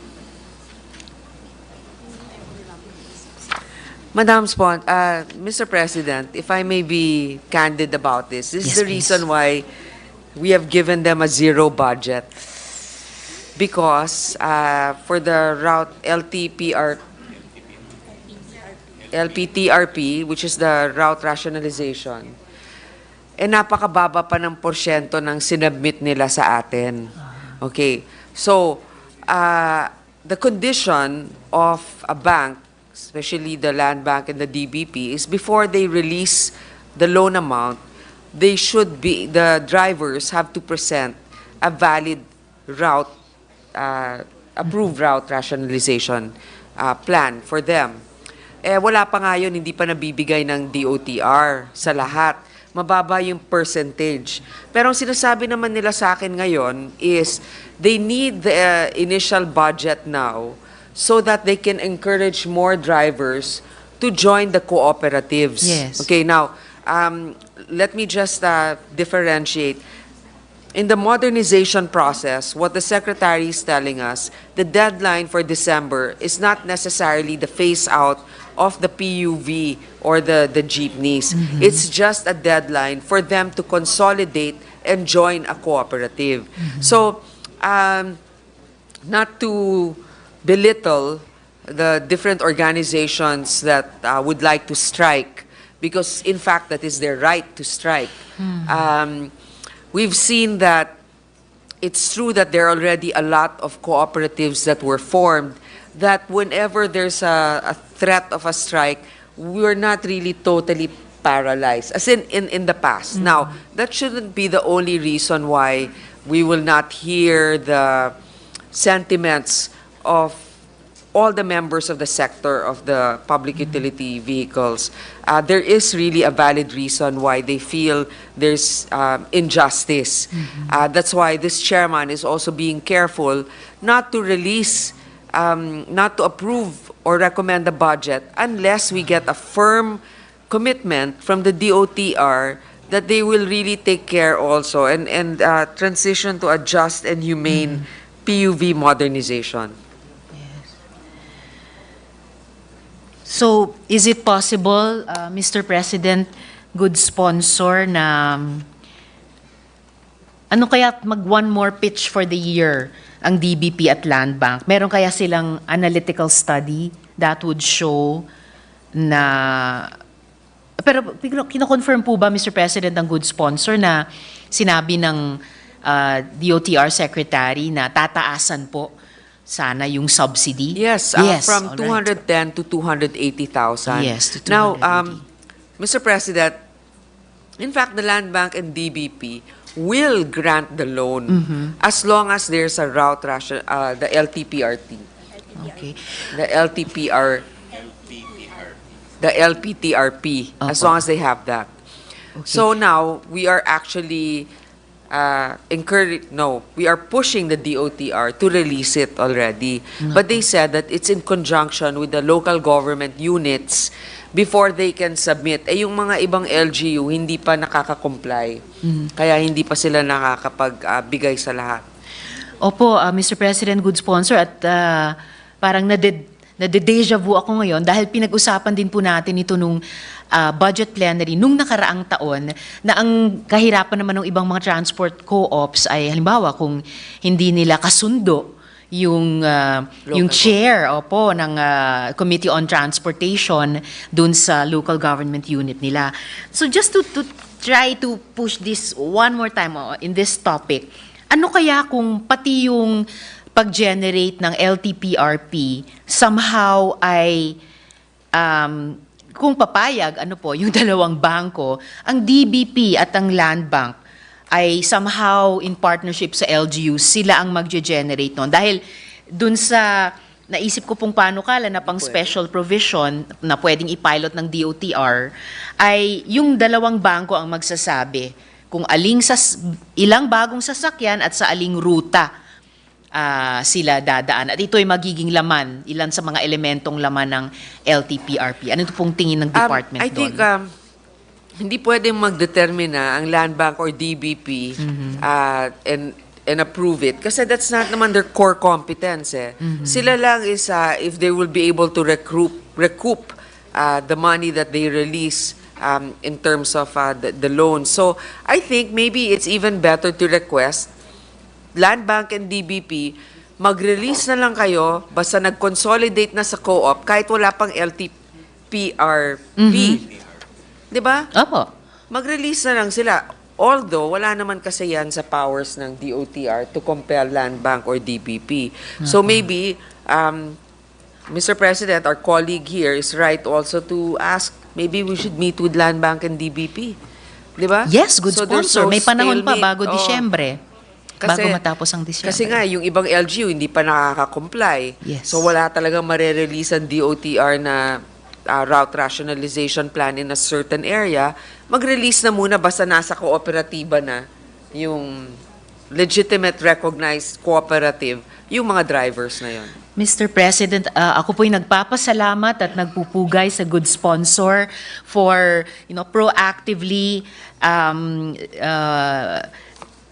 thinking aloud about this idea with this representation and being open to provide the leadership for this one more try within the year 2023 bago mag-Disyembre, bago posibleng magkaroon ng transport strike, bago magpasko, and to really give this quite good idea of PUV modernization one more push. And siguro po, Mr. President, isubmit ko po sa good sponsor in writing yung last element pa po dito sa ideyang ito.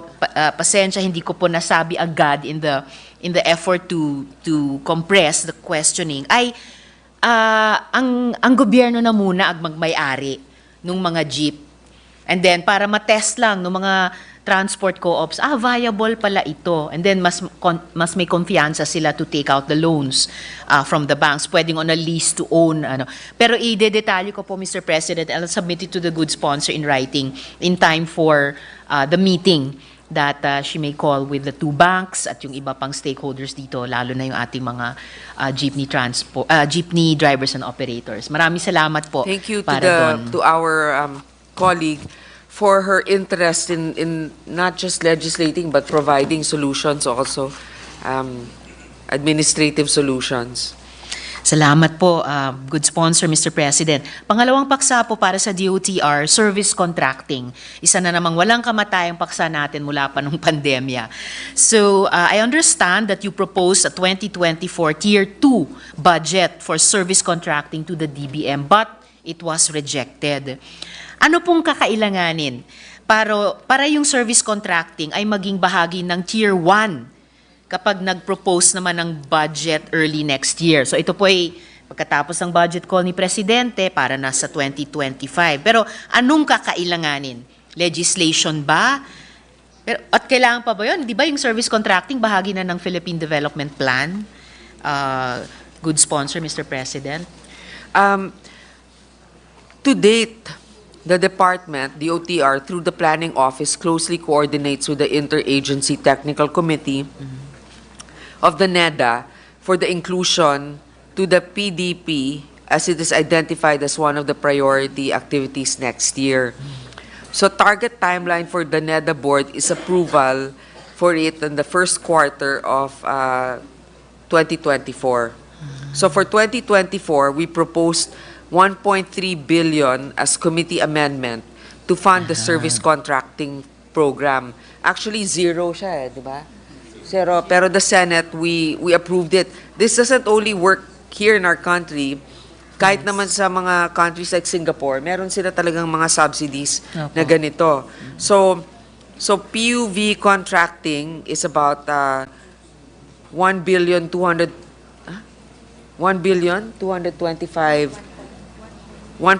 billion. So sa public utility jeeps, 1.117 billion. Sa utility vehicle express contracting, 107 million. And then monitoring expenses, 75 million. So 1.3 1.3 billion. 1.3 billion total. Opo. And that would take it to the level of a Tier 2 pa rin o Tier 1 na po na programa or PAP? Tier 1. Tier 1. Well, maraming salamat muli, good sponsor, That's Mr. a President. committee amendment. Opo, I understand. But still, salamat pa rin for taking up the leadership on this. At kapag kasi makarry po ito sa budget para sa 2024, then it will make the point na hindi na kailangan ng legislation. Well, anyway, yung budget po ay isa sa pinaka-importanting mga batas na pinapasa naman natin taon-taon. And it will make concrete yung pagiging bahagi ng PDP ng service contracting. So, salamat muli para doon, good sponsor, Mr. President. At para sa huling paksa ko, para sa DOTR, tungkol sa LGUs at mga road routes papunta at sa palibot ng mga train stations. Ang DOTR po ba ay mayroon pa ring convergence program para sa mga kalsada kasama ng DPWH. Halimbawa sa mga kalsada nga na nasa palibot ng mga upcoming train stations or papunta doon. Magkano po ba ang ni-request ng DOTR para sa convergence program na ito sa DPWH at anong porsyento ng mga requests ng DPWH ay anong percentage ng requests ng DOTR ang in-accommodate ng DPWH?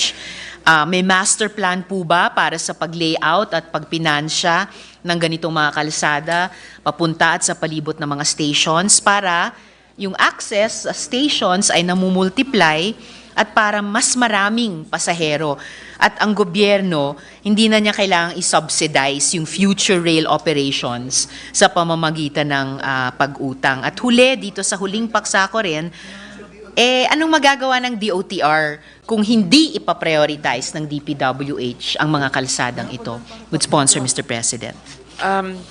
Meron pong programa na tinatawag na Katuparan. Kudos to the one who thought of this acronym. Talagang pinilit eh. Katuparan, kalsada, tungo sa paliparan, rails, and daungan. Hindi masyadong pilit, Madam Good Sponsor. Pwede na po. Ikaw nag-isip nito, no?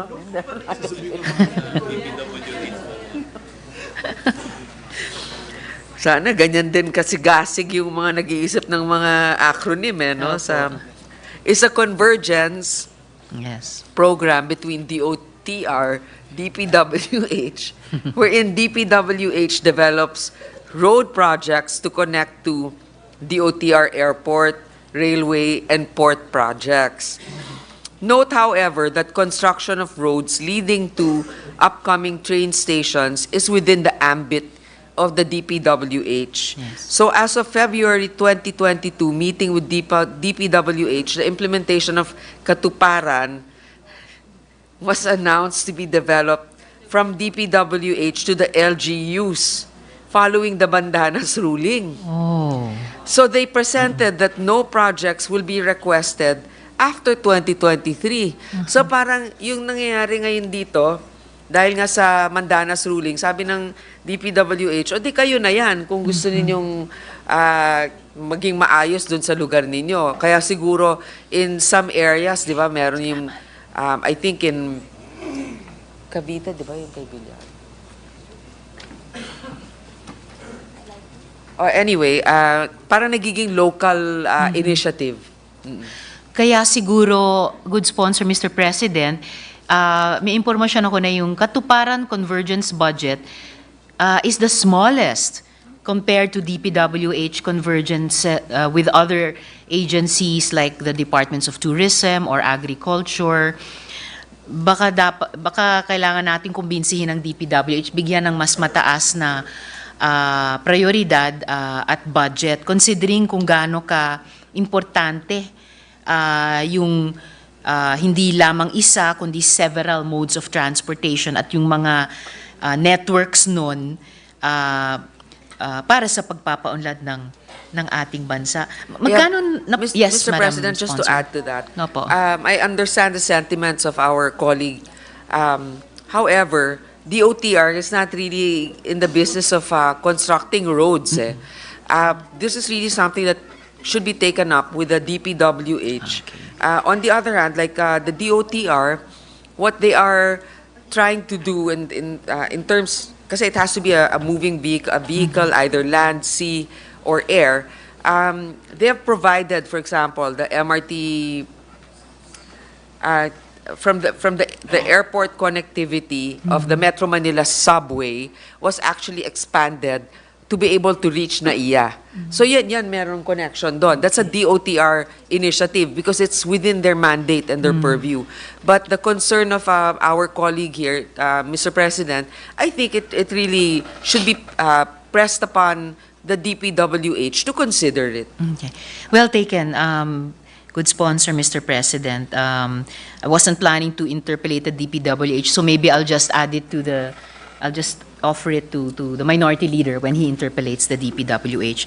So with that, and unless the good sponsor would like to ask the department to submit more in writing on my 3 topics, that's all I have by way of questions for the DOTR. So dako na lang po ako sa mga huling tanong ko sa Philippine Coast Guard. So the Philippine Coast Guard is facing a very difficult challenge from the Chinese Navy, Coast Guard, and maritime militia in the West Philippine Sea. Even just the Chinese Coast Guard alone overmatches almost every navy in the world. So ano pong force levels at structure ang kailangan ng PCG para i-counter yung Chinese government's peacetime use of force in the West Philippine Sea? At paano sinusuportahan ng next year's budget yung layuning ito? Ang PCG po ba nakapag-develop ng roadmap o plano para i-modernize at i-enhance yung capabilities niya?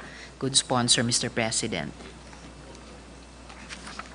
On the first question, if we have a roadmap, we are currently developing a roadmap in harmony with that of the Department of Defense. So we can come up with the total cost. The force structure that we're looking at is we have to have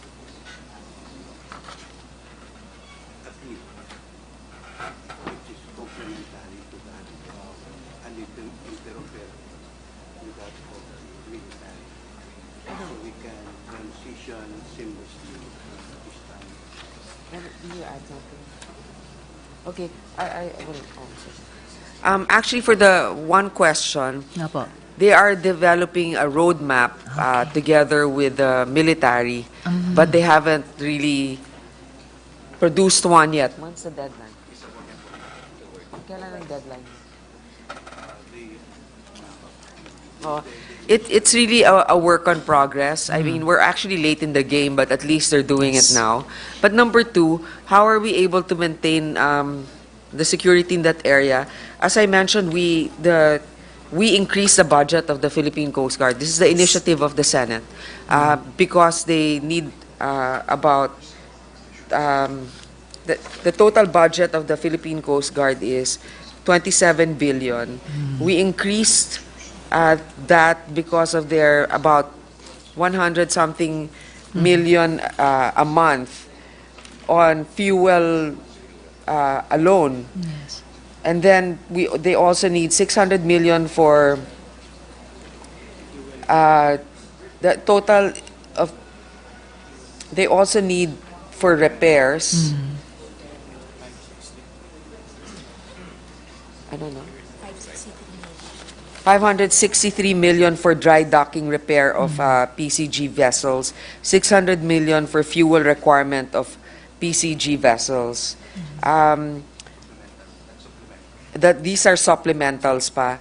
So actually yung amendment na binigay ng Senate, magkano? 1.3 billion additional. Thank you, good sponsor, Mr. President. It's good to hear that indeed PCG is developing a roadmap in cooperation with the Armed Forces of the Philippines na meron ng sarili nilang AFP modernization program. And I suppose yung force levels at structure ay mapapaloob doon.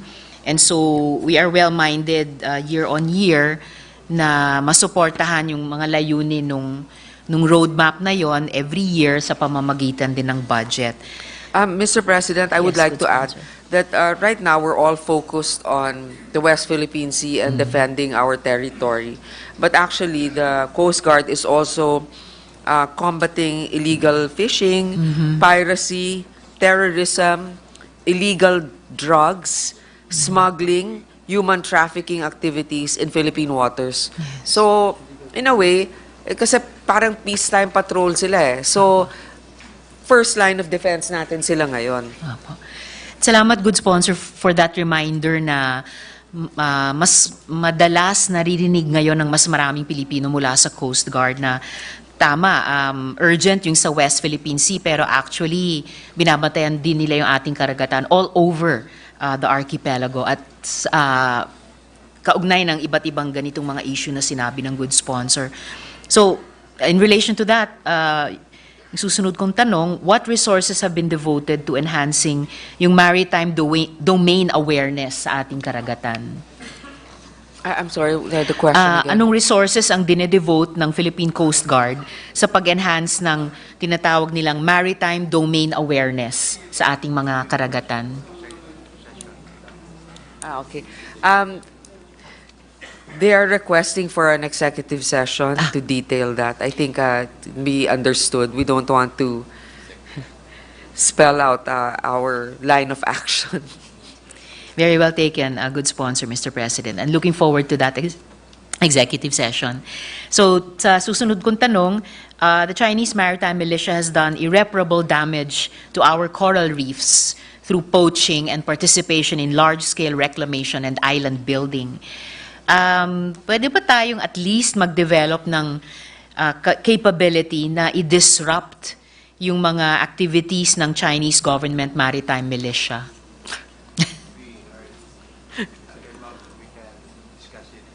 Kasama na po sa executive session. Good sponsor. Well, very well noted as well.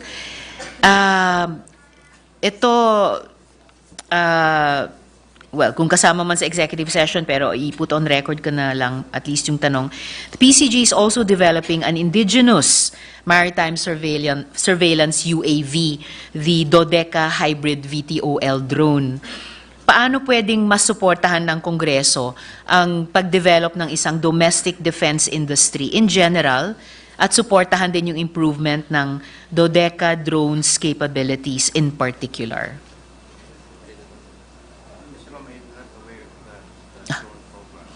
But if we are to be asked how the Congress can amend the procurement law. The Coast Guard is not really aware of that particular program that you mentioned, but just a suggestion for us to be able to compete and get these equipment that we need, maybe we should amend the procurement law. Noted, good sponsor. At sana complementary doon yung mas malawak pang pagpapaunlad ng domestic defense industry natin. Recently, the PCG has faced criticism from fellow Filipinos, but echoing Chinese propaganda online. Considering the increase of the allocation for the PCG's intelligence fund, may sapat na resources na ba ang PCG para mag-counter ng ganyang klaseng disinformation at saka influence operations na nag-undermine sa ating sovereign rights sa ating exclusive economic zone? Mr. President, when it comes to online information, this is really something that we can take up with the DICT. That belongs to them. That's within their purview. Yung Coast Guard naman, doon lang sila sa karagatan hindi naman sila mga sa online. Perhaps, good sponsor, Mr. President, although medyo effective din yung online engagement ng PCG, especially in the past months, and I think well appreciated ng ating publiko. So perhaps hindi na po 'yon hindi na yung confidential fund.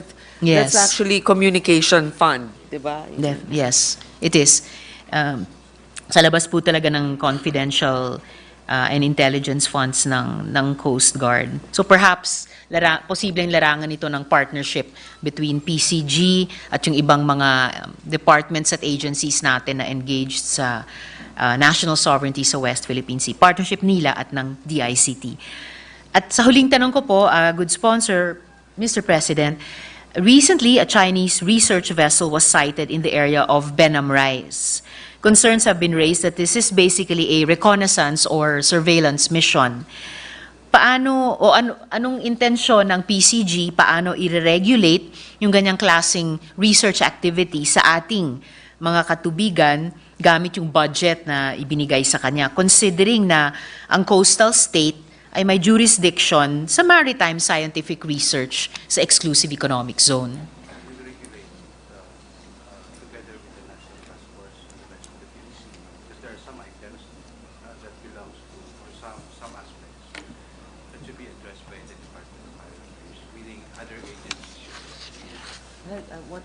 What agency?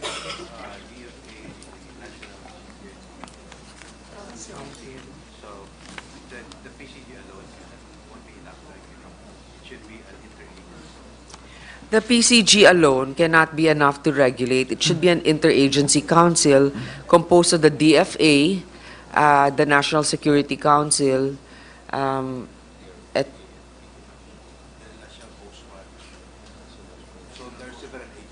several agencies, not just the Coast Guard. Salamat, good sponsor. Buo na po ba itong Interagency Council or imumungkahi pa ng PCG sa ibang agencies?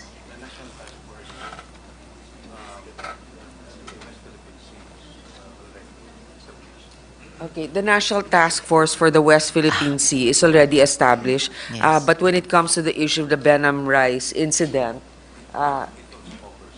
it also covers that. But we're still awaiting their report on it. Wala naman. Oh, yeah. So it's under the Task Force for the West Philippine Sea. Okay, thank you very much. Good sponsor, Mr. President.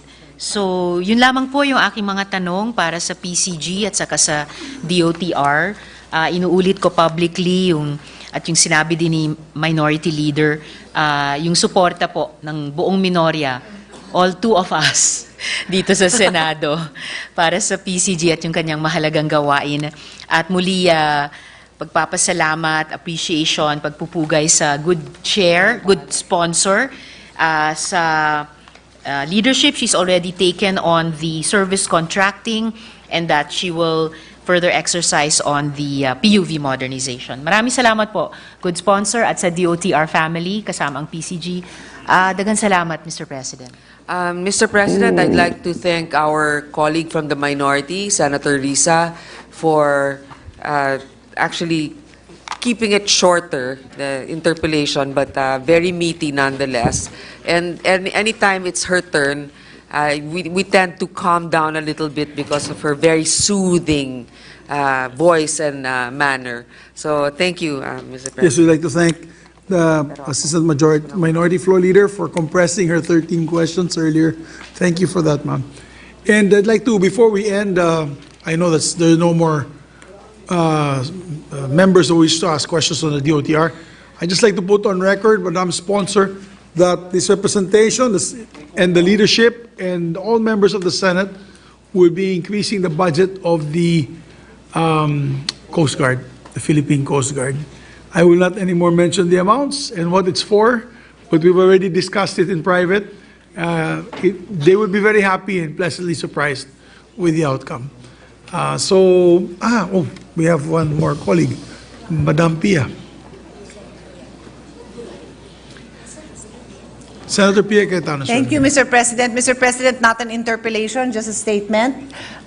Just to remind DOTR that active mobility should be as equally important in all our plans. I'll just ask for an update of the record in the interest of moving forward. Thank you, Mr. President. Thank you, Madam Chairperson.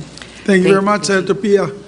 So, Majority Floor Leader. Yes, Mr. President, and before I make that motion, let me just again state for the record our sincerest thanks and gratitude to our dear Secretary, Mr. President, who's been working very hard, and he has our full support. Thank you, Secretary Bautista.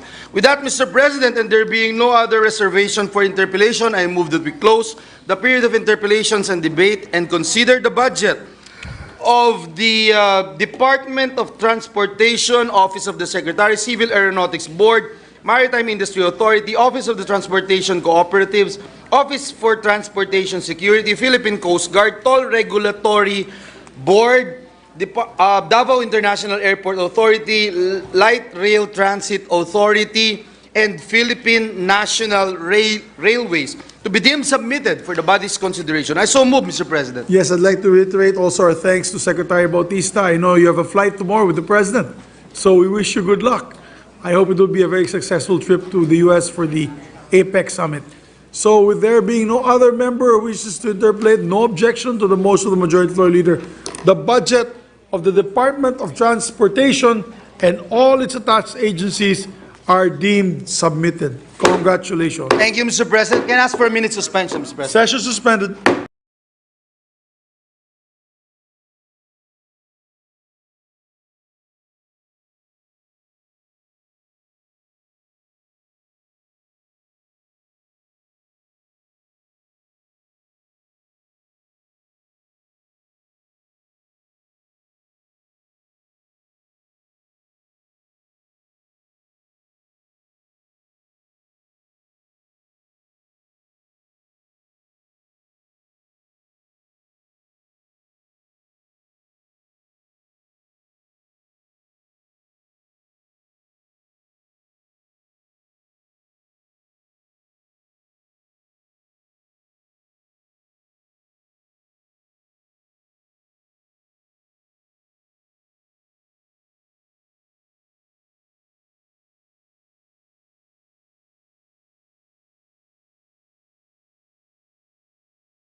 Thank you, Mr. President. Mr. President, this juncture, I move that we consider the budget of the Department of Public Works and Highways and acknowledge the presence of its officials headed by the Secretary himself, Secretary Manuel Bonoan. And I move that we recognize the distinguished chairperson of the Senate Committee on Finance, Senator Sani Angara, to sponsor and to interpolate our Minority Leader, Senator Coco Pimentel. I so move, Mr. Yes, President. before I recognize the sponsor and the interpolator, our distinguished Minority Floor Leader, we'd like to welcome to the Senate Secretary Manny Bonoan and his team, the DPWH team, together with all the USECs, ASECs, and regional directors. We'd like to recognize our sponsor, our distinguished colleague, Senator Sani Angara, and to interpolate our distinguished Minority Floor Leader, Senator Coco Pimentel. Thank you, Mr. President. Thank you, Majority Leader. Thank you, Minority Leader. And good evening and good morning to our colleagues, Mr. President. Hello.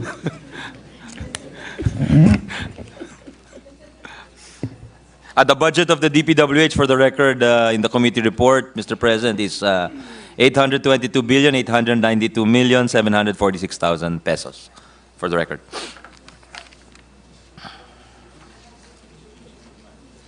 Sports daw, tungkol sa sports.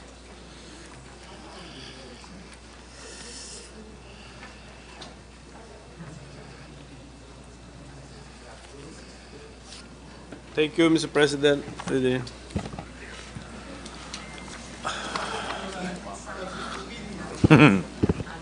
Good morning also to everyone, Mr. President. I'll make sure that we will be able to greet everybody a good morning, Mr. President. Inunahan na kita, Minority Leader. I noticed that, Mr. President. So, let's make it come true, Mr. President. Actually, itong COA reports on DPWH, kamukha rin sa COA reports sa DOTR, mga delayed, slippages.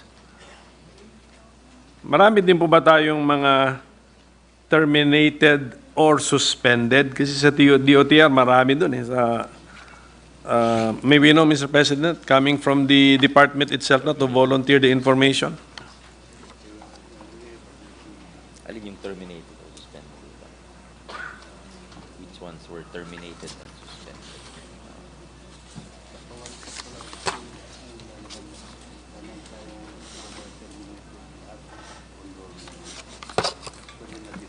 So there are no projects. Your Honor, there are no projects which have been terminated or suspended as of yet. They're still all ongoing, according to the Secretary, Mr. President. But of course, marami siguro tayong mga delayed at saka iba ba yung may slippages sa delayed? Iba po ba yun, technically speaking? There were 300 billion worth of projects which were introduced in the GAA that were not part of the NEP, Your Honor. These were marked for later release in 2022, Your Honor. So this added several months to the process for implementation, Your Honor. So it resulted in some delay for the implementation of the projects.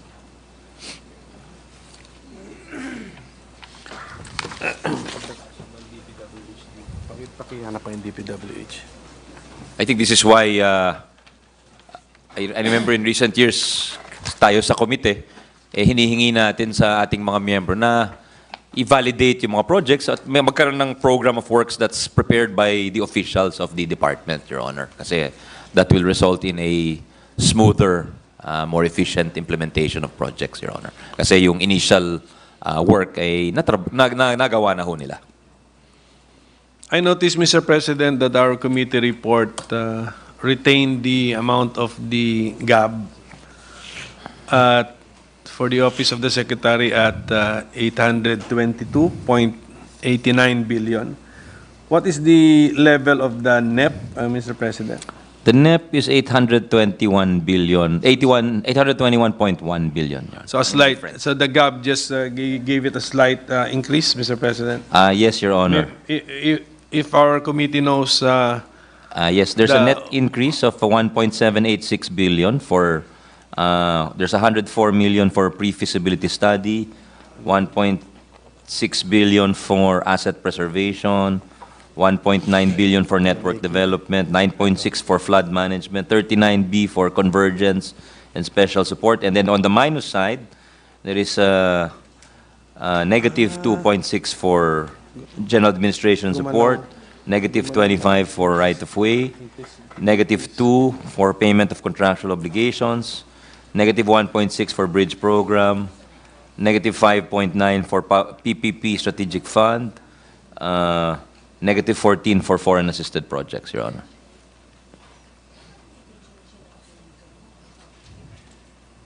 magkano po sa foreign assisted? Negative? Negative 14, Your Honor. B? Yes, Your Honor. Okay, kasi we're talking about, so in the House, there was a increase and decrease, and then the net effect would be a little over a billion, 1.7? 1.786, Your Honor. So, but yung mga foreign assisted, what did we do with them, Mr. President? Did we move them down to the unprogrammed? Not as of yet, Your Honor, but I remember in previous years we did that, Your Honor. What's the plan, Mr. President? I think that's probably the best solution, Your Honor, because at least that gives some hope of these projects being funded, Your Honor. Sige.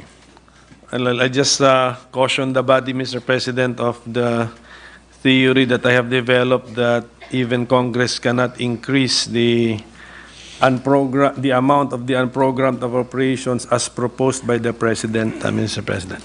Because since we retain the amount of the programmed, and then we increase the amount of the unprogrammed, we are indirectly increasing the appropriation, because that's the word used in the Constitution, proposed by the executive for the operation of the government, Mr. President. So as much as possible, kung ano yung level ng unprogrammed appropriations proposed by the President, if we could stick to that level, Mr. President. So, Mr. President,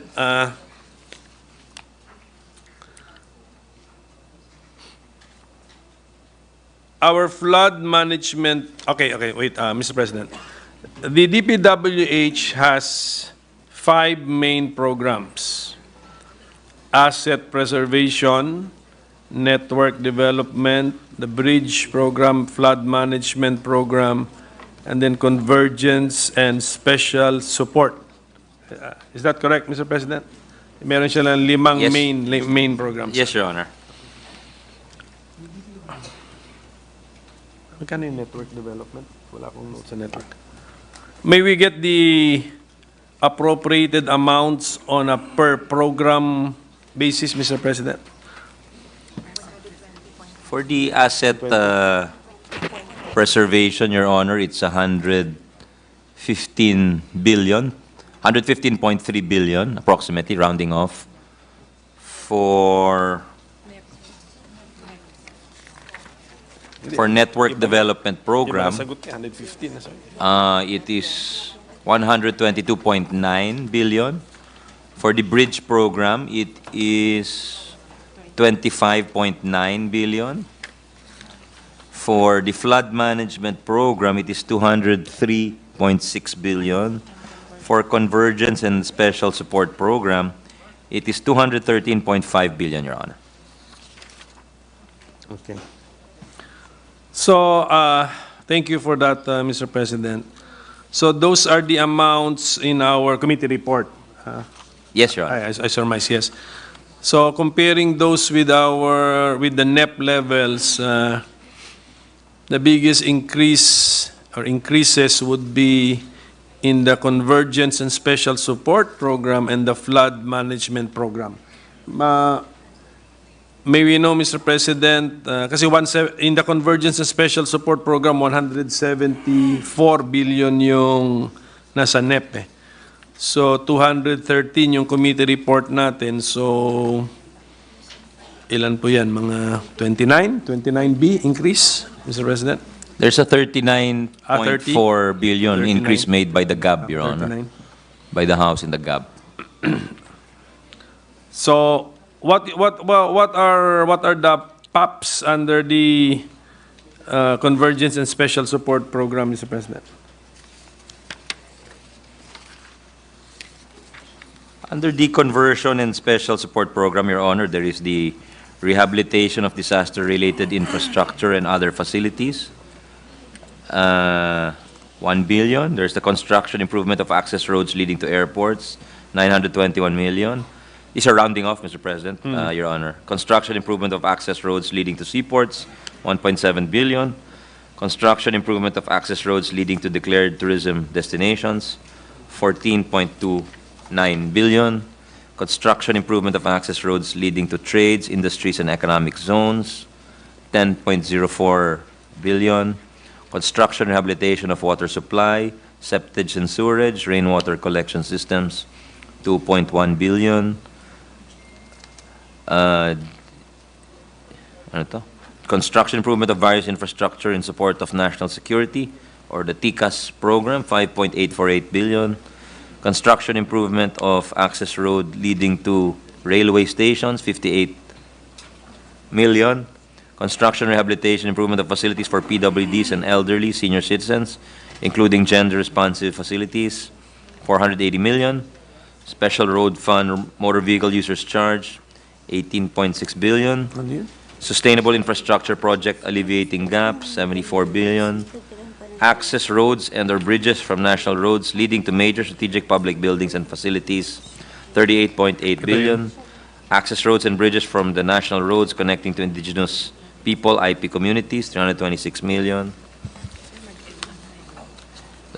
Basic infrastructure program, 84.3 million, including access roads from the national roads leading to major strategic buildings, access roads connecting IP communities, interjurisdictional roads and bridges, coastal roads, causeways for conservation and environmental protection, flood mitigation, structures and facilities, Your Honor, among others.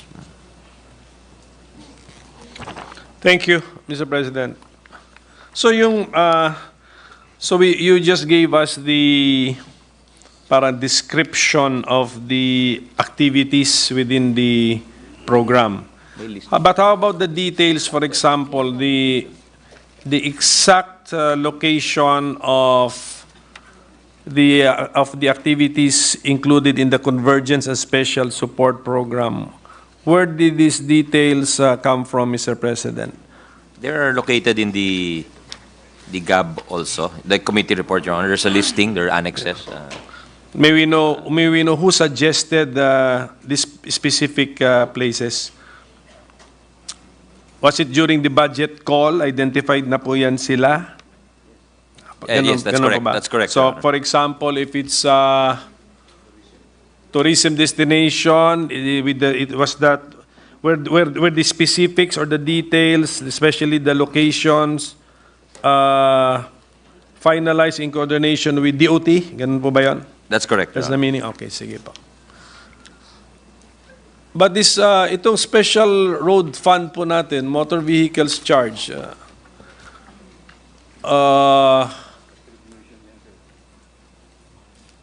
where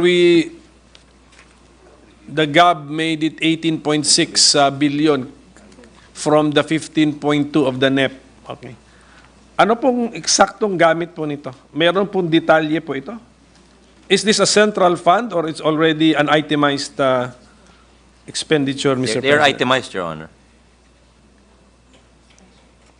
And It is for specific projects such as the rehabilitation of primary roads like the Maharlika Highway, the Nautical Highway, road safety projects. Ganun po yun.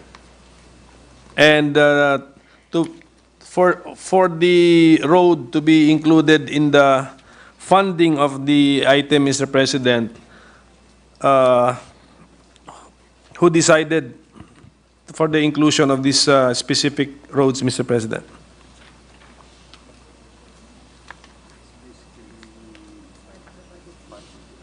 Budget call. So, nag-submit si Richard. It was part of the budget call process, Your Honors. The region submitted and I suppose other stakeholders, departments also. Okay, yan po yung gusto kong sabihin na was the Regional Development Council system observed, Mr. President? Yes, Your Honor. Okay.